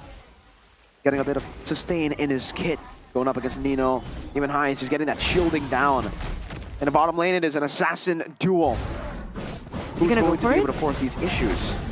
They will find the kick though on towards Nino. Now jumps in. Freezing Glacier finds two, and it will be Fabian finding one to backside as well as Niall, who finds the Moscow, but Niall stuck isolated, punished as well. TLID, they managed to take down 4. They're looking for more. Structures now should be in sight. But no, they will not commit on towards the mid-base turret just yet, because the Lord is still up for TLID. They want to stay disciplined here. They don't want to overcommit. They don't want to waste this opportunity. The golden opportunity that TLID were able to achieve in that gun-heavy fight earlier on. I mean, Haskill, he was so good at baiting out Niall. Still able to survive as well. As we take a look at this game fact by GoPay, Harith has become Aaron Shiki's most picked hero this season with 5 picks and a 60% win rate so far. It's a very solid win rate, and mainly why we're seeing so much Harith from TLID is because it's always usually a physical damage assassin in the jungle, right? For Fabian, it's the Fanny, Nolan, you always see these types of heroes, and 90% of the time it is the Nolan. Alter Ego, their main advantage in the mid game was that they can actually look for those pickoffs. And you asked me, Eterna, what the Athena Shield is going to do. Niall gets a steal. Oh, Tempest Blade, good calculation there. Taking a risk, but in the top side, Flicker. Penalty zone on towards Nino, forced to use the Flicker, as well as the Eternal Guard. That was huge, and 2 members of the TLID will be punished out of that play. Good Terrify. And the Eternal's Guard was so clutch from Roundel. Good reaction there from Alter Ego, able to stop the Lord push from becoming too taxing. Oh, it's actually the Radiant Armor, by the way, not the Athena Shield, but that let him actually survive in the pickoff situations. The fact that he was able to flicker out means that he can actually stay in the fight and go for these penalty zones later on, and that was what gave them the opportunity to win out in the skirmish earlier. If it wasn't for that penalty zone, it would have been very, very different if he was picked off. Completely. But ladies and gentlemen, it looks like we do have a technical pause. We do have a little bit more time to discuss what has been happening in the game. Let's give our players, let's give our teams a little bit more time to address the issue, because of course fair play is our utmost priority, so stay patient with us. And welcome to the English podcast. Hey, hey. Hey, and I'm gonna enjoy an ice cream by Campina while we're on a break. Thank you very much. Eat or drink? I'm a normal human being. I'm gonna eat the ice cream. Yeah, it should be. Unless, of course, like the ice cream melted. Then you drink It's the ice still cream. not. I'm gonna drink. I'm gonna drink my melted ice cream. It's Why would you it's want essentially to a milkshake, right? Oh, that is true. That's actually true. But back into the game here, we do have a little bit of, snippets. Let's let our Yeah, right here. analyst. Yeah, I'll take it over from here, man. But see, that penalty zone. See, so Aran didn't get picked off earlier because before this fight, because of the flicker, he was able to flicker out because he had the defensive items to sustain a lot of the burst from Alter Ego. That led to him getting into that bush again. And then he's going for the penalty zone when Owen initiated. If it wasn't for the penalty zone, that would have been an Alter Ego winning fight for sure. That was a big ultimate on Yehezkiel. But Aran said, got out. Nuh-uh. Nuh-uh. I'm the veteran now. I'm veteran. Oh, yeah. Oh, yeah. Oh, yeah. Change your name to Iran, but I love the duo of the side leaners of TLID, man. Aaron and Arhan. Aran and and Aaron. Ron. Oh, you're right. Aran and Aaron. Ron. It's Aran and Aran. Aran should change his name to Aran Shiki. Then they could be Aran and Aaron Or of House Shiki. Aaron Yeah. should just delete the Shiki. So it's Aran and Aaron. Yeah. Then we can call him Aran and Aaron Targaryen or something. Yeah. The Dragon Riders. How did you know? He's been keeps saying it. talking about it. Yeah. Oh, there it is. Unfortunately, Dawn I Man. mean, not unfortunately, but they were not dragons anymore. Oh. Yeah, they're the cavalry now. Yeah. They're a knight. What would be a horse name? It's cool. Birdie What? or Letty. Letty? Letty? Like a horse name, no? Aaron Letty? Aran Letty? I don't know about What that, is a Connie. horse name? The Stallion. Stallion is a... Aaron Stallion? That sounds Aaron pretty cool. Stallion. With a D, with a the. The Stallion. the Aaron the Stallion. Stallion. Aran the Stallion. I like it. I like it. Fabian the Stallion. That's pretty cool. Yeah, we can do that. Welcome to the English podcast. Whenever there's a break, ladies and gentlemen, you can always enjoy Campina Campina. with us. While Yummy. listening to us blabber and yap. Yummy Yapper. indeed. Japanese. You know who else is fluent in Japanese? Lafel. Yes, exactly. Oh, I thought Chefin. Oh no, Oh. he's fluent in Japanese. Ah. Just like Arashi. Konnichiwa, Chefin. Nichi-ni-san. Yan. Arigato. Sorry. Wow. That wasn't demure. But that wasn't really. We're not right. saving you from that. That's on you. I'm waiting. Oh no. Oh no. But again, oh, there you go. Oh, Flavor Fabian. Fave. Flavor Fave. Flavor Show us your Fave. jaw. The usurper. Is he gonna show us? Oh, he doesn't want to do it. Oh. He's like later. Get out, get out, get out. Oh, what? Oh. 1, 2, Oh. hey! He's doing quick maths! That's magic. You can call him Big Shock. Yeah. You know? The Yeah. rapper? Yeah. Yeah. Or 1 plus 1 is 2. Quick maths. And Niall. And Aaron Cheeky. Mr. Aaron Shiki. Aaron Chicky.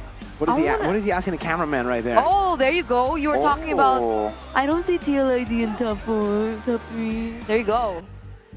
Top 3. Week 4 gold laners. Skylar, Week 4. Aaron Shiki, and Honestly, CW. take it, man. Take it. Wow. Got it. Wow. Oh, CW average GPM 740 only. Take it, man. That's what Gotti said. Take it. Take the stage, Aaron Cheeky. Take number I 2. when Onyx don't make it to top 4. Oh, what is my. this banter? Let's get back in the game. Let's go. Let's go into the land of dawn, ladies and gentlemen. Game number 2. 16 minutes and 51 seconds has elapsed, and it looks like Nino and Aaron Shiki already looking for that opportunity. Let's jump right back in. Alter Ego on the move here, looking for the mid-base turret. Finds it, but they will not do business for the fight. Aran and Witty were dead earlier. So Alter Ego got some of these skills off cam, actually. So, all right, back on the grind to come back. They're on the way, for sure, right? The setup is already there. Luckily enough, they do still have Highs, right? Highs, with his mobility, they have the Ling as well to, you know, do the Lord dances once again and look for opportunities in the far lanes. There's definitely tools that Alter Ego can utilize, and so far, Team Liquid, they have been falling into those traps. I think the last exchange was the one that they were able to get an advantage, but other than that, Alter Ego has also been doing great at punishing a TLID. They really have, man. And for TLID, it's really just that slow build. To go for the skirmishes again to find that angle. Really? Conceal. Oh, it will force that way of Dragon. He has immortality though. He will lose it. Now Owen will be the main target. He will fall in the hands of Iron Cheeky. Challenge for spots, and that will be Alter Ego. Not responding. Still 1-0 before the Lord.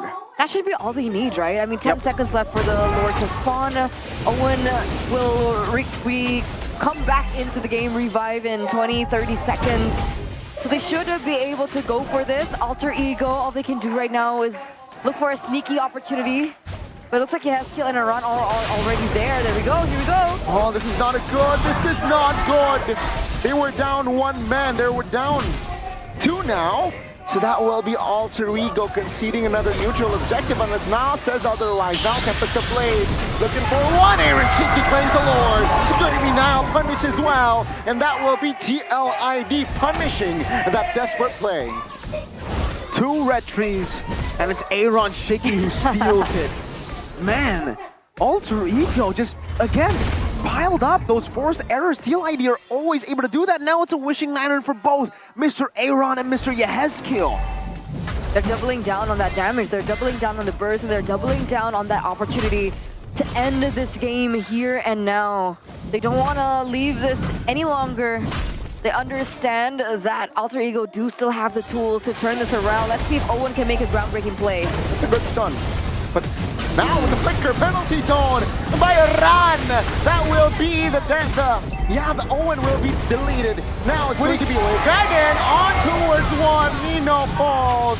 TLID, they look to end the series right here, right now. Niall claims the immortality. Highs receiving a lot of damage, looking for the clear on towards the Lord. But TLID, they're waiting on towards the next minions. Fabian still gets out, and the base will be demolished. TLID finds a clean sweep. 2-0 against Alter Ego. The game to close out leg number 1. Ladies and gentlemen, our next match is our half-season point. And they have ended it out with a bang. The Cavalry, they should be smiling today. That was so brilliant.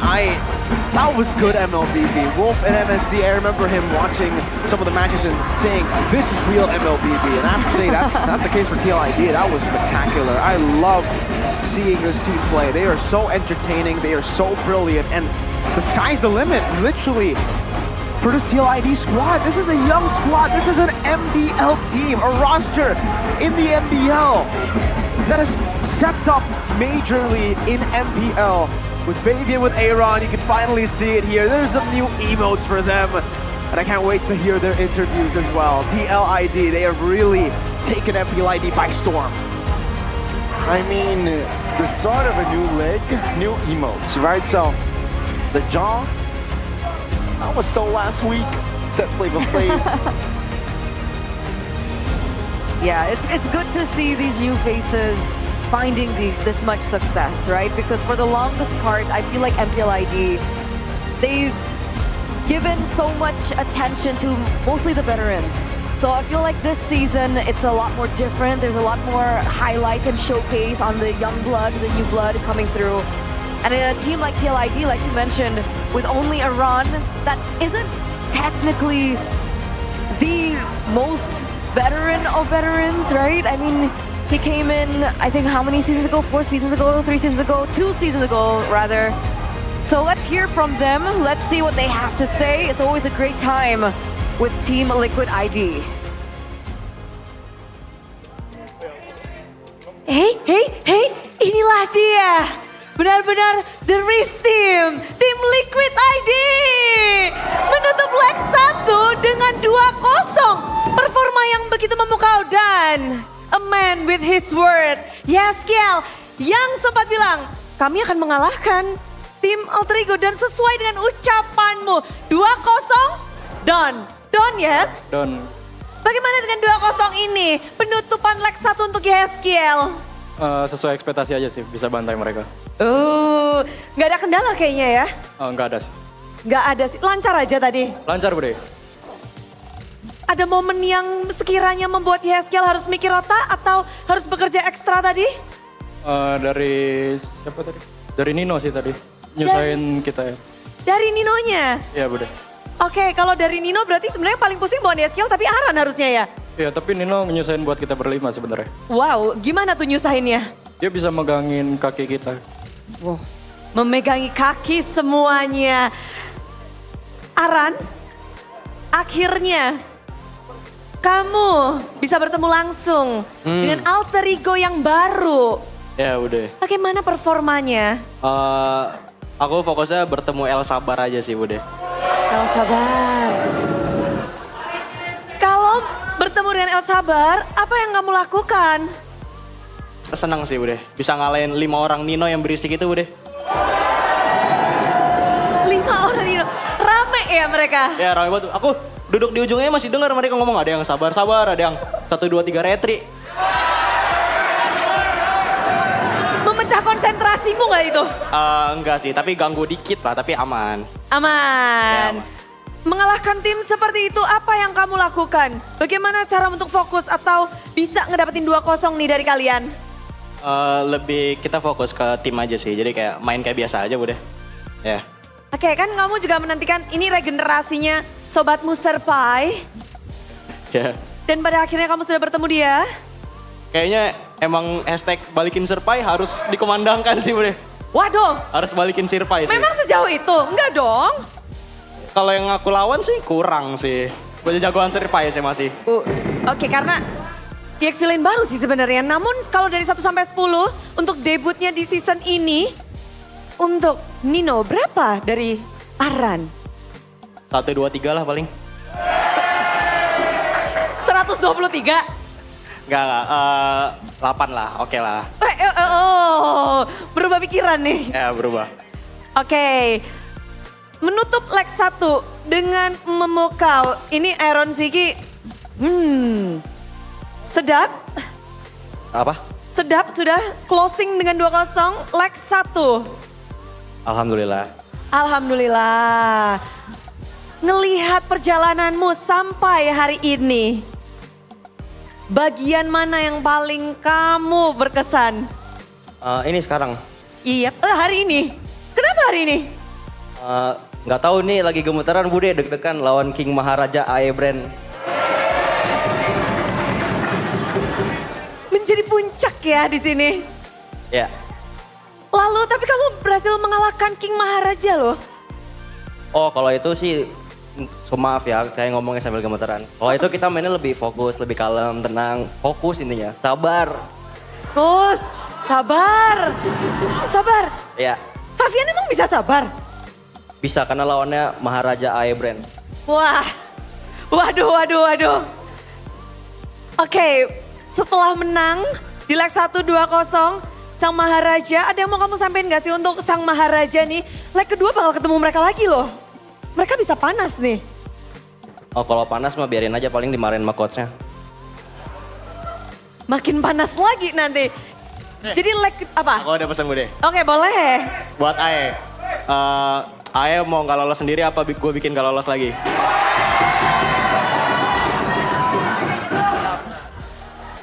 Langsung dijawab aja, nanti dijawab ya. Mereka aja ya, dari Aran itu ya. Dari Aran, diulang lagi kata-katanya ya. Aran hati-hati waktu itu sempat kepleset ya. Oke, tapi ini banyak banget rookie-rookie yang bersinar.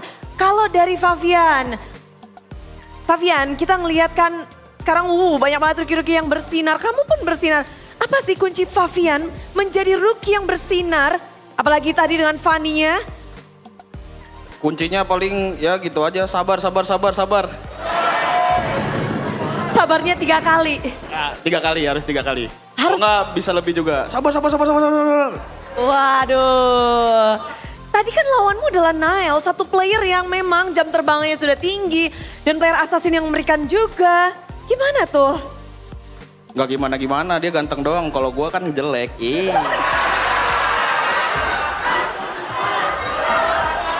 Fabian, bocil Fabian nggak setuju ini. Fabian sih paling imut. Oke, kalau kamu itu kelebihan Fabian apa ini tadi? Bisa solo kill Nael. Bisa solo kill Nael. Dicatat ya dalam sejarah Fabian ya. Ya, catat. Catat. Namun, The Sigma Boy, Fabian, kamu sendiri menjadi player yang sangat bersinar. Namun ada nggak sih rookie-rookie lain tuh yang menurut Fabian juga bisa nih jadi pesaingku menjadi rookie di season ini? Ada nggak? Buat season ini kayaknya nggak ada sih. Nggak tahu kalau next season kan. Nggak ada di sini? Nggak ada. Keren, memang The Sigma Boy. Oke, Sigma Boy. Coba yang kalem ya, yang kalem nih. The Riz Boy, Widi. Karismanya, Widi. Semuanya bersorak-sorak, ada apa?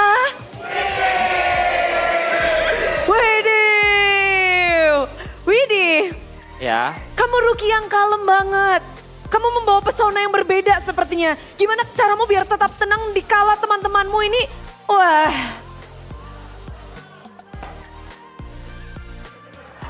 Apa tuh? Lebih ke kurang istirahat aja sih. Soalnya kan apa ya, kayak yang lainnya lebih bodo amat kan. Sedangkan aku lebih gitu, lebih mikir aja. Energinya udah habis. Jadi urusan setelah game ya biar mereka aja. Jadi bisa dibilang kamu yang membuat game, di dalamin game, kamu lebih berfokus mikirin gamenya. Iya, soalnya mereka ribut semua, jadi jadi diam aja lah. Tugasmu yang untuk menetralkan suasana. Iya. Oke, namun kamu kan juga bisa dibilang di sini sebagai rookie yang baru sekali.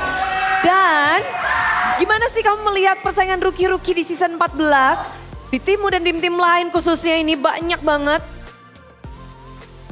Ya, yang penting main aja sih. Kalau untuk itu kan ya biarkan performa aja yang menjawab. Aku fokus ke diri aku aja, grinding terus. Grinding terus? Udah di tahap berapa sih kalau untuk tim Liquid nih? Waduh, kita kayaknya nggak ada batasnya sih. Tinggal di diri kita aja. Nggak ada batas. Ini belum maksimal tapi pastinya. Ya kan kita masih muda semua. Jadi ya tinggal ke diri kita aja. Masih berproses. Namun di balikmu juga pelapismu adalah satu player yang banyak ditanyain. Ada seorang Yawi di balik panggung ini juga, di ruangan ada juga. Apakah ada sesuatu yang Yawi bisikan saat permainan atau Yawi bantu sesuatu? Pastinya adalah, soalnya kan ya kita ambil pengalaman dari dia aja. Kita tinggal nerima gitu. Itu aja sih. Ada pengalaman yang diberikan, tapi apakah Yawi akan kembali ke panggung? Banyak sekali yang bertanya. Mungkin itu bukan aku sih yang bisa jawab. Mungkin coach yang lebih apa ya, yang harusnya diberikan pertanyaan itu. Coachnya. Jadi kalau player hanya menantikan dan mereka hanya memberikan yang terbaik. Dan memberikan telur untuk alter ego. 2-0 sudah terjadi, ada yang mau disampaikan? Untuk penutupan leg pertama. Ada. Iya. Iya, Iron. Semangat terus ya, AE Brand. Semangat terus. Leg yang kedua, apa yang harus kita nantikan, Aran? Apa ya, belum ada sih Bude. Liquid versus RRQ lagi sih Bude. Widih. Ya. Minta apa nih? Kita mau balasin dendam yang leg 1 aja. Balas dendam leg yang pertama. Dan ditunggu supaya The Cavaliers juga semakin ramai ya. Untuk memberikan dukungan untuk kalian. Ya udah betul. Dinantikan keramaian yang akan dihadirkan di leg yang kedua. Tapi leg pertama sudah berakhir dan ditutup dengan 2-0. Caster begitu luar biasa. Inilah dia, tim Liquid ID.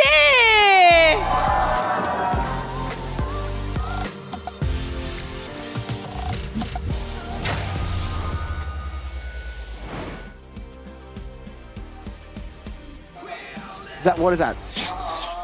And calm down?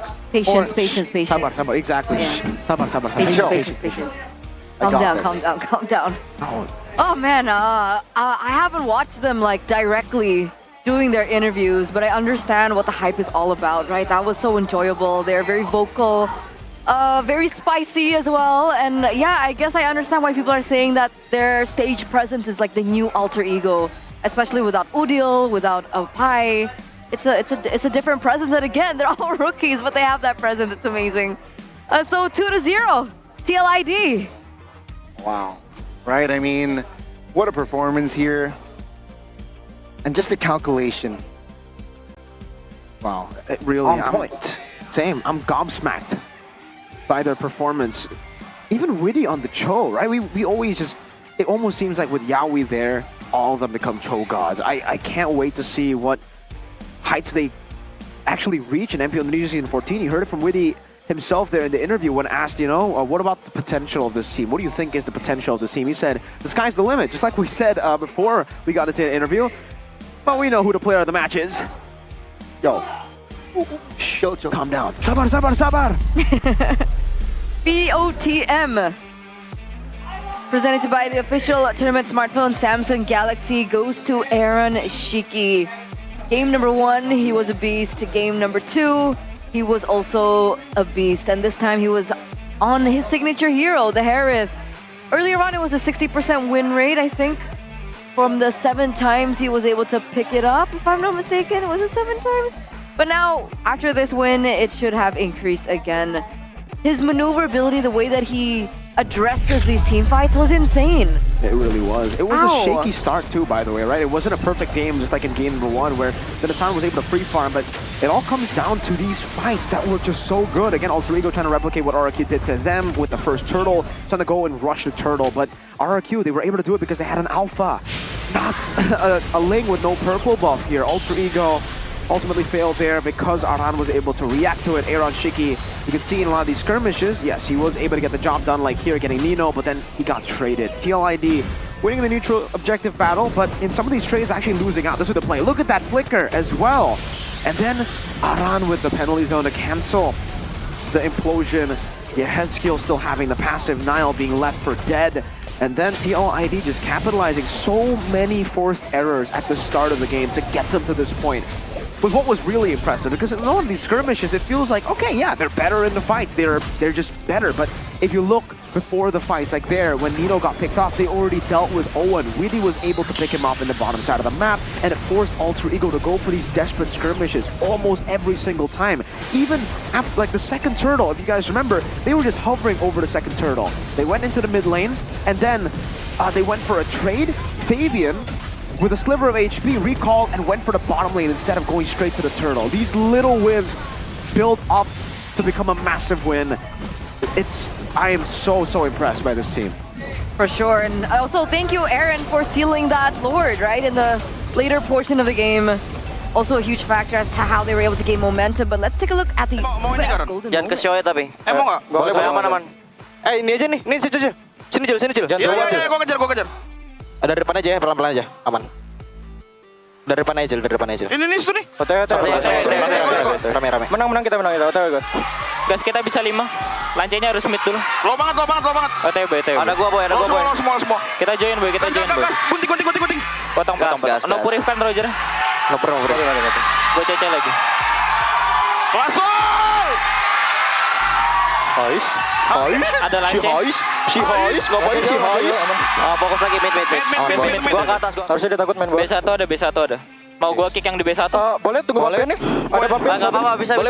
Gas, daling. Dapat boy. Gua press. Tigil. Gua. Nice boy. Tigil dulu. Lagi. Aman gua. Mati. Lord aja. Bisa mid.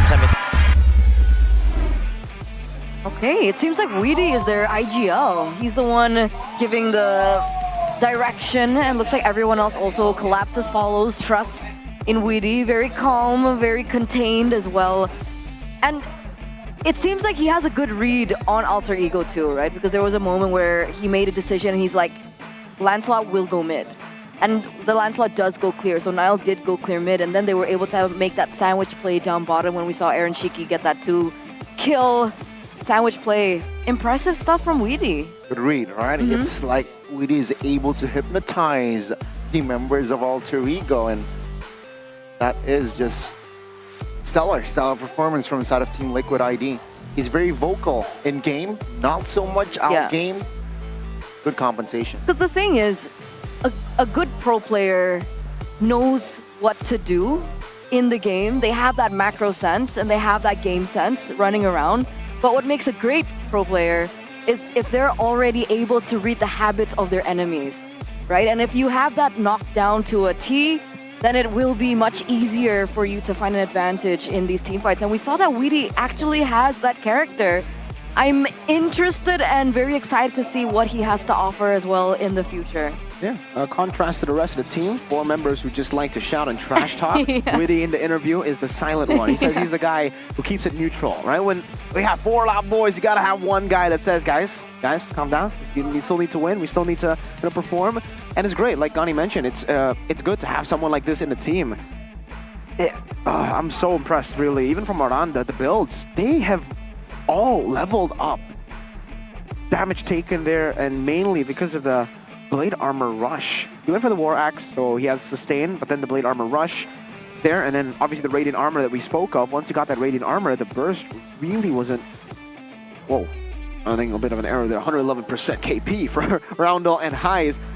But yeah, once he got that Radiant Armor, he already has a Blade Armor and the Radiant Armor at that point, and it just made it super difficult for Alter Ego to punish and go for those pickoffs. Because he survived there, he was able to flicker out. We saw the moment again where he was able to penalty zone, just wait in the bush for Owen to implosion some of these members. And just the fact that they have that much confidence, guys. Yehezkiel didn't go for Purify. Usually up against a Tiger, you will always go for Purify. But they knew that they would have members there to back them up. If I get caught, then Aran would come down with the penalty zone. If Aran gets caught, then there's Weedy, there's the freeze from Yehezkiel too. Wow, well played. I thought that would have been a problem, you know, when we got into the game.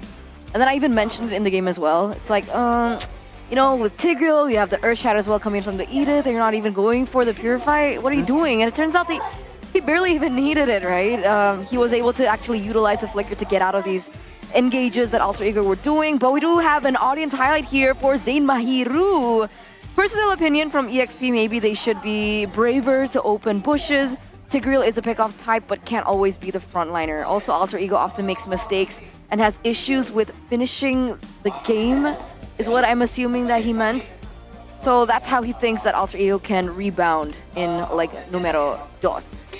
Yeah, I mean, finishing can also be referred to finishing touches, executions, and we saw that, I mean, Alter Ego, sometimes their early game isn't really bad, or they can equalize, stay even Stevens, but towards that mid, they will, they start to get lost and don't know what to do, right? In a sense here, should we go for turrets? Should we go for fights? And that is where the finishing issue comes with the problem. I do agree with Zain Mahiru. Thank you so much. Shout out Mr. Zain. Is he that singer from 1D? Maybe. I only know one Zayn. MOBA Zayn? Why'd you have to steal that from me? I thought Zen. We love Zen. Shout out to Zen. You know, we're talking about the same Zen, right? Yeah. Okay. Shout out Zen. But there it is, right? The mark of the end of the first leg. I came at the right time, you know. So much drama since week number 1 up until this 5th week. And we're curious to see how it will come forward after this, as we are going to take to a loser interview. Let's talk to Alter Ego with Bude Clara Mongstar. Six. Apa yang terjadi? Kayaknya kita lagi lupa sama job desk aja sih Bude. Soalnya banyak miseksekusi gitu kan. Kayak yang game 2 tadi turtle pertamanya. Terus ya pas game satunya pun kita adalah beberapa miseksekusi. Jadi kayak agak lumayan berat gitu game yang ngesuinya. Jadi kayak lumayan terlalu kenceng. Kita yang gak sempet nahan. Jadi kayak udah terlalu snowball. Jadi kayak gitu. Tapi 2-0. Ini hasil yang pastinya bikin kaget dong. Untuk week kelima match pembukaan kalian? Ya lumayan sih, soalnya dari hasil scrim pun kita nggak yang jelek banget gitu, kayak bagus lah hasil scrim kita minggu ini bagus. Tapi ya dapat hasil kayak gini lumayan shock juga sih, lumayan shock. Cuman kan ya hasil tetap hasil, harus reset, besok masih ada match kan. Atau juga ini match penutupan leg 1 kan, jadi kayak ya udah edis badidis aja. Diterima saja hasilnya, menjadi pelajaran. Namun kita kan kayak ngelihat Alter Ego di match sebelumnya itu benar-benar disiplin, rapi, mainnya sabar. Apakah minggu ini berbeda lagi? Kayaknya itu sih Bude, kalau dari segi disiplin kayak kita disiplin, cuman saking disiplinnya kita jadi terlalu takut terus sampai kayak jadi ngebawa lupa job desk gitu loh, kayak yang harusnya hero ini bisa ngapain, yang hero ini bisa ngapain, kayak mungkin ada beberapa 1-2 orang yang lupa, jadi kayak benar-benar kebawa terus sampai in game yang nggak bisa reset, jadi kayak ya udah, jadi kayak ngegulung terus. Atau karena lawannya adalah tim Liquid ID yang sama-sama, sebenarnya kalian berdua adalah tim yang terkenal dengan agresivitasnya. Enggak juga sih, bukan karena lawan sih, tapi kayak lebih ke arah kitanya aja sih kayaknya. Kayak dibilang lagi underperform enggak, cuman ya mungkin itu aja sih. Kayak bener-bener entahlah, kayak ada faktor X gitu yang bener-bener kayak bisa dijelasin, tapi mungkin nanti lah ya, kayak kita bakal eval lagi kayak gitu. Sabar, karena ini baru kelar banget, masih mencari juga nih what happen aya naon gitu. Tapi keadaan tim sekarang, ini kan posisinya juga lagi di 7-6-7 dengan match win yang tipis banget kayaknya. Kalau mau masuk playoff harus kerja keras banget. Memasuki leg yang kedua. Bagaimana ini untuk Alter Ego? Kalau soal kondisi tim ya kita tetap ya bareng terus aja sih, kayak ngelakuin semuanya bareng. Terus mau ada salah atau kayak hal yang emang harus diomongin ya kita langsung ngomongin, kayak bener-bener ya udah terbuka aja sih. Jadi nggak ada yang kayak nahan-nahan atau ditumpuk jadi malah enggak, kayak sekarang kalau misalnya ada sesuatu yang pengen diomongin ya kita langsung ngobrol biar cepet selesai, biar kayak nggak ke bawah. Terus kalau misalnya masalahnya soal 67 emang gimana ya, kayak ya lumayan berat ya, mungkin udah cukup lah ya, kayak tes pingnya kan kayak tes pingnya kayak udah cukup gitu, jadi kayak mungkin udah di leg 2 ya udah harus bener-bener lari, walaupun ini Liga Marathon jadi kayak kita udah harus bener-bener sprint, udah harus ngejar yang kayak tadi Bude bilang, kita harus kerja keras buat ya udah dapetin slot playoff-nya. Yes, dan itulah yang memang harus dilakukan bener-bener sama Alter Ego ya. Ini bukan zona nyaman kalian kan?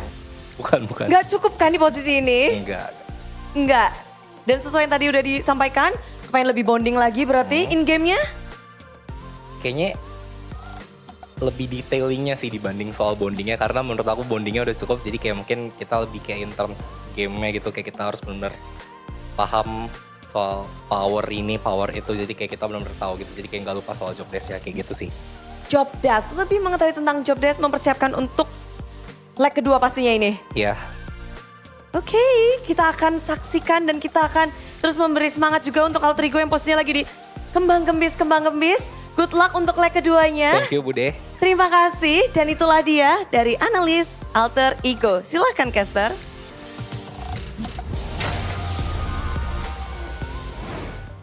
Thank you so much for that insight. I love this about this season, by the way. Yeah. I love to know a little bit more as to how they think that, like, how did they feel about their performance? And we do get a little bit of information about them. It seems like they don't think that it's a bonding issue. Yeah. They have the bonding fine, it's fine, and then their scrims were great. It's just when it comes down to job description, I guess that's what he was highlighting a lot. I think they played a little bit too safely this time around, that they kind of forgot to be more active and look for those proactive plays on the board. But I don't think that would have happened if they used the best headset. Maybe there was like an error with the comms or something. What do you think? Shout out Oraimo, because that is, yeah, if you want to experience and perhaps the power, good solution for miscommunications, issues and whatnot, you have to give a shout out to Oraimo. Experience the power of sound and LED digital display visualization in the collaboration, of course, with MLBB, that's ML Bang Bang, all with Bang AirBuds 4. All right, check it out. Oraimo store, get yours now. Get yours now, Mirko. I already have one. Nice. Sorry. I don't need to Amazing. get one anymore. Unless I get two. But then, why would I need two? You can rent one. You can rent one? Yeah, like you can rent it Oh, out. you can rent it out. Yeah, Rashi yeah, already yeah. has one too. Champagne also already has one. wow. So we're all decked out here. But for some reason, my connection isn't that good. So I have good, I have a good earbuds there. I have earbuds 4, but I can't really listen to songs that well. Always buffers. What? Yeah. Wait, are you using IndieHome? What's that? You don't know what IndieHome is? No. Oh my lord. No wonder. OML. Okay. What's IndieHome? I guess we'll tell you and we'll tell the viewers at home who are also wondering what IndieHome is because, when you're playing rank, don't let it drop. Don't let your rank drop just because of lag. So experience gaming with fast and stable connections from IndieHome Paket G2 1.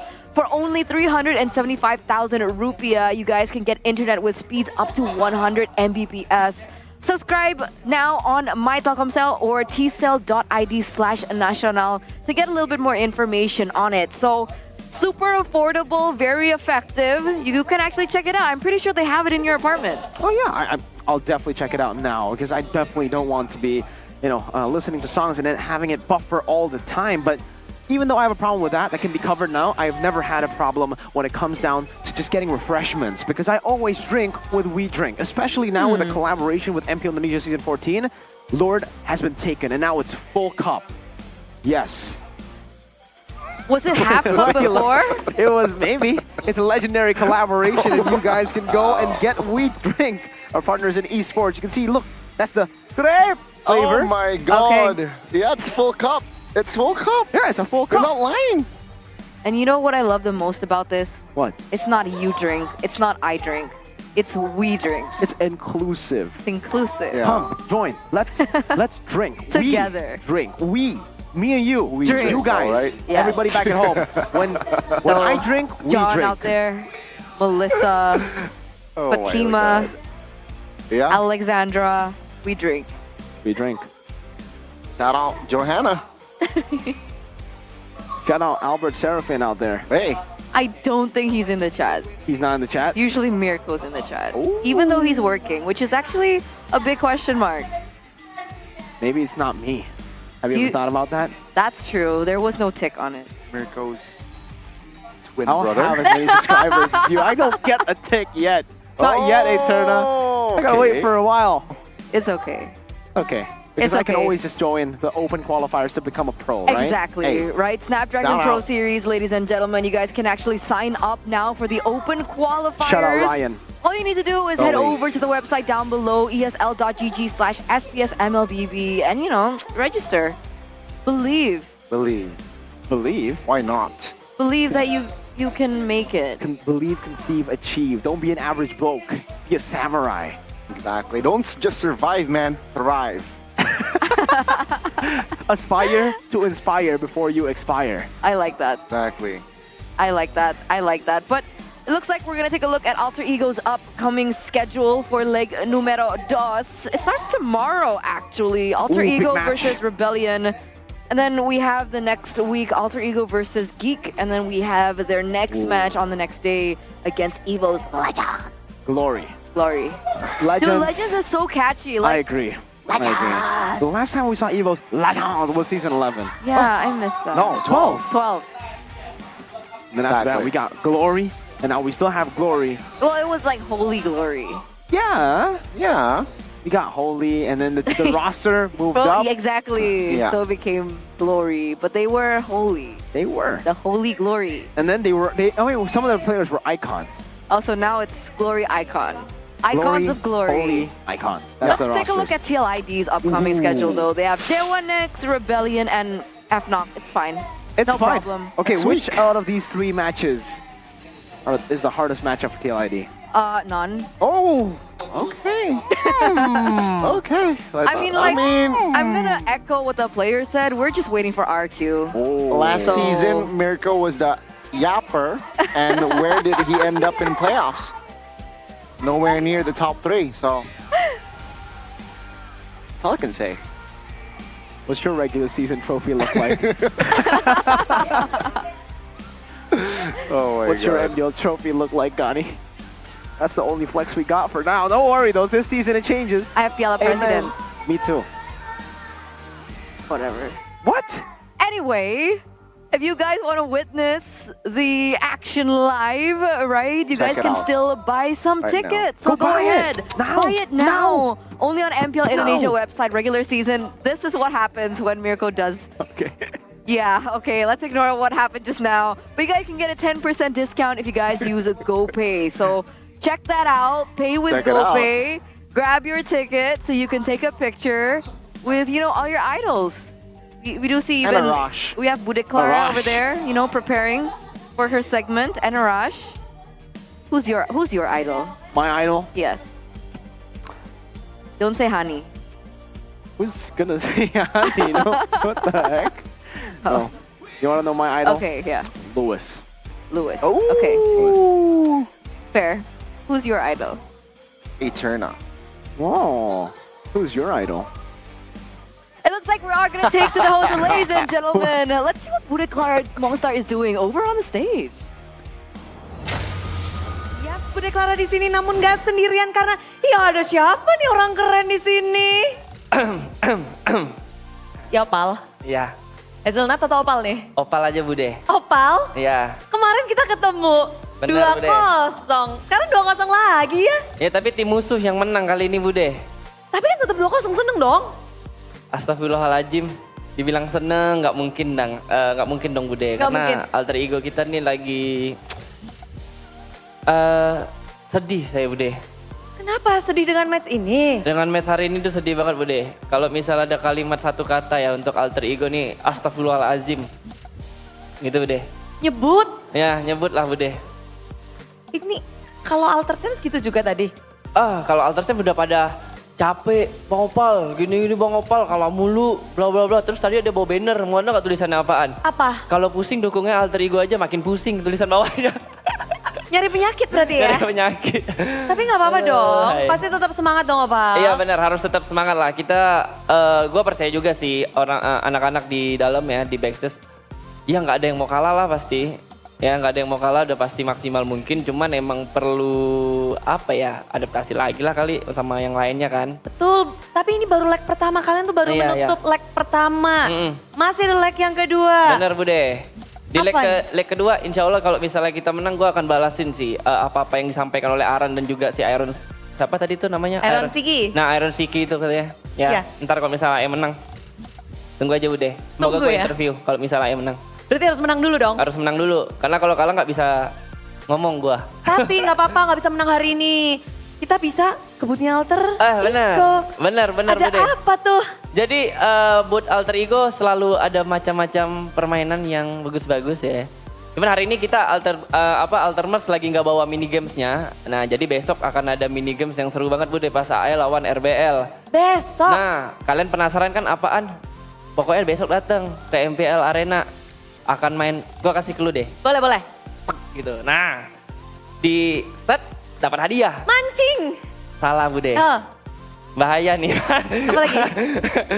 Tek gitu pokoknya. Yang lempar-lempar pokoknya. Jadi tanpa perlu beli, yang penting punya tiket ini, kalian bisa main secara gratis dan dapetin produk-produk terbaik dari alter ego. Siapapun boleh. Siapapun boleh. Pokoknya kalian yang datang ke MPL Arena langsung aja ke boothnya Alter Ego. Bener sekali Bude. Merch. Altermers. Ada diskon juga nggak sih kalau beli di situ? Oh ada banyak. Wow. Banyak. Makanya besok tuh seru banget. Ya besok seru banget. Ada mini games, ada diskon-diskon. Pokok produk-produk eksklusif alter ego besok akan hadir di MPL Arena.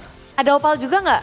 Ada Bude. Besok sama Upi juga. Berdua? Iya besok. Ini combo nih di MPL nih. Combo karena Fandi hari ini dia kayaknya udah tahu bakalan kalah jadi dia nggak mau nonton katanya. Berarti besok Fandi datang artinya apa tuh? Nggak tahu nih besok udah datang apa enggak nih. Nanti gue chat deh. Nanti coba tanya dia. Masih berani nggak dia datang sini? Klinik apa lagi yang akan kamu lakukan ini untuk besok? Besok lawan siapa sih? RBL ya? RBL. Ya pokoknya lihat besok lah. Lihat besok aja? Ya lihat besok nih. Berarti see you tomorrow? See you tomorrow. Udah kelar? Udah, ada tim Bude dari kecepatan. Penutupan leg yang pertama. Oke, kata-kata penutupan leg pertama dong dari Opal. Kata-kata untuk leg pertama, astagfirullahaladzim udah. Leg kedua. Insya Allah. Itulah dia untuk Alter Ego. Namun hari ini belum kelar. Besok kita akan ketemu Alter Ego, tapi nanti masih akan ada tim yang membuka leg kedua dan menutup hari yang kedua. Ada siapa? Ada Fnatic Onyx dan juga EVOS. Jadi stay tune terus untuk menyaksikan match yang begitu memukau.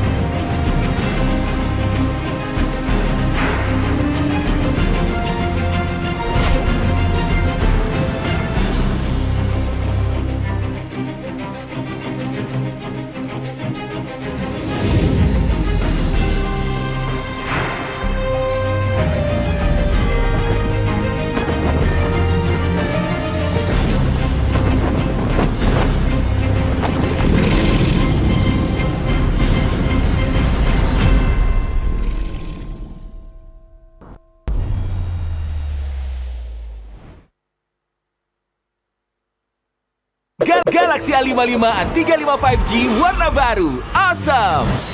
Kayak circle kita. Diajakin mabar di mana tuh? Circlein aja pakai circle to search. Wah, langsung ketemu tempatnya.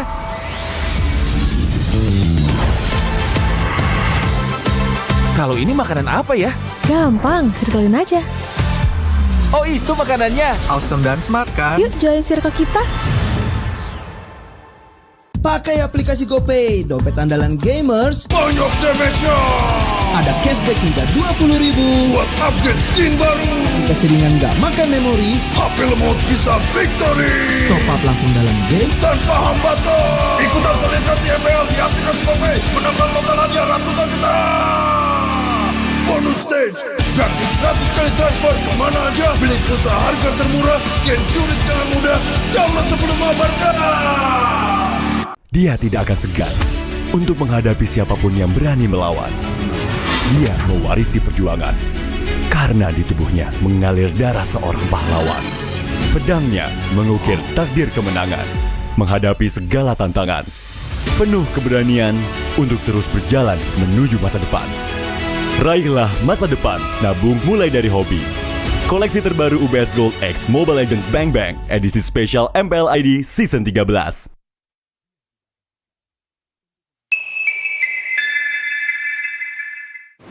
Main Mobile Legends memang seru. Mabar sama temen makin epic. Apalagi kalau double kill.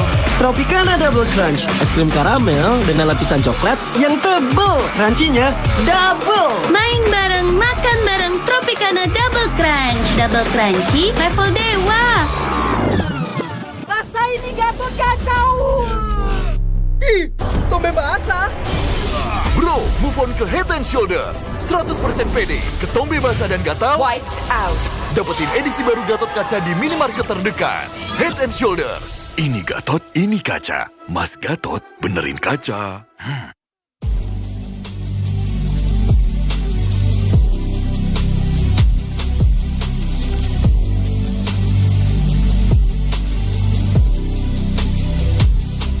Kenangan adalah jati diri kita.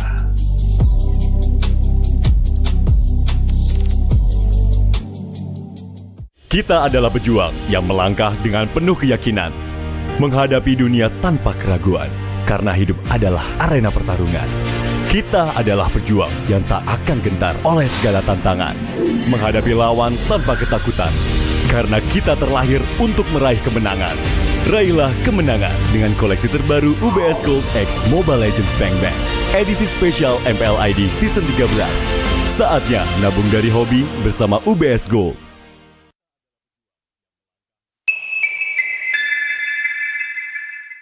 Papa akan kehilangan ingatannya. Masih inget ini, Pak? Sekecil apapun perhatian adalah kekuatan. Hidupkan momen kebersamaan. IndiHome. First blood.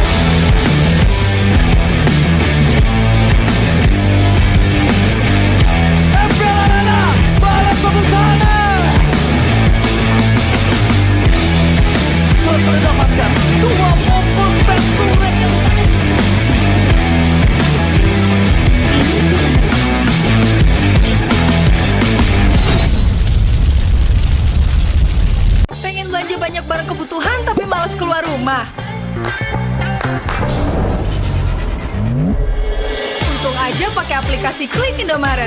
Cuma tinggal klik bisa belanja online seperti di toko. Beli ini, itu, jadi mudah banget. Produknya lengkap, banyak promonya. Gak perlu pusing, bisa pakai alat bayar apa aja. Wah, 1 jam udah sampai, gratis ongkir lagi. Untung aku pakai Klik Indomaret, belanja online seperti di toko. Klik Indomaret. Kini, Indomaret telah menghadirkan varian baru, soto dan rawon yang wajib kamu coba. Dibuat dengan daging sapi pilihan, dimasak dengan rempah-rempah khas Indonesia, sehingga menghasilkan rasa soto dan rawon yang otentik khas Jawa Timur. Diolah selama berjam-jam sehingga menghasilkan kaldu yang gurih dan daging yang empuk. Bisa dihangatkan di toko atau bisa untuk stok di rumah. Soto dan rawon daging sapi Indomaret, enak tenan rasane.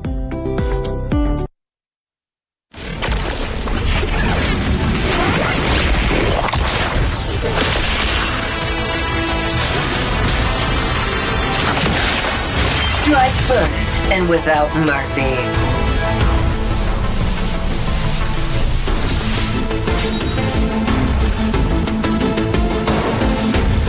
Where I tread, death follows. Enjoy your last breath. Deploying smoke. Going dark.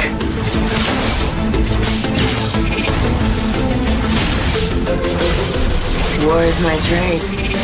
Death is my craft. Backup plan? I am the backup plan. My destiny is what I make of it.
Galaxy A55 A35 5G warna baru. Awesome!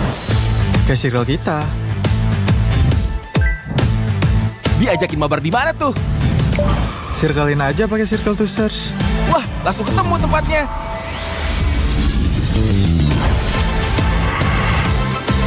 Kalau ini makanan apa ya? Gampang, circlein aja. Oh, itu makanannya. Awesome dan smart kan? Yuk join circle kita. Pakai aplikasi GoPay, dompet andalan gamers. Banyak damage-nya. Ada cashback hingga 20.000 buat upgrade skin baru. Aplikasi ringan gak makan memori. HP lemot bisa victory. Top up langsung dalam game tanpa hambatan. Ikutan selebrasi MPL di aplikasi GoPay. Menambah total hadiah ratusan juta. Bonus stage. Gratis 100 kali transfer kemana aja. Beli pulsa harga termurah. Scan QRIS dengan mudah. Download sebelum mabarkan. Dia tidak akan segan untuk menghadapi siapapun yang berani melawan. Dia mewarisi perjuangan karena di tubuhnya mengalir darah seorang pahlawan. Pedangnya mengukir takdir kemenangan, menghadapi segala tantangan. Penuh keberanian untuk terus berjalan menuju masa depan. Raihlah masa depan, nabung mulai dari hobi. Koleksi terbaru UBS Gold X Mobile Legends Bang Bang, edisi spesial MPL ID Season 13.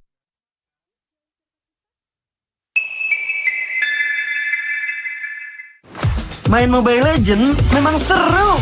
Mabar sama temen makin epic. Apalagi kalau Double kill.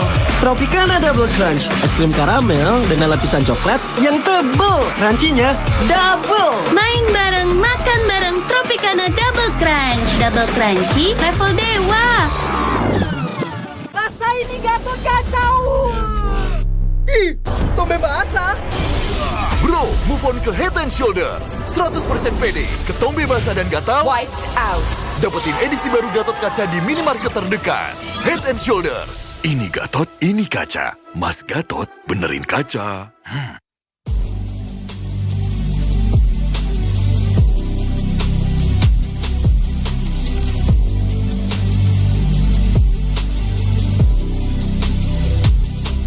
Kenangan adalah jati diri kita.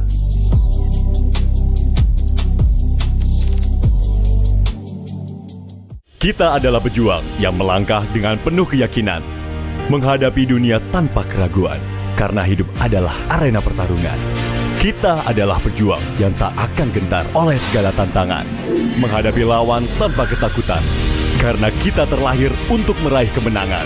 Raihlah kemenangan dengan koleksi terbaru UBS Gold X Mobile Legends Bang Bang, edisi spesial MPL ID Season 13. Saatnya nabung dari hobi bersama UBS Gold.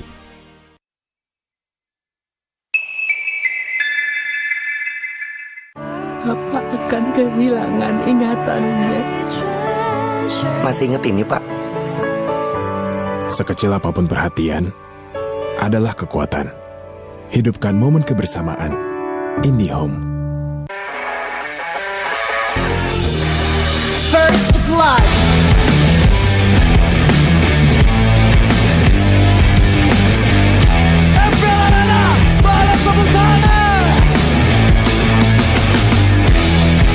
Mendapatkan 2 pompon spektuler yang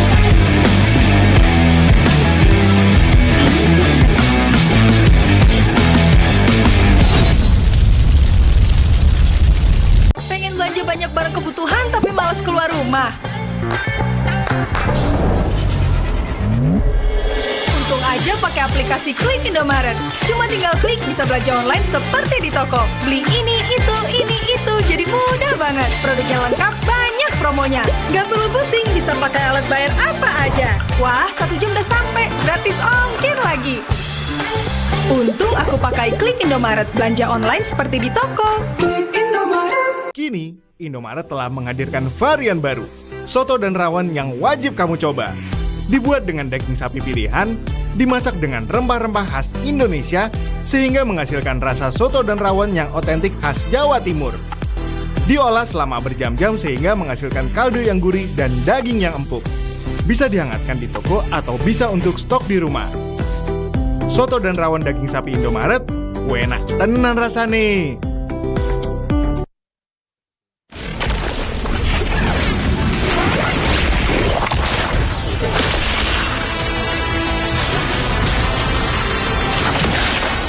Strike first and without mercy.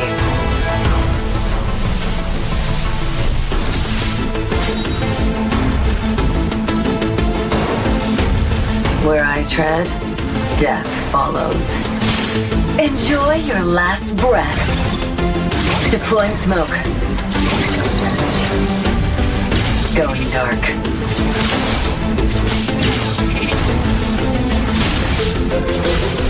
War is my trade. Death is my craft. Backup plan? I am the backup plan. My destiny is what I make of it.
Galaxy A55 A35 5G warna baru. Awesome! Kayak circle kita. Diajakin mabar di mana tuh? Circlein aja pakai circle to search. Wah, langsung ketemu tempatnya.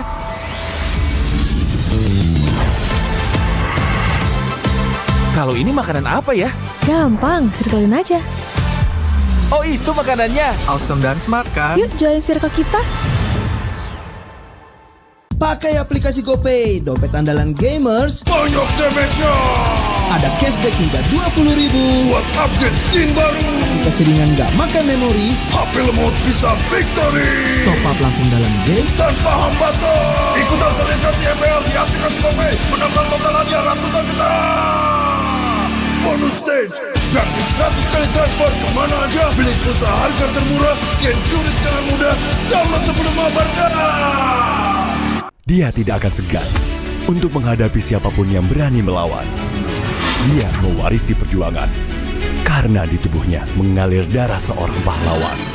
Pedangnya mengukir takdir kemenangan, menghadapi segala tantangan. Penuh keberanian untuk terus berjalan menuju masa depan. Raihlah masa depan, nabung mulai dari hobi. Koleksi terbaru UBS Gold X Mobile Legends Bang Bang, edisi spesial MPL ID Season 13.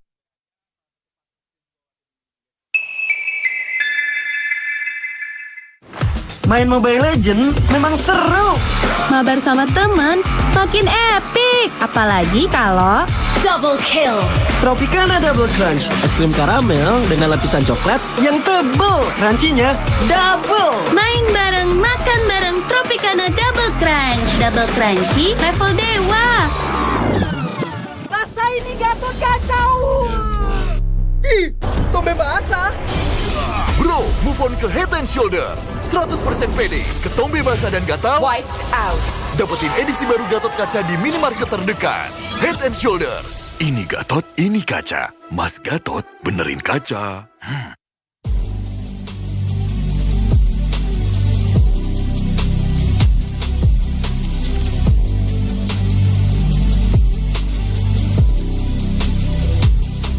Kenangan adalah jati diri kita.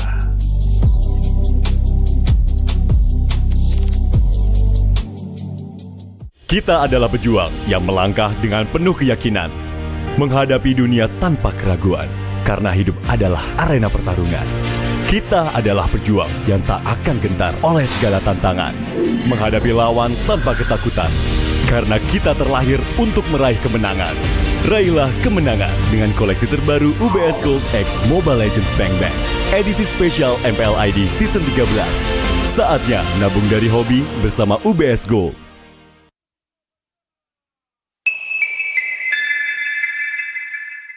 Papa akan kehilangan ingatannya. Masih inget ini, Pak? Sekecil apapun perhatian adalah kekuatan. Hidupkan momen kebersamaan. IndiHome. First blood.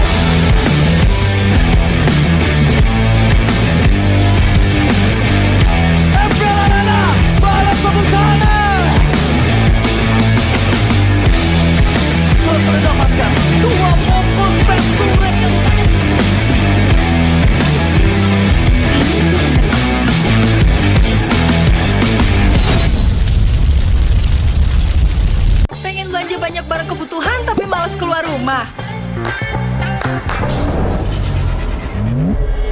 Untung aja pakai aplikasi Klik Indomaret. Cuma tinggal klik bisa belanja online seperti di toko. Beli ini itu, jadi mudah banget. Produknya lengkap, banyak promonya. Gak perlu pusing, bisa pakai alat bayar apa aja. Wah, 1 jam udah sampai, gratis ongkir lagi. Untung aku pakai Klik Indomaret, belanja online seperti di toko. Klik Indomaret. Kini, Indomaret telah menghadirkan varian baru, soto dan rawon yang wajib kamu coba. Dibuat dengan daging sapi pilihan, dimasak dengan rempah-rempah khas Indonesia, sehingga menghasilkan rasa soto dan rawon yang otentik khas Jawa Timur. Diolah selama berjam-jam sehingga menghasilkan kaldu yang gurih dan daging yang empuk. Bisa dihangatkan di toko atau bisa untuk stok di rumah. Soto dan rawon daging sapi Indomaret, enak tenan rasane.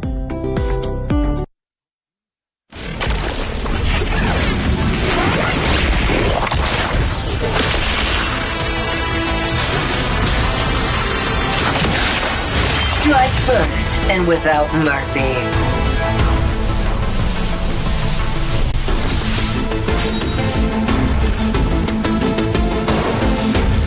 Where I tread, death follows.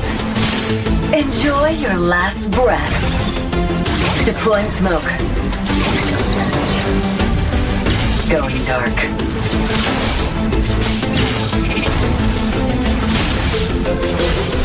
War is my trade. Death is my craft. Backup plan? I am the backup plan. My destiny is what I make of it.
Galaxy A55 A35 5G warna baru. Awesome! Kayak circle kita. Diajakin mabar di mana tuh? Circlein aja pakai circle to search. Wah, langsung ketemu tempatnya.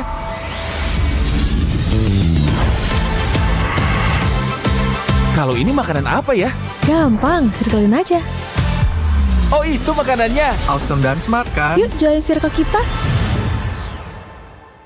Pakai aplikasi GoPay, dompet andalan gamers. Banyak damage-nya. Ada cashback hingga 20.000 buat upgrade skin baru.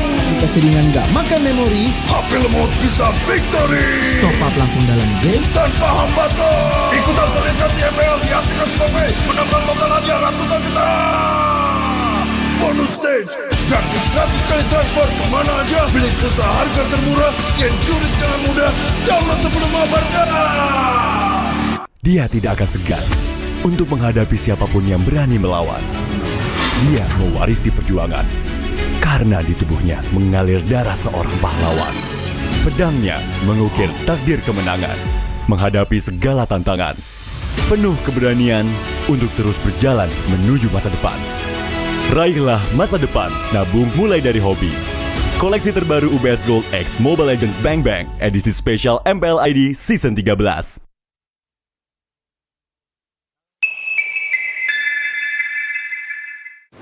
Main Mobile Legends memang seru.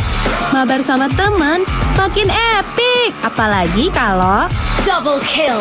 Tropicana Double Crunch, es krim karamel dengan lapisan coklat yang tebal. Crunchy-nya double. main bareng, makan bareng Tropicana Double Crunch. Double crunchy level dewa.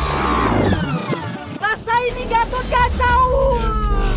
Ih, tombe basah. Bro, move on ke Head and Shoulders. 100% pede, ketombe basah dan gatal. Wiped out. Dapetin edisi baru Gatot kaca di minimarket terdekat. Head and Shoulders. Ini Gatot, ini kaca. Mas Gatot, benerin kaca.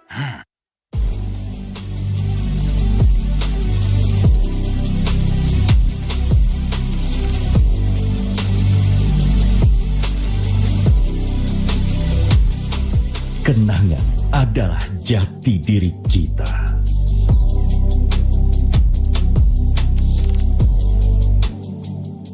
Kita adalah pejuang yang melangkah dengan penuh keyakinan, menghadapi dunia tanpa keraguan, karena hidup adalah arena pertarungan.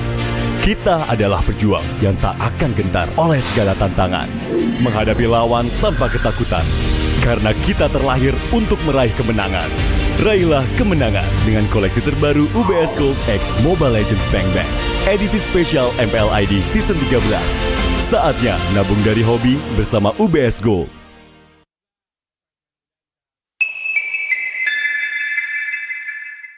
Papa akan kehilangan ingatannya. Masih inget ini, Pak? Sekecil apapun perhatian adalah kekuatan. Hidupkan momen kebersamaan. IndiHome. First blood.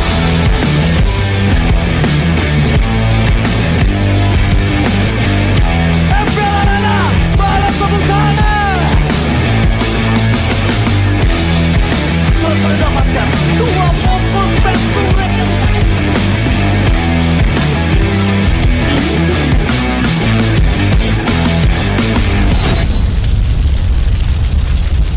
Pengen belanja banyak barang kebutuhan tapi malas keluar rumah.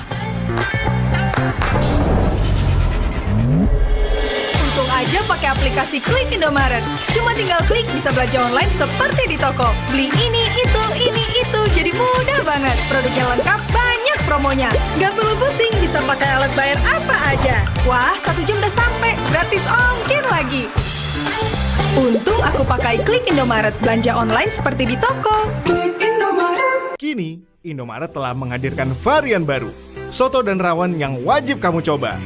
Dibuat dengan daging sapi pilihan, dimasak dengan rempah-rempah khas Indonesia, sehingga menghasilkan rasa soto dan rawon yang otentik khas Jawa Timur. Diolah selama berjam-jam sehingga menghasilkan kaldu yang gurih dan daging yang empuk. Bisa dihangatkan di toko atau bisa untuk stok di rumah. Soto dan rawon daging sapi Indomaret, enak tenan rasane.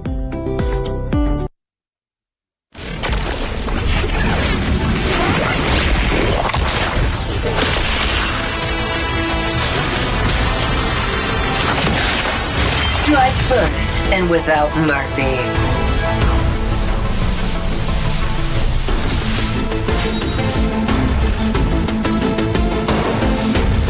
Where I tread, death follows. Enjoy your last breath. Deploying smoke. Going dark.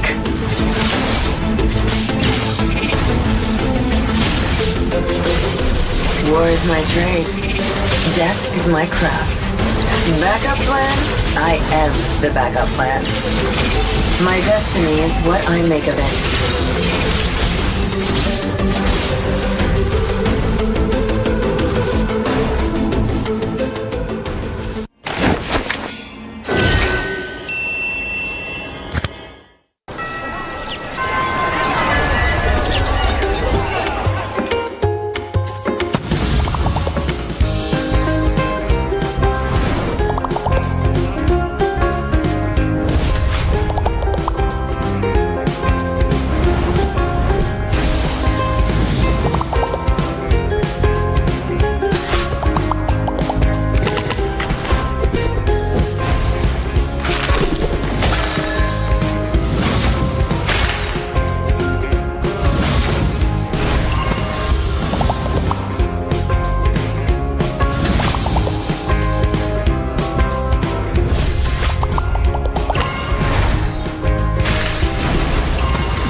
Galaxy A55 A35 5G warna baru. Awesome!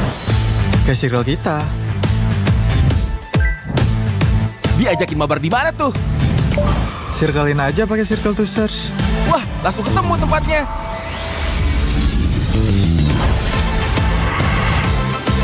Kalau ini makanan apa ya? Gampang, circlein aja. Oh, itu makanannya. Awesome dan smart kan? Yuk join circle kita. Pakai aplikasi GoPay, dompet andalan gamers. Banyak damage-nya. Ada cashback hingga 20.000 buat upgrade skin baru. Aplikasi ringan gak makan memori. HP lemot bisa victory. Top up langsung dalam game tanpa hambatan. Ikutan selebrasi MPL di aplikasi GoPay. Menambah total hadiah ratusan juta. Bonus stage. Gratis 100 kali transfer kemana aja. Beli pulsa harga termurah. Scan QRIS dengan mudah. Download sebelum mabarkan. Dia tidak akan segan untuk menghadapi siapapun yang berani melawan. Dia mewarisi perjuangan karena di tubuhnya mengalir darah seorang pahlawan. Pedangnya mengukir takdir kemenangan, menghadapi segala tantangan. Penuh keberanian untuk terus berjalan menuju masa depan. Raihlah masa depan, nabung mulai dari hobi. Koleksi terbaru UBS Gold X Mobile Legends Bang Bang, edisi spesial MPL ID Season 13.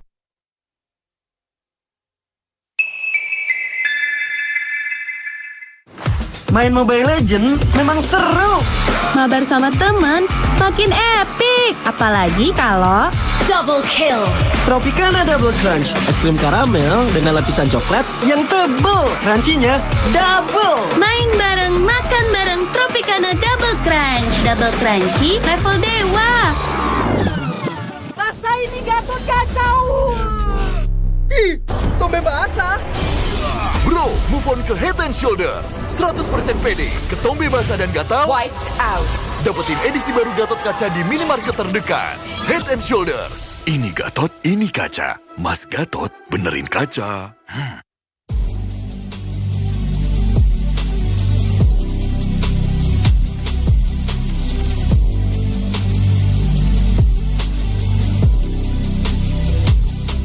Kenangan adalah jati diri kita.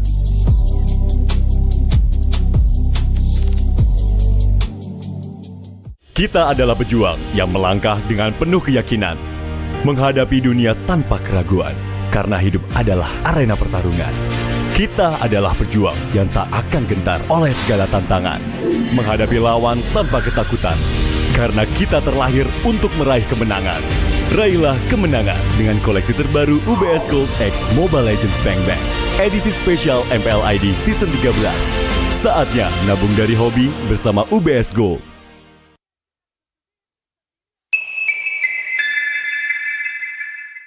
Papa akan kehilangan ingatannya. Masih inget ini, Pak?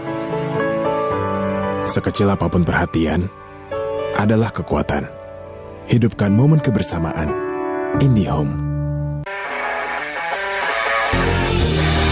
First blood.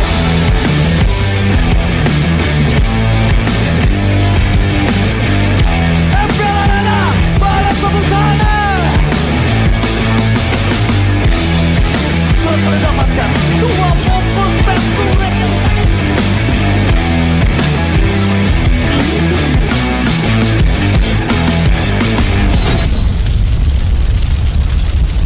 Pengen belanja banyak barang kebutuhan tapi malas keluar rumah.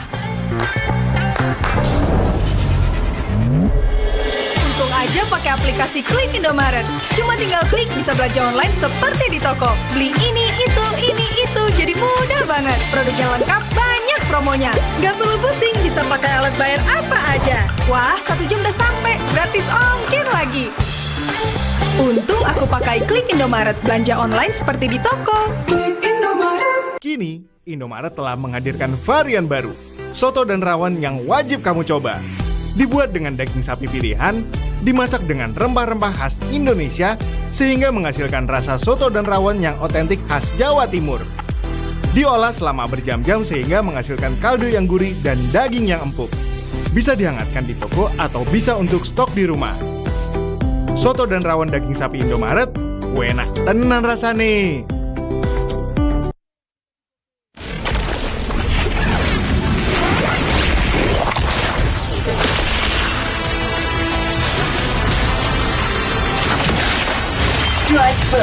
and without mercy.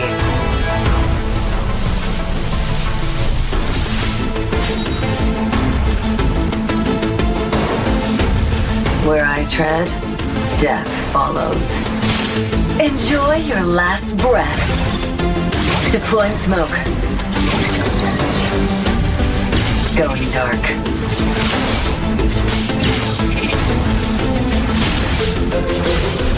War is my trade. Death is my craft. Backup plan? I am the backup plan. My destiny is what I make of it.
Galaxy A55 A35 5G warna baru. Awesome! Kayak circle kita. Diajakin mabar di mana tuh? Circlein aja pakai circle to search. Wah, langsung ketemu tempatnya.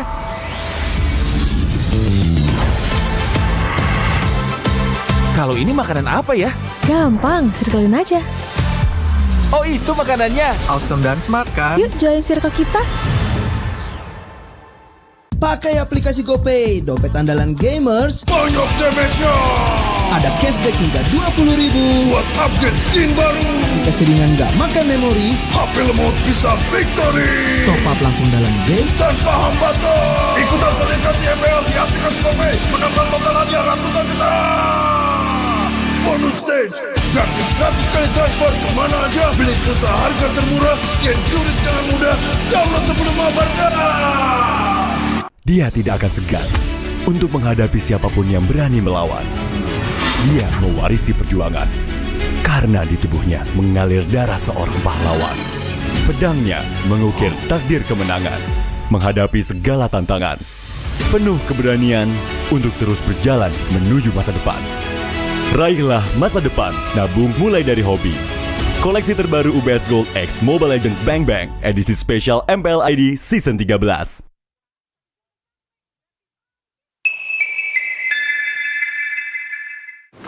Main Mobile Legends memang seru. Mabar sama temen makin epic. Apalagi kalau double kill. Tropicana Double Crunch, es krim karamel dengan lapisan coklat yang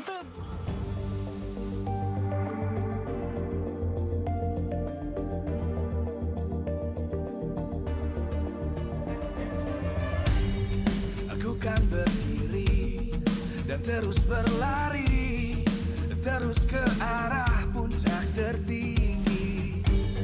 Ku takkan berhenti, hanya sampai di sini. Kemenangan abadi menanti. You know we won't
berdiri dan terus berlari, terus ke arah puncak tertinggi.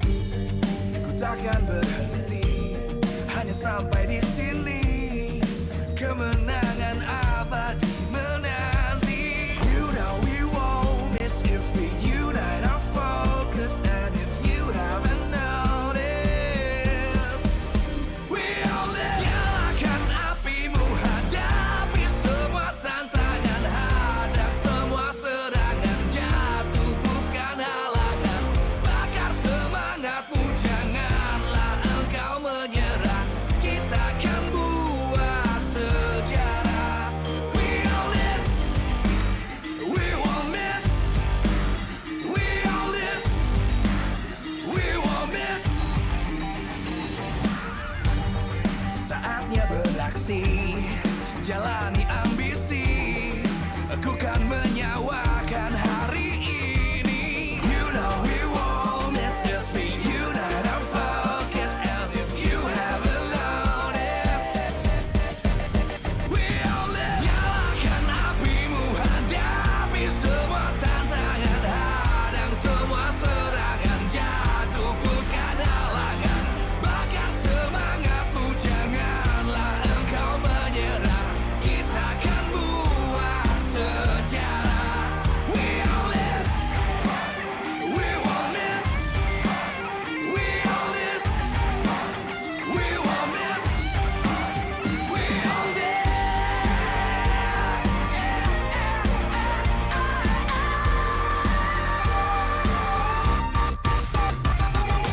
Nyalakan apimu, hadapi semua tantangan, hadang semua serangan, jatuh bukan halangan. Bakar semangatmu, janganlah engkau menyerah. Kita akan buat sejarah. We all this.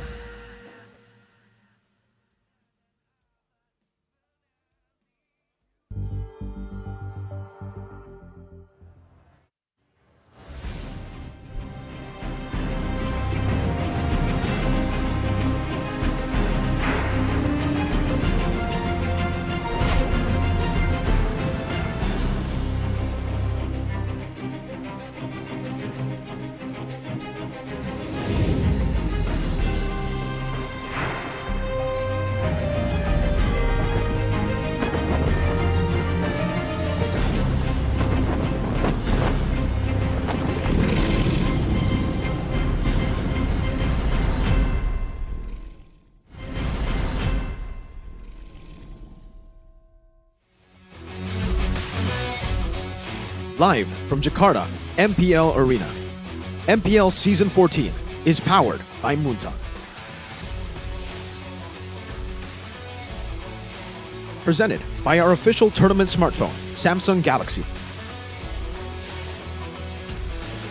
Official e-wallet, GoPay. Official destination for gaming and esports, Hidea. Official gold partner, UBS Gold. We own this.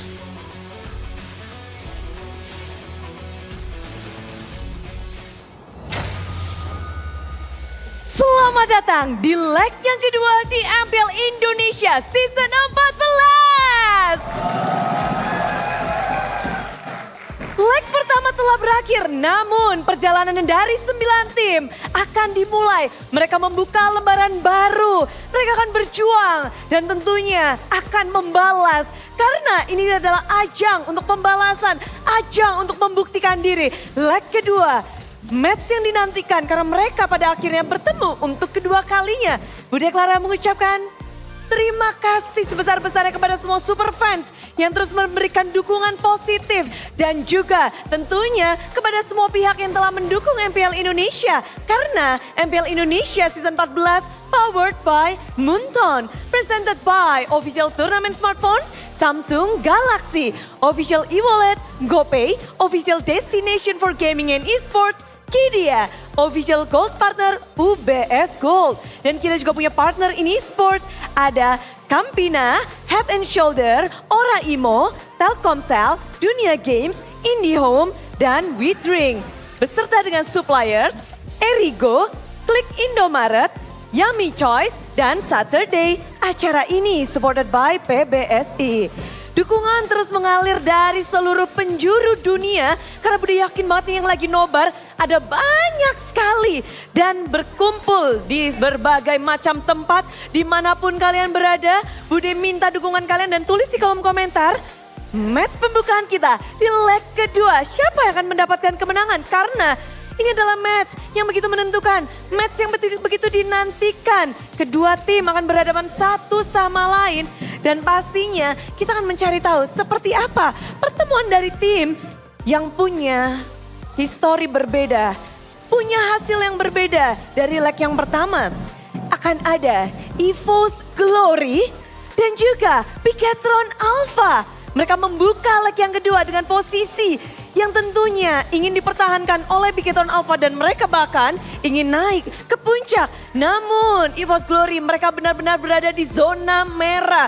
Mereka harus membuktikan diri, harus melari maraton supaya mendapatkan slot babak playoff. Cinderella Story akankah dimulai di pembukaan match mereka di leg yang kedua ataukah di sini akan ada story yang berbeda? Dan bagaimana keadaan mental dari kedua tim? Seperti apa gameplay yang akan disajikan di leg yang kedua? Super fans, mari kita sambut. Inilah dia pertempuran antara EVO's Glory dan Bigetron Alpha.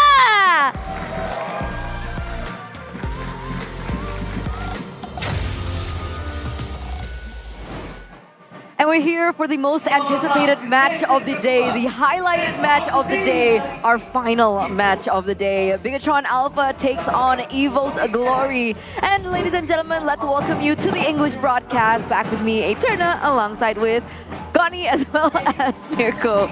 For some reason, Arashi's name is stuck in my head, just non-stop, bro. Always Arashi. Always I Arashi. don't know why.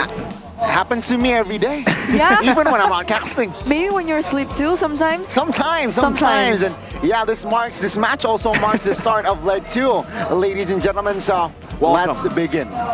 Leg 2 of MPL ID season 14. Here it is. So in leg number 1, it was 2-1 for Bigetron Alpha, I believe. Do you think we might see a different story today, Mirko-tron? I don't know. It really depends on how EVO's Glory have already changed and improved from, their last few games, because it does look like EVO's Glory have been struggling a whole lot. Even with the entrance of Natko, we've been seeing a lot of mistakes from this lineup. And though we've been saying that the drafts have been good, just yesterday we saw a lot of blunders as well from EVO's Glory when it comes to the draft. So for Bigetron Alpha as well, there's some of those problems. It almost seems like it's a mental problem. For Bigetron and for EVO's Glory, just opposite sides of the spectrum. For EVO's, it is the lack of confidence, very hesitate, like so many moments where they hesitate to make these plays and they become very indecisive. They need to reset. 1 win, 7 loss. This is abysmal, an abysmal start, an abysmal first half of the regular season. And Age mentioned in the interview yesterday that he wants the team just wake up. Wake up. Come on. That's how you wake people up? Yeah, wake up. You gotta shake them to wake them up. Shake them to wake them up. And, if we take a little bit of a flashback to last season, it wasn't that long, right? I guess they were also on a very similar pattern, I would say, right? They started off the regular season really shakily, but I think it was, week 4? Was it week 4 when they revamped their roster and they came back and they were able to get, runner-ups at the very end, even in playoffs. But exactly. This is the 5th week already, and it looks like there aren't going to be any changes from EVO's just yet. So, how? Can we expect them to still make it to the playoffs at this point? We can. They were able to make a miracle run into the playoffs just last season, and it started with their second leg performances. They were able to beat Fnatic Onyx and Bigetron Alpha. They weren't able to beat Fnatic Onyx just yesterday, so the pattern's already a bit different, but let's take a look at the match against Fnatic Onyx. So many little blunders here and there from Natko overextending, and it's obviously going to be punished by Fnatic Onyx. A team of that caliber still can't make any of these mistakes. We got to give props to Rez too, though, because he really definitely stepped up. And for EVO's Glory, like I said earlier, there were a lot of mistakes from hesitating, indecisive. My big question is, the man you see on your screen right now, Van, when is he actually going to make an appearance? Because he's been promoted to MPL, but yeah, no signs of him just yet. And will Natco be playing? Will Brands be playing? After so many mistakes made by Natco, will they actually go back to Brands? Because just last season, they actually broke their loss streak with Natco, and then they went back to Brands after a loss against RRQ in the Classical Derby. I wonder if that's going to be the same case here. Age looks very concerned. I don't know if that's a concerned face or if that's a, what are you doing? Don't record me face. It looks like the latter, maybe. Yeah. It looks like the latter. It seems like they're joking around, though, in the game. In the, what would you call it? The player... The locker room. The locker room. But there are no lockers. Do you still call it the locker room? Player room. Player room. That sounds like it makes sense a little bit more. But yeah, back to this. What do you think?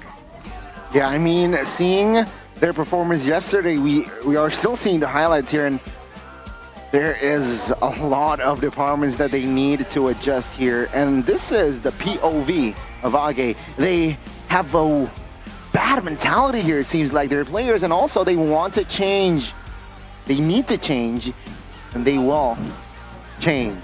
Yeah, he actually made a statement, right? He made a statement where he was like, you know, I tried being nice, I tried being supportive. He tried the good cop. He tried the good cop. Maybe it's time to go for bad cop, right? Let's try be a little bit more brutal in the way that he goes about it. And that's, I guess, the way that he is trying to shake things up. You know, we talked about the, how do we wake Evos up?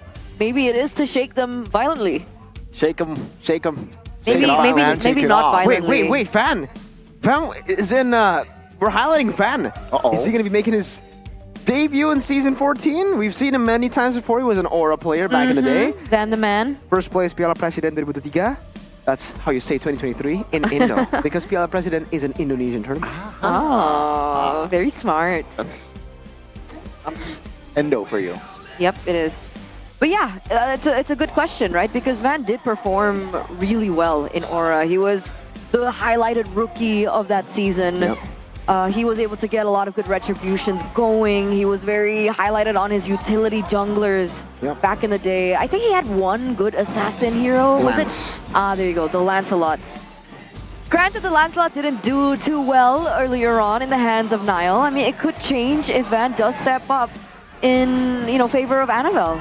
Let's see, because I feel like Annabelle, he did his best as a jungler this season, especially for EVOS Glory, but maybe a change, maybe it's what they need, right? Van, again, when he was rocking the Aura jersey, it was Aura before Team Liquid. Yeah, he was a very solid jungler, right? Very reliable, very clinical in most games as well, so maybe he will bring new flavor for EVOS Glory today. What's this flavor term, guys? I don't know, man. Gani definitely loves the flavor of Head and Shoulders too. And maybe we get a flavor of the Super investment. Super Ken. Mr. Super Ken, #1 to #3 total first bloods in the jungler position. He's #2 in the total kills in the jungler position, and he also is #3 in GPM in the jungler position. This guy's been phenomenal ever since his debut in MPL Indonesia. Season 11 it was when he was promoted from the MDL to the MPL. Great performances all around, amazing mechanics. And he's only really just matured after that season, right? Season 11, Season 12 afterwards, they were able to make it the top 3. Season 13, I would say, even though they managed to get only 4th place, it was still an improvement because in the regular season, they were dominant. Now, this is the real test. This is the real proving grounds for Super Ken. He still makes a lot of unnecessary moves on the lane. He's very flashy, but at times, discipline is what matters. And for Bigatron Alpha, Coach Theo Niall has been saying in a lot of the loser interviews for Bigatron Alpha that they've been taking the first leg as an experimental leg. So if that was true, now it's time we get to see the real Bigatron Alpha. And if we don't see the real Bigatron Alpha, then what we saw in leg 1 is pretty much it. 2-1. So another 2-1? Another 2-1. Maybe another 2-1 against RRQ again. Okay. Okay.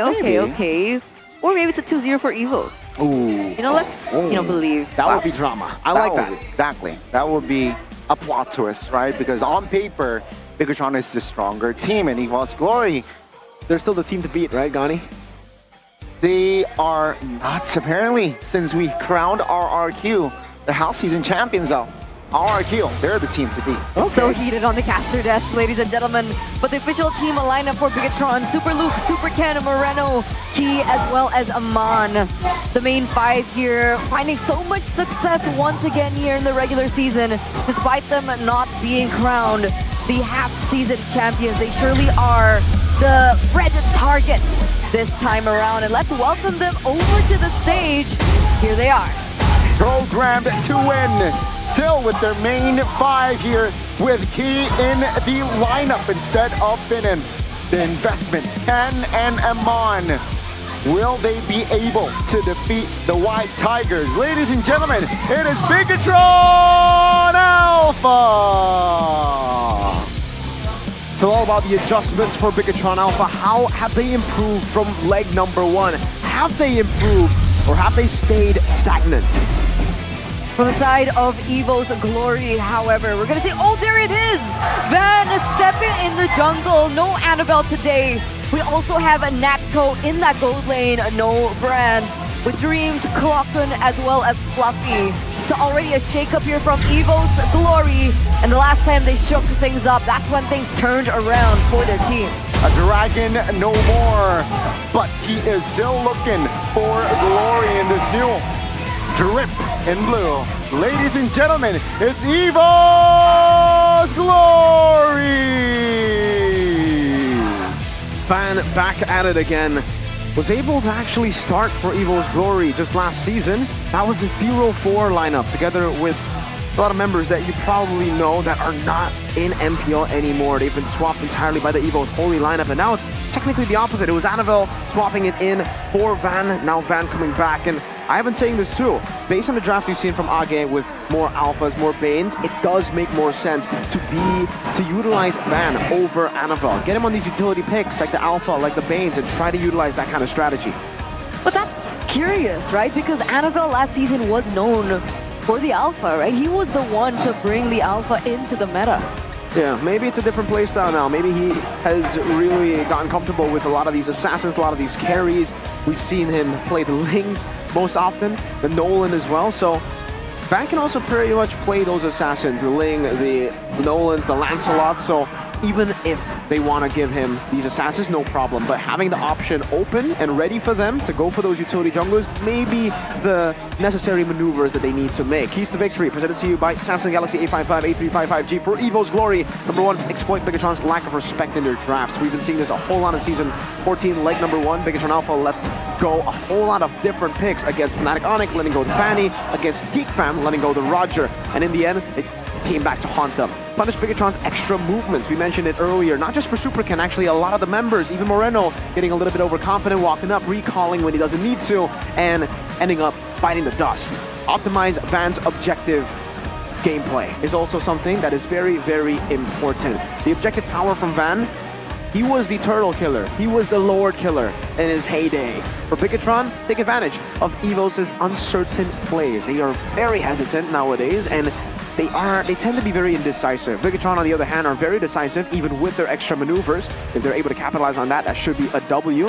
Avoid forcing team fights in bad spots. Bigatron, sometimes they get the win, man, objectively too. They get the Lord, they get the Turtle, but then they end up just going for fights, overextending and then getting punished. Finally, experimentation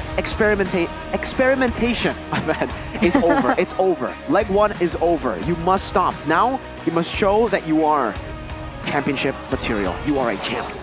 All right, and let's see if, Van still has that magic within him, right? It's been a while since we've seen him. It's been a while since his debut, where he was able to get all those retributions down, even against the toughest of opponents, even against the Titans of MPL ID. I'm wondering if that magic can still be there for his team, especially now converting into a completely different team. As we take a look at the team head-to-head. Here it is for our match of the day, Evos versus Bigatron. Everything in favor of Bigatron Alpha. And you can see in these picks, for some reason, teams have been letting go of the Ling a whole lot against Bigatron. And Super Ken has really been able to abuse that Ling, only losing to Fnatic Onyx because of the Fanny from Kyrie. And also because of Ken's extra movements on the Ling. But don't worry, easily adjusted mistakes, easily fixable mistakes First pick selection for the Red Robots. You can see that win rate also favoring them on blue side. Very healthy 69% here on the blue side, and also 62% on red side. Nice. Very, very healthy percentages there, but on the other side, it seems like day and night here it's supposed to be, and EVO's Glory, very low. Both sides being under 40%. That's so rough. That is so rough. And it makes sense, right? I mean, they're 1-7 at the moment.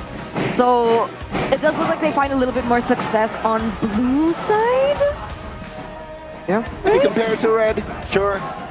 Yeah. I mean, the statistics reflect how many games that they've won. And considering they haven't won too much, then maybe that's the way to go. But it looks like, was that Bigatron with blue side or red side first? Bigatron blue. Bigatron blue, okay. Bigatron blue, first pick. EVO's Glory have been able to utilize that blue side to actually get the Phobiuses. Just yesterday against Fnatic Onyx, always prioritizing the Phobius, even though, unfortunately for them, it did not result in a victory. Maybe against Bigatron, a team fight more inclined to go for these team fights, maybe it'll work better. So let's see, ladies and gentlemen, as we get into the drafts for our final game, our final series of the day. Presented to you by the official tournament smartphone Samsung Galaxy A55, A35 5G. Jushin Ling banned out by Bigatron. We have the Valentina and the Chip banned out by EVOs. Valentina in the first phase. Not something that we see quite often. And Bigatron closes out with a Hylos banned. So already covering up some of those keys to victory, right? Respect your opponents. EVO's Glory have been able to abuse the Hylos. I don't know about the Ling just yet, but again, with Van stepping up, they are showing that they are going to respect that. That's going to be the Arlet ban coming through, and now there are two options for Bigatron. The Phobius, or you trust in Super Ken to go for that Fanny, because in the first leg, if you guys remember, game one was taken by EVOs because they let go of the Fanny, and then they played or drafted in a way where it basically countered the Fanny. So Bigatron, learning from that mistake, will go for Phobius instead. And let's see, right? And it's a very intelligent pick here with the Phobius, because remember, Van is technically debuting this season. Will they pick up the Fanny? That is somehow a tricky hero, and there you go. They secure a Nolan early, as well as the Rizla. So it shows that EVOS, they have not prepared a game plan with the Fanny.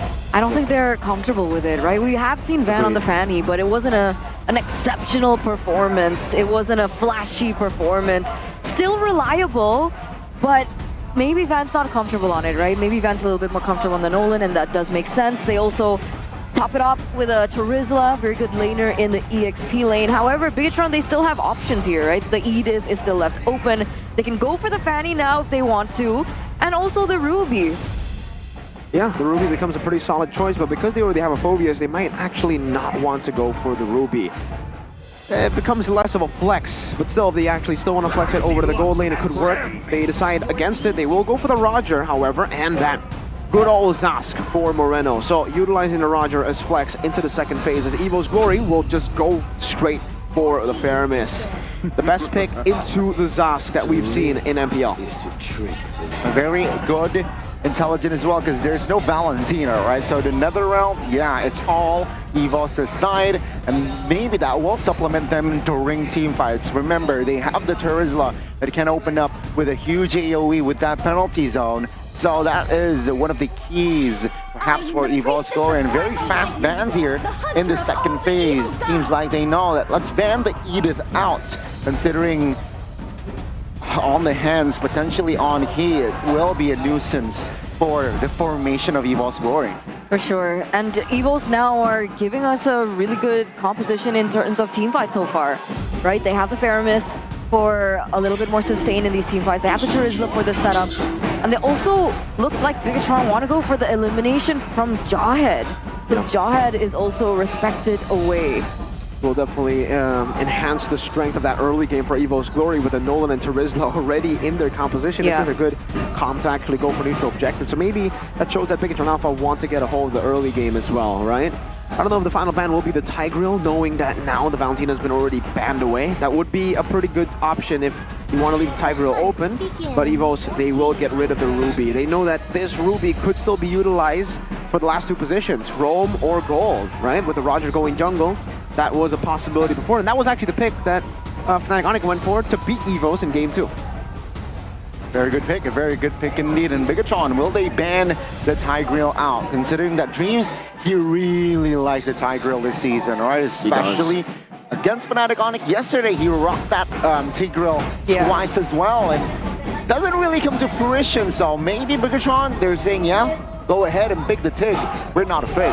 I mean, it's not just this season though for Dreams, right? It's been his signature pick for so long.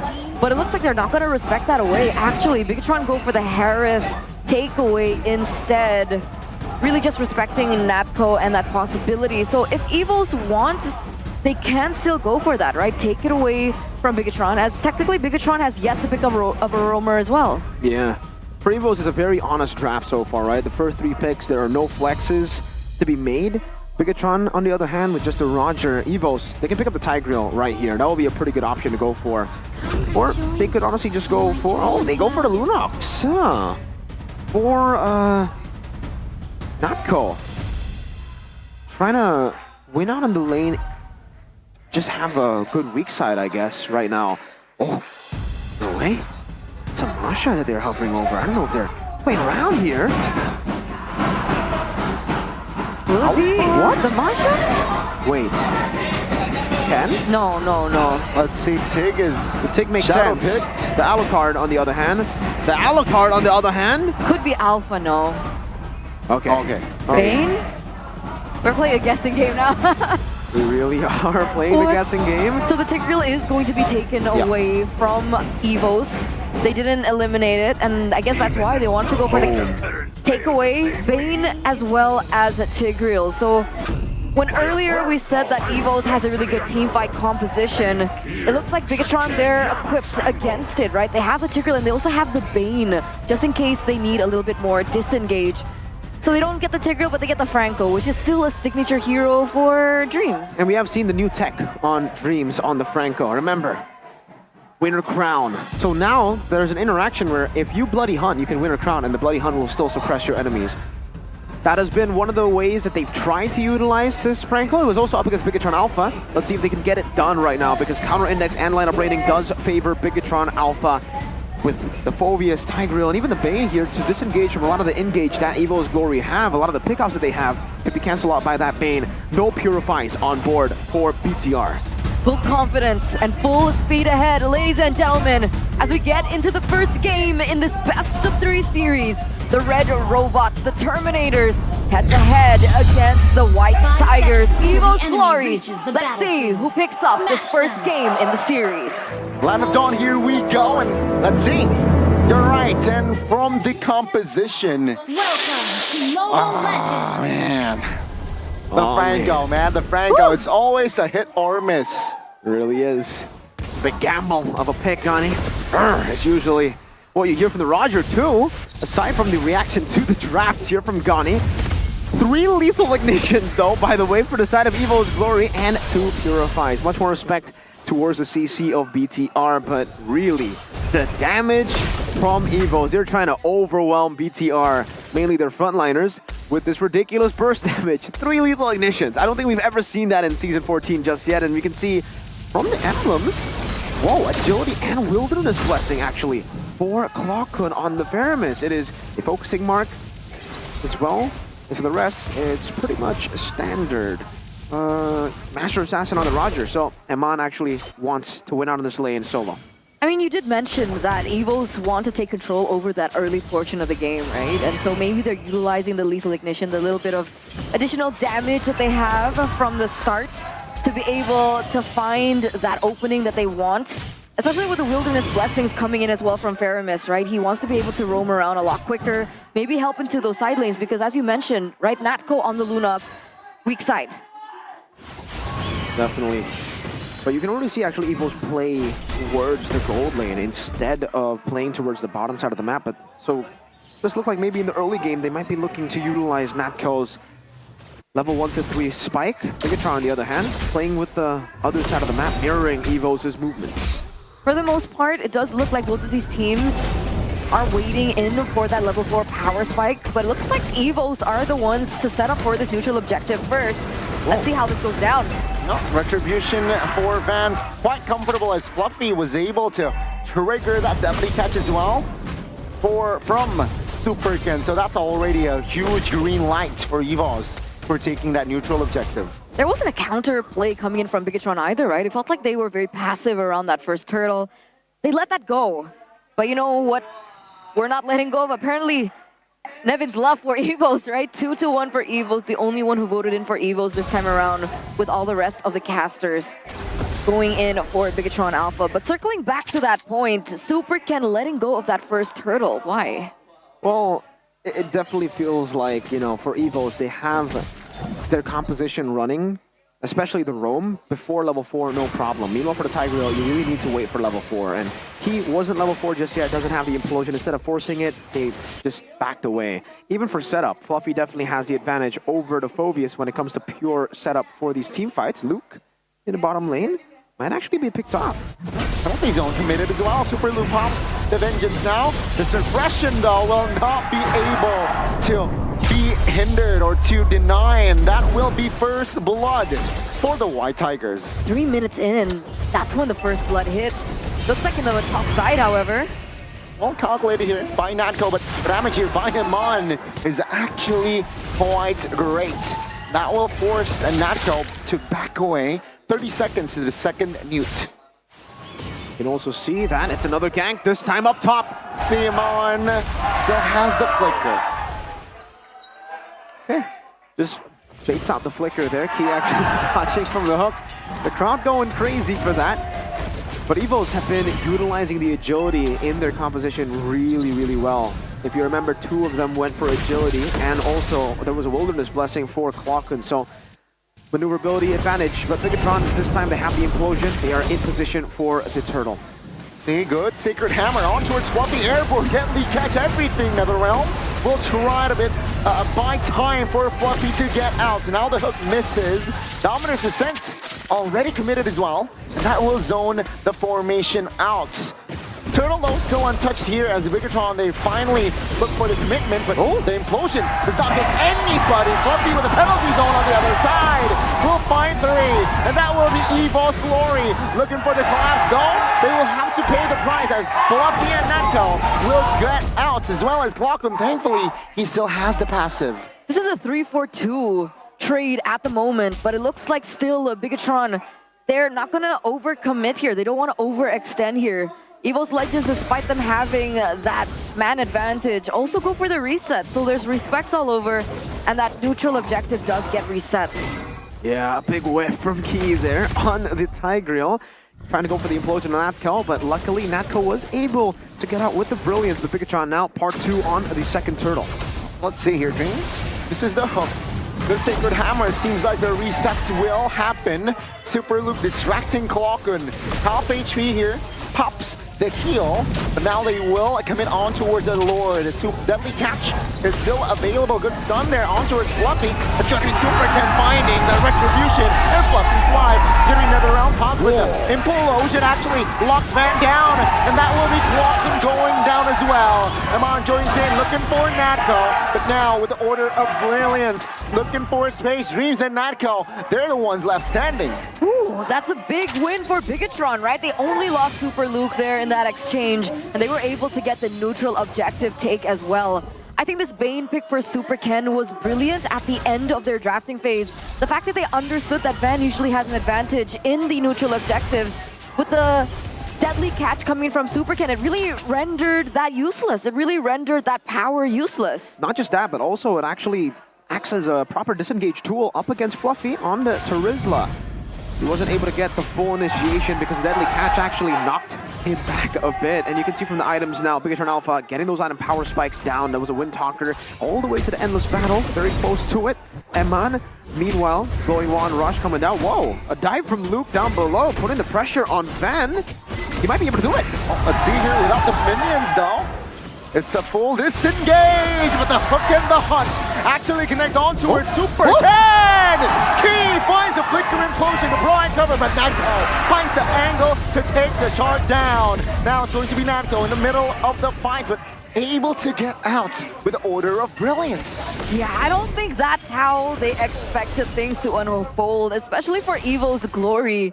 It was already a really great pick in by Dreams, but the counter setup coming in from Key was brilliant. That implosion saved Super Ken for just a bit. Until, of course, you know, Natco came in and said, like, nah, okay, let's take you down. Nah, I'd Natco, is what he said, right? But luckily for Super Ken, he's still ahead of Van on the Nolan. He's still one level ahead. But yeah, we were talking about how Evo's Glory could really punish these extra movements from Bigatron, unnecessary movements aggressively. And so far, Bigatron have actually lost Super Ken twice due to that. He getting a good position. Good Sacred Hammer on towards Fluffy. Clockun, another angle here. Wasn't able to find the pole, but Super Ken will be able to find the neutral objective. And Super Luke, man, Infernal Pursuit on towards Van. Such a nuisance. That's what you expect from the Phoveus. You just have to be a distraction, technically. And it's a distraction that's very annoying. It's a good distraction because you cannot ignore the Phoveus, right? You try to ignore the Phoveus and he does a ton of damage. Good job for Evos in the bottom lane, but now it's a conceal from Bigatron and Natco is compromised that position. Luckily he has Dreams who was waiting in that bush as well, giving him info to run away. Okay. The hook misses here from Dreams. Key nearly gets taken out, but Fluffy knows that he's there. Good face check there by the Evos' members, but the bottom side, Natco doesn't want to show, of course. Quite vulnerable there. Let's see here. It's going to be Bigatron Alpha trying to find that structure. Natco looking for the clear, does not get it, and structure will be the main focus, and that will be Bigatron claiming that turret bottom side. No fight from Evo's Glory to protect that. Wait a second, Natco. Order of Brilliance still active in top lane. Nolan is pushing, so this might be good for Evo's Glory. Yeah, they'll be able to find a tier 2 off of that. I don't think... Oh, hook on towards Kate and the hunt as well. Oh my goodness, another round to buy time, but Dreams will fall surely. Even with the flicker, Amon pounce on towards the Franco. Now Fluffy sandbagging. Will he be able to get out? Flicker thankfully is active, and that will be him getting out. Well played to Bigatron Alpha. They answered the proactive maneuvers by Evo's Glory by looking for a fight on the bottom lane. Van was matched up by Super Ken, and you can see it's a give and take for Van. He got a tier 2, which is pretty good, but he lost out on his entire jungle, and he's about to lose out on another big camp. No orange buff stolen by Super Ken. He might not get the purple buff either. Fluffy. Oh, penalty zone on towards Amon, but the damage will not be enough. It will be actually Fluffy melted down, and that's what happens when you put sharks in Evos' side, you know, Tiger's side. Super Luke will be suppressed and will be taken down. Okay, a 1-for-1 trade there. Looks like Super Luke finally gets taken down. But Fluffy, that penalty zone coming through, was that worth it? But it is worth it for Razor Boy. This guy was here last week. He was. Hey, shout out to my boy, Razor Boy. It's been a long time, man. We miss you on stage here in MPL, but it's okay. You can see that he is streaming. Go check him out. Can do, can do. There, We're back you into go. this. Oh, coba black dede aku pasti isinya ada logo Let's Bigatron. go! Yes, sir! If you yes, slice sir! my chest. Oh! There you go. Oh man. The translation was, if you slice my chest open, you will find the Bigatron logo. And as he lifts his shirt up, it's what? That's a flicker front on towards Moreno. Good lockdown, but another round will try to buy time. Can the deadly catch find one? Dreams top key will fall. Lockun very low. Super Ken with the retribution finds Clockun. And yeah, that will be the passive trigger, but Natco stuck as well as Fluffy, who will be liking pounds as Amon. Will find the double. Man, he went in for Sky Piercer's second item, and we see why. 5-0-2 now, ladies and gentlemen. Iman once again going to be able to carry through in that mid portion, being just a massive problem for everyone he goes up against. Luke, Super Luke. Oh my goodness, he's super. He finds Glocken again. And that will be Super Luke surviving and thriving the 2v1. Gee, Bigatron Alpha, what happened, man? Who hurt you? What happened in the mid game? All of a sudden, just going for skirmishes, and they ultimately just win out. Really good play by Evos, I gotta say, man. Utilizing the nether realms to actually get a pick off on Moreno. Dream just with a flicker forward, and then the suppression.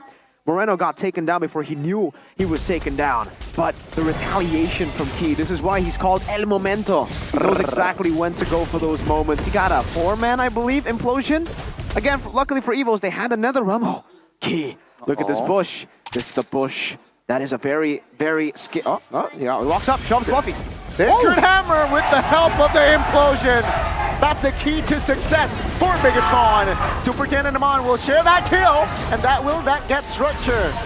That will be Glockon very low, and that will be the base turret now, being their main focus, taken down. Let's see here, 2 minutes. Will Evos Glory survive? Natko, Glockon, and Van will try to defend this Lord.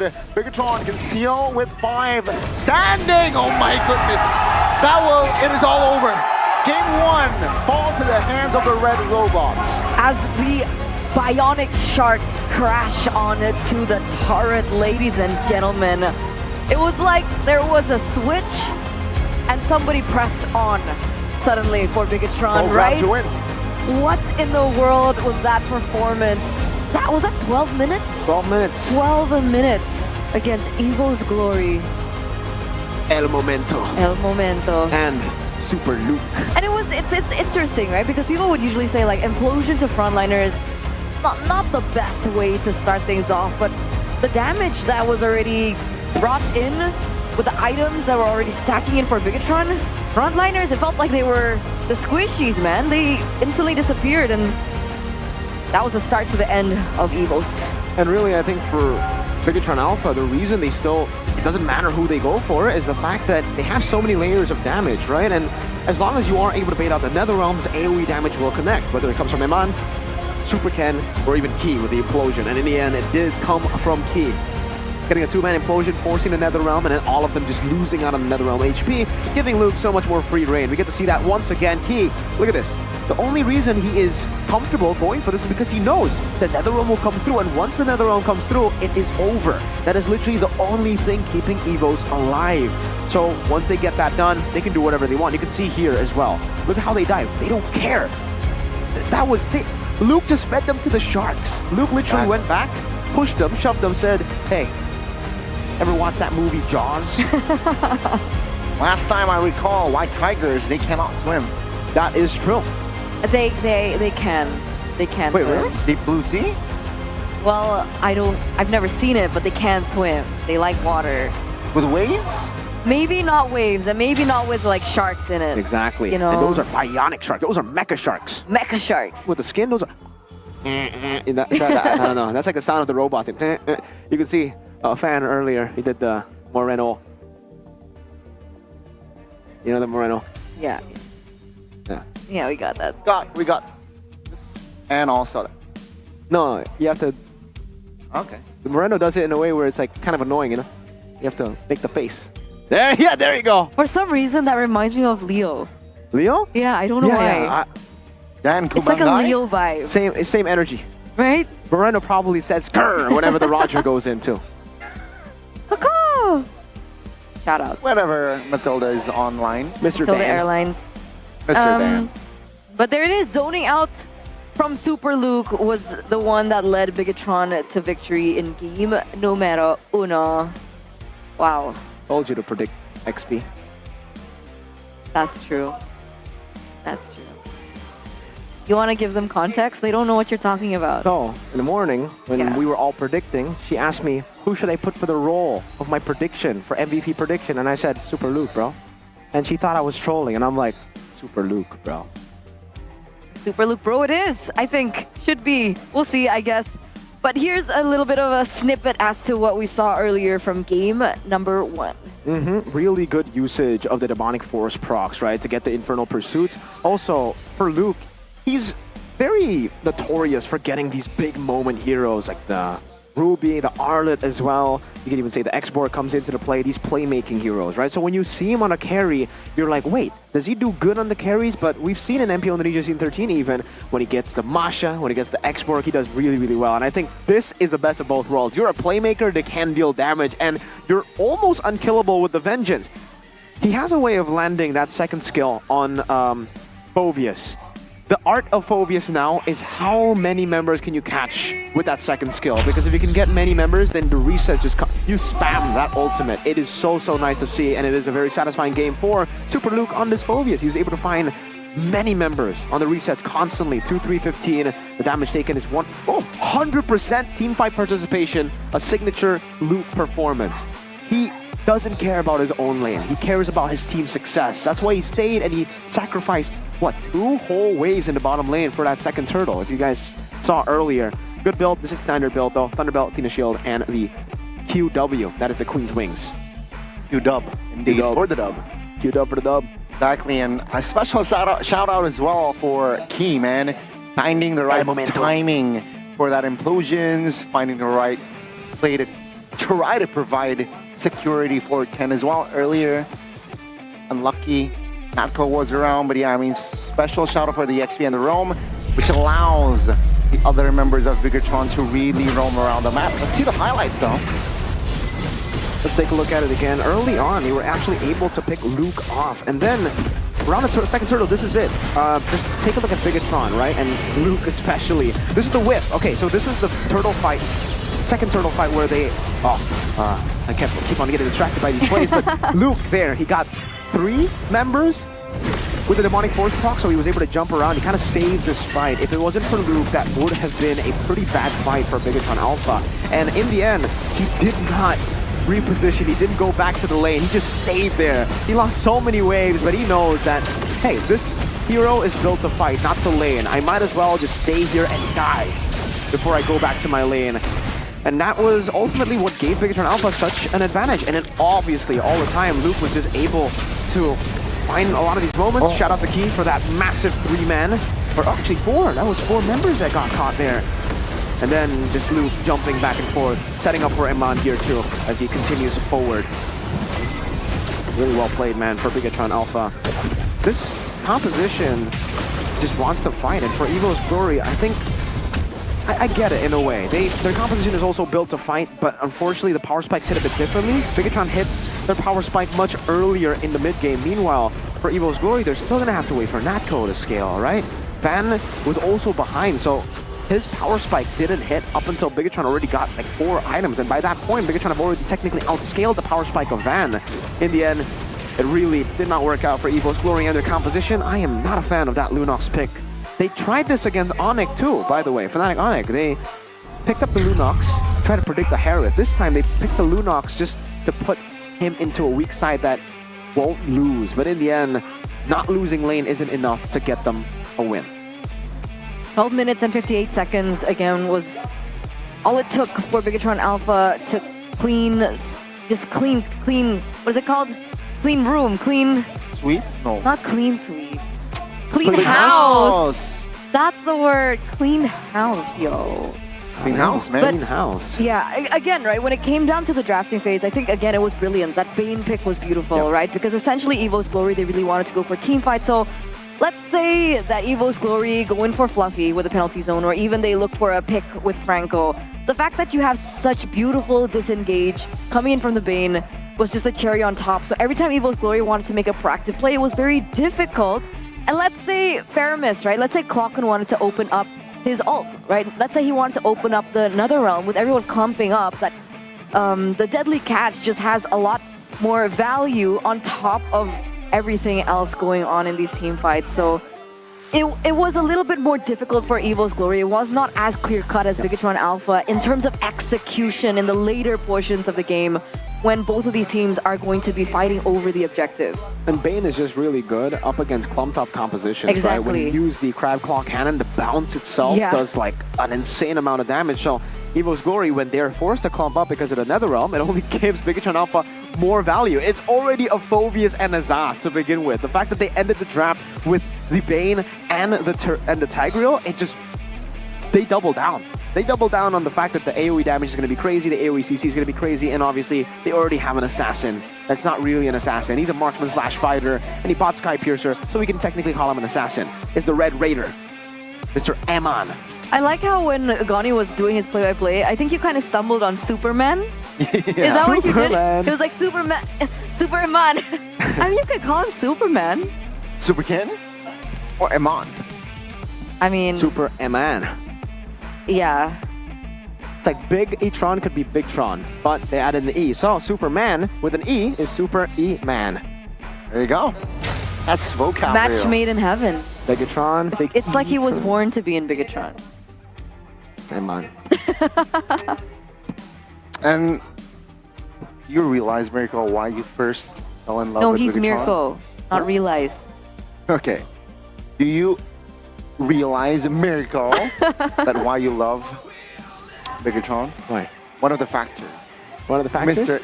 Age. Exactly. The mad scientist, we call him.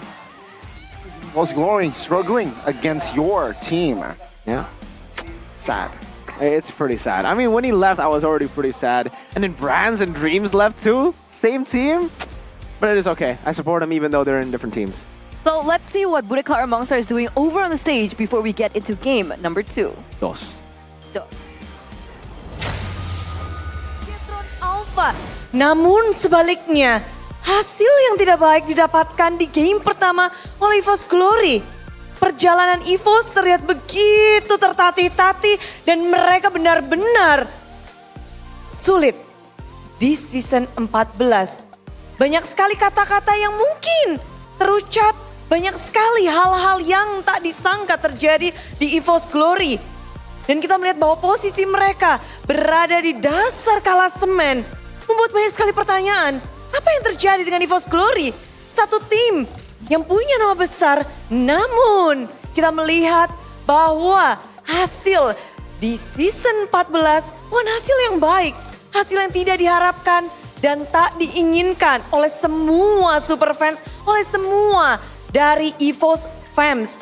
Namun walaupun kita melihat hasil yang benar-benar bisa dibilang terpuruk oleh EVOS Glory dan pembukaan game pun, kita melihat adanya game yang begitu sulit, namun kita bisa mendengar bahwa dukungan dari EVOS fans tak henti-hentinya dikumandangkan.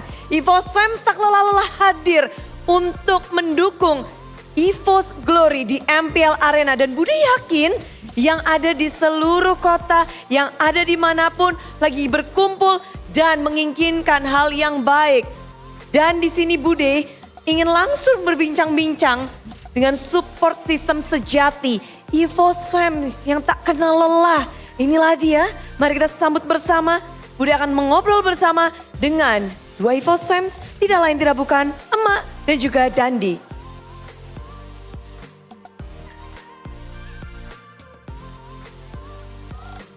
Waduh, vibes Emak dan juga Dandi, season 14 bukan season yang mudah. Dandi, bersama dengan EVOS fans kalian gak lelah-lelahnya mendukung. Namun bagaimana sih kau melihat season 14 ini? Ya, aku jujur aja Bude, kecewa. Kecewa? Ya, Dengan hasilnya? Ya, kita dibantai habis-habisan. Ya, baru menang sekali doang. Ya, lagi-lagi pokoknya kita kalah. Ya, kalah terus. Kalah terus di leg pertama. Kecewa, kekecewaan. Kalau Mak yang selalu rajin nonton ke sini, yang datang dari jauh-jauh, gimana melihat EVOS Mak season 14? Sebenarnya saya tidak tahu harus ngomong apa. Saya kecewa dan saya sangat sedih melihat EVOS begini. Kenapa harus seperti ini? Tapi saya tetap bangga dengan mereka. Tetap bangga, mereka selalu semangat. Selalu kuat walaupun omongan orang begini, EVOS begini. Tapi itu tidak membuat kami gentar. Kami akan tetap dukung EVOS sampai kapanpun. EVOS tetap di hati saya. Saya sebagai emak, bagaimana saya merasakan anak-anak saya dihujat, dihina, segala macam bahasa. Tapi saya tetap meyakinkan EVOS itu akan bangkit kembali. Saya yakin mereka akan berjuang. Tidak ada hal yang tidak mungkin bagi Tuhan. Amin. Amin. Semua orang, semua super fans langsung berteriak amin karena itu yang diharapkan. Namun kekecewaan emak yang terus bergulir kali ini, bagaimana bisa terus mendukung di balik kekecewaan emak dan juga mungkin banyak sekali dari EVOS Fans yang merasakan seperti itu dan tetap solid. Apapun kata mereka semuanya, saya tetap dukung EVOS. EVOS itu satu hati, satu perjuangan dan satu keluarga. Walaupun banyak cobaan, walaupun banyak rintangan, doaku hanya satu, EVOS selalu terdepan. Amin, amin, amin. Amin. Tentu harapan banyak sekali bergulir dari seluruh EVOS fans dengan melihat keadaan yang mungkin gak disangka. Season lalu sempat bounce back, namun bukan hanya season lalu, EVOS juga menggebrak dunia dengan satu hal yang akan kita lihat bersama. Kalau membahas tentang EVOS, pasti akan ada hal ini dan mungkin kita akan melihat bahwa the first and only M-Series Champions, EVOS, harapan masih ada untuk EVOS Glory. Satu-satunya tim yang memiliki M-Series Dandi, EVOS. Ya, aku tahu EVOS punya masa lalu di M1. Tapi itu ya masa lalu. Sekarang ada M6 di depan mata. Ya itu masa depan kita. Tapi apa EVOS bisa mengembalikan kejayaan ini di M6 nanti? Sebenarnya aku sebagai fans EVOS resah, bingung. Ya mereka kapan gitu performanya balik lagi seperti masa lalu.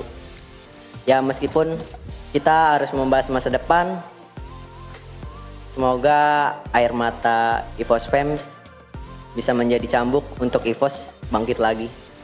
Amin. Amin. Harapan-harapan tentunya dengan histori seperti ini menjadi benchmark tentunya. Mak melihat masa lalu yang begitu indah untuk EVOS. Namun dari hari ini pun kita melihat sepertinya EVOS. Seperti apa masa depan EVOS, Mak? Masa lalu, masa kini, masa depan buat EVOS, Mak? Kalau saya tetap yakin dan percaya mereka akan berlatih lebih giat, mereka akan berjuang dan tetap membanggakan EVOS apapun dan dimanapun. Setiap hari, setiap waktu, mari kita sama-sama doakan EVOS biar mereka semangat, mereka dapat berjuang dengan sekuat tenaga.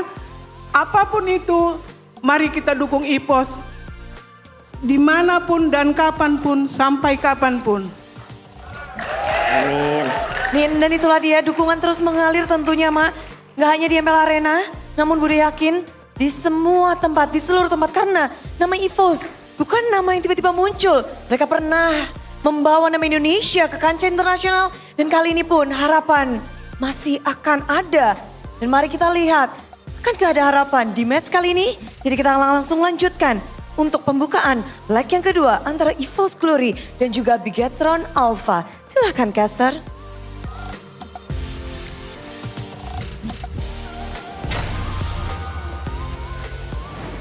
Thank you so much, Bude Clara Mongstar, for that interview. And I mean, we feel for them, right? We feel for the EVOS fans in the...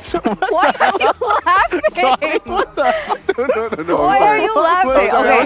I was trying to stay in character. No, it's like...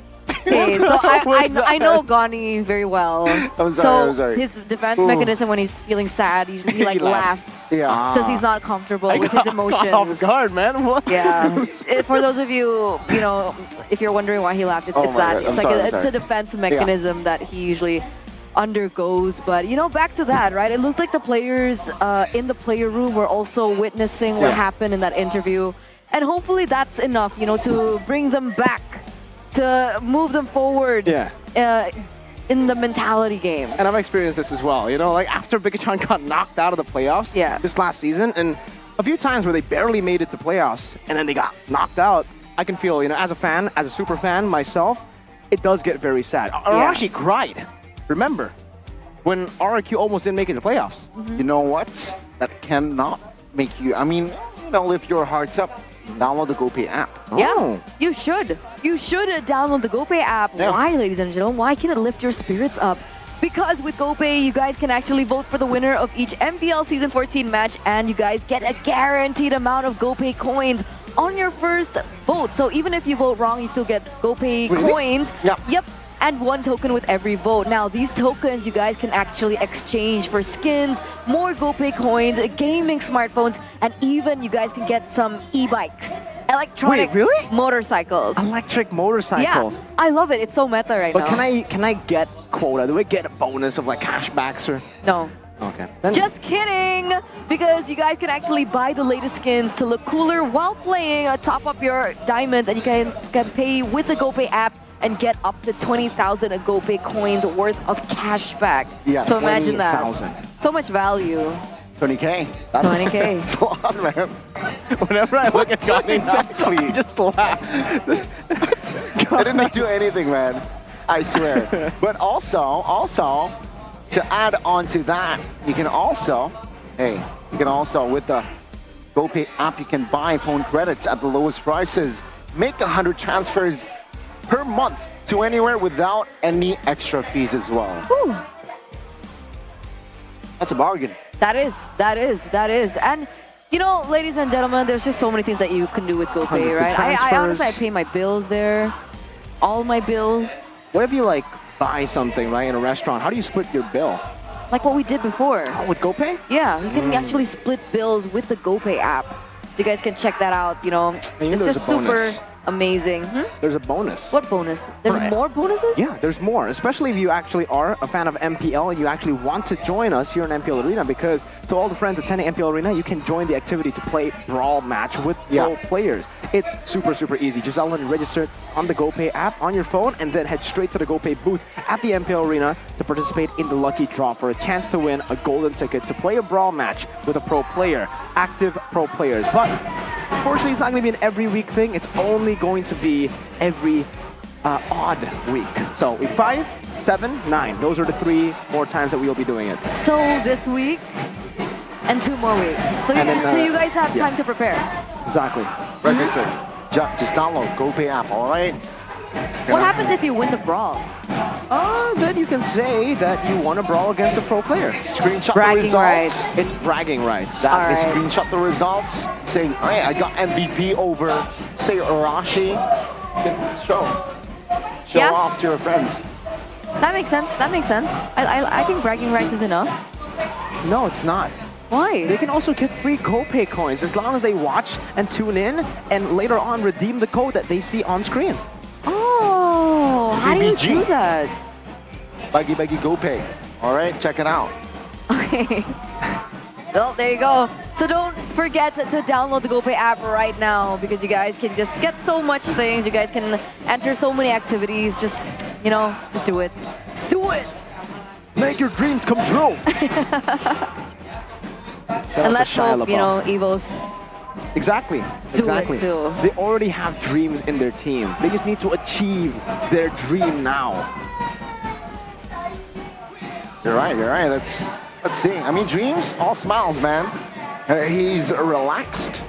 And Age, waiting to instruct his soldiers. Let's see, will Van be able to be the man in this second game and equalize the series? I want to know who changes and which side they go. Ah. Like who's on blue side, who's on red side. Yeah. Not really sure if that's the reaction I would go for, whatever Gani just did earlier on. What did he do? Yeah, boo, something like that. Ooh, yeah, that. I don't know, man. Gani, he's an odd fella. Yeah. Sometimes he It's does okay. the grr, sometimes he groans, sometimes he even moans, depending on the play, right?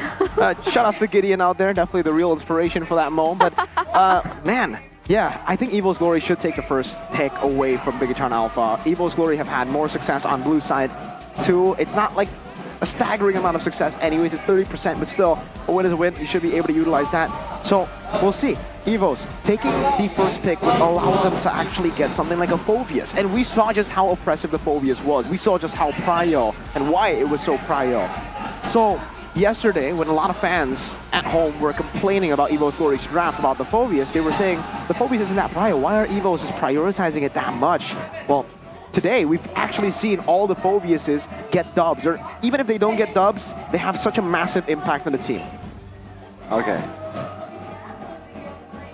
Yeah, I mean, seeing... I think Bigatron, they're a different breed already, right? Yep. I can smell from the I agree. first game. Very just sharp. Clinical. A lot of aspects, a lot of, I mean, 3 lanes, and take a look at the win rate. It will increase their numbers as well, right? That win rate, it was both at 69%. Well, first pick was 69 with that win earlier. 2%. Increased now, 71. Yeah, 2%. And looks like they've actually opted to stay on the same side, so we're not going to see Evos on blue side. It's the loser's pick, I think, after that. So it's yeah, Evos. so Evos, exactly. Decided to stay on red side to give Bigatron that first pick, and we know exactly what Bigatron have been able to utilize the first pick for, right? They ban out the Chusin Ling Hylos game 1. Evo's Glory, let's take a look at what they can adjust. Chip, no adjustment there. You have to ban out the chip. Valentina and Arlet, however, I think can be the adjustment, right? Maybe just ban out the Phoveus. If you're not going to ban out, it's tough though, because even for Bigatron Alpha, they were really just reacting to Evo's Glory's bans, right? They ban out the Chusin first, that's template. They see the chip ban, and then they continue with the Ling ban. After that, they see the Valentina ban, then they ban out the Hylos.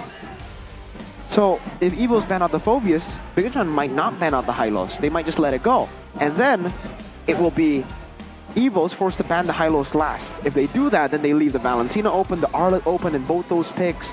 The Valentina, number 1, is a way for Bigatron Alpha, if they first pick it, to deny a lot of those big engagement heroes that Dreams likes to use. Arlet, on the other hand, is an immense pick for Bigatron Alpha. Really good flex potential, but it seems there's not going to be a change for the Valentina. That's why they got to ban it away. And it is the Faramis. That's a change. They want to get Zask. That's a change. They might want to get their hands on Zask, you're right, with the Phoveus being first picked in here for Bigatron. But I know the Fanny was left untouched in that first game, but let's not shy away from the possibility that the Fanny can be picked up here in the second game by Bigatron. And it looks like they are taking their dear time here. Phoveus is going to be their pick. So Faramis is your prediction? Zask. Oh, Zask, you're right, yes.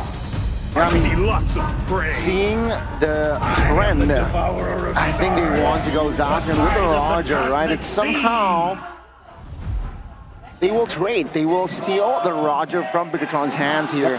So that is already an adjustment. And Bigatron, they should have a scenario where they do not have the Roger and the Zasker. Perhaps the Edith comes to mind, and also maybe the early Rome pick? Yeah, that could work. They honestly can just, fill it in later on. I think for Moreno, they should probably get a mid lane here, right? Because then, if not, there's only 3 mage bans if you count the Juicin. What will be a mage here? I would say Aurora or Vexana would probably be the choice to go for, but they actually just go for the Ruby instead, trying to flex it over. But I honestly feel like at this point it can't really be flexed. Ruby will go roam, it seems, here. Usually when you want to flex the Ruby into gold, it'll probably be with a Roger. No Roger here, so very honest picks for Bigatron Alpha. For Evos, it is still a lot of flexibility, and they get the Tigreal. So far, so good for Evos Glory. Yep, the Tigreal does get picked up here. Really good setup hero that Dreams was lacking in the first game. He was forced on the Franco.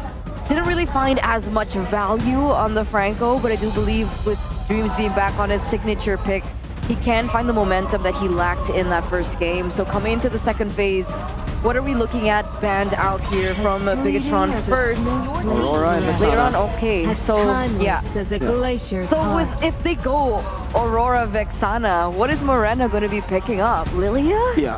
Trust. Probably Lilia. Online. Unless they want to take the Lunox plus the Harith. Put Moreno on the Lunox, get the Harith, and then give, you know, the other side, which is the Phobius and a Nolan, the physical damage capabilities. Speaking about Nolan, it does look like Focus is also having an amazing time in MPL KH as well. So it's a multi-region thing. The Phobius coming back into the meta. So it's not just here at MPL ID, but all the other regions are also experiencing the same success. So with the Phobius, the Luo Yi is actually the choice here. So the Vexana is still left up for grabs for Moreno to pick up. Technically, yeah. And Lilia. So those are the two options that they can go for, depending on the game plan. If they want a little bit more prowess in the early game, if they want a little bit more prio in the early game to clear a lot quicker, to rotate a lot faster, maybe the Lilia would be the choice. If they want to have a little bit more, you know, say in the team fights, I would say go for the Vexana. Honestly, another option for Moreno. It's more of a different approach. Angela is still available as well, and maybe we saw it today as a mid lane. We haven't seen Moreno on an Angela this season at all, but we have seen it on the previous seasons. It's good against Tigreal, very good. And with the Tigreal pick as well, I think this Ruby should go to the roam position. Yep. It just makes sense, right? The Terizla will come through. So adding more body here, adding more, sustain in their lineup, perhaps that is going to be the answer here. Very close range heroes though from the side of Evil's Glory. What about Lunox? Yeah, exactly. I mean, if they technically can go for Lunox Harith. We've seen Moreno on the Lunox. They get rid of a counter pick in the gold lane, and then they also pick up a Harith that does pretty well with this kind of composition with the Nolan as well. But that definitely is an answer, right? But what else can they go for is my question. We're banking on the Lunox and Harith up against the Zask. The Vexana is pretty good in lane, but against the Terizla and the Tigreal, those are two beefy boys. That burst might be halted a bit. In the gold lane, you might need someone. Oh, they do. Okay, as predicted, Harith and Lunox. It's a lot of magic damage. Is that okay? Yeah, they have a lot of magic damage, but they already have a lot of physical as well, right? The Nolan and the Phobius both physical damage now. So I think it balances out quite well. Moreno should be the one on the Lunox. Okay. So last pick coming in from Evos. A hero potentially here for that roam, right? Not potentially, surely. It's either no. gold lane Tigreal, or jungle. Time is a river. It's gonna be the Natan, confirmed. Roger jungle. We got 3 matches today, and we saw all of the matches Natan was picked up. Why is Natan finding so much success? Isn't it a conditional hero? It is, but with so much early game pressure being in the game, technically the Natan actually does find a little bit of value because you already have the Zask, Roger, Tigreal, and Terizla, right? Amazing picks for the early to mid. You also have the backup in the Natan. Usually we see teams just go for a full early game comp and it becomes a gamble. They either snowball or they lose out. With a Natan, they either snowball or they play for Natan. So it adds a layer of safety. A guarantee. Yeah, a layer of guarantee. But again, it isn't that safe either. You can still get bullied in the goal lane. And if you do get shut down early, that's a tough gamble to play. 1-7 right now, ladies and gentlemen. Evos are caught between a hard rock and a hard place. Can they take this game and force a game in number 3 from Bigatron, the Terminators? Or will it just go in favor of Bigatron once again? Let's see what happens. Let's see how this unravels as we enter the Land of Dawn for game number 2. Small check here, of course, a lot of flickers on the red side. So Evil's Glory, they do not care about the corral controls. They just want to either engage with those flickers or disengage with those flickers. It's all about the mobility for Evos. It has been about the mobility for the longest time now. Even in game number 1, remember the agility and the wilderness blessing. Good shove. on towards Key, and that will be Key actually forced to use that flicker early. Evo's Glory, well done. Okay, lethal battle. Seems like Supercan will calmly take that lethal with the Retribution.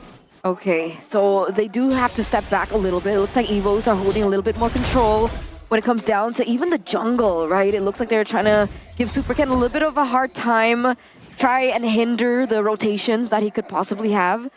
We'll see if it works in the longer scheme of things, because both of these junglers are still at level 4. Now looking at the emos, wait a second though, Key and Van actually going at it. Now Van committed the Retribution now, Natko flickering towards Key, and that will be first blood for the White Tigers. They're at robots, they're in shock. Yeah, no flicker on Key earlier, it was burnt out, so definitely overextending for Key there. He definitely needs to put in a bit more respect towards Evo's Glory. As you can see, Luke is doing a very good job at zoning Fluffy away. Supercan will do the same to make him lose that cannon minion. Well played. Wow. Nice. In neutral objective take, it will be Super Luke taking the level 4 first. And in the turtle area, it will be Dreams trying to find the right engage. Moreno, oh, good stun, good don't run, Wolf King. Van is stuck, good stun by Super Luke, and that will be Van. Very, very low and taken down. It's gonna be Fluffy with the Infernal Pursuit now, looking to sustain as well. But Super Luke with the Infernal Pursuit finds the double. And that will be Bigatron finding the early lead. Dominator's Ascent here, just ignored by Super Luke. MVP from game number 1, and that, oh, wait a second. Good stun, good I'm offended though. A better one by Key. Now the Infernal Pursuit again popped. The Evo's Glory, they do not want business, surely. Klokun with the flicker, but Super Luke again being the constant nuisance. Finally Dreams who gets the shutdown. That was so long drawn, back to the point, right? MVP from game number 1. And that performance is translated to game number 2. I think that extended a little bit too long, however. And that was a shutdown actually given over to Evos from Super Luke, with him going in very aggressively under turret. It would be a bad move, yes, but the thing is, Dreams got the bounty. That is the worst possible member to give the bounty to, so it ends up being pretty worth it. You shut Klokun down. Moreno, who should be behind in levels in this matchup against Azaz, now is level 5 to level 4 of Klokun. He got shut down earlier, and that long drawn-out fight gave Moreno so many more waves in the mid lane to catch. So it ends up being super value. Oh, good. That's the thing with Ruby, right? You can break your tempo with the Don't Run Wolf King Tigreal. A little bit tough here to find a perfect engage with Supercan already triggering that Dominator's Descent. Yeah, and if anyone can ruin tempo, it's the momentum creator Key himself, right? So Evos, they also need to respect that possibility coming in from Key. Oh, wait a second, Dreams again! Implosion, well, Calm, Purify. Now they want to fight Dreams, taking a lot of damage, taken down by more, and no. And that is just Super Luke disrespecting Klokun. Let's see here, second neutral. Bigatron, they're not in no rush. It doesn't matter, it doesn't matter. Dream still is able to find these opportunities, but Bigatron are still able to outmaneuver these engages, and with Supercan 2 levels ahead, I don't think they can go for the contest at this point. And Seal misses. Dom offended now with the stun. Sacred Hammer, penalty zone committed. The damage though will not be enough just yet. Key, first one to fall. Dominator's Descent now with the blink as well. Will force Amon to use that Purify, but that will be just Key taken down. And again, really, I think the main mistake, by the way, Heroes are doing a good job right now, actually goes to the bottom lane. Implosion! Oh, towards Supercan with the Sacred Hammer. Supercan is in trouble, but good sidestep there. But they will have to sacrifice that structure. Bottom side, Super Luke will try to find and wreak havoc. Vengeance spots as well. Nobody can hit the sky. Evo's going good and calm response. Just back away, and now Fluffy being the sacrificial lamb perhaps. No, he still has the flicker. Really well played there from Evo's Glory, but did you guys see that interaction? The way Supercan was actually able to escape was he used the passive of Nolan to hit the creep and then he dashed out. That's a good, very creative usage of the passive to actually utilize it as an extra dash. Also, main mistake for Evos has got to be fighting for the first turtle. That gold lead that you see, 2.8k, mostly came through that first turtle.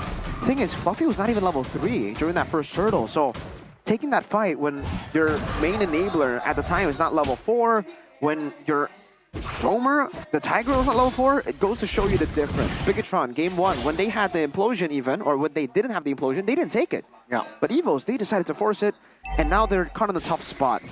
They could have been in this exact spot without the 2.6k gold lead, and now look at Luke.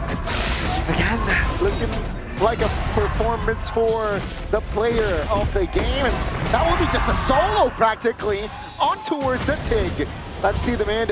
He pops the flicker. I'm offended. Finds ban as well, but Super Ken actually receives a lot of damage. Almost wasn't able to get out, but Emon out of nowhere, skywalking and finding the kill on towards Van. Honestly, at this point, does this not warrant a Phobius ban against Bigatron Alpha? Super Luke, from like the first second, was already performing out of his mind on this hero. Yeah, I think Evos might be a bit too impulsive. Yesterday, they picked up Phobius twice against Fnatic Onic. It didn't work out, so maybe they think the Phobius isn't that meta anymore or isn't that prio, but maybe it was just them, right? And that's why I thought for sure the Phobius would be banned out here, together with the Hylos by Evo's Glory, but it ended up being the same draft. They banned out the Feramis to pick up the Zask, but as we can see so far, Zask, not really a key factor just yet. No, and it looks like Amon is going to be able to pick up another tower in that bottom lane. So with all the damage that he's been able to utilize, he's also been picking up so many left and right and center, but look at this! Oh, Super Luke, this is a 1v3, 2v3 now. Let's see, will he be able to survive? Good airborne on towards Natco. Forced to use the flicker now with the help of the Dominator's Ascent. It will lock him down, and Luke, no more. Moreno dives in under the turret. Super Ken finds the kill. It's going to be Evo's Glory here. Will not be able to take revenge. Now Van and trouble. Super Ken, the damage is enough to take the solo on towards Roger. Glocken in trouble. No Dominus is sent here for Glocken. No space though, luckily, as Bigatron, they are just taking the wins front, left, and center. He doesn't even get punished for those moves, right? A Super Ken goes in very aggressively, still able to dash out of the penalty zone that should have been that punishment. It's Bigatron just not even out macroing, but even in the micro scale, they're one step ahead at this point. The term is outclassing Key. I'm offended on towards Fluffy. That will be all though. 20 seconds for the first neutral objective. No response. Fluffy spotted. Flicker again. Oh my goodness. Super Ken. He smelled blood. But thankfully, Fluffy has a flicker. Oh, it is just tough for Evo's Glory. Man, that read by Bigatron, gotta give props to them. The Lunox Herith just turns out to be great. So good. You get the Herith, you get the counter, and the fact that Moreno is an absolute god on the Lunox too helps a lot. This should be a free Lord. They don't even need to look for the Retribution. Super Ken doesn't even have the Retribution. Free Lord over, 6.5k gold lead. Oh, concentrated energy for Moreno. That's not a build that we actually see a lot from Lunox is in the gold lane. I guess in the mid lane, extra sustain. He wants to just stay in these team fights for more. Oh, Nightomea! He's here! Nightomea! Oh my god! You know the Nightomea? I do! Shout Does he notice yet? He doesn't notice yet. No, he doesn't notice. Look at him. He's trying to tell Evo. I can't believe him! Why did they take the first turtle? Man, I hope he comes to the arena soon, right? Because I really want a picture. With Nightomea? Yeah. Oh, there it is. Oh. And you know what it says? Hi! He's being featured. That's super cute. Hope he drops by at some point. Holy Crystal. Amon, yep, exactly. Holy Crystal for Amon. Huh. Oh, indeed. That is a good huh. What the Evos build? I mean, they built magic defense, then Luke can just smack them. Super Ken does a lot of damage. Okay, Key, we did not see that. It's okay. Oh, let's see. Evo's Glory. They're trying to find this first Lord. Still a weak Lord here. But let's see what will Bigatron do to exploit the formational. Super Luke jumps in, trying to trigger that Dominator's Ascent, but with the Vengeance, Super Luke will not be able to sustain a slight overstep there from the side of the red robots. Okay, finally he goes punished. Finally he goes punished, right? I mean, after so many moments from, Super Ken, from Luke. Finally, he gets taken down there. But, it still is a 9,000 gold lead for Bigatron. If they're having that guarantee of the late game in Natco on the Natan, can we still rely on that? Yes. Is he close? I mean, he has 2 items already. I wouldn't say close, but yeah, he will be able to reach a power spike. Again, the thing is, he's going to be late to get to that Holy Crystal, so he's actually going to have to wait for the Divine Glaive to be an actual threat. Knowing that there are already Radiant Armors built up, those tough boots as well. And remember, Bigatron Alpha can deal way more damage at this point of the game with a 9,000 gold lead compared to Natco. So he's also going to struggle to survive. That's why you can see that dagger already. I think he's contemplating maybe just finishing up the Wind of Nature before the Holy Crystal. That's why it's going to be tough for him to get the Divine Glaive. After the Holy Crystal, I think for sure it has to be the Wind of Nature. Anyways though, shoutouts to Luke. He truly is the student of Valoy. A few unnecessary deaths. Well, that's a Flicker Implosion. This might be the window for Evo's Glory. Super Ken able to escape, but now Bigatron, will they re-engage? That's the question.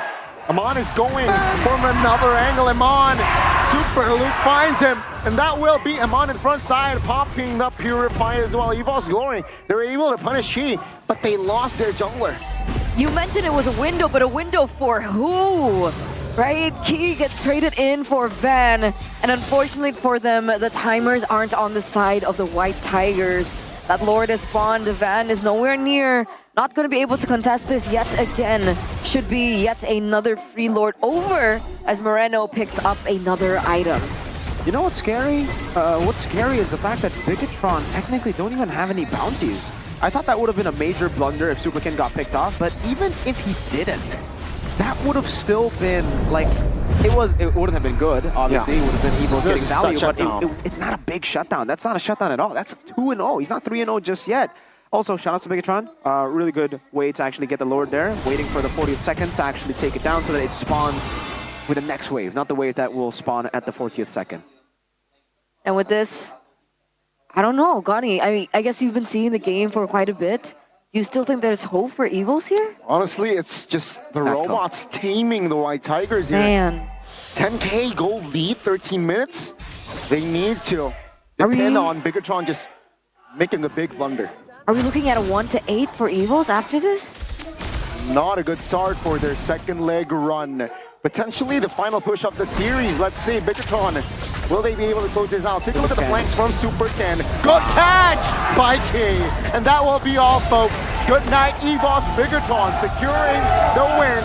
A wiped out as well. A classy performance. Wow. Evos Glory will now be able to find success in their opening match of leg 2. Are you serious? As I said classy, of course they did this. Are you? That has got to be the most disrespectful play in MPL ID history. Bigatron Alpha just walking down into the fountain. That's something we do in our rankings. Oh man, BTR. They really took those comments from Evos last season as they dropped Bigatron down personally. I guess they did. They were like, you need some kills? We'll give you. Yeah, here you go. All good, all G. 2-1 in leg number 1 for Bigatron, now a 2-0. Unfortunately, the change with Van stepping in has not yet been the solution that Evo's Glory needs. And we feel the tears, we see the tears coming from the Evo's fams. I mean, it's a tough position to be in. You know, imagine you supporting a team for so long and season after season. It's always been an up and down. Last season, they were on a Cinderella run, but this time it's a completely different story for the White Tigers. Flashbacks to maybe season 10. You can't confirm this just yet, folks, but with a loss here, it puts them at 1-8. It seems 2 more losses and their chance to playoffs might be 0. It might be the end of the road before we even know. Maybe even in week 6, it might be over if they continue with a record like this. It might be the first season in a long time where we actually get to see who makes it to playoffs early. Usually it's always dramatic. The last 4 seasons, usually we always get to see the final day be the determining day to see who makes it to playoffs. This season it might be different, especially with Bigatron walking to the fountain like that. Pure disrespect.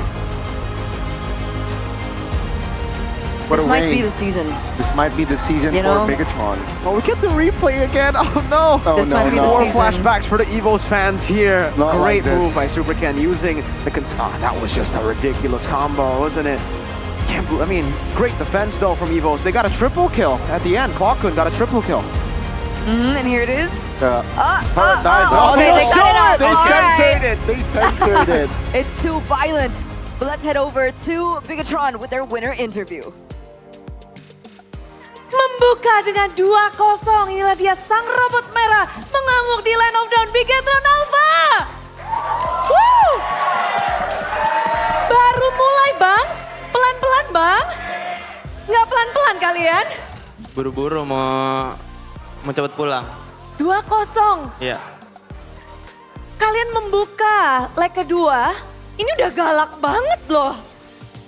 Wes, galak ya? Lumayan. Lumayan. Namun apa yang kalian bicarakan setelah leg pertama pasti ada review dong. Bener. Apa isinya? Boleh dikasih tahu nggak? Apa yang akan mungkin spesial untuk leg kedua? Ada nggak? Nggak ada yang spesial sih. Kayak kita tetap semangat. Tetap, maksudnya kita player semua kayak tetap saling nyemangatin, terus saling improve, belajar dari apa ya kekalahan-kekalahan kita di di leg 1. Belajar dari kekalahan. Dan itu diimplementasikan jadi galak banget. Kali ini 2-0. Mungkin kita bisa tanya dengan Ki. Membuat hal ini hari ini. Match pembukaan 2-0. Bagaimana kalian bisa membuat hal ini begitu kayak, oh Bigatron kuat banget nih.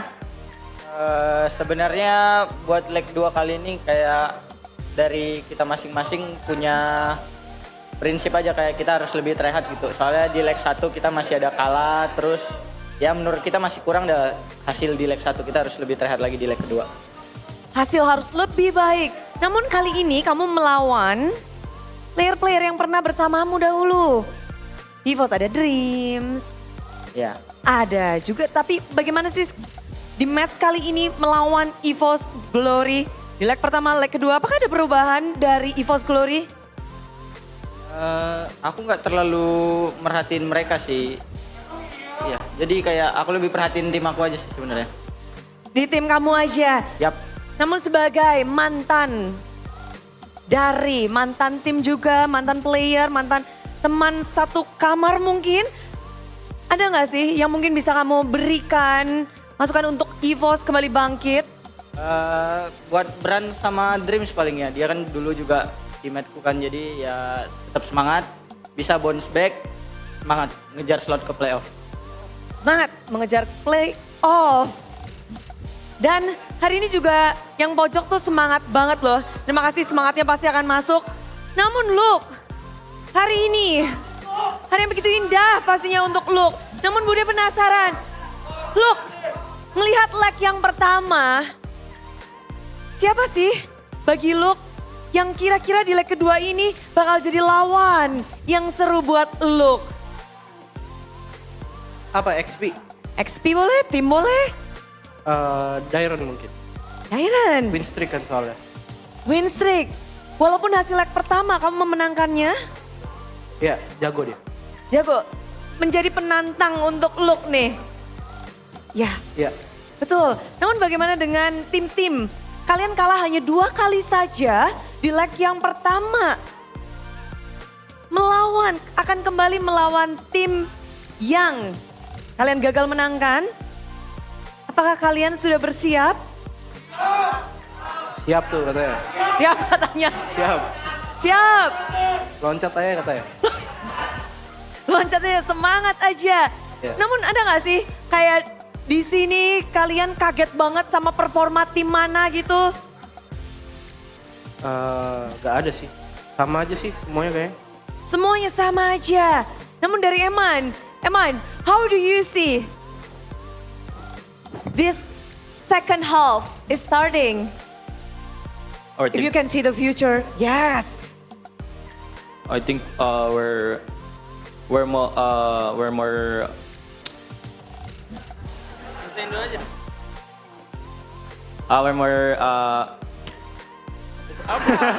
discipline. We're more disciplined in leg 2. Untuk Bigetron, kedisiplinan berarti ya. Yang menjadi hal utama. But how do you train your discipline? Is it hard to train? Susah nggak sih untuk menjadi disiplin? Is it in game, out game? I think hard. Kata Hengki. Kata Hengki. Hengki itu, Ki. Kata dia tadi susah lah, soalnya kan kita mesti bangunnya dari out game kan, agar bisa menjadi habit nanti buat di in game-nya. Ya itu paling kita ada jadwal-jadwal yang kayak kalau kita mungkin telat atau apa, kita ada sanksi buat bareng-bareng gitu. Oh, jadi memang kalian berkomitmen untuk disiplin bersama? Yap, seperti itu. Bagaimana Super Ken? Kalau dari, ini udah dua suara bilang disiplin. Kalau dari Super Ken sendiri, leg kedua, apa yang Super Ken persiapkan nih? Kerja keras. Kerja keras. Ya. Leg satu belum kerja keras emang Super Ken? Udah, tapi masih bisa ditingkatkan. Masih bisa ditingkatkan? Ya. Menjadi seperti apa Super Ken? Menjadi juara regular season lagi. Menjadi juara regular season. Dan bagaimana caranya untuk bisa stabil? Karena banyak sekali yang bertanya, ini bisa stabil nggak nih dari Bigetron? Apa? Bisa stabil nggak nih? Mudah-mudahan sih bisa. Ya kita bakal coba yang terbaik. Mencoba yang terbaik. Tentu saja. Namun melihat hari ini sudah usai, nextnya kalian akan melawan, minggu ini sudah selesai, tinggal minggu yang kedua. Langsung akan ada Dewa United dan juga tim RRQ berada di hadapan kalian. Moreno, minggu depan apa yang harus kita nantikan dari Moreno? Yang apa? Yang harus kita nantikan yuk, akan ngelawan dua tim sekaligus di week ke-6, Dewa United dan juga RRQ OC. Semangat aja buat kita. Semangat buat kita. Ya, buat tim musuh Dewa United sama RRQ semangat juga lah. Good luck, have fun. Good luck Evan. Luke, kamu langsung ketemu Dairon ternyata minggu depan? Minggu depan loh. Iya, kenapa? Bagaimana? Ada yang ingin kamu sampaikan mungkin? Pertarungan epic di EXP lane. Jangan keras-keras bang. Dan keras-keras bang, jelly aja. Iya. Oke. Sudah kita tutup hari ini. Hengki Ada yang mau kasih pesan? Boleh. Gak ada pesan Bude, semangat aja udah. Semangat aja. Loncat aja kata Biget Troopers. Coba deh mau kamu sampaikan untuk Biget Troopers mungkin? Makasih yang udah support. Datang lagi kalau kita main. Minggu depan. Dan terima kasih, mari beri tepuk tangan untuk pembuka leg kedua dengan 2-0 Bigetron Alpha. Thank you so much Bigetron. Thank you. Thank you. Cool sekali ya.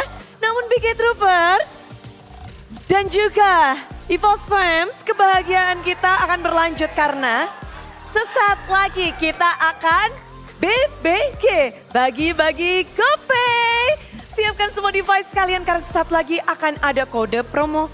Akan ada kode, bukan kode promo, ini kode yang bisa kalian claim di GoPay kalian. Udah punya GoPay kan pastinya? Yang ada di rumah juga siapkan.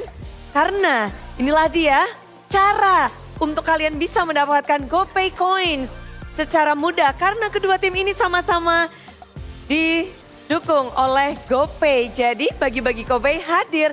Dan inilah dia step by step-nya. Dan lihat step by steps-nya, pasti pertama buka aplikasi GoPay, lalu klik cek semua promo, pilih voucher, lalu klik kolom punya kode promo, lalu masukkan kode dan klik tukar. GoPay Coins akan otomatis diterima. Ini step 1, 2, 3 bisa kalian lakukan sekarang. Step keempatnya, tunggu nih kodenya bakal Bude bagiin, udah siap belum semua nih? GoPay-nya udah siap? Waduh, langsung semuanya ya siap, siap. Dan kode untuk BBG kali ini adalah ini dia. GoPay selalu murah. Dengan ada angka di GOP 4 YS3 LALU MUR 444H. Langsung saja semuanya klik klik klik klik klik klik. Cepat sekali. Keluarkan semua device kalian. Sudah belum? Ayo buru-buru, cepat-cepat. dia dapat. Dan ini banyak banget tentunya untuk, wow, ini semuanya bisa karena 50 juta GoPay. Siapa cepat dia dapat untuk mendapatkan 50 juta GoPay. Jadi yang belum download, yang ketinggalan, buruan di-download karena nextnya akan ada lagi. Bagi-bagi GoPay akan hadir di MPL. Dan buat kalian, stay tune terus. Akan ada di mana lagi? Cari tahu di mana dua tim itu yang disokong oleh GoPay. Disitulah akan ada BBG. Namun bukan hanya Bude yang akan bagi-bagi GoPay, tapi akan ada caster dan analis yang akan membagikan ilmu tentang kemenangan Bigetron yang benar-benar memukau dengan 2-0. So caster, apa yang terjadi?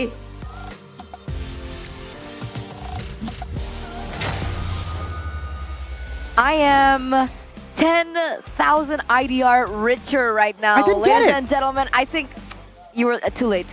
Did you guys get it? I hope you guys got it. I mean, I was not participating, so there's an increased chance. Yeah, you should have I gotten didn't get it, this Donnie. portion. Even without you, I didn't get it. These guys are too fast. It's okay. You already have a expensive belt there, I see.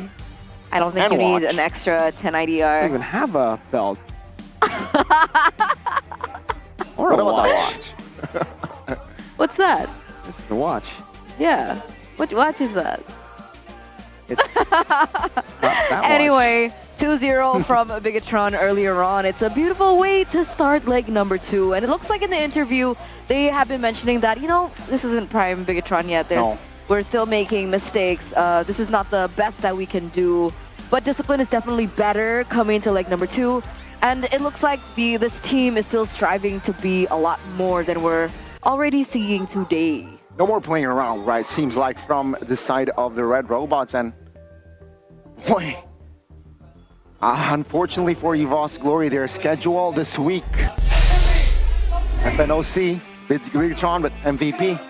Yeah, all deserved. Well deserved. Told you. XP. Super Luke! I won the prediction! You did. Player of the match. MVP is Super Luke as expected, technically. Because, man, Luke has always been the playmaker. I feel like this is, again, the match made in heaven. He's a playmaker who can also play some of the damage dealers, right? The damage dealers being the Masha. Heroes with resets, he does very well on the Arlet, the Masha as well. And then we have now a playmaker who can deal damage. Someone with a lot of CC, someone with a lot of damage, and someone who's technically unkillable. That just feels like Luke hero, you know? And we get to see that here. Some mistakes though from Bigetron Alpha. It's not a perfect game. It was perfect after this mistake maybe. But yeah, he losing out. Man, as much as we want to glaze Bigetron, or as much as I want to glaze Bigetron, I think this was mainly an Evo's mistake rather than the Bigetron big play moment. Why did they contest? This goes beyond. Like, they had none of their prime engagers, prime CC players at level 4, yet they still decided to engage. That play sent them back a whole lot, and they are already kind of like, they're already in a position that's tough because Natco is on a ton, a hero that needs to scale. And then obviously Luke, you could say that Luke died a lot of times here. He doesn't deserve the MVP, but because he died, he actually bought a lot of space. Before he died, he was able to dish out so much damage to Natco, kind of set up for Super Ken to get the kill on Natco, and in the end, shutting him down. Good moments here and there by Dreams. They try to capitalize, but at this point, they were just so far behind. It was a 10,000 gold lead at this point. So really, even with those blunders from Bigetron, they definitely still need to fix that, don't get me wrong. But it really didn't matter when you have a 10,000 gold lead.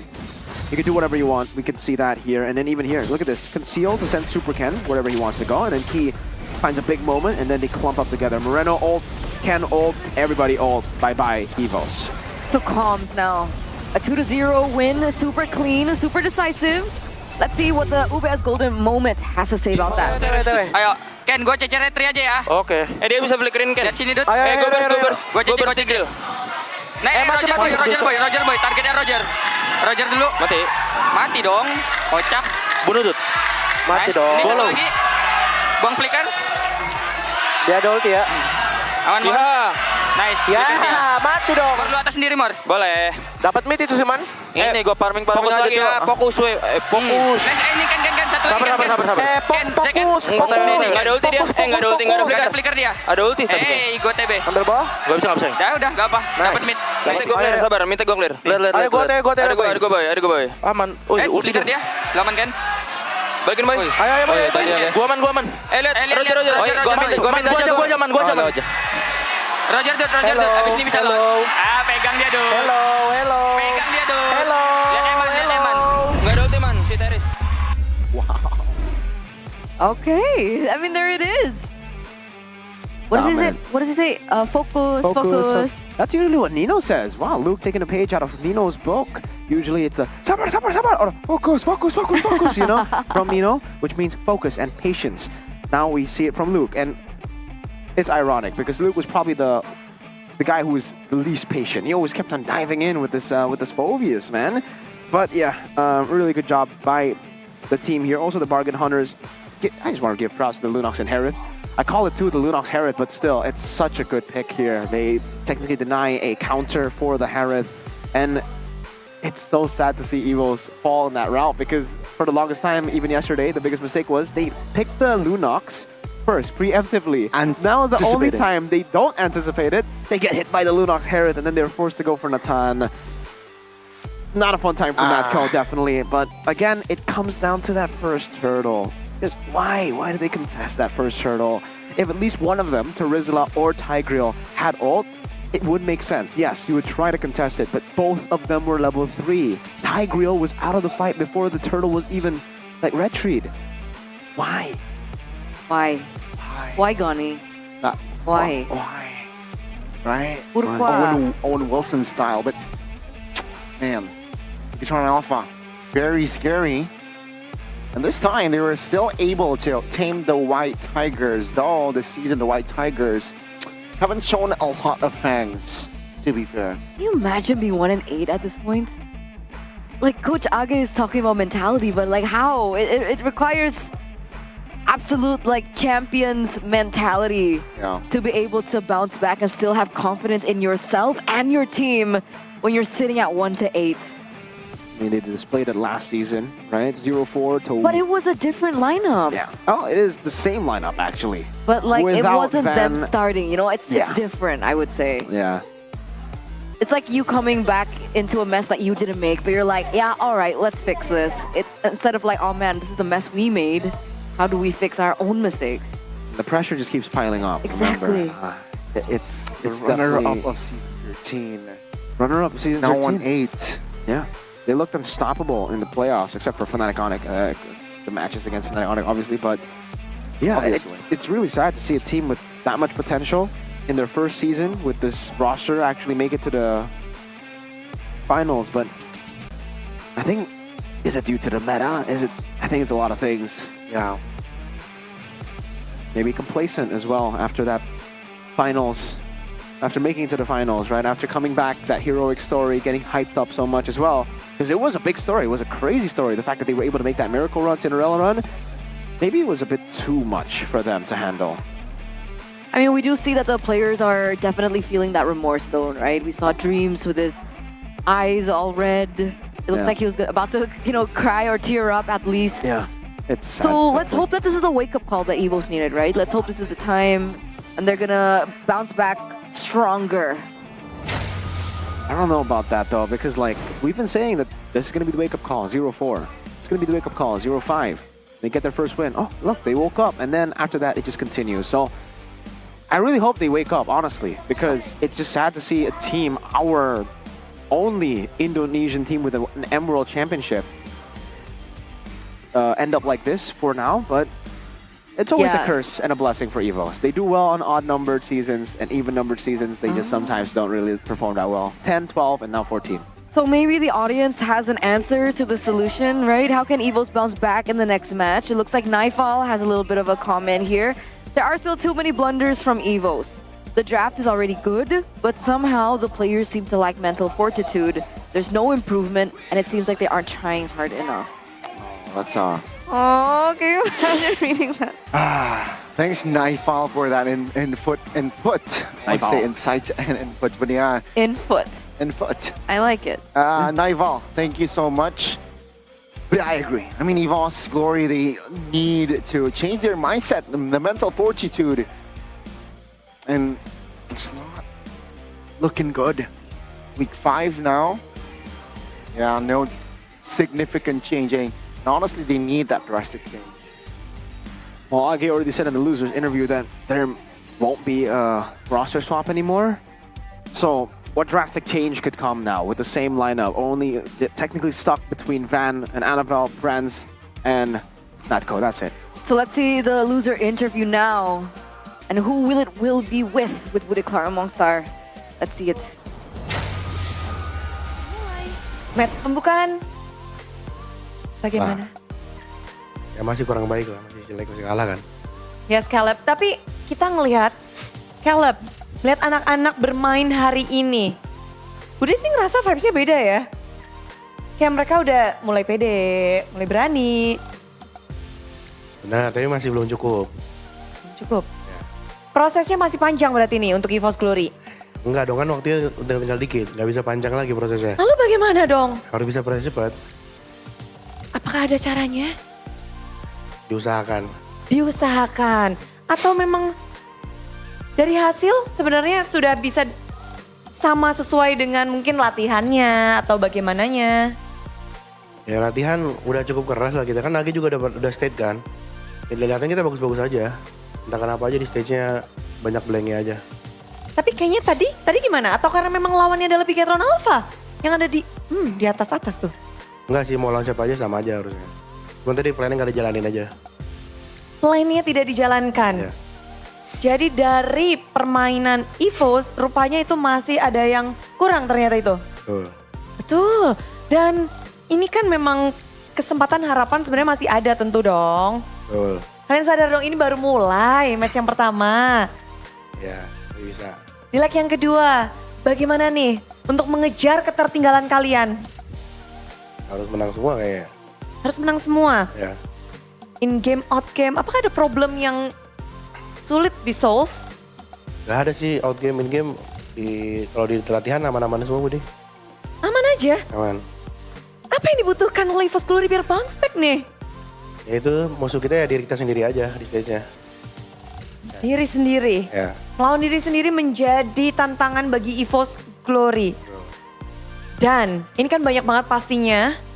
Tadi ada yang sampai menangis, ada yang sampai kayak, aduh mereka rindu. Seberapa rindu kalian untuk bounce back? Ya rindu banget lah, udah lama menang kan. Lama gak menang. Lama gak menang. Tapi masih pada semangat dong tentunya untuk masuk playoff dulu deh itu. Ya. Itu tadi harus menang semua dari sini. Semangat? Semangat. Semangat ya. Semangat. Kerja keras pastinya dilakukan. Ya. Apakah ada yang ditambah? Lihat nanti minggu depan lah. Oke, memainkan fun hari ini. Ya. Itu sudah dicoba berarti? Udah. Akankah dilanjutkan? Lihat nanti aja minggu depan udah. Lihat nanti aja semuanya minggu depan. Ya. Tapi pasti semangat, ada yang mau disampaikan gak sih? Ini mungkin adalah kesempatan untuk menyampaikan sesuatu kepada EVOS Fams. Ya buat EVOS Fams, tahulah hasilnya sangat mengecewakan. Tapi kita semua selalu usaha lah tiap harinya. Tetap dukung kita terus. Semoga kita bisa berhasil terbaik minggu depan. Amin. Dan terima kasih sekali Caleb. Dan kita akan langsung kembalikan kepada para caster dan analis. Monggo.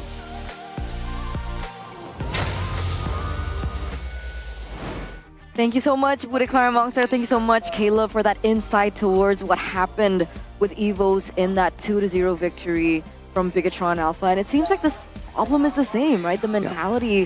A lot of highlights on the mentality. I mean, they've been saying that in scrims, the players, the kids, he calls them the kids, have been doing great. But every time they head to the stage, it feels like the plan that they initially had for the team doesn't get implemented properly. And it could just be a mental block at this point. I think it's the burden, the pressure that they give to themselves. They're knowing their record is very, very bad. I think it's extra pressure, but this is going to be the play of the day by Mr. Skyler. This is the player of the day? Hiding away from Weza? Okay, player of the day. By Kadia, there you can see by Skylar, cutting away from Weza. This is a fight that they actually lost. There were a lot of moments. I thought the defense for sure from Skylar would be play of the day. This wasn't defense though. You will recall here in a couple of seconds. Okay, there you go. Because I was like, yeah, that is a strange play of the day. Here it is. Oh man, I was about to struggle to actually talk about that play, but here it is. Yes, the play of the day from Skylar. It is the defense. You just get to see it all the way from the start so that you understand the context.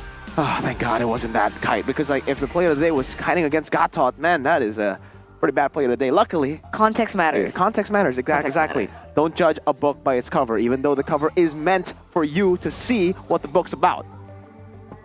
That's actually true. Oh, period. Yeah. Why do you think they put the images on the covers? You're supposed to judge a book by its cover. That's true. I can't argue against that, actually. Good point. Did you guys ever think about that? The Earth is round.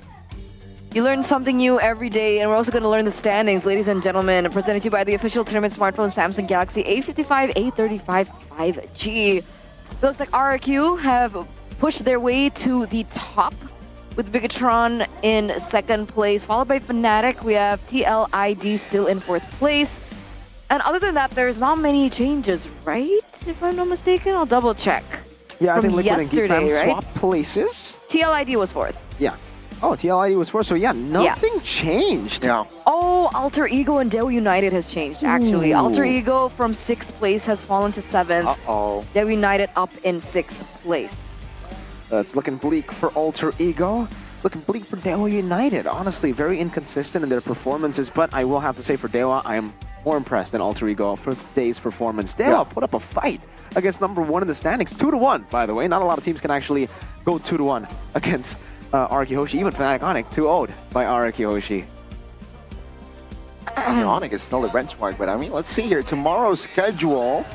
Yep, we're going to see matches. Alter Ego versus Rebellion in match number 1. In match number 2, we have Geek Fam against Fnatic Onic. And then the last match is going to be Team Liquid ID versus Dewa United. The battle of the red zone, Alter Ego Rebellion. The battle of 6th place to get out of it for Dewa. If they get it, then they solidify their place outside of, Alter Ego's grasp. Right. But then, the rematch. Geek was able to beat Fnatic Onic with Masako. Remember, in the first leg. Let's see if Fnatic Onic can get revenge. Kyrie or Albert, Gani, right here.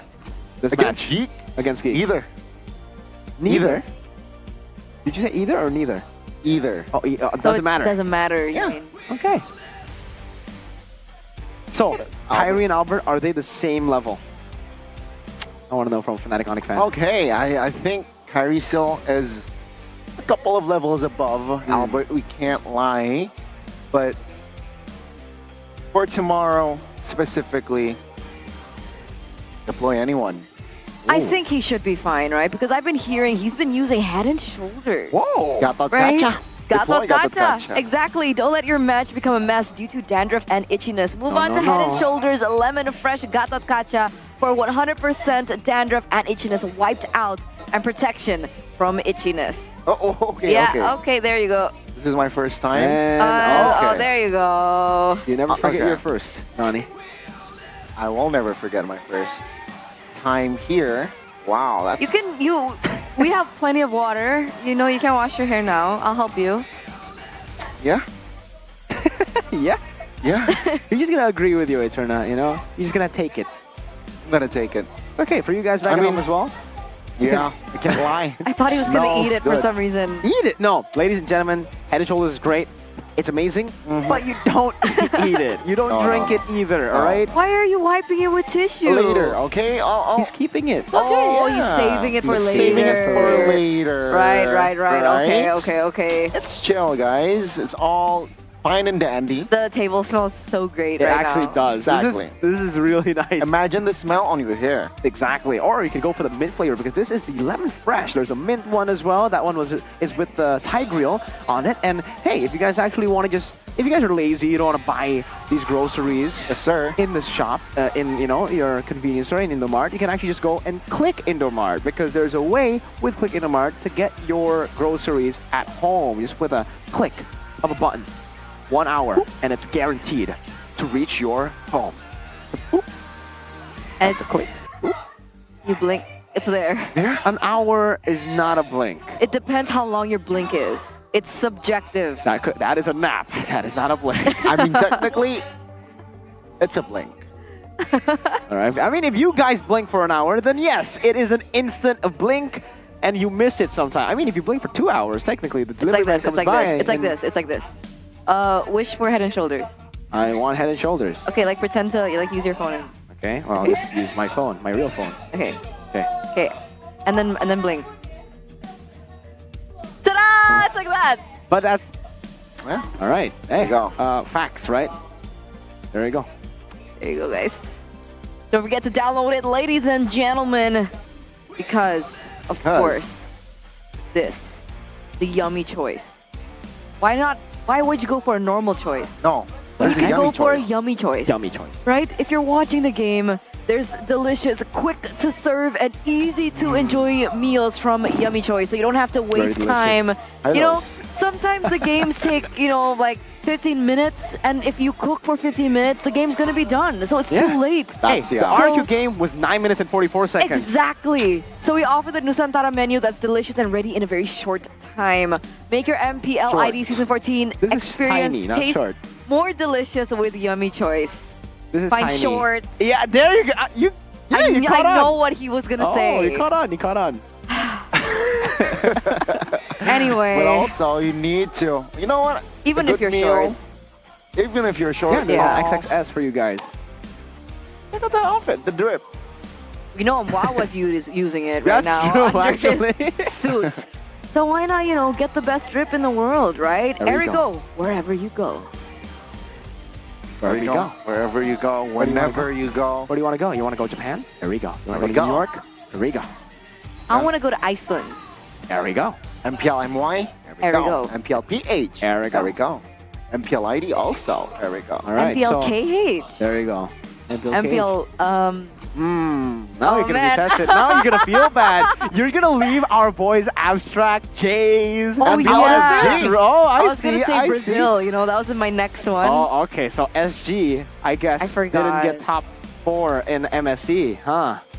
But Diablo's always going to be my MVP, right? But And you speaking forgot of his league. MVP, speaking of MVP collection, Saturdays X MPL Indonesia. Check Get it the out. drip. It's available at www.saturdays.com and all Saturdays stores. Stay up to date by following @Saturdays.lifestyle on Instagram and TikTok, as we have something new coming in for every season, and especially for season 14. Exactly, man. We saw the collab, Oh. the epic collab with Saturdays last season, and it was Yeah, it was really cute. There was a cool one, there was a cute one. exactly. There's the pink one that me and The cute Ranger one. must just swap time to time. Sometimes I get the sunglasses, sometimes I get the pink one. I That like the looks pink cute. one better, honestly. Yeah. I think it looks good. Looks swag. Swag. Is it demure though? That's the big question for 2024, right? Demure? Are you demure? That's a meme for a week. It's dead now. Kill it. Go ahead. That's it. We're not gonna Official. say that word anymore, guys. Now Just it's all wanted to about let you brain know. rot. No. That's still okay for me. Oh, okay. But like if you start saying skibbity and all that, Ooh. yeah, no. We'll save it for tomorrow. Maybe, and we'll take a look at the upcoming match for Evos in particular, Let's right? see. Dewa and Alter Ego. This is a chance to step back. I mean, to come back. They should be able. Right, Dewa is looking a little bit shaky. Sure, they were able to get that victory, that one-game victory against RQ. For sure. But can they stay consistent with that level of performance? And for Alter Ego, the exact same story. We'll see, I guess, for Evos, because, again, it's really none of the matches here are easy matches for Evos and for Rebellion. Both of them have to go for this climb. And also for Alter Ego Dewa, they're not really safe just yet. They are still battling for 6th and 7th. And to see MPL ID still so close in the top 4 and in the bottom 4, or bottom 5 rather, you guys can come and join us here and watch, no? Yeah. Live. Come over. Right now. Because the tickets are still available. And of course, you guys can check it out on the MPL Indonesia website regular season. Because we still have how many weeks to go? 5 until 9. 4 weeks more. So you guys actually can get a 10% discount as well with the app. Don't forget to use GoPay when you get it. And you know, you guys can actually witness this, right? The upcoming match for Bigatron. If you're a Bigot Trooper like Mirko, Bigatron versus Dewa United. Or Kingdom.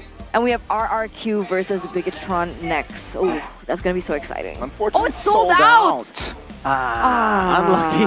Sometimes it happens, you know, especially for these big matches. Match of the days are usually very tough to get, but that's why you have to check it out right now. Because if you don't, you might miss out on some of the big matches. You can still watch all the other matches, but remember, some get sold out faster than others. You don't want to have to beg to watch those matches, you know? Especially for the big matches. Not the big matches. No. But yeah, ladies and gentlemen, check it out. Check the big site matches out. Yeah, to have Big info matches. updates, right? The schedule, the team players or team info, players info. It's all in the site as well. Check it out. Pay with GoPay. Use Erigo. Use sunglasses Saturdays. And you're all good to go. Erigo, wherever you go. Exactly, man. So this marks the end of the day. 3 matches. Three matches done and dusted. 2-1, 2-0, 2-0. All right side, always team won today. Right. So be on the right if you want to win. That's not true, guys. Oh, okay. But in order to win, you have to be right. Yes. But not on the right. So not the direction, but more on the, you know, correct and wrong side of things. Be on the right. To be fair, even right is subjective at this point. What is right? Like, your right is my left. Wait, we're talking about direction. You said no again. directions, and then you proceed to say left, right and left. Hey, I'm not a consistent person. Okay, so what match are you anticipating most tomorrow? Tomorrow, of course, my boys, FNOC taking on Geek. They need to bounce back and set the tone right for their start of leg 2. And against Geek, it's somehow a tall order, but my boys can definitely do it. My boys. What about your boys? I mean, what are you anticipating most for tomorrow? TLID versus Dewa. Me I can't too. wait to see the interview for TLID. And yes, I did say that. The interview for TLID. That means I predict TLID. Let's curse. Anyway, ladies and gentlemen, this does mark the end of the day. Thank you so much for tuning in to the second day of week number 5. It's been me, Etern, alongside with God as well as Mirko. We'll see you tomorrow for more MPL ID action. Bye-bye. See ya. Mas Ajil, bagaimana suasana hati? Suasana mixed feelings. Mixed feeling? Sedih banget ada. Ngeblank juga. Tapi di satu sisi ada rasa excited. Excited? Yep. Ada rasa excited karena besok EVOS akan berulang tahun yang ke-8. Yang ke-8, betul sekali. Yes. Nggak kerasa ya, kayaknya baru kemarin umur 7, sekarang umur 8. Iya, 7-nya udah kali ya. Udah 8 ya. 8 ya, sekarang 9. Tapi, Mas Ajil, Yes. ulang tahun yang ke-8, ada acara apa nih? Iya, so EVOS bakal bikin acara Roar Fest yang ke-8. Kali ini acaranya seru banget. Acaranya bakal ada di One Bell Park Mall. Jadi kalian bisa langsung datang besok. Besok ini? Yes, besok tanggal 8. Wow, ada acara apa aja tuh nanti di situ? Ada banyak banget, ada karaoke All BA sama All BA, terus juga ada Baywan sama gue. Widih. Ada Baywan sama gue. Ya, gue sih berharap semoga menang ya, Baywannya ya. Karena kan ini lagi kalah. At least menang. Gue menang 1 gitu. Senang dikit lah, minimal senang sekali lah soal kemenangan. Jadi kalian siap-siap ya, Yes. datang dan kalahkan Mas Ajil. Jangan dong, capek nih kalau mulu. Waduh, namun habis itu ada apa lagi? Ada banyak banget acara serunya, pokoknya kalau kalian mau tahu yang lebih lengkap kayak gimana, langsung cek aja ke Instagram @EVOSesports. Semuanya di situ Yes, lengkap. besok. Besok, One Bell Park, jam Yeah. berapa? Dari siang. Dari siang? Yes. Semuanya kan ada di situ? Yes. Semuanya boleh datang? Boleh datang semua, ajak teman-temannya, ajak semua pacar, kekasihnya diajak juga, suaminya diajak, istrinya diajak, keluarganya diajak. Jangan bawa selingkuhan. No. Gratis Kak? Gratis. Gratis? Gratis, semuanya all access bisa masuk. Ketemu sama kita besok. Let's go. Rame banget. Di situ ada BA datang, Ya, all BA player datang. Player insya Allah. Insya Allah datang. Yes. Jadi bakal ramai banget rayakan kebersamaan kita. 8 tahun bersama dengan EVOS. Perjalanannya emang up and down. Jadi kita akan menunggu juga untuk kembali up lagi. Betul? Betul, bismillah. Betul. Ada yang mau disampaikan? Penutupan. Thank you so much buat yang udah nge-support EVOS. Buat yang kecewa juga kami minta maaf sekali. Kami pun sama di sini sedang mencari-cari jawaban serta melakukan yang terbaik. Doakan saja, semoga bounce back. Thank you banget Mas Ajil. Dan see you besok di One Bell Park. Di One Bell Park. Buat kalian semua, langsung datang. Thank you Mas Ajil. Tunggu deh. Bye-bye. Dan itulah dia ulang tahun EVOS yang ke-8. Mereka sudah melalui pasang surut yang begitu hebatnya. Dan semuanya pasti menantikan untuk EVOS bisa kembali naik. Tapi kalau ngomong tentang naik, banyak banget nih tim yang lagi berjuang untuk naik ke klasemen. Bukan hanya klasemen, tapi mereka juga menginginkan posisi yang baik. Karena kita nggak hanya mencari siapa juara di MPL Indonesia season 14. Namun siapa yang akan mewakili Indonesia ke kancah internasional. M6 di depan mata. Piala pun ingin kita dapatkan kembali. Perjalanan mereka harus kita dukung dan harus kita teliti. Karena kita mau Indonesia kembali berjaya. Di sini Budi Kelora Monster mengucapkan terima kasih atas dukungan yang begitu luar biasa untuk leg yang pertama. Namun leg kedua baru saja dimulai. Jadi siapkan diri kalian untuk pertarungan epic selanjutnya. Besok akan ada 3 match best of 3 series akan kembali hadir. Jadi kembalilah bersama kita di MPL Indonesia season 14. Namun sebelum itu Bude juga ingin mengucapkan terima kasih sebesar-besarnya kepada para sponsor karena MPL Indonesia season 14 powered by Moonton. Presented by Official Turnamen Smartphone, Samsung Galaxy, Official e-wallet, GoPay, Official Destination for Gaming and Esports, Kidia, Official Gold Partner UBS Gold. Dan kita juga punya partner in esports. Ada banyak sekali tentunya, ada Campina, Head and Shoulders, Ora Imo, Telkomsel, Dunia Games, IndiHome, dan We Drink. Beserta dengan suppliers Erigo, Klik Indomaret, Yummies Choice, lalu Saturday, acara ini supported by PBSI. Hari yang begitu cepat mungkin karena banyak sekali tim-tim yang mendapatkan 2-0. Penutupan begitu memukau, tim-tim semakin kuat dan solid. Semua tim harus mengejar ketertinggalan dan ada yang harus mempertahankan. Akankah ada balas dendam atau ada pembuktian? Kita akan lanjutkan leg yang kedua di hari esok, hari ketiga di MPL Indonesia Season 14. We own this, see you tomorrow.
terus berlari, terus ke arah puncak tertinggi.